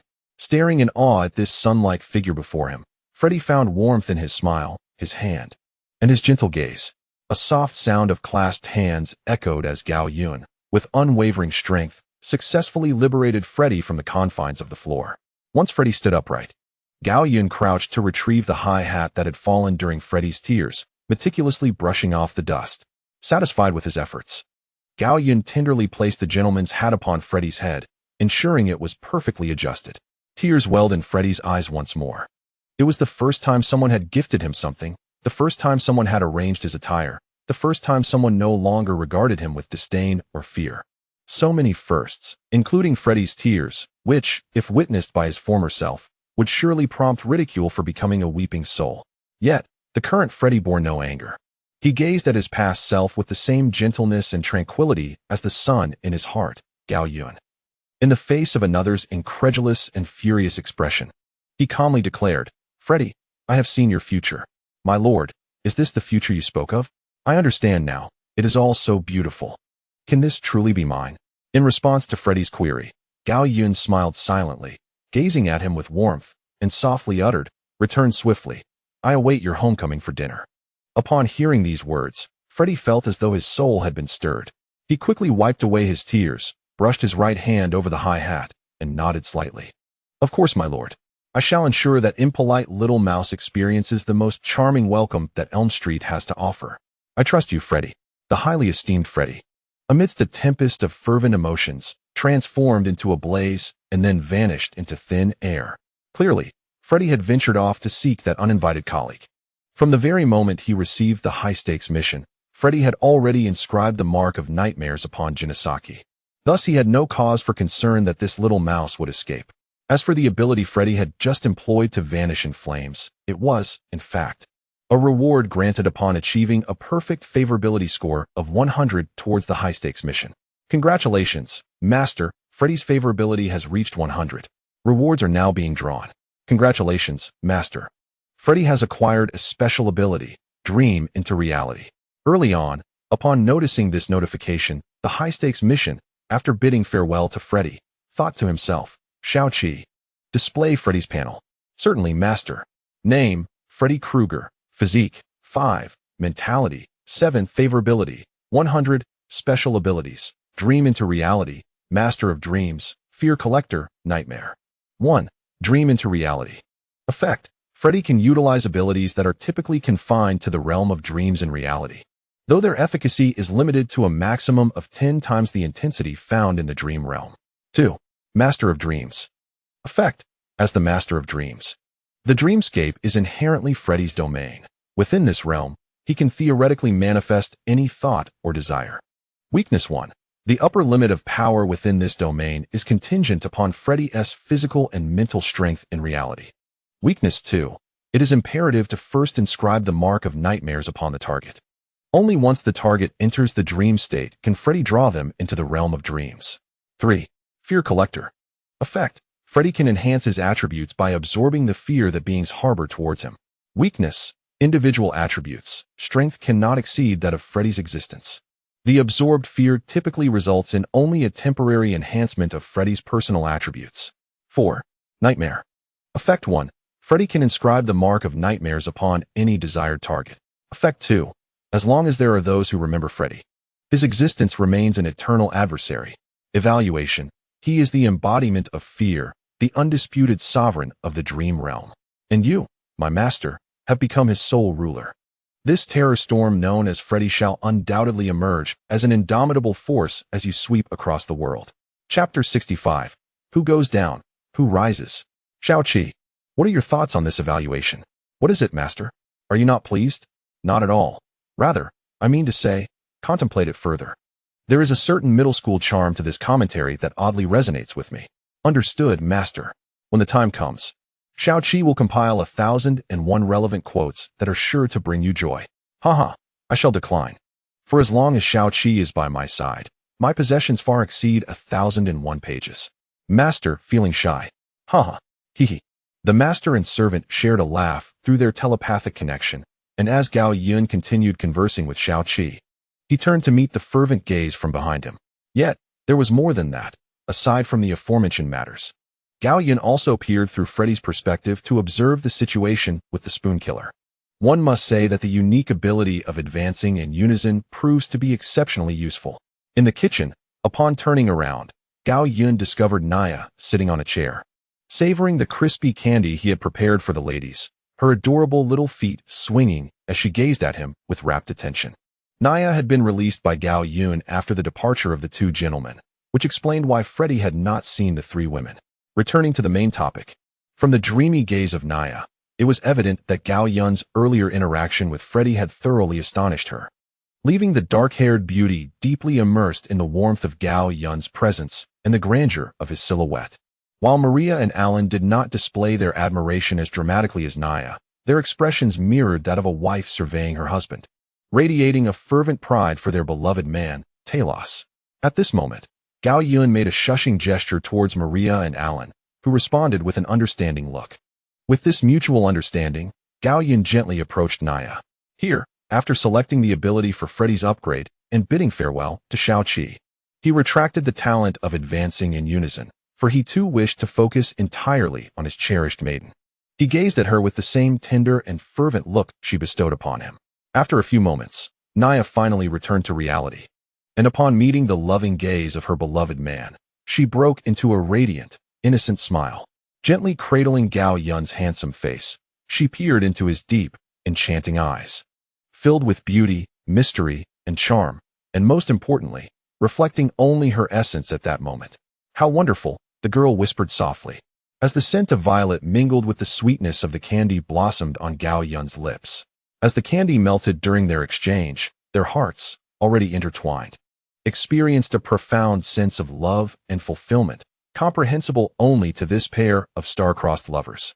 2 minutes later, Naya rested her head on Gao Yun's shoulder, her warm breath accompanying her alluring, rapid breaths, brushing against his ear. The mesmerizing beauty nestled closer, wrapping her arms around Gao Yun's neck with a tone filled with fondness as she spoke dreamily. Talos, I have a new story to tell you. Hearing this, Gao Yun, who relished stories, gently whispered into Naya's ear. I adore hearing stories from my Naya. I am eagerly looking forward to that day.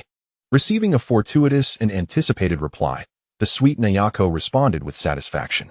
At that moment, Alan, who had been silently observing, quietly summoned her sister Maria over. Maria, when the enchanting beauty tells tales to Talos, we shall listen closely. Upon hearing Alan's description, Maria's eyes widened in astonishment. She covered her lips in disbelief and whispered, Sister, you once called me a gold miner.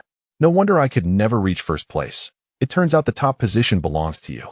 Alan, upon hearing her assessment, could not help but clutch her forehead in exasperation. What are you saying, my foolish sister? I, Alan, have been playing cooperatively with Talos from the very beginning. Enough of that. How about this? When I am above and you below, we shall sandwich the enchanting beauty in between and see where she runs. With that, Alan continued to entice. Don't you wish to see her draw the map? Maria hesitated slightly, but glancing at Nayako, who was embracing her good fortune, her mischievous nature stirred. Imagining the scene of Nayako drawing the map at Talos' behest, Maria's excitement soared, though she harbored her own reservations. Well, I do want to see. But why can't I be on top, sister? Anticipating such a question from Maria, Alan was well prepared. Because I am currently quite vulnerable, Maria. Would you truly allow someone as weak as I to remain below? Maria looked up, pouting slightly in contemplation. After a moment's thought, she nodded in agreement. All right, sister. Alan felt a surge of satisfaction upon hearing those words, but then Maria's subsequent remark froze her expression in surprise. All right, sister. You can stay below while I am above. Caught off guard by Maria's unexpected response, Alan began a deep discussion with her sister about the upcoming storytelling night. It seems it is once again time for me to take the stage, mused Gao Yun. Unbeknownst to them, all their exchanges were clearly heard by Gao Yun and Nayako. After all, Gao Yun's own attributes were formidable, and with the time progression of the Crystal Lake domain awakening, his physical and mental prowess had vastly improved. Nayako, too, needed no introduction.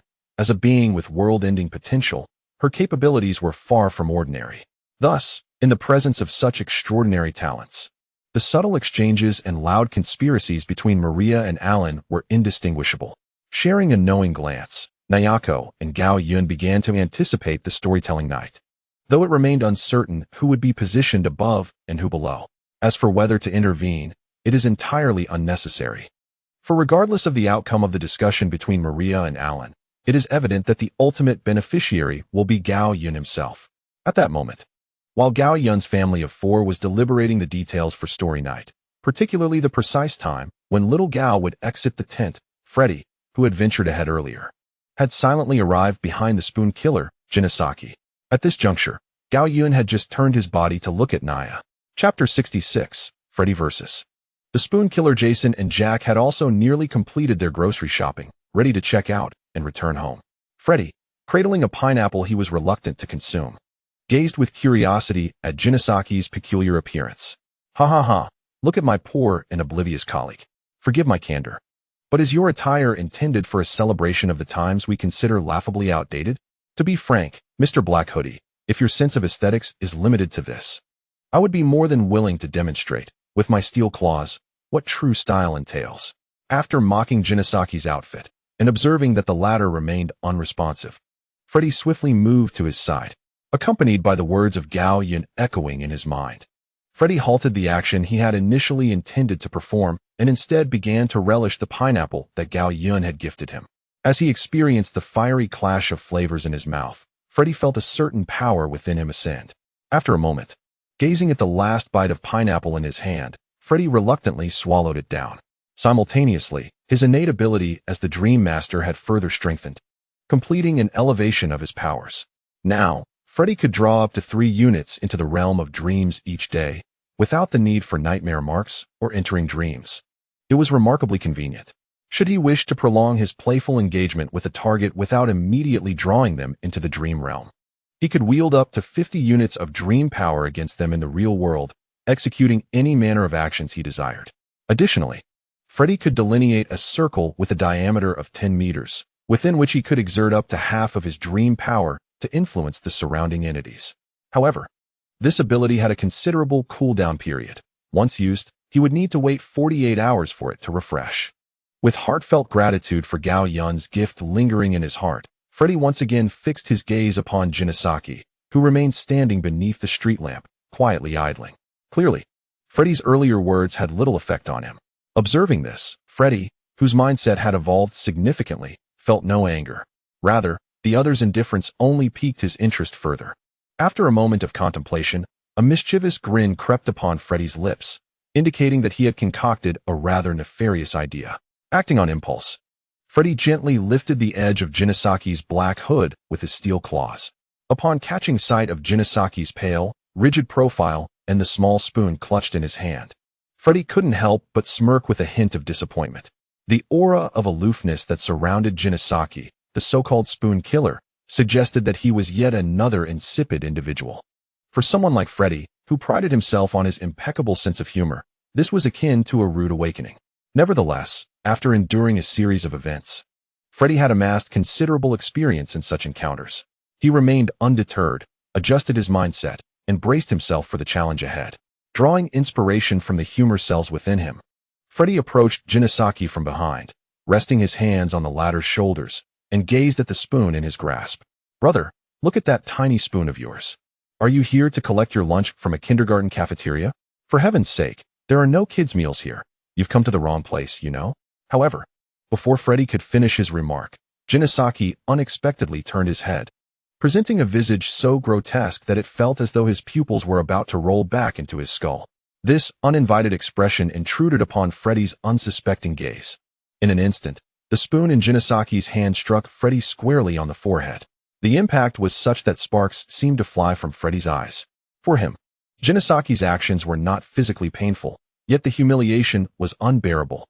Damn it, Freddy thought, reflecting that he had never been subjected to such indignity even when facing Sadako and Gao Yun. He could tolerate a lot, especially since his perspective had shifted significantly after engaging with Gao Yun. Yet, Jinisaki, relentless and unyielding, continued to assault Freddy with the spoon, undeterred by his lack of reaction. This time, whether it was an accident or a deliberate act, Jinisaki's spoon struck Freddy's top hat, sending it flying off his head. At that moment, Freddy could no longer contain himself. This top hat was the sun in his universe, meticulously dusted off and proudly worn. And now, it had been assaulted by some wild specter emerging from the depths of a rubbish dump. This was truly intolerable. If an uncle could endure, an aunt could not. Even if the aunt were to endure, Freddy simply could not. The sharp clang of steel claws meeting the spoon echoed as Freddy adeptly intercepted Jinisaki's next spoon attack. Seizing the opportunity, Freddy directed his steel claws towards Jinisaki's face. However, oddly enough, the previously tangible Jinisaki now appeared like a mere apparition, causing Freddy's claws to pass through him as if he were nothing more than a phantom. Immediately after, another resounding thud echoed through the air. The sound alone reveals that Freddy's forehead has once again suffered misfortune. However, this time, Freddy has altered his approach. He deftly seized Jinisaki's spoon, pulling it fiercely towards himself, attempting to disarm Jinisaki. Naturally, Jinisaki would not concede, exerting equal force to tug the spoon back, resolutely determined to protect his utensil at all costs. A bald old man, his head ablaze with fury, and a man afflicted with ocular ailments, both engaged in a comical struggle over a mere spoon. The scene, in its essence, is rather abstract. Standing silently at the entrance of the supermarket, Jason observed this peculiar contest between his new companion and their adversary with a sense of bemusement. Had it been him, he would have swiftly ended it with a single strike. Indeed, having completed his shopping, Jason was now on the periphery of this bizarre skirmish. Meanwhile, Jack, who was placing bags into the trunk, noticed Jason staring vacantly at a lamppost with curiosity. He sensed that his fitness coach had spotted something. But having been enlightened by his fortunate encounters, Jack, despite his intrigue, refrained from the usual compulsion to investigate further. He approached curiosity with a sense of reverence, a lesson he had gleaned from his conversations with Luck. Thus, Jack had no intention of prying further, merely asking Jason, "What do you see?" without any expectation of a reply. To his surprise, Jason actually responded, first pointing to the lamppost, then mimicking a tapping gesture on his forehead with his index finger. Following this, Jason grasped his tapping finger with the other hand, tugging back and forth. At this juncture, Jack began to comprehend the situation. It appeared two spirits were embroiled in a quarrel that had somehow devolved into a tug-of-war. He contemplated voicing a thought, wondering if the battles between ghosts could indeed possess such childlike whimsy, but ultimately decided against it to avoid drawing unnecessary attention. Chapter 67. Jason. You do not wish. Unbeknownst to Jason, Jack's thoughts were elsewhere, yet through his expression, it was clear that Jack understood the gestures. Jason withdrew his hands from their playful tugging. Everything's packed. Shall we head back? The boss is waiting, and you wouldn't want lunch to be delayed, he suggested. Jason nodded, preferring the comforts of the cafeteria at home over this trivial spoon-tugging. As for Jack's last remark, as a paragon of virtue from Crystal Lake, Jason failed to grasp its meaning. Had he comprehended, Jack's elbow might have endured another bout of punishment. After spending time with Jason, Jack discovered that this reticent giant possessed a surprisingly amiable temperament, which emboldened him. The tedious Mr. Black Hoodie, I hereby declare that your childish toy has been confiscated. Indeed, with the departure of the two Jasons, the conflict between Freddy and Jinisaki had taken a new turn. As the spoon remained obstinately resistant to their efforts, Freddy resorted to manifesting his dreams into reality, channeling an extraordinary power from the realm of dreams that instantaneously severed the spoon being tugged at by the two. However, in the face of Freddy's provocation, Jinisaki's fierce demeanor did not exhibit any sign of panic. Instead, it radiated an air of pride. Freddy found this reaction perplexing. Hadn't the spoon been cut in two? Yet, the subsequent events revealed to Freddy the true source of Jinisaki's calm and pride. Standing tall and chest out, Jinisaki shot Freddy a menacing glance that conveyed a clear message. You shall wait. With a flourish, he pinched the zipper of his jacket between his thumb and forefinger, elegantly pulling it down. He then grasped the collar of his garment, slowly and proudly unveiling the treasure hidden within. To Freddy's astonishment, he discovered that the inner lining harbored a staggering collection of 108 spoons. The steel claws that Freddy had instinctively raised froze mid-air, as even he, who prided himself on his sharp wit, found himself momentarily speechless in the face of this revelation. After a brief silence, Freddy regarded Jinisaki, who seemed to exude a blend of ferocity and an unspoken desire for acknowledgement. Indeed, Jinisaki refrained from further assaulting Freddy, primarily because Freddy was not the intended target of his wrath. Had Freddy not provoked him, Jinisaki would have had little interest in engaging in this tussle. Additionally, influenced by the cognitive rules of the universe at play, Jinisaki's intellect had evolved beyond merely using spoons for bludgeoning, granting him a touch more wisdom. After a moment of contemplation, Freddy, unable to suppress his conscience, candidly remarked, "My dear hooded gentleman, witnessing this suffocating array of spoons, I believe I have grasped the ultimate absurdity of the universe." Just as Freddy finished his statement, before he could even embrace the air around him, a powerful blow from Jinisaki's spoon struck the back of his head. The speed was astonishing, nearly matching Freddy's own physical prowess. Indeed, Jinisaki possessed a rather remarkable ability. Within a certain range, he could equalize his physical attributes with those of his target. Otherwise, should he encounter someone of superior strength, he would find it impossible to meet his daily quota of striking the same target 20,000 times with a spoon.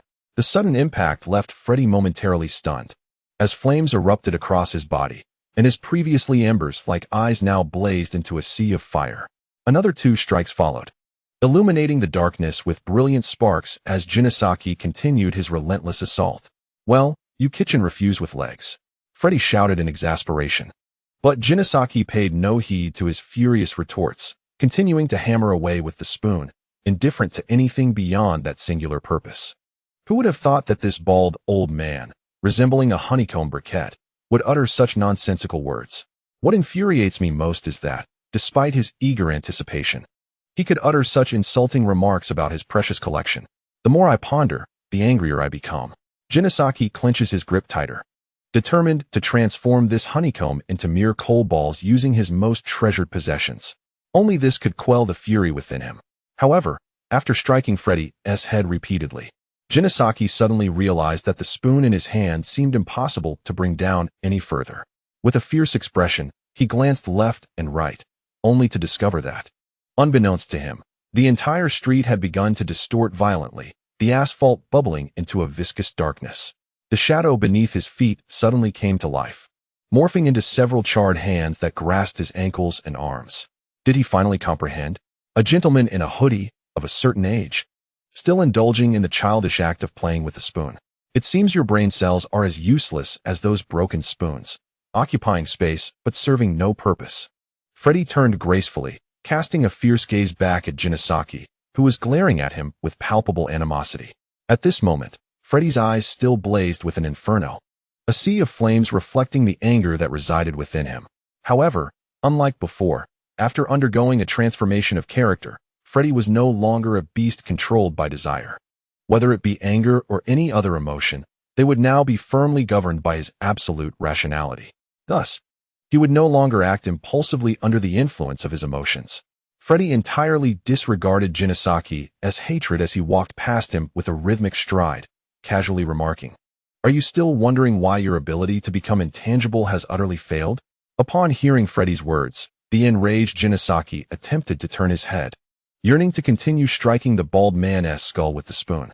Yet, regrettably, the charred hands that gripped him tightly rendered him incapable of doing so.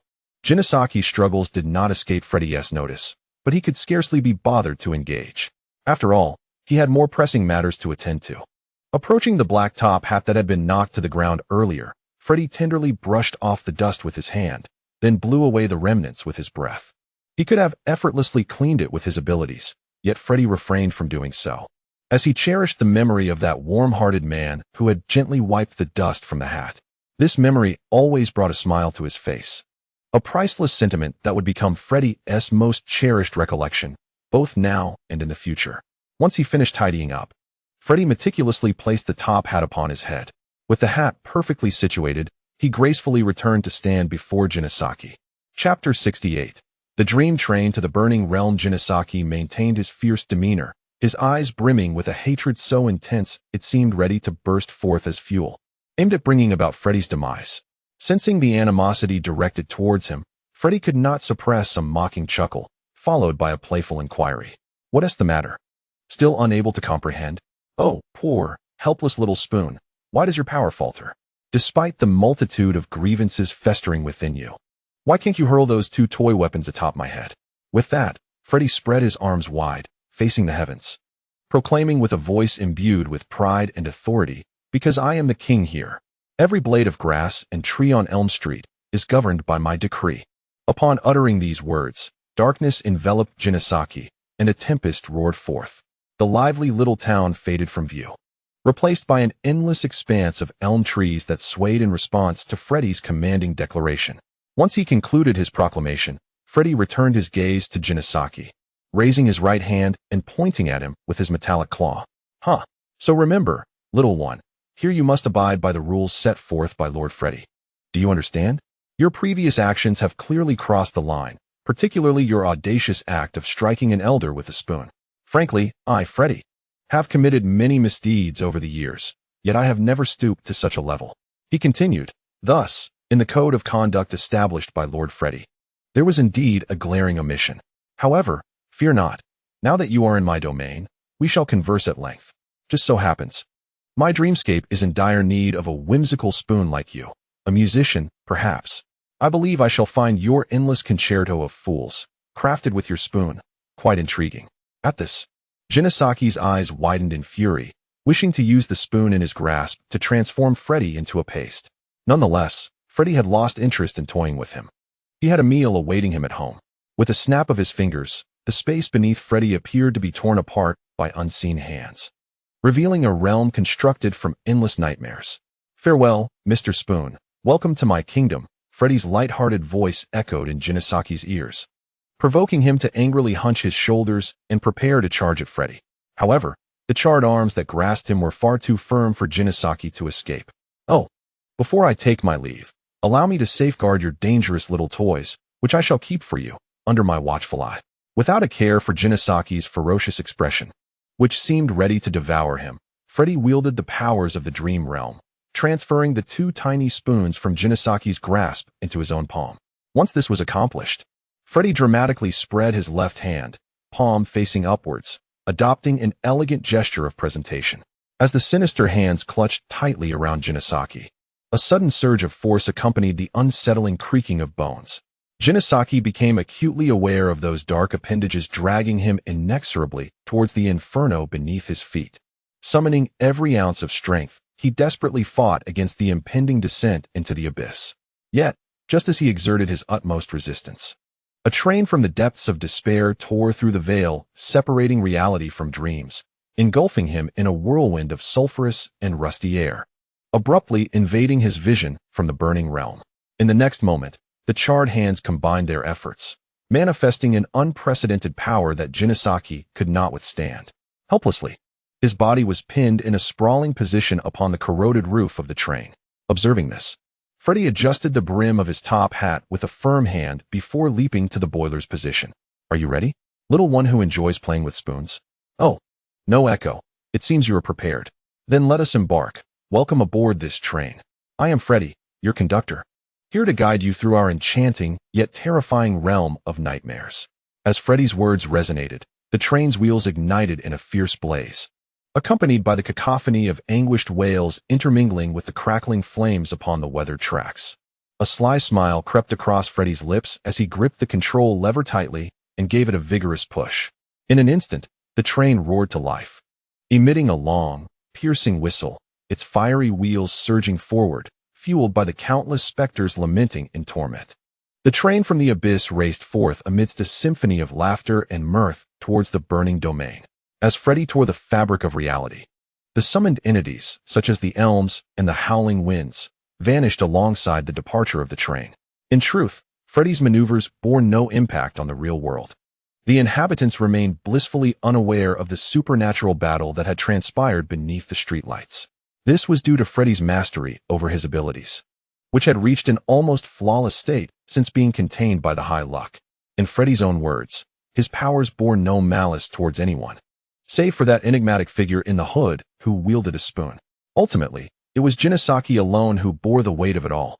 As for why Freddy's abilities did not affect the high luck at that moment, it was not due to a lack of effort. Rather, it was uncertain whether Sadako's spiritual shield was too unreasonable or if the high luck was simply too peculiar. In any case, the outcome was unequivocally futile, akin to a desire for his demise. Inside the wooden cabin, having finished preparing the ingredients, the family of four gathered in the living room, turned on the television, and began to watch the news channel. Driven by an inexplicable impulse, Gao Yun felt an innate compulsion to switch on the television, sensing that it would unveil information of utmost significance to him. Although the channel was dedicated to serious news, it held no monotony for a few. For even the most mundane moments are imbued with meaning when shared with loved ones. As for the situation concerning Freddy, Gao Yun was already well informed. It must be said that when the power of dreams tears through the veil into reality, the imagery presented is strikingly vivid. Greetings, dear viewers. Welcome to the Midday News segment. I am your host, Ivy. Let us first direct our attention to the peculiar series of homicides occurring in Raccoon City, located in the Arkley Mountains, as reported by our correspondent, Eamon. The bizarre murders in the Arkley region persist, with local authorities revealing that the bodies of the victims have been discovered with varying degrees of mutilation. Chapter 69. The Arkley Mountain Murders according to forensic reports. The disfigurements observed on these corpses are attributed to the mauling of wild dogs. However, an anonymous concerned citizen has indicated that there exists a pale, humanoid creature in the vicinity of Raccoon City, moving with an unsettling gait. They assert that these hikers must have fallen prey to this entity, while others claim that a cult operates within the Arkley Mountains, specifically targeting those who stray into the area, using their corpses for some sacrificial ritual. Of course, none of these allegations have been officially corroborated. Nevertheless, it is assured that the Arkley Mountains loom like a dark cloud over the hearts of Raccoon City's citizens, refusing to dissipate. Fortunately, the authorities of Raccoon City are preparing to dispatch professionals once more to thoroughly investigate this matter. Simultaneously, they have issued a warning: unless absolutely necessary, refrain from venturing into the Arkley Mountains in the near future. That concludes the latest report on the Arkley Mountain murders. Now, let us turn to another story. In an undisclosed region of Texas, a farmer engaged in a fierce battle with a lion to protect his prized bull. Upon witnessing the surveillance footage on the screen, featuring a robust man who, despite losing an arm to the lion's jaws, did not retreat but instead wielded a hammer to shatter the creature's skull, Gao Yun couldn't help but feel a sense of admiration. Such as Texas, abundant with extraordinary individuals. Yet, this report was merely a sideline. What truly captured Gao Yun's attention was the captivating anchor, Ivy, and her narration of the latest developments in the Arkley Mountains. Having previously experienced the Resident Evil series, Gao Yun was no stranger to such scenarios. It was evident that the Umbrella Corporation's facilities within the Arkley Mountains, including the training center and the mansion designated for biological experimentation, were now on the brink of collapse. Within the realm of biological weaponry that has been researched, entities such as zombies and zombie dogs have begun to roam freely, leading to a series of tragic incidents involving mountaineers.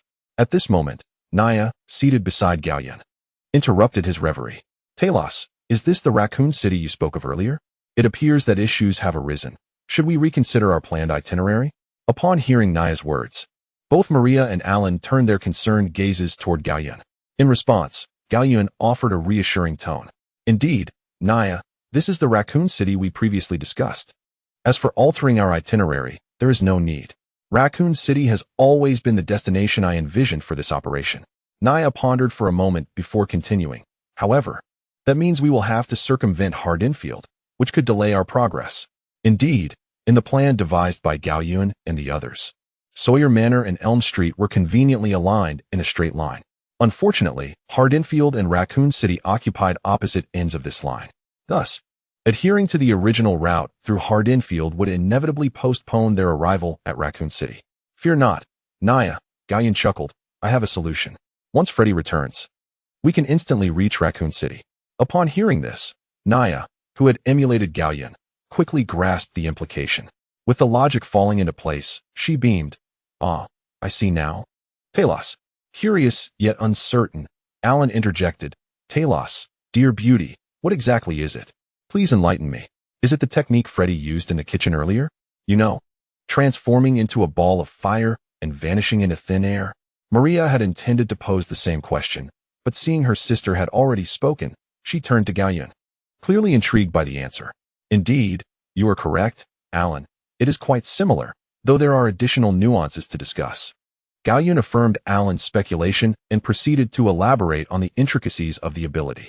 Learning that Freddy's power could facilitate Gao Yun's instantaneous arrival at Raccoon City eased the minds of the women. Subsequently, the four of them resumed watching television, their laughter and joy filling the room. 15 minutes later, the sound of the door opening heralded the return of Jake and Jason, burdened with numerous bags. After depositing their items in the kitchen, Jake addressed Gao Yun. Boss, while Jason and I were leaving the store, we noticed two filthy creatures fighting beneath the streetlight across from the supermarket. Are you interested in capturing them? Knowing Gao Yun possessed the ability to harness terrifying entities for his own use, Jake inquired with particular interest. Of course, Jack's fondness for Gao Yun had long reached a perfect score of 100. However, due to his ordinary status, Jack had not awakened any bond effects akin to those of Blake or Maria. Thus, bolstered by this full measure of affection, Jack would not divulge any information regarding Gao Yun's abilities to outsiders, either in the past or in the future. In truth, even if Jack were to disclose such secrets, it would matter little to Gao Yun, for this capacity of containment was inherently meant to be utilized. Returning to the matter at hand, upon hearing Jack's words, Gao Yun replied gently, there is no need, Jack, for both of them will return shortly. This answer momentarily startled Jack, but he quickly regained his composure and discreetly signaled to Gao Yun, as if to say, indeed, you are the boss. In response, Gao Yun merely smiled faintly, indicating that everything was well within his control. As the time drew near, Gao Yun and the three women returned to the kitchen to prepare the ingredients recently purchased by the two brothers. During this time, Gao Yun intended to reimburse Jack for the cost of the ingredients, but Jack adamantly refused. Boss, if it weren't for you, I would have long since become a new resident of the grave. Please, do not mention reimbursement again. Just hearing that word makes me feel as if my little nest in the earth is calling out to me. Seeing that Jack had provided at least 500 words of reasoning, and wishing to avoid dinner becoming a late meal, Gao Yun ceased his insistence. After exchanging a few words with Jack, he returned to the kitchen to prepare the forthcoming meal. As time gradually passed, the remnants of the golden sunset streamed through the windows, casting a warm glow across the corners of the wooden cabin. At this moment, the cabin was bustling with activity. Two malevolent spirits, one red and one black, sat at either end of the coffee table, engaged in a game of spoon pulling. Part 2. Babu and the Cyclops stood by the door, finally having found kindred spirits in the two killers, exchanging silly laughter. Chapter 70. The Hammer and the Walnut. Three Fingers was utterly speechless, feeling that his brother had brought great shame to their family. It appeared that he had not received adequate physical education. It was imperative to find an opportunity to provide the Cyclops with some private tutoring to help him improve. Meanwhile, Sawtooth was emulating Jason's demeanor, adjusting his somewhat askew mask and attempting to sit up straight like Jason in a chair. Remarkably, as he performed these actions, Sawtooth felt a wave of comfort emanating from his back, spreading from his spine throughout his entire being, invigorating his spirit. If, at that moment, the owner of the cabin were fortunate enough to return home, he would likely wish he had never come here at all. Looking around the living room, one could see that each occupant bore the weight of several lives. The assembly of these butchers presented a vivid tableau of a living hell. Indeed, even if hell itself were to descend upon them, one might still question, who exactly are we? Indeed, concerning this individual, Gao Yun has already taken him to heart, preparing to investigate his identity thoroughly afterward. However, the atmosphere in the living room soon shifted as the butchers turned their gazes towards the kitchen. At that moment, everyone heard the sound of the stove being turned off from within. It appeared that Mr. Hooded Sweatshirt's mealtime had arrived. Once we finish, I shall compare our strengths, Freddy whispered to Jinisaki, who held the spoon at the opposite end. Jinisaki contemplated Freddy's words and deemed them reasonable, retracting the spoon from his grasp. The amicable rapport between the two was largely attributable to the fact that Freddy had not subjected Jinisaki to any undue hardships after bringing him into the realm. He had straightforwardly welcomed Jinisaki, ensuring he felt no discomfort throughout the process. After all, they would soon be a family, encountering each other frequently, and fostering an overly distant relationship would be unwise. This was also the reason Freddy had refrained from launching any significant assaults against Jinisaki during their earlier confrontation. Most of the time, he focused on restraining Jinisaki's movements. Otherwise, when Jinisaki was bound atop the train, Freddy would not have resorted to subtlety, but rather employed direct measures. Possessing wisdom, Jinisaki naturally appreciated this favor. Thus, despite the fierce demeanor he wore, his relationship with Freddy was indeed quite amicable. Regrettably, their contest of strength yielded no definitive outcome, merely illustrating that heroes often recognize and respect one another, even in their physical prowess. Gentlemen, dinner is served. With Gao Yun's declaration, Freddy, Jinisaki, Sanzi, Jason, and Sawtooth promptly made their way to the kitchen to serve the dishes. As for Bub and One-Eyed, the other butchers exchanged glances and decided it was best to let them remain as they were, enjoying their own company, for they were well suited to this. In the kitchen, as Jason exited with the dishes, Jinisaki approached Gao Yun. One must admit that if Gao Yun were not fully aware of Jinisaki's true nature, he might have mistaken his approach for an impending confrontation. Observing Jinisaki's captivating gait, with his left shoulder leaning forward and right shoulder raised, coupled with that fierce expression, it was indeed difficult not to misinterpret his intent. Gao Yun did not hastily offer him a plate. Instead, he retrieved an item from the system space and presented it to Jinisaki. Upon recognizing the golden spoon handed to him by Gao Yun, Jinisaki's eyes sparkled with delight. He cherished this gift, and at that moment, he felt as though his very soul was rejoicing. His previously elusive ability, which could only manifest through domain attacks, seemed to solidify at that instant. Jinisaki bowed to Gao Yun with a reverence akin to that of a pilgrim, utterly enamored with this token of goodwill. Yet, he felt this gesture alone was insufficient. After a moment of contemplation, he proceeded to unzip his jacket. 108 shimmering spoons appeared before the crowd, leaving the three women momentarily awestruck. Even Gao Yun, who had previously witnessed the original play, found it somewhat difficult to contain his excitement at the sight of such an iconic scene materializing in reality. Goodness, with so many spoons, everyone will have to navigate around them during the feast. As he pondered this, Gao Yun mused that perhaps it wouldn't be a matter of maneuvering around. A more likely scenario was that Jinisaki would receive a thorough reprimand, or a beating, instead. Afterward, the onlookers would likely remark, "You brought so many spoons to the feast. You rascal." Shaking off these whimsical thoughts, he noticed that Jinisaki had deftly selected a particularly exquisite spoon from his collection and placed it into Gao Yun's hands. Perhaps in fear of rejection, Jinisaki, after handing over the spoon, seized a dish from the table and exited without allowing Gao Yun a moment to decline. Observing Jinisaki's intentions, Gao Yun felt compelled to accept the spoon. After a while, the dishes were served. With 2 tables set, one for a family of 4 and the other for Gao Yun's companions, the Paris. It was evident that the quantity of food at the Paris table far exceeded that at Gao Yun's. Having dined together numerous times, Gao Yun had developed a keen understanding of everyone's appetites, ensuring that all were well fed. However, as the meal progressed, the Paris table seemed to be lively. "Hey guys, don't be surprised. These are my sterile steel claws. Rest assured, they're quite clean," exclaimed Freddy as he pierced a meatball with his steel claw and popped it into his mouth. The delightful flavor prompted an involuntary, healing smile to grace his face. Observing this, Jinosaki felt a spark of inspiration. "I've learned something." With Freddy as his role model, Jinosaki promptly produced his spoon and began scooping sweet rice from the dish. "Brother, this spoon you're using is truly splendid, exuding an air of mastery. Every movement is imbued with artistry," Freddy complimented. In response, Jinosaki gestured toward Freddy's steel claw, implying, "You're not so shabby either, Freddy." The claw is a noble utensil that suits your refined temperament, making it quite elegant to wield. Freddy, utilizing his dreamlike abilities, deciphered Jinosaki's underlying message. This praise delighted him immensely, and thus the two began to indulge in the delectable feast, alternating between spoon and claw. Meanwhile, Bab, emulating their enthusiasm, picked up his hammer. With a resounding thud, he cracked open a walnut before gleefully savoring the fruit within. In stark contrast to the joyous atmosphere, Jason's face was marred by visible veins of frustration. He could no longer endure the antics of these rascals. What did they take the sacred dining time for? A serene yet terrifying gaze, capable of devouring all existence, swept across the faces of Freddy, Jinosaki, and Bub. Chapter 71, The Seed of Superpowers. Freddy's claws were embedded in the dumpling, while Jinosaki scooped sweet rice with a spoon, and Bub's hammer hung suspended in the air for a brief moment. They all instinctively sensed a wave of murderous intent. If it were merely the aura of death, it would be manageable.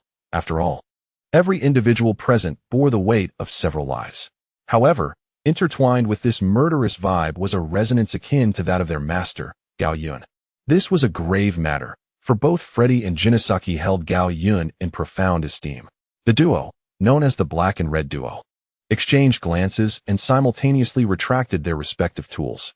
They might disregard Jason's dignity, but when it came to Gao Yun, even if it meant relinquishing their claws or spoons, they would do so willingly.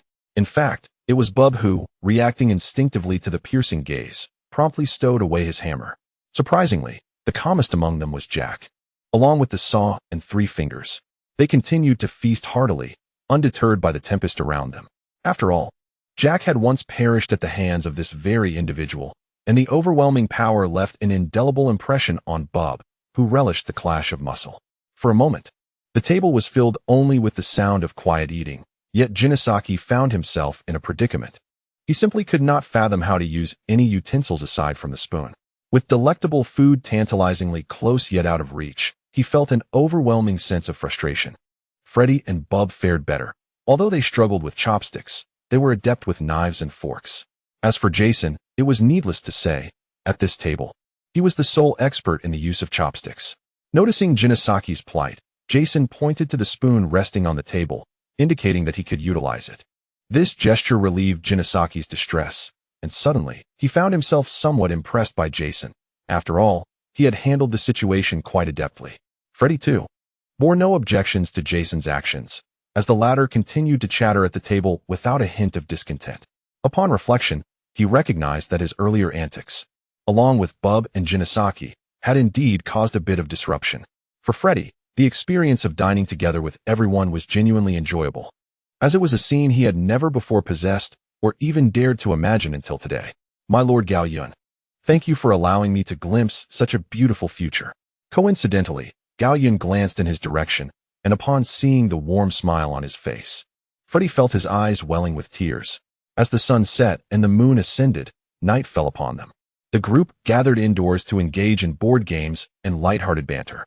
Although urgent matters loomed over Raccoon City, Gao Yun decided to pause for the night, intending to set out the following midday. The reason lies in the fact that it has been over 6 days since Aelin was resurrected by the ancient mirror lotus, and by tomorrow noon, he shall emerge from his weakened state, unlocking new abilities. The following day, after lunch, once everything had been tidied up, Gao Yun decided to dismiss most of the members, retaining only Freddy and Nico, aware that he could offer little assistance and might instead become a burden to Gao Yun's endeavors. Jack chose to depart. Coincidentally, a friend of his called at that moment, wishing to gather during the holiday. Thus, Jack drove away. But not before Gao Yun repeatedly confirmed that this friend was not one of those who might share a cursed videotape with him. Jack chuckled and reassured Gao Yun, "Rest easy, boss. This is a childhood friend with whom I grew up. He simply moved away from Dunwich, yet we have maintained our connection. He invites me to these family gatherings every year. There will be no issues." Learning of their close relationship, Gao Yun replied, "All right, take care on the road. If anything arises, do not hesitate to call. The night roads can be perilous. I will have Sanzi accompany you." After hearing Gao Yun's arrangements, Jack nodded, feeling deeply touched. A person who is usually loquacious found himself at a loss for words, especially considering the extraordinary ability Gao Yun entrusted to him before his departure. A kindness that he felt he could never repay. Ultimately, all his words of gratitude coalesced into a single heartfelt, "Sure thing, boss." In response, Gao Yun smiled and patted Jack on the shoulder. "Remember, Jack, the strength within you determines the potential of that seed. Keep pushing forward." This seed was specially exchanged for Jack at the cost of 1,000 points by Gao Yun, serving a function akin to a superpower training device. As long as Jack believes in his inner strength and practices diligently each day, he will awaken his own unique abilities over time, thus arming himself with the means of self-protection and enabling him to assist Gao Yun further. Although it seemed highly improbable, should Jack ever betray Gao Yun, the latter could reclaim this power at any moment, much like a manufacturer retaining ultimate authority over their creation. Returning to the matter at hand, Jack grasped Gao Yun's hands with fervor, stating solemnly, "Rest assured, boss, your words will remain etched in my heart." Pleased with Jack's assurance, Gao Yun nodded with a satisfied expression. They exchanged a few more words, and after Jack bid farewell to the others, he embarked on his journey. Watching the vehicle fade from sight, Gao Yun turned to the remaining companions. Freddy stood ready, awaiting orders, while the three women gazed at him with unspoken affection in their eyes. As the seventh day arrived, Aylin's state of frailty came to an end. In that moment, she not only radiated a newfound brilliance and beauty, but also acquired an array of extraordinary abilities, thereby gaining considerable leverage against her adversaries. Name: Aylin. Affection: 100. Physique: 22. Mentality: 60. Bonding ability: Mirror Person, Mirror House. Special abilities: Mirror Light Lotus, Existence Reflection. Conjoined Lotuses: 1. Mirror Lotus Effect. With a mere flick of her fingertips, Aylin can conjure mirrors of various sizes within the space around her. Through these reflective surfaces, she is capable of unleashing rays of light at intricate angles. These beams not only possess formidable power, but also induce a plethora of negative emotions in their targets. Weakness: the demands on her mental fortitude are exceedingly high. Frequent use can lead to cerebral dizziness, and in severe cases, Aylin may lose consciousness. 2. Existence Reflection Effect. Harnessing the power of the ancient Mirror Lotus, Aylin can encapsulate the essence of any attack directed at her, whether elemental or physical, within the mirror. Subsequently, she can reflect this attack, along with the malicious intent behind it, back to the assailant. Often, the most devastating counter is not the infliction of harm, but the restitution of all that was cast upon her. 3. Conjoined Lotus's Effect. Maria will acquire abilities akin to Aylin's, resulting in a doubling of their mental attributes. Chapter 72. Greetings, Raccoon City. Upon reviewing Aylin's information panel, Gao Yun felt an overwhelming sense of joy. My beloved is becoming increasingly formidable. Satisfied, he dismissed the system panel and exchanged a knowing glance with Naya. She quickly understood and gracefully waved her hand towards the position of the others. Instantly, their presence became imperceptible to any outsiders. This is the terrifying aspect of those who do not exist, and as the number of individuals Naya assimilates grows, so too does the unlocking of her formidable abilities. For instance, it has been over a week since Gao Yun took Naya in, and during this time, she has assimilated 7 individuals. Consequently, she has unlocked a new ability known as Assimilation Infection. Those who have been assimilated by Naya can now assist her in assimilating others, akin to Gao Yun's containment ability, which not only he can wield, but also Jason and the others.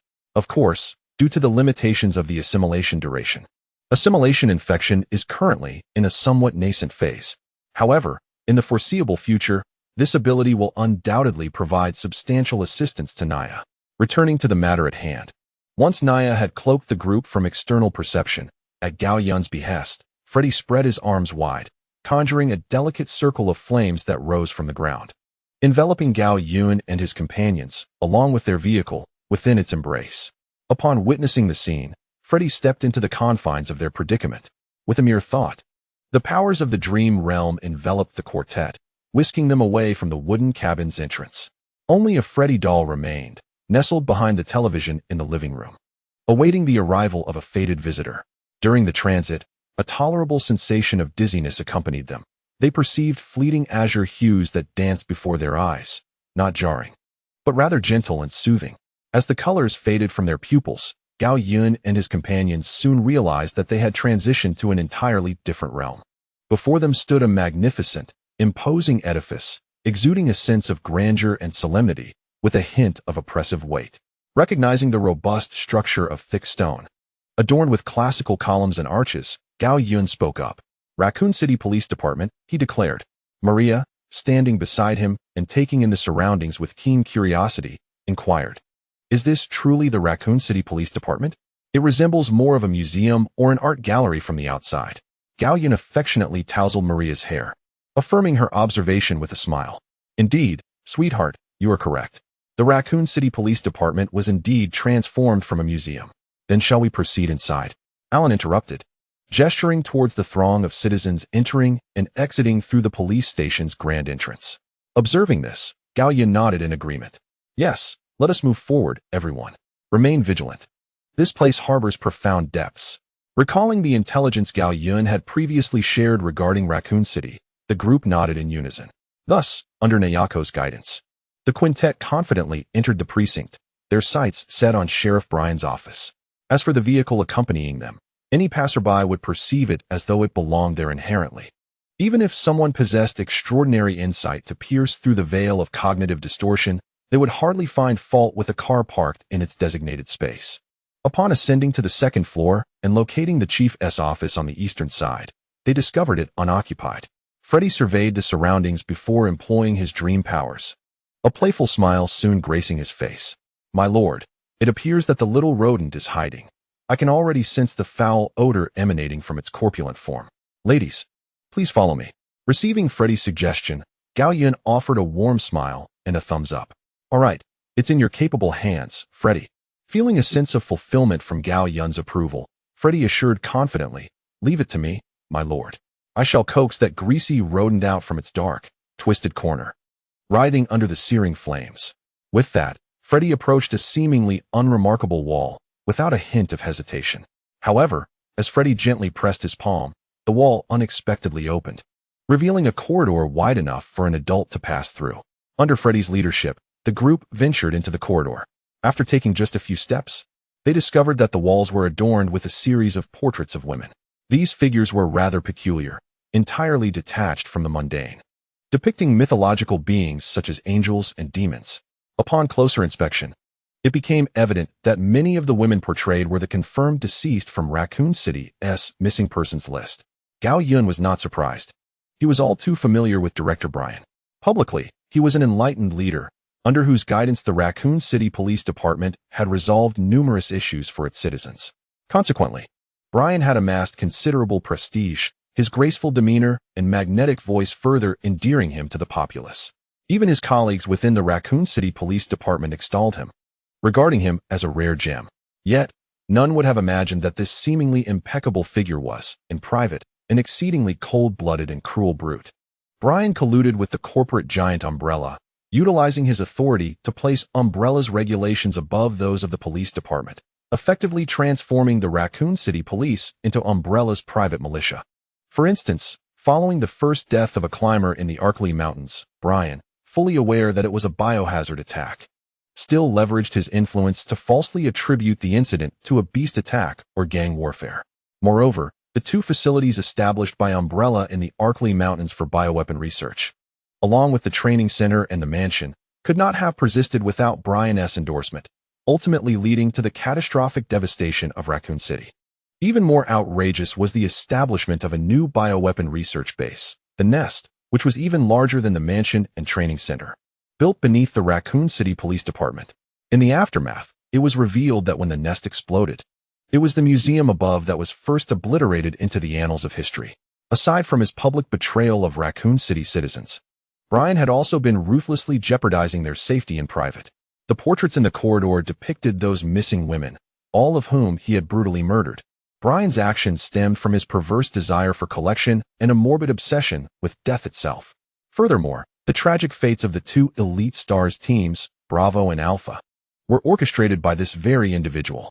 If Umbrella sowed the seeds of destruction for Raccoon City, then Brian diligently nurtured them with the energy at his disposal, systematically eradicating any potential signs of life that might dare to emerge. He ensured that the impending catastrophe was not merely a possibility, but an inevitability. Beneath the facade of his ostensibly virtuous actions, Brian was solely motivated by his own self-interest. He understood that as long as he presented himself as a paragon of virtue in public, esteemed scholars would undoubtedly advocate on his behalf. Regrettably, Brian likely never anticipated that all his cunning schemes would ultimately culminate in a reckoning, where all his ambitions and desires would be obliterated beneath the heel of tyranny.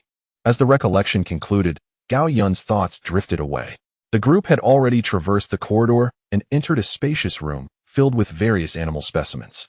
From the fanged gray wolf to the three white-tailed deer heads leaning against the wall, and the imposing black bear displayed prominently in the center of the room. Each specimen appeared remarkably lifelike. One could easily mistake this collection for a nocturnal zoo escapade, where the animals had inadvertently been set free and meandered into Director Brian's abode. Gao Yun briefly surveyed Brian's collection before redirecting his gaze toward a locked door before him.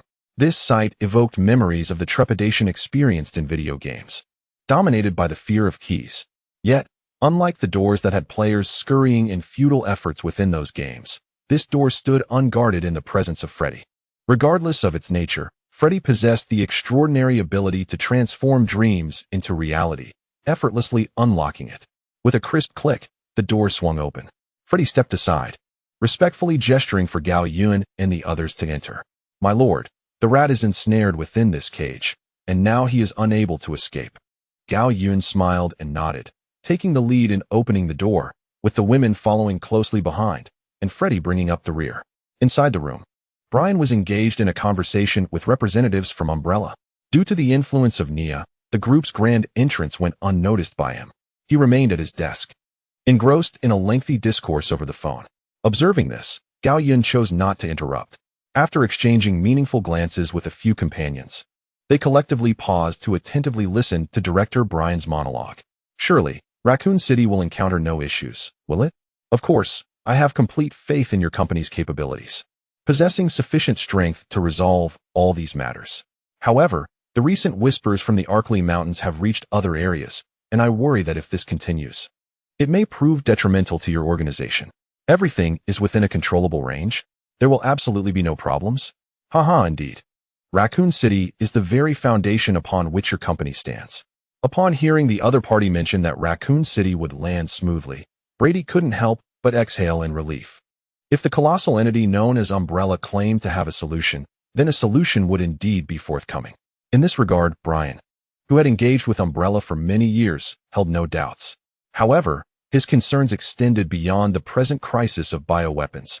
A formidable force loomed, ceaselessly traversing Raccoon City, which left Blight, who regarded the city as his personal domain, feeling a profound unease. But what about the church? As you know, they do not share our capacity for mutual understanding and communication. I fear. Oh, you've already conferred with them, haven't you? Very well, then I shall rest easy. Yes, I understand. Fret not. The situation in the Arkley Mountains will be resolved impeccably. I am prepared. I shall dispatch that wretched Stars team tomorrow at 5 in the afternoon to investigate the matter in the Arkley Mountains. Though Brian articulated such reassurances, internally he was cursing. Umbrella and the church were not human. Why? Because once they engaged in dialogue, Brian became an outsider. This realization was intolerable for someone with his dubious morals. Thus, while he outwardly professed confidence, Gao Yun could see through his facade, revealing that Brian had begun to plot his own escape route in his mind. He needed to ensure a backup plan. Otherwise, should the situation shift, he would find himself exceedingly vulnerable.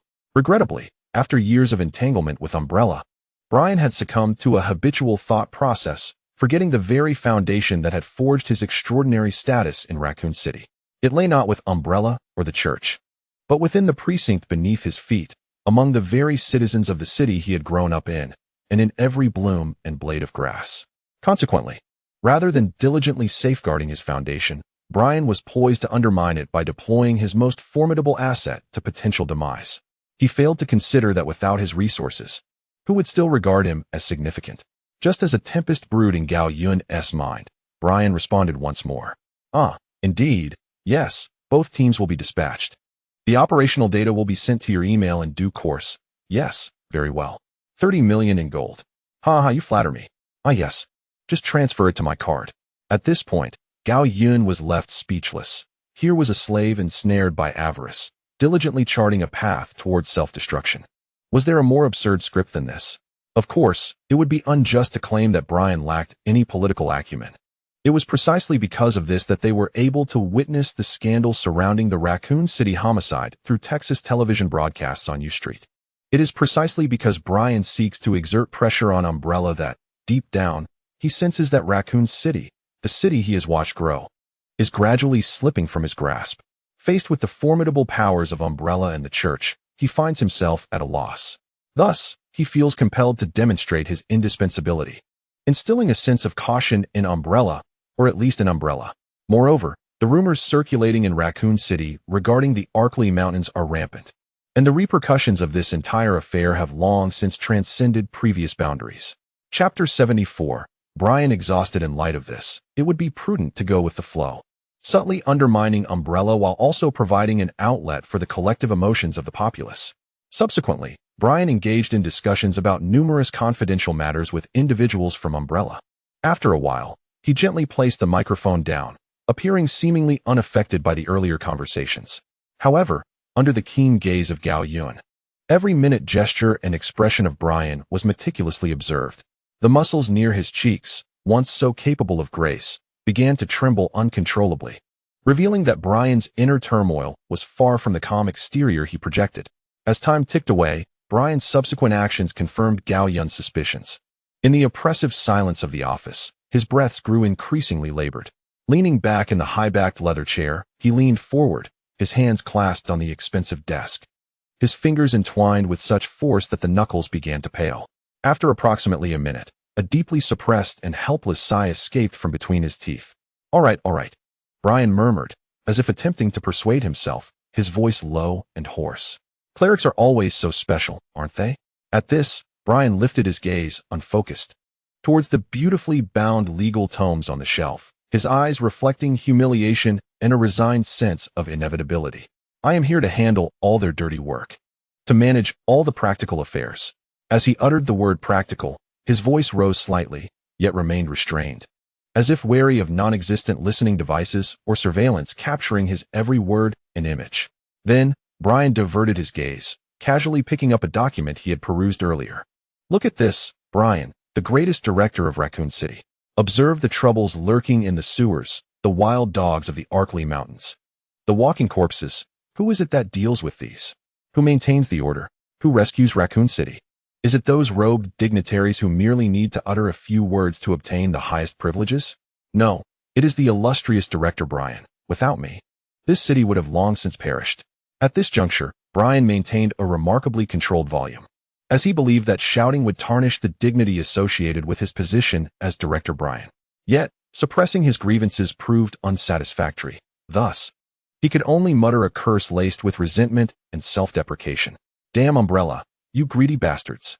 We had an agreement, an understanding. And now, to appease your new sacred allies, you discard me like a used tissue? How much convenience have I provided you in this role? Once he voiced these inner sentiments, Brian felt a considerable weight lift from his shoulders, resulting in a diminishment of his anger, which extinguished immediately. Accustomed to compromise, Brian had long lost the sharpness of his youth, though it was questionable whether he ever possessed it. Now he merely sought to safeguard his own interests and serve his inner desires. He withdrew his hand, leaning back against the chair, then closed his eyes, wearily massaging his temples. As he rubbed, he murmured to himself, "What good is it to say such things now? Confronting them serves me no benefit whatsoever, though I would prefer not to admit it. The Vatican, Old Testament, is indeed beyond my capacity to handle. As for Umbrella, I am now more dependent on them than ever." Upon recognizing the voice of comfort rising from his own psyche, Brian felt a renewed sense of ease. He lowered his hand from his temples, opened his eyes, and his gaze regained its focus, shedding the coldness and regaining its intensity. For the time being, maintaining the status quo was imperative. It was not yet time to sever ties. This debt would be settled in due course. After witnessing Brian's vivid display of the art of compromise, Gao Yun signaled Nico to subtly alter Brian's perceptions. Nico complied without hesitation, and unbeknownst to Brian, certain aspects of his understanding had already begun to shift. As for the assimilation mark, it had been effortlessly sewn into Brian the moment he entered. Now, they merely awaited the morrow, when Brian would irrevocably become a part of Nico's assimilated army. After lingering for a while in the office, the group departed from the director's quarters. Before leaving, Freddy made a point to lock the door behind Brian, emphasizing the importance of detail. Following Gao Yun's directive, Freddy utilized his dream domain abilities to erase any trace of their presence, achieving a seamless exit. Upon leaving the office, the group wandered through various areas of the Raccoon City Police Department, during which Gao Yun encountered several familiar faces, including Chris, Jill, Weskier, and Deputy Chief Marvin, all present. Given the opportunity to meet such talents, Gao Yun was determined not to let it slip by, whether from the Two Stars teams or other personnel within the precinct. He intended to seize every opportunity. Through Nico's abilities, this outcome was a foreseen eventuality. After their exploration of the precinct, the group returned outdoors. Approaching the vehicle, Elon turned her beautiful eyes toward Gao Yun, inquiring with curiosity, "Talos, are we headed to the Arkley Mountains next?" Listening to director David Dye, it appears that someone is orchestrating a peculiar ceremony. Upon hearing Alan's inquiry, Gao Yun recalled the earlier scene in the office. After Brian vented his frustrations, he began to peruse the latest intelligence presented by his subordinates, which pertained to the Arkley Mountains. The report detailed a group of clergy donning robes and masks, brazenly conducting bizarre rituals in the Arkley region. After reading it, Brian was visibly displeased, indignantly exclaiming, "Ah, splendid. Even my personnel require layers of approval to enter. Yet here you are, Umbrella, allowing them to brazenly perform strange antics in my own backyard.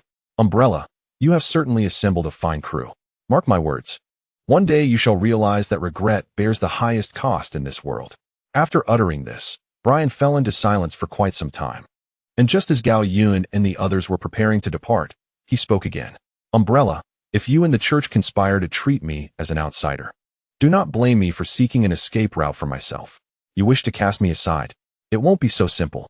I, Brian Irons, have attained my current position by always holding a trump card close to my chest. We shall see." As the recollection faded, Alan's words resonated deeply with Gao Yun, who was already inclined to act accordingly. For Gao Yun, having chosen to engage, his ambitions transcended mere immediate gains. Focusing instead on the entirety of Raccoon City and its most treasured asset, the talents that shine amidst the inferno. Chapter 75, Freddy. Eyes in the Wilderness imagined the enigma of Ada Wong, the resoluteness of Jill, and the tenacity of Rebecca, if he could rally such talents to his side to confront this chaotic world together.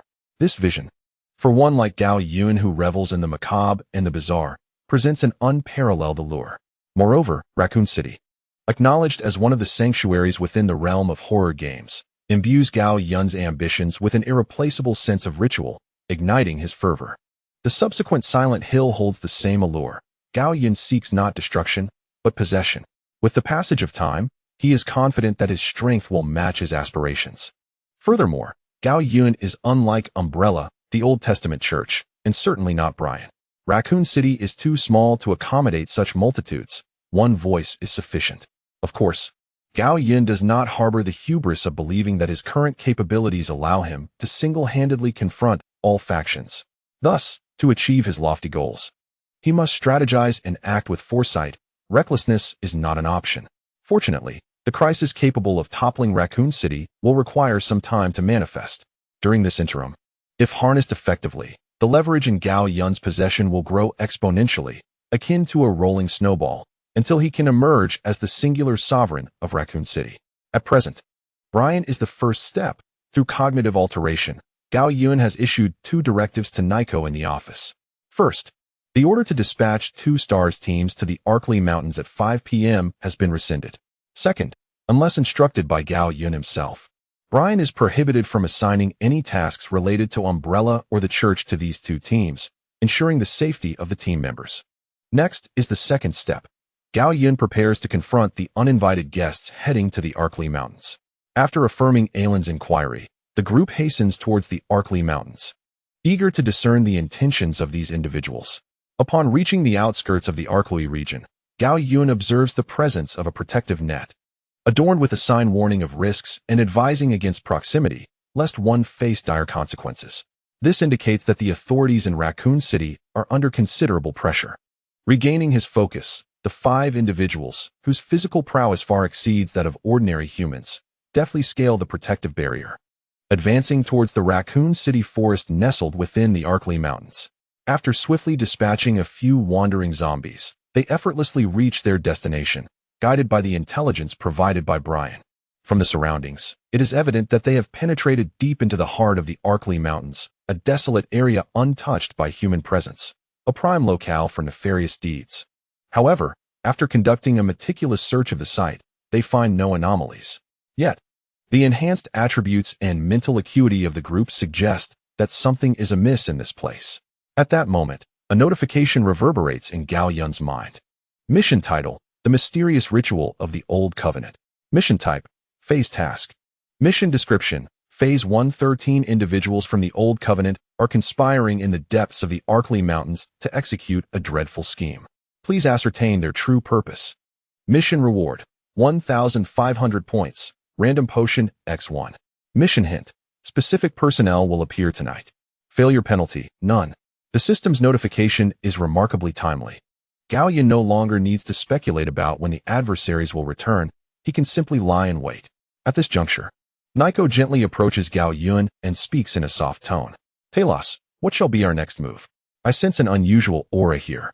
I have a premonition that they will reappear.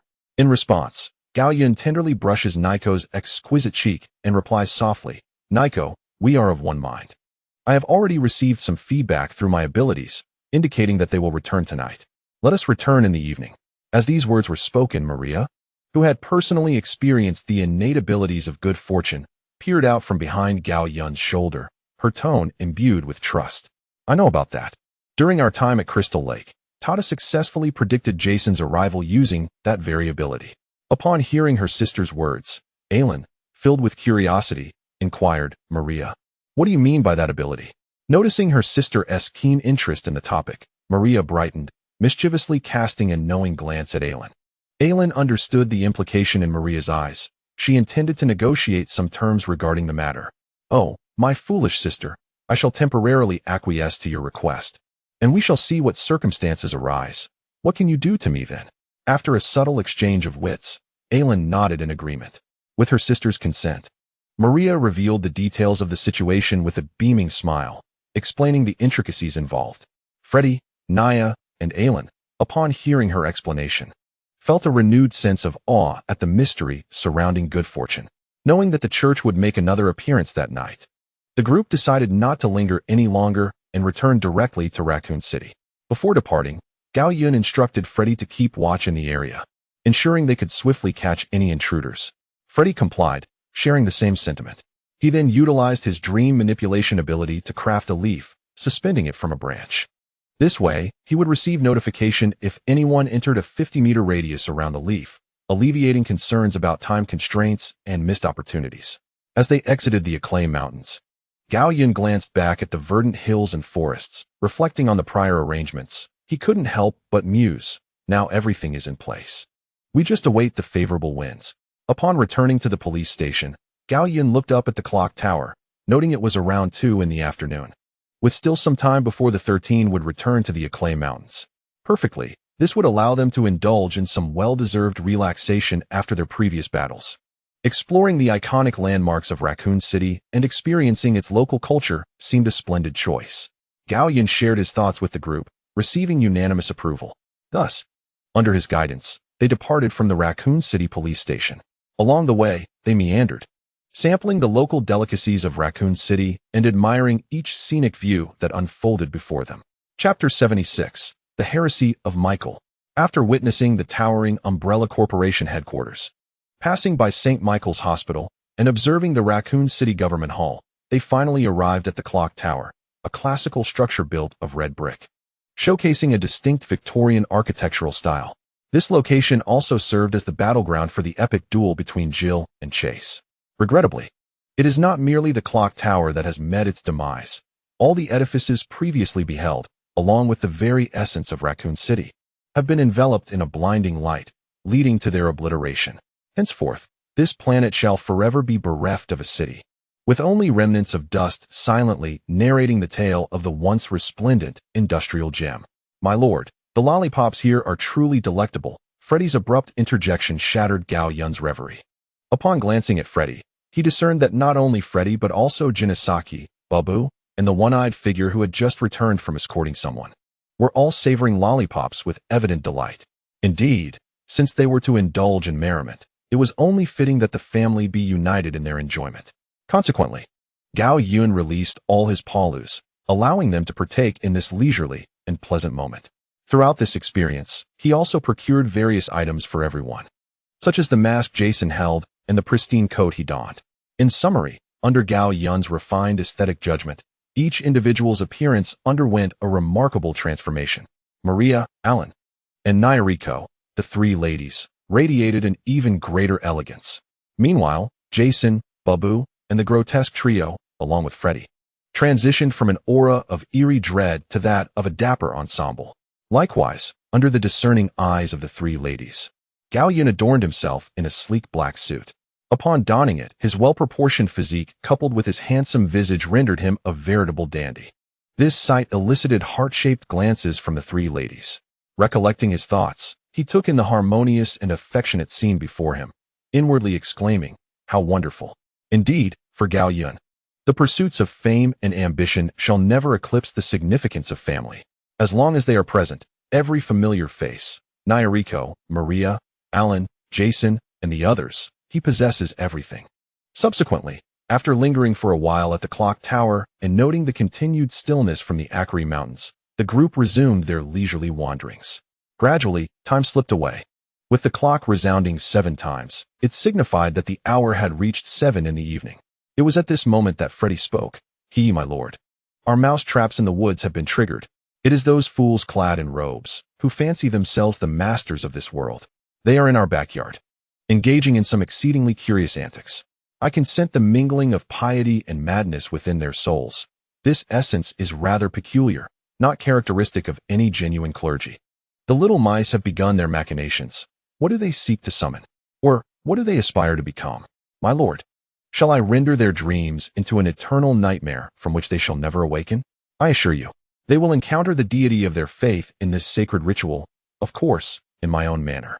With a chuckle, Gao Yun signaled for the others to commence their actions, making his way towards the Akari Mountains, while he spoke with an air of intrigue. The master of dreams, Mr. Freddy, need not rush. His voice, though gentle, carried an undeniable authority, reminiscent of a master orchestrating a finely crafted chess game. Let the ritual proceed. I am most curious about the miracles they can unearth from that decayed soil. You simply need to ensure their nightmares are sufficiently devout. Let them remain conscious amidst their fears. Allow them to open that door which ought not to be opened. And then we shall see whether angels await or if we shall acquire a new collection. Upon hearing Gao Yun's words, Freddy shuddered with excitement. Indeed, the esteemed Lord Talos was the perfect confidant for his performance. Of course, my master, I eagerly anticipate that moment. My realm of nightmares shall await it throughout the night. Excellent. Everyone, are you prepared? Tonight's stage has been set for us. As Gao Yun's words faded, a fierce glint flashed in Jason and the others' eyes. They had finally awaited a new KPI. After a period of restraint, having refrained from killing, they had just savored the delectable meal prepared by their master, Gao Yun. For the grateful legion of malevolent spirits, this was, in a sense, a delightful dilemma. The time had come to manifest the sun that resided in their hearts. igniting excitement and frenzy among the killers. Meanwhile, the three women gazed ardently at Gao Yun's advancing figure, perhaps unaware of the captivating dominance woven into his words. Soon, the group arrived at their destination, where the 13 members of the Old Covenant, clad in black robes and adorned with peculiar masks, remained oblivious to the throng observing their ritual. This underscored the extent of Nyarlathotep's extraordinary abilities. However, his weaknesses still lingered, preventing Gao Yun from becoming overly arrogant. He was not of such a character. Moreover, even should Nyarlathotep's powers falter, Gao Yun and his companions harbored no fear, assessing their own lineup alongside that of their opponents. One might ponder who should truly be anxious or consider fleeing. The reason for their inaction lay solely in Gao Yun's desire to discern the intentions of these individuals. As for the possibility of an imposing figure being summoned, Gao Yun was unperturbed. The rationale was simple. How many dishes had been consumed tonight? Were they sufficient for Michael to wield his sword? Of course, this was merely a jest, yet it was true that Gao Yun possessed many aces up his sleeve. With little ado, he scrutinized the masks adorning the faces of these 13 individuals and discerned that their designs were rather wild. The patterns depicted either a robust octopus head adorned with tentacles or an ever-churning mass of dark matter, akin to a living, proliferating black forest. Upon reaching this point, Gao Yun could no longer contain himself. Is this for real? My friends, which heaven do you place your faith in? Or is it not heaven at all, but rather the domain of Cthulhu? Perhaps even the lair of the black goat? In truth, Gao Yun was not overly surprised by the emergence of Cthulhu. Ever since awakening memories of his previous life and understanding the weighty significance of Dunwich Town, he had long prepared himself for the possibility of Cthulhu's appearance. However, he did not anticipate its arrival would be so swift, and in Raccoon City, no less, and under the auspices of the Old Covenant Church. Chapter 77. The stars shall ultimately return. In this peculiar situation, Gao Yun felt a profound sense of oddity. Fortunately, he had stored holy water within his system's backpack. Otherwise, the Archangel Michael would have descended, uprooting these heretics without hesitation. At that point, even if I were to carry 2 crates of milk to heaven to discuss this matter, it would likely be too late. Heaven, who said that? Just come, and everything will be fine. Moreover, through meticulous observation of these masks, Gao Yun discovered something particularly intriguing. According to the indescribable rules governing them, even a mask bearing the insignia of the great old ones should influence his psyche. Yet, in reality, Gao Yun found himself unaffected, able to gaze upon them with unabashed curiosity. This was indeed fascinating. By now, Gao Yun had formulated several hypotheses. Either he possessed some unique quality, or the influence of cognitive rules played a role, or perhaps the extraordinary abilities of Nyarlathotep were at work. It could even be a combination of all three. With these thoughts in mind, Gao Yun communicated once more with the system, and the response corroborated his suspicions. Cognitive rules, to a certain extent, shielded him from the indescribable attributes of Cthulhu. Furthermore, his increasingly formidable physical attributes and capabilities provided a robust defense, minimizing the mental impact of the horrors associated with the Cthulhu mythos. Additionally, Nyarlathotep, being an entity with world-ending potential, also possessed qualities that were remarkably effective at shielding against such detrimental states. Just as Gao Yun intended to engage the system further, the situation on site took a turn. The 13 individuals encircling a mysterious, eerie array emitting a faint green glow ceased their incantations. Subsequently, a leader, distinguishable from the others by a more exquisitely bizarre mask, withdrew a dark red dagger from his sleeve. He surveyed his companions, his gaze piercing as he spoke with a voice as resonant as a battle drum. My friends, we all understand our purpose here is not to desecrate the old masters. Rather, we seek a truth, an ancient secret concerning the reality of the cosmos. I do not wish to declare that my faith has been shattered, nor do I wish to lament that the heaven I once knew has forsaken me. Thus, at this moment, embracing our new master is more crucial than ever. As the leader's tone grew fervent, Gao Yun detected a hint of confusion beneath that fervor. No, they are indeed our once great sovereigns. It is merely that we have strayed from the right path, mistakenly believing that those resplendent beings with wings are our true guides in faith. Yet, that notion is erroneous. The true Lord has always breathed alongside us and shared our fate. They exist in every corner of this world. They are the architects of the universe and the creators of our very lives. At this juncture, Gao Yun observed that while the leader's speech remained impassioned, his bewilderment seemed to deepen, revealing an evident uncertainty about the righteousness of his actions. However, it was clear that he had transformed into this state after receiving some clandestine information. Perhaps the array before them was designed for this very purpose. As the leader's subsequent words confirmed Gao Yun's suspicions. Now, my friends, it is time to discern truth from falsehood. Let this night mark a perfect conclusion to our quest for enlightenment. Our sacred ritual will reveal whether the records of ancient, divine texts are genuine. With these words, the leader scanned the remaining participants. Suddenly, the piercing sound of 12 short blades being drawn sliced through the night.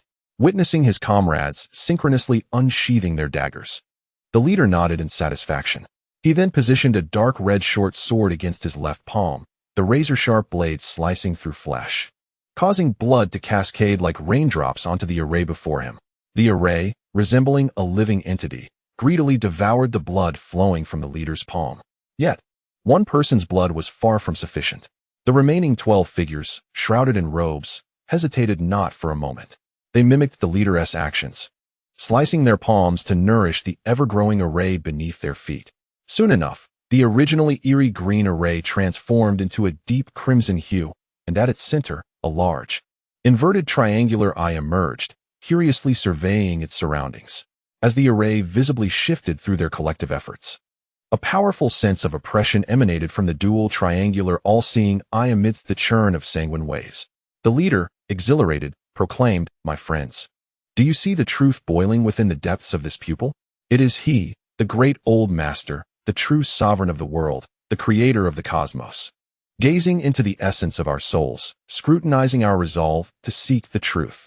At this point, the leader, having dispelled his inner confusion and consumed by fervor, held his bleeding palm above the all-seeing eye. In the next moment, he clenched his fist, allowing fresh blood to drip down directly into the pupil at the center of the array. The once brilliant and piercing eyes, under the sanguine influence of the leader, were suddenly dulled, their eyelids tightly shut. Yet, when they reopened, the pupils had vanished, replaced by a resplendent expanse of starlit sky. Witnessing this, the leader could no longer suppress his exhilaration and burst into laughter. "Behold, behold the celestial bodies. The great old ones respond to us. My friends, we are justified. Our path is true. The world was birthed from chaos, and it shall inevitably return to chaos. The false scriptures have deceived us for centuries, but they cannot quench our thirst for truth. The stars will realign, and at that moment, everything shall be reset. Tonight, my comrades, our deeds, our blood and souls in prayer, shall elicit the Lord's response, transforming into the starship that will carry us to the divine realm, where we shall finally reach true paradise." The remaining 12, inspired, could not help but reveal their fervent yearning for the leader's vision beneath their masks. Meanwhile, Maria observed the leader's frenzied excitement and remarked to Gao Yun, "He seems to have gone mad." In response, Gao Yun struggled to maintain his composure, suppressing a laugh as he replied, "It's nothing, dear, I lack the means." Taken aback by his response, Maria soon grasped the underlying meaning, and a similar expression of restrained amusement appeared on her face. Chapter 78. What a pity, Lord Talos. One can only say, it is no wonder they are family. Even their expressions are identical. "My lord, shall we take action now?"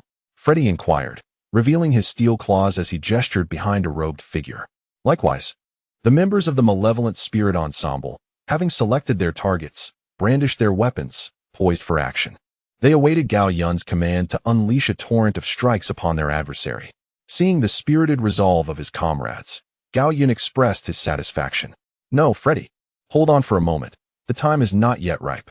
Upon hearing this, the weapons in the hands of the malevolent spirits were retracted as if they had never existed. Freddy, upon receiving Gao Yun's directive, licked his lips and ominously replied, "I understand, my lord. We shall reserve the best for last." Gao Yun nodded in agreement, acknowledging Freddy's insight. The latter, elated by the affirmation, felt a surge of joy. The group continued to silently observe the unfolding scene, though regrettably, they had arrived somewhat unprepared, lacking snacks or seating. "Ah, how delightful it would be to have a watermelon," Gao Yun mused whimsically. Returning to the matter at hand, the eye of all-seeing, with its celestial orbs, absorbed the blood of the 13, and gradually, a wondrous phenomenon began to unfold. The stars appeared as if guided by an unseen navigation, each occupying its designated place in the cosmos. Moments later, a colossal cephalopodic visage, woven from a constellation of stars, emerged within that unfathomable universe. The 13 unsuspecting souls found themselves gazing unflinchingly at the ineffable countenance of Cthulhu. In this moment, even the rules of cognition could not aid them. Cthulhu mused, I too have my dignity. If they remain utterly unresponsive in the face of such grandeur, what place do I have in the mythos of the great old ones? What worth is my role as their herald? Simultaneously, the bodies of the 13 began to undergo violent transformations. Translucent webbing sprouted between their fingers, their spines arched like deep-sea worms, and their throats emitted a harmonious hymn intermingled with the bubbling of gurgling sounds. Astonishingly, they remained oblivious to these grotesque metamorphoses. Their gazes fixed with fervor upon the ancient master they were willing to forsake their original beliefs to reclaim. Among them, the leader exhibited a greater strength than the other 12, thus his transformation was comparatively gradual. At that moment, his eyes were fervently locked onto the resplendent bald head of Cthulhu, his words overflowing with praise. Oh, exalted master, your form is awe-inspiring. This is the existence we ought to pursue, the embodiment of a grand world.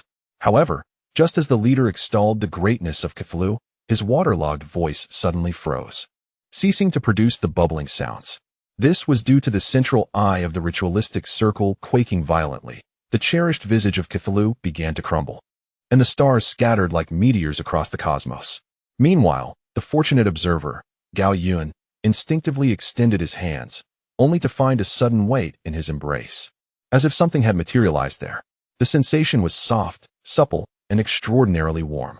Realizing the sudden presence, Gao Yun glanced down, only to meet a pair of stunning golden-ringed eyes. Is this Shavima? No, wait, is it Makima? Although such thoughts raced through his mind, he could not utter them aloud. Oh, esteemed lady, may I inquire from whence you have come?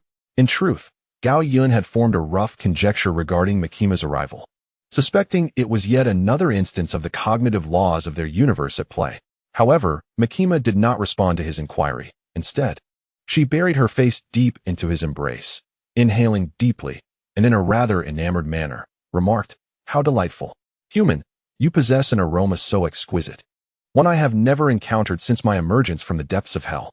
Gently tugging at Gao Yun's tie, her words were laden with ambiguity, yet her expression remained strikingly composed. As Gao Yun listened to her, his fingers sank into the fabric of her suit, struggling to hold her securely, lest she slip away. He grasped her mischievous hand that toyed with his tie and replied accordingly. Madam, may I inquire your name?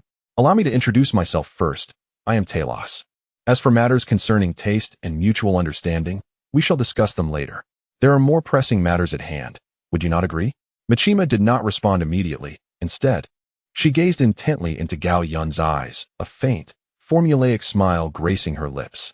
Ah, what an intriguing human you are. My name is Makima, hailing from the depths of hell. I look forward to your guidance, Talos-kun. At this juncture, Machima's tone remained fairly earnest. However, in the next instant, her hand, captured by Gao Yun, unfurled to intertwine with his fingers. After this, Machima's demeanor shifted. Yet, I must confess, I truly wish for you to be my dog. Upon hearing this, Gao Yun was taken aback, exclaiming that it was an oddity of delightful fragrance. Ah, this is the true Makima, indeed. Naturally, Gao Yun was inclined to decline her proposition. He had no inclination to become anyone's pet. Makima, I must respectfully refuse this request. Receiving Gao Yun's refusal, Makima exhibited no sign of disappointment. Rather, her eyes narrowed playfully as she withdrew her hand from his and clasped both hands together, beaming at him. Oh, is that so? How regrettable, Talos-kun. I approached you with the utmost sincerity. Gao Yun was not swayed by her charm. He was acutely aware of the true nature of this Makima and how remarkably unique she was. No need for that. I appreciate your sincerity, but it can be set aside now. Machima's smile remained unwavering, her voice gentle, reminiscent of a mother offering a warm embrace to a wayward child.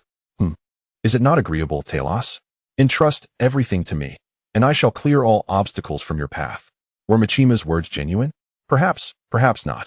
As a Pokemon master who has sheltered numerous Paras, Gao Yun understood precisely what she sought. What she truly yearned for was an equitable relationship, yet for Makima, a demon of dominion, This posed a paradox. Her innate desire to dominate rendered her incapable of comprehending the essence of true equality. What she termed equality would ultimately devolve into absolute control over her objectives. In this dynamic, Michima's most lethal weapon was the tenderness she displayed towards Gao Yun, just as she claimed to take on all burdens for him, promising to navigate him towards a splendid future she had meticulously crafted for him. Chapter 79. The seafood oddity. It certainly sounded appealing, yet the cost would be Gao Yun losing his entire sense of self, becoming utterly subsumed as a part of her. Furthermore, as a demon of dominion, Michima could sense a certain quality within Gao Yun, one that bore similarities to her own yet was fundamentally distinct. Coupled with the delightful aroma emanating from him, a delectable soul, perhaps sharing a common essence, Michima, who inherently sought an equal relationship, felt an exhilarating urge to dominate this master. This sensation diverges from her feelings towards Pachita. Her infatuation with Pachita stemmed not from its inherent strength, but from its capacity to obliterate the very concept of demons. This rendered the profound solitude incomprehensible, just as Michima found it difficult to understand others. Yet, she glimpsed an alternative avenue for establishing equitable relationships, to be consumed by Chainsaw Man, thus allowing them to merge and, in a sense, achieving the equality that Michima had pursued throughout her life. Regrettably, her plans were thwarted before they could unfold, as Pachita had not even cast a shadow. Instead, she was inexplicably drawn into this world by some peculiar force. However, what Michima did not anticipate was that she would discover another means of attaining equality here, the dynamic of domination and submission, which appeared to be more alluring than being devoured by Pachita. Wouldn't you agree, Talos-chan? Gao Yun felt somewhat at a loss. If not sisters, then what? This is so disjointed. How am I to respond? Should I consult a dictionary? Although she was unaware of Michima's thoughts, Gao Yun could sense a marked improvement in Michima's mood through the cheerful tone of her words as she spoke to the lady in the suit. Nonetheless, the pressing matter at hand was not to prolong their conversation, but to observe the peculiar seafood creatures surrounding them, 13 in total. Therefore, Gao Yun opted for directness. Madam Michima, I would relish the opportunity to converse further.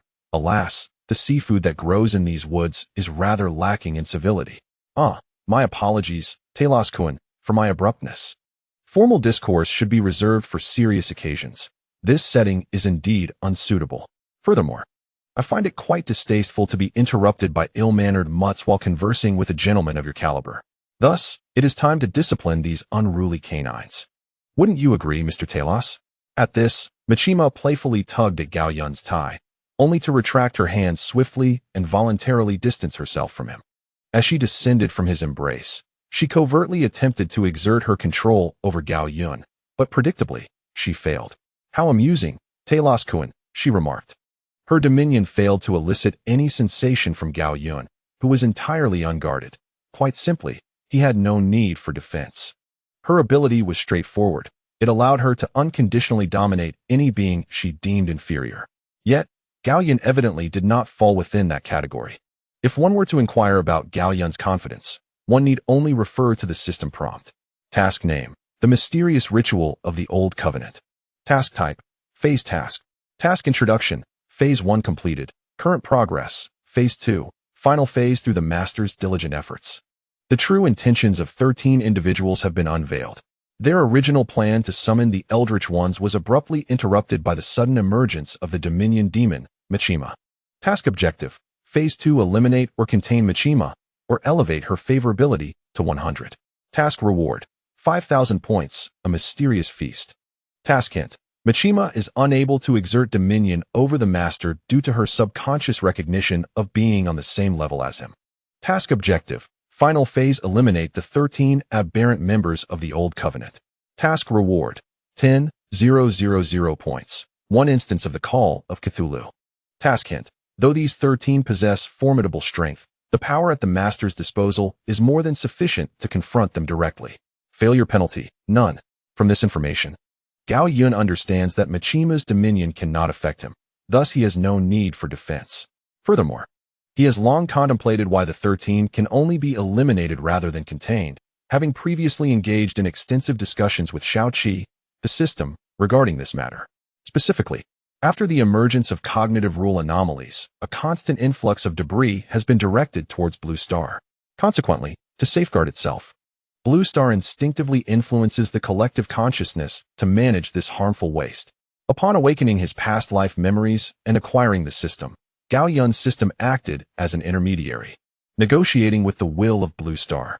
The intention was to establish an agreement wherein Gao Yun and the system would exert effort to cleanse the anomalies, after which Blue Star would reward him. This mutually beneficial arrangement was met with no objections from the will of Blue Star. Moreover, since the onset of cognitive rule anomalies, despite the considerable debris cast upon this world, Blue Star has reaped benefits. The influx of aberrations and chaotic entities has led to an enhancement in the quality of human extraordinary beings, directly elevating Blue Star's capabilities and unlocking a powerful rule of equivalent exchange. This rule, which connects to the very essence of the universe, possesses unimaginable capabilities. Theoretically, as long as Gao Yun's adversaries are sufficiently formidable and his sacrifice is substantial, Blue Star can procure whatever he desires. The principle of reciprocity governs this unique growth path available to Gao Yun in this realm. This gain, once materialized through the system, translates into points and random rewards that are undeniably useful to him. In this world, apart from Gao Yun, no one else possesses such a convenient channel for reward conversion. Thus, the merits of others are often acquired through alternate means, lacking the directness and freedom afforded to Gao Yun. Following his containment of Jason and subjugation of Freddy, Gao Yun's reputation soared, making him the most illustrious figure in the eyes of Blue Star's will. Certainly, it may seem as though Blue Star possesses emotions akin to the 7 sensations and 6 desires, capable of thought comparable to that of humans. However, the reality is far from this notion. Blue Star's primary motivation has always been humanity itself, as she is the progenitor of her own offspring. Her love for them surpasses all else. Were it not for them, she would prioritize her own safety above the survival of humanity. Thus, how could she not cherish a child like Gao Yun, who is mature, possesses strength, and can assist her in addressing these anomalies? In Chapter 80, titled Jason's Big Foot, it is evident that Blue Star perceives the warmth emanating from the depths of Gao Yun's soul, which endears him to her even further. Consequently, Blue Star has consistently supported Gao Yun's endeavors. For instance, regarding Sadako's mission, Blue Star has now altered the mission objective. Mission objective: eliminate or contain Sadako, or elevate Sadako's favorability to 100. This change came after the system conveyed Gao Yun's desire not to contain or eliminate Sadako, following their agreement. However, when this scenario unfolded, the option to contain was conspicuously absent for the 13 individuals involved. Although Gao Yun harbored some speculations regarding this matter, he sought assurance and engaged in a conversation with Machima, utilizing his talent for synchronized progression to consult with Xiaoqi. Ultimately, he discovered that the absence of the containment option stemmed from the Cthulhu universe, a force capable of distorting the very essence of life within their universe. This transgression had undoubtedly provoked Blue Star's ire, as the actions of the Cthulhu universe threatened her very foundation. Thus, the fate of the 13 deviants was already sealed.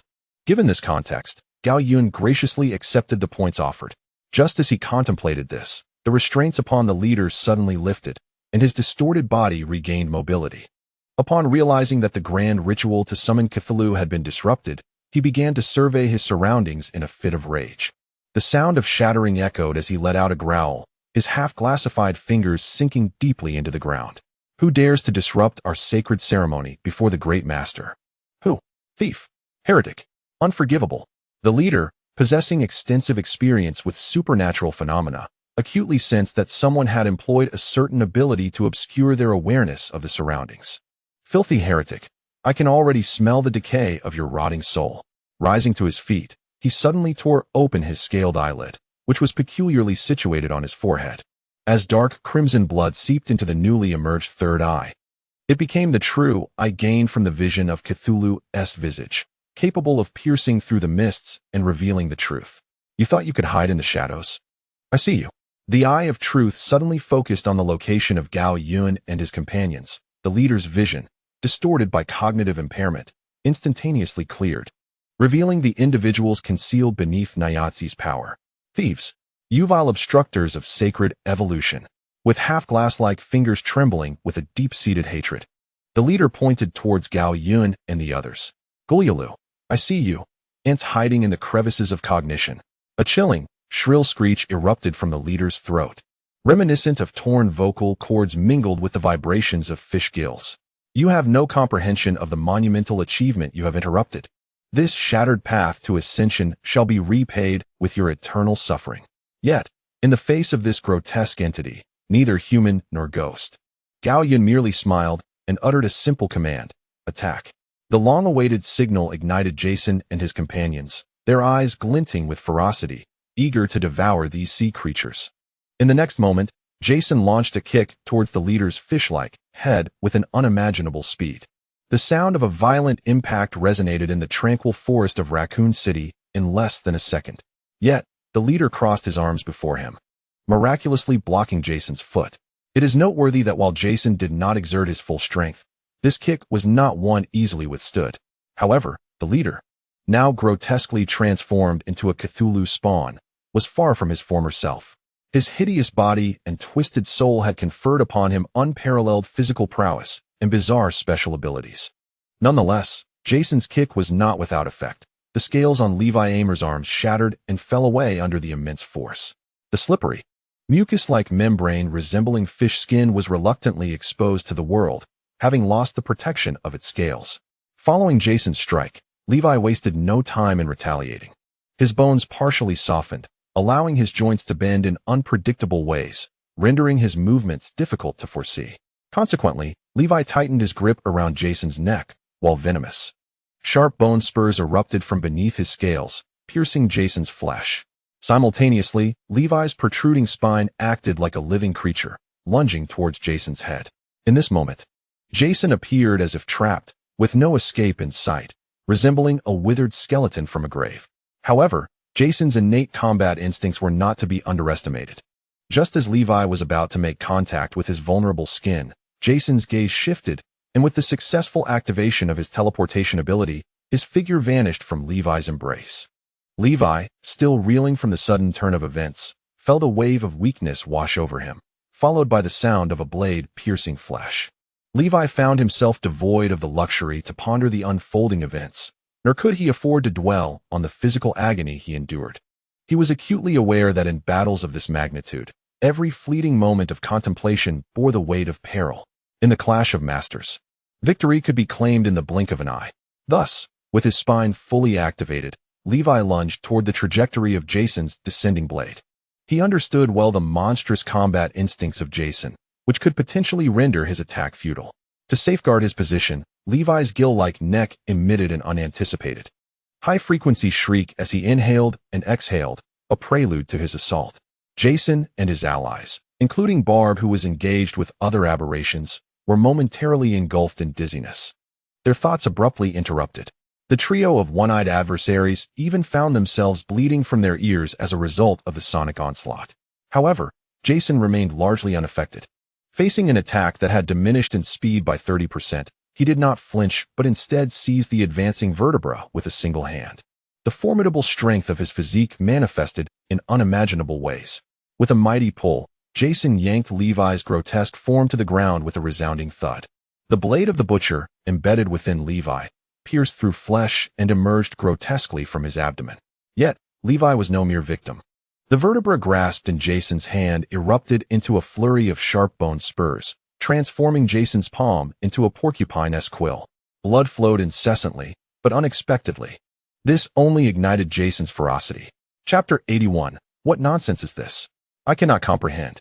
Jason maintained his iron grip on the vertebra, undeterred by the merciless pricks of the bone spurs. His once tranquil gaze morphed into a crimson glare, a formidable aura of malevolence rising around him. Unleashing his full potential, Jason yanked Levi closer to his feet. With a thunderous stomp, Levi felt as though an immense force bore down upon his chest. The creaking of strained bones resonated, evoking an acute sense of impending doom within Levi. He realized his ribs could not withstand the pressure much longer. If he did not act soon, death could be imminent. The terrifying strength of this enigmatic masked figure instilled a momentary disorientation, leading Levi to question his very existence and the righteousness of his actions. Yet, just as these thoughts began to surface, he swiftly severed them, knowing this was not the time for such reflections. The urgency of survival surged within him. as he recognized that only by persevering could he hope to encounter the truth. He could no longer rely on his 12 comrades. They were struggling for their own survival. Therefore, Levi had to devise a means of self-rescue, the overwhelming sense of crisis banishing any semblance of complacency. He possesses a legacy known as the Call of Cthulhu, a reward bestowed upon him for maintaining his sanity during his audience with the visage of Cthulhu. Yet, he harbors a profound aversion to this power, for its invocation would render him utterly devoid of reason. How ironic it is that a reward for retaining one's sanity demands the sacrifice of that very sanity in its application. However, Jason remains indifferent to Levi's internal turmoil. While continuing to tread upon him, he extends his right hand to summon the blade of the Butcher King, which had already pierced through Levi's form. In an instant, the summoned blade returned to Jason's grasp, leaving behind a ghastly wound that inflicted unbearable agony, tearing at Levi's conflicted heart. Nevertheless, Levi understood that he had no retreat left. To refrain from using it now would mean certain death. As long as he drew breath, hope lingered, even if it came at the cost of his sanity. Death, however, would transform his circumstances entirely. "This is your doing," Levi muttered. "You have no inkling of the existence you are desecrating, nor do you comprehend what my body represents." Jason, unable to decipher Levi's incoherent ramblings, delivered a swift strike. In the blink of an eye, hundreds of experiences culminated in Levi's head being severed from his body, without him feeling a trace of pain. Holding the fish head aloft, Jason gazed into the astonished and bewildered eyes of his adversary. He found it rather absurd. After all the lengthy discourse, he had assumed this fish head would still possess some semblance of life, but it appeared otherwise. Bored, Jason was about to discard the head when Levi's lifeless eyes suddenly burst open. The juices erupted forth, mingling with a pungent fishy odor, splattering across Jason's newly acquired mask. Furious at this desecration, Jason did not concern himself with trivialities. With a swift motion of his left hand, he exerted force, creating a crushing grip alongside his right, transforming Levi's head into a two-dimensional mosaic. Yet, just as Levi's head was reduced to a pulp beneath Jason's hands, an unexpected transformation occurred. The remnants in Jason's grasp, along with the splattered mixture of brain matter and foul blood, defied gravity and hung suspended in midair, writhing violently as if drawn by invisible threads. The air was filled with a nauseating sound of sticky tension, reminiscent of countless unseen tendrils reshaping flesh and blood. Subsequently, this amorphous mass, indiscernible in its form, was drawn back to the severed neck of Levi's slumbering body. Upon witnessing this, Jason propelled himself off the ground, wielding his blade amidst a cloud of dust. With an irresistible force, his feet crashed down upon Levi's chest. Crack! Levi's bones crumbled to dust, his innards reduced to a mass of flesh. Yet the nauseating sound of sticky tension persisted unabated. Realizing that the problem remained unresolved, Jason prepared to strike again. Bang! However, a tremendous repulsive force instantaneously engulfed Jason's entire being. In the next moment, his body was propelled like a cannonball, crashing into a towering tree, which fell with a resounding thud. Paying no heed to his injuries, Jason swiftly rose to his feet, his gaze fixed on his target. He activated his teleportation, appearing before Levi in an instant. With a swift motion, he brought down his blade, the anguished wails of vengeful spirits intertwining with the sharp edge, aimed directly at the grotesque brain of Levi, now adorned with a few suction cups.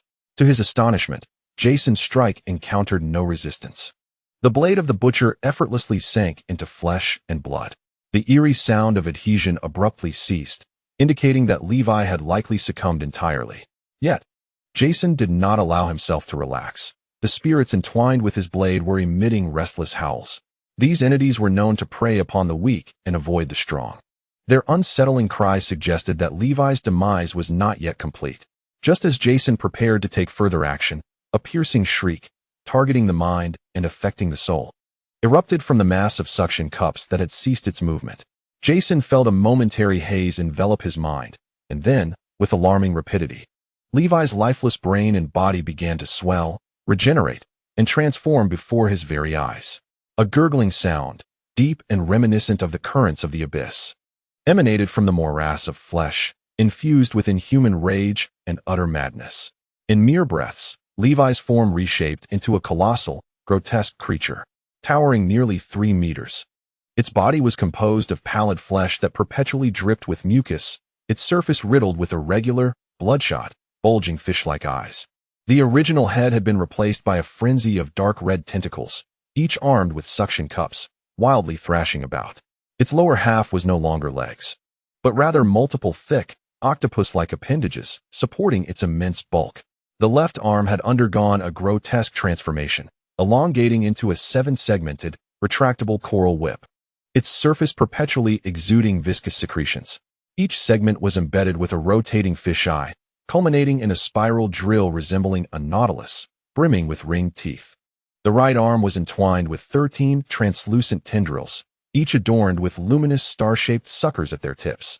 The veins within these tendrils pulsed with crystalline white blood, while the skin bore patterns reminiscent of cosmic nebulae. A roar, utterly alien and reminiscent of a creature from the abyss, erupted from the tangle of tentacles, embodying an unrestrained madness and a pure desire for destruction. It had wholly shed the vestiges of reason, transforming into a monstrous entity of the abyss, consumed solely by the instincts of devastation and slaughter.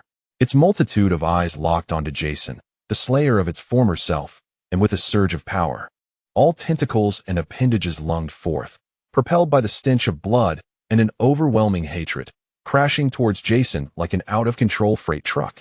Confronted by the rampaging behemoth of a truck, Jason felt the tremors beneath his feet and inhaled the briny, acrid scent that assaulted his nostrils.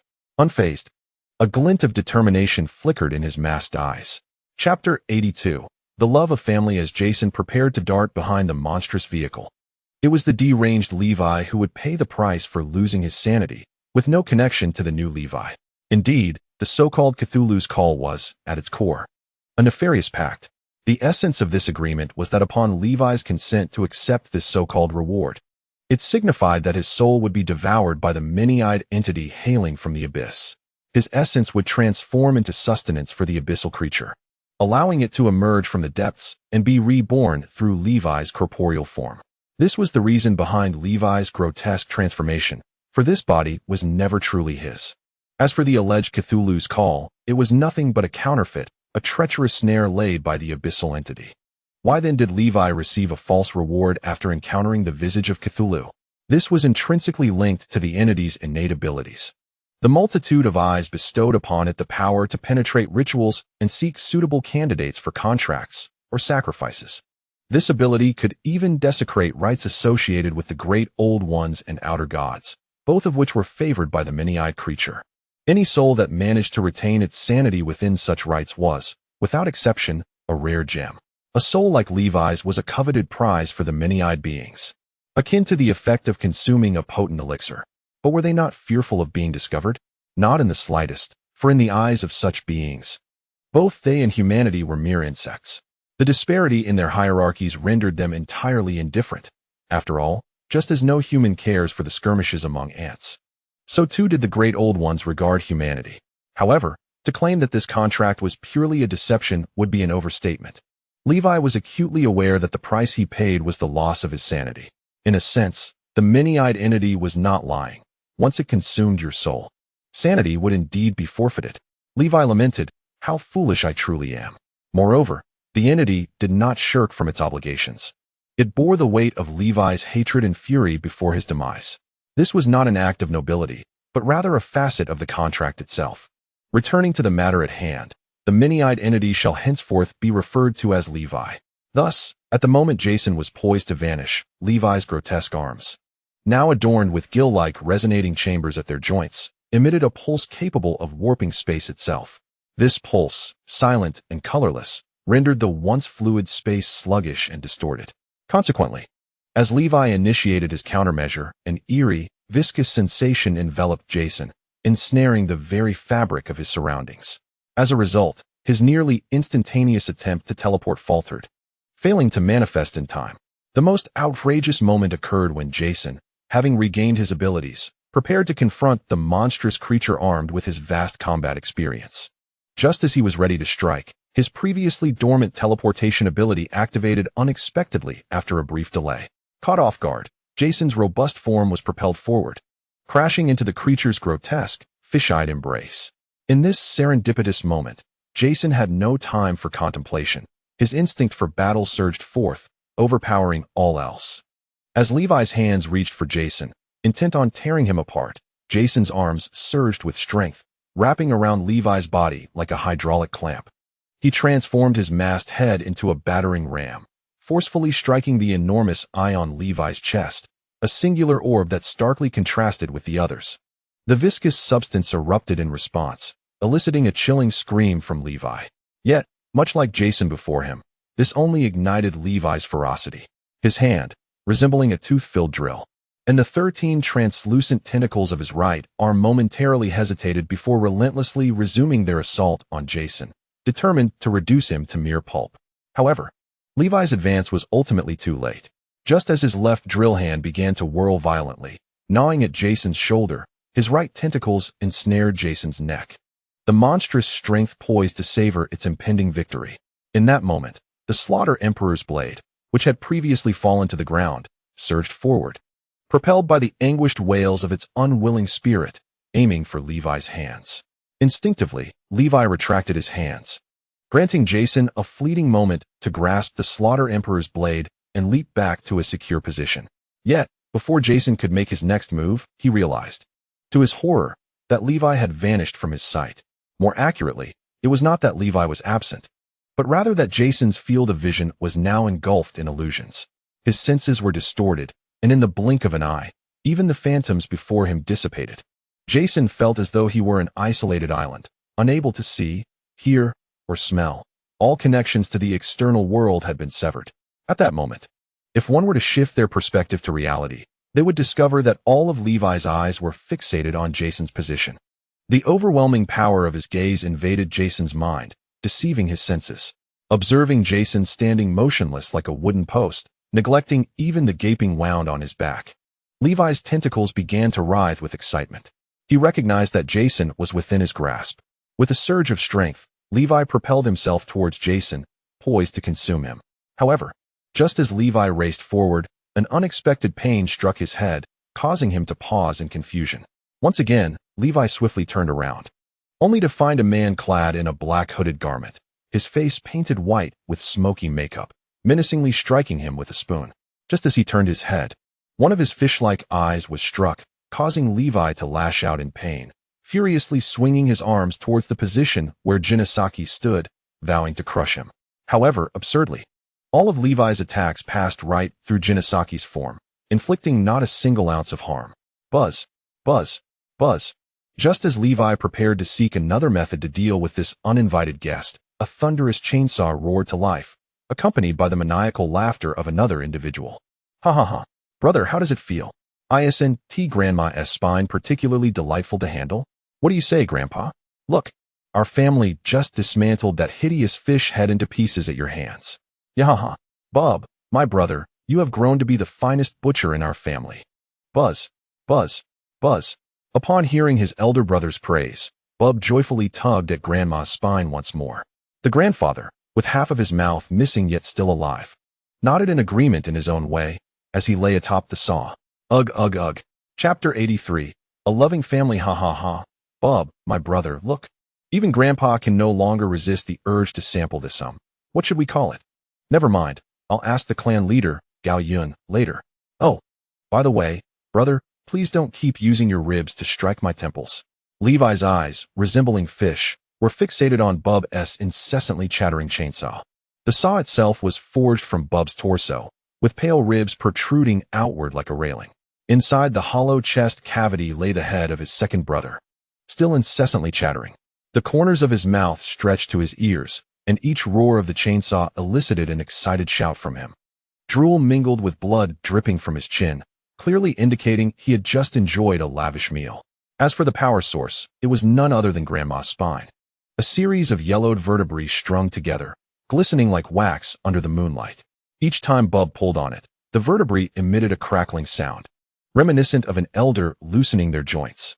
Regarding the teeth of the chainsaw, they were fashioned from Grandpa's upper and lower jawbones.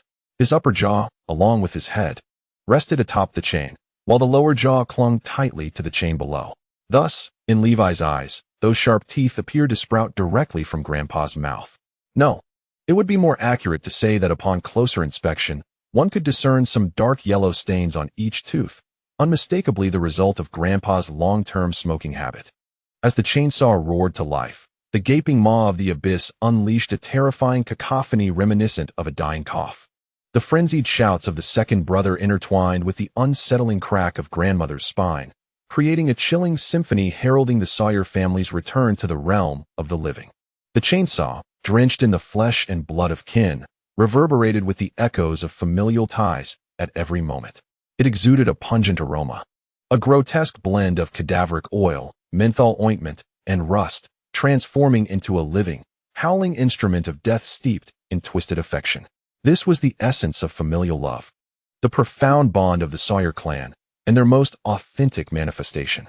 The artistry of this weapon, even in the depths of the abyss, was excessively profound. Confronted by two peculiar entities, one relentlessly tapping at his body with a spoon, and the other clad in a black suit, grinning foolishly while brandishing the butcher's knife meant for the entire family, Levi sensed an ominous shift. Logically, after transcending spaces, no one should be able to locate this place. Indeed, during his confrontation with Jason, Levi had utilized the gill-like resonance chambers at his joints to unleash a pulse, thereby altering the original space. This was one of the most formidable abilities of the Abyssal Multiviewer, subtly crafting a layer of abyssal space through pulses, ensnaring any object drawn into its depths. What was once a relatively equitable battlefield transformed into an arena of disadvantage for those ensnared. Here, Levi's own power would be amplified, while the myriad fish eyes adorning his form would instinctively seal off the senses of those drawn in. This accounted for why Jason remained unconscious until now. Levi had anticipated that Jason would be utterly obliterated by this point. However, to his astonishment, someone had managed to unravel the innate talents of the Abyssal Multiviewers.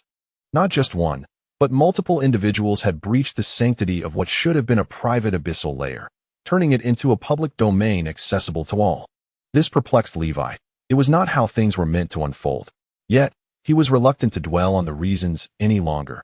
Action appealed to him more than contemplation, particularly concerning the insistent annoyance tapping at his fish eyes. He had endured it for far too long. With this thought, an innumerable array of fish eyes on Levi's body began to tremble violently, producing a chilling rustle. The massive tentacles of an octopus struck the ground with a thunderous sound, invoking a response throughout the abyssal layer. Dozens of thick tentacles surged towards Bub, Jinisaki, and Jason from above and below. As the tentacles loomed dangerously close, Bub's second brother, Sawyer Nubins, exclaimed with excitement, "Oh ho ho! Brother, quickly! I've never tasted such a large piece of octopus leg before." Without needing a second prompt, Bub initiated the chainsaw's roar. Virum, virum. The chainsaw, forged from the teeth of Grandpa Bub, sprang to life. Ugh, ha ha. Behold, my dear brother. Even Grandfather has become exhilarated.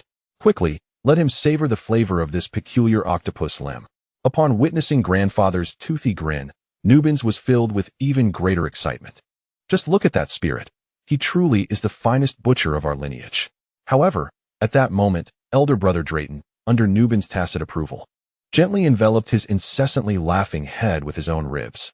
Feeling the familiar pressure at his temples, Nubins hastily exclaimed, "Oh, my beloved brother, take it easy. You are about to knock me senseless." Unfortunately, Drayton, who had wholly embraced the philosophy of discipline through physicality, paid no heed to his younger brother's pleas, believing it to be the only way to temper Nubin's character. Observing the loving family around him, Bub began to exuberantly wield the chainsaw. Zzz, zzz. With the sound of flesh being severed, the razor-sharp teeth effortlessly sliced through the encroaching tentacles. The splattered juices and fallen morsels were instantaneously devoured upon contact with the surface of familial love. A closer inspection revealed that Bub's speed with the chainsaw was increasing, and the buzzing of the saw grew ever more intense. Clearly, after consuming this flesh, both Bub and his weapon had experienced a significant enhancement. Amidst the onslaught of tentacles, Bub fought valiantly, even taking the time to perform the chainsaw dance reminiscent of the curtain call. In stark contrast, Jinisaki, under attack as well, maintained his diligent assault with a spoon on Levi's fisheye, regarding the tentacles behind him as inconsequential to his spoon-wielding frenzy. Indeed, without utilizing his domain ability, Levi could inflict no harm upon Jinisaki. This was something Levi had anticipated. His actions were merely a test directed more towards Jason. Witnessing Bub joyfully severing tentacles, Jinosaki continued his rhythmic strikes on Levi's body. Suddenly, Levi erupted, his fearsome arms launching a swift assault towards Jason's face. Just then, a bizarre creature with 3 heads and 6 arms appeared abruptly before Jason. Chapter 84. I come to form the head, see those familiar 3 heads. The newcomer is none other than the tri-fingered, one-eyed, and jagged brothers. Their current form is the one unlocked when their favorability towards Gao Yun reached 100. This form is known as the Fury Diamond. Externally, the one-eyed, tri-fingered, and jagged heads are arranged in a triangular formation. Their fearsome visages and 6 bloodshot eyes resemble an enraged diamond, exuding power and ferocity. On their robust torsos, 6 muscular arms are adorned with various deadly implements. In the upper arms, one wields a shotgun while the other brandishes a rusted axe. In his lower arms, one hand clutched a cleaver entwined with fishing line, while the other wielded a whip constructed of iron thorns. In his mid-arms, a readiness to act. These weapons, capable of inflicting formidable damage upon malevolent entities, possessed an indestructible nature. The use of quotation marks is intentional, as it does not imply that the weapons of the wrathful Titan are incapable of destruction. Rather, they can regenerate instantly after being obliterated. Furthermore, the 3 heads each had distinct roles. The left, a cyclopean eye, was tasked with observation. The center, with 3 fingers, commanded. And the right, with serrated edges, executed orders. As the Leviathan unleashed a ferocious onslaught, the wrathful Titan's muscles tensed. Its 2 central arms braced to intercept the bizarre Nautilus drill. The immense impact caused them to sink, cracking the ground beneath their feet. Yet the wrathful Titan ultimately withstood Levi's assault. However, the Nautilus drill was not without its own threat, spinning rapidly. A gaping maw lined with razor-sharp teeth loomed before the creature, intent on devouring the Titan's flesh as it had with Jason. Simultaneously, Levi's other arm, adorned with 13 translucent tendrils, launched an assault at the Titan's visage, shimmering with an enchanting light meant to bewilder the opponent. The Cyclopean eye darted about, while the 3-fingered head emitted fierce vocalizations, prompting the serrated weapon to unleash its force. Bullets from a hunting rifle targeted Levi's joints, while the whip entwined the 13 tendrils with deft precision. With the cleaver and battle axe in hand, the Titan's arms swelled with power as they struck down upon the Nautilus's wrist with thunderous might. A sickening sound echoed as Levi's joint was shattered by the bullet, and his 13 tendrils were ensnared by the whip. From the severed tendrils, a luminous, white liquid gushed forth, cascading down like a torrential rain. The right arm suffered grave injuries, and the left arm fared no better. Under the relentless assault of the battle axe and cleaver, Levi's Nautilus left arm fell to the ground like a kite severed from its string. The noxious odor mingled with the green liquid, signifying the demise of the Nautilus, offering but a final retort. In that moment, Levi found himself facing significant losses. Undoubtedly, if he could not devise a new strategy, he risked being overwhelmed by the 3 brothers. Yet, at that moment, the commander of the wrathful Titan, the 3-fingered head, felt a twinge of unease. For Levi appeared eerily calm, as if it were not he who had lost an arm and found himself at a disadvantage. After this endeavor, Levi retracted his outstretched arm, numbing the pain, and spoke. I have a proposition, esteemed guest. May we converse? Indeed, after some contemplation, Levi realized that further combat was unnecessary. At this juncture, he understood all too well that without a desperate gamble, the prospect of slaying Jason was likely unattainable. Why? Just look at the 5 individuals before him. None were to be trifled with. Not to mention, although Levi could not see, this was indeed the abyssal layer he had created. Thus, he could vaguely sense that numerous individuals were lurking in the shadows. Upon capturing this information, Levi expressed his fatigue. He had dealt with the small, then the large, and now faced the formidable. What was left to do? Perhaps it was best to embrace destruction. Though failing to vanquish Jason would entail a significant cost, it was certainly preferable to succumbing and returning to the abyss. This sage from the depths was acutely aware that he stood no chance of victory in today's battle, and persisting in futile resistance would lead to a dire demise. He perceived that his adversaries were merely using him for training. Despite his fierce appearance, he was ill-suited for combat. In the abyss, they, the many-eyed, relied on intellect. Thus, after weighing the costs and benefits, It seemed prudent to sit down and engage in dialogue. Upon hearing Levi's words, Gao Yun, along with the 4 women and Freddy, materialized beside Jason.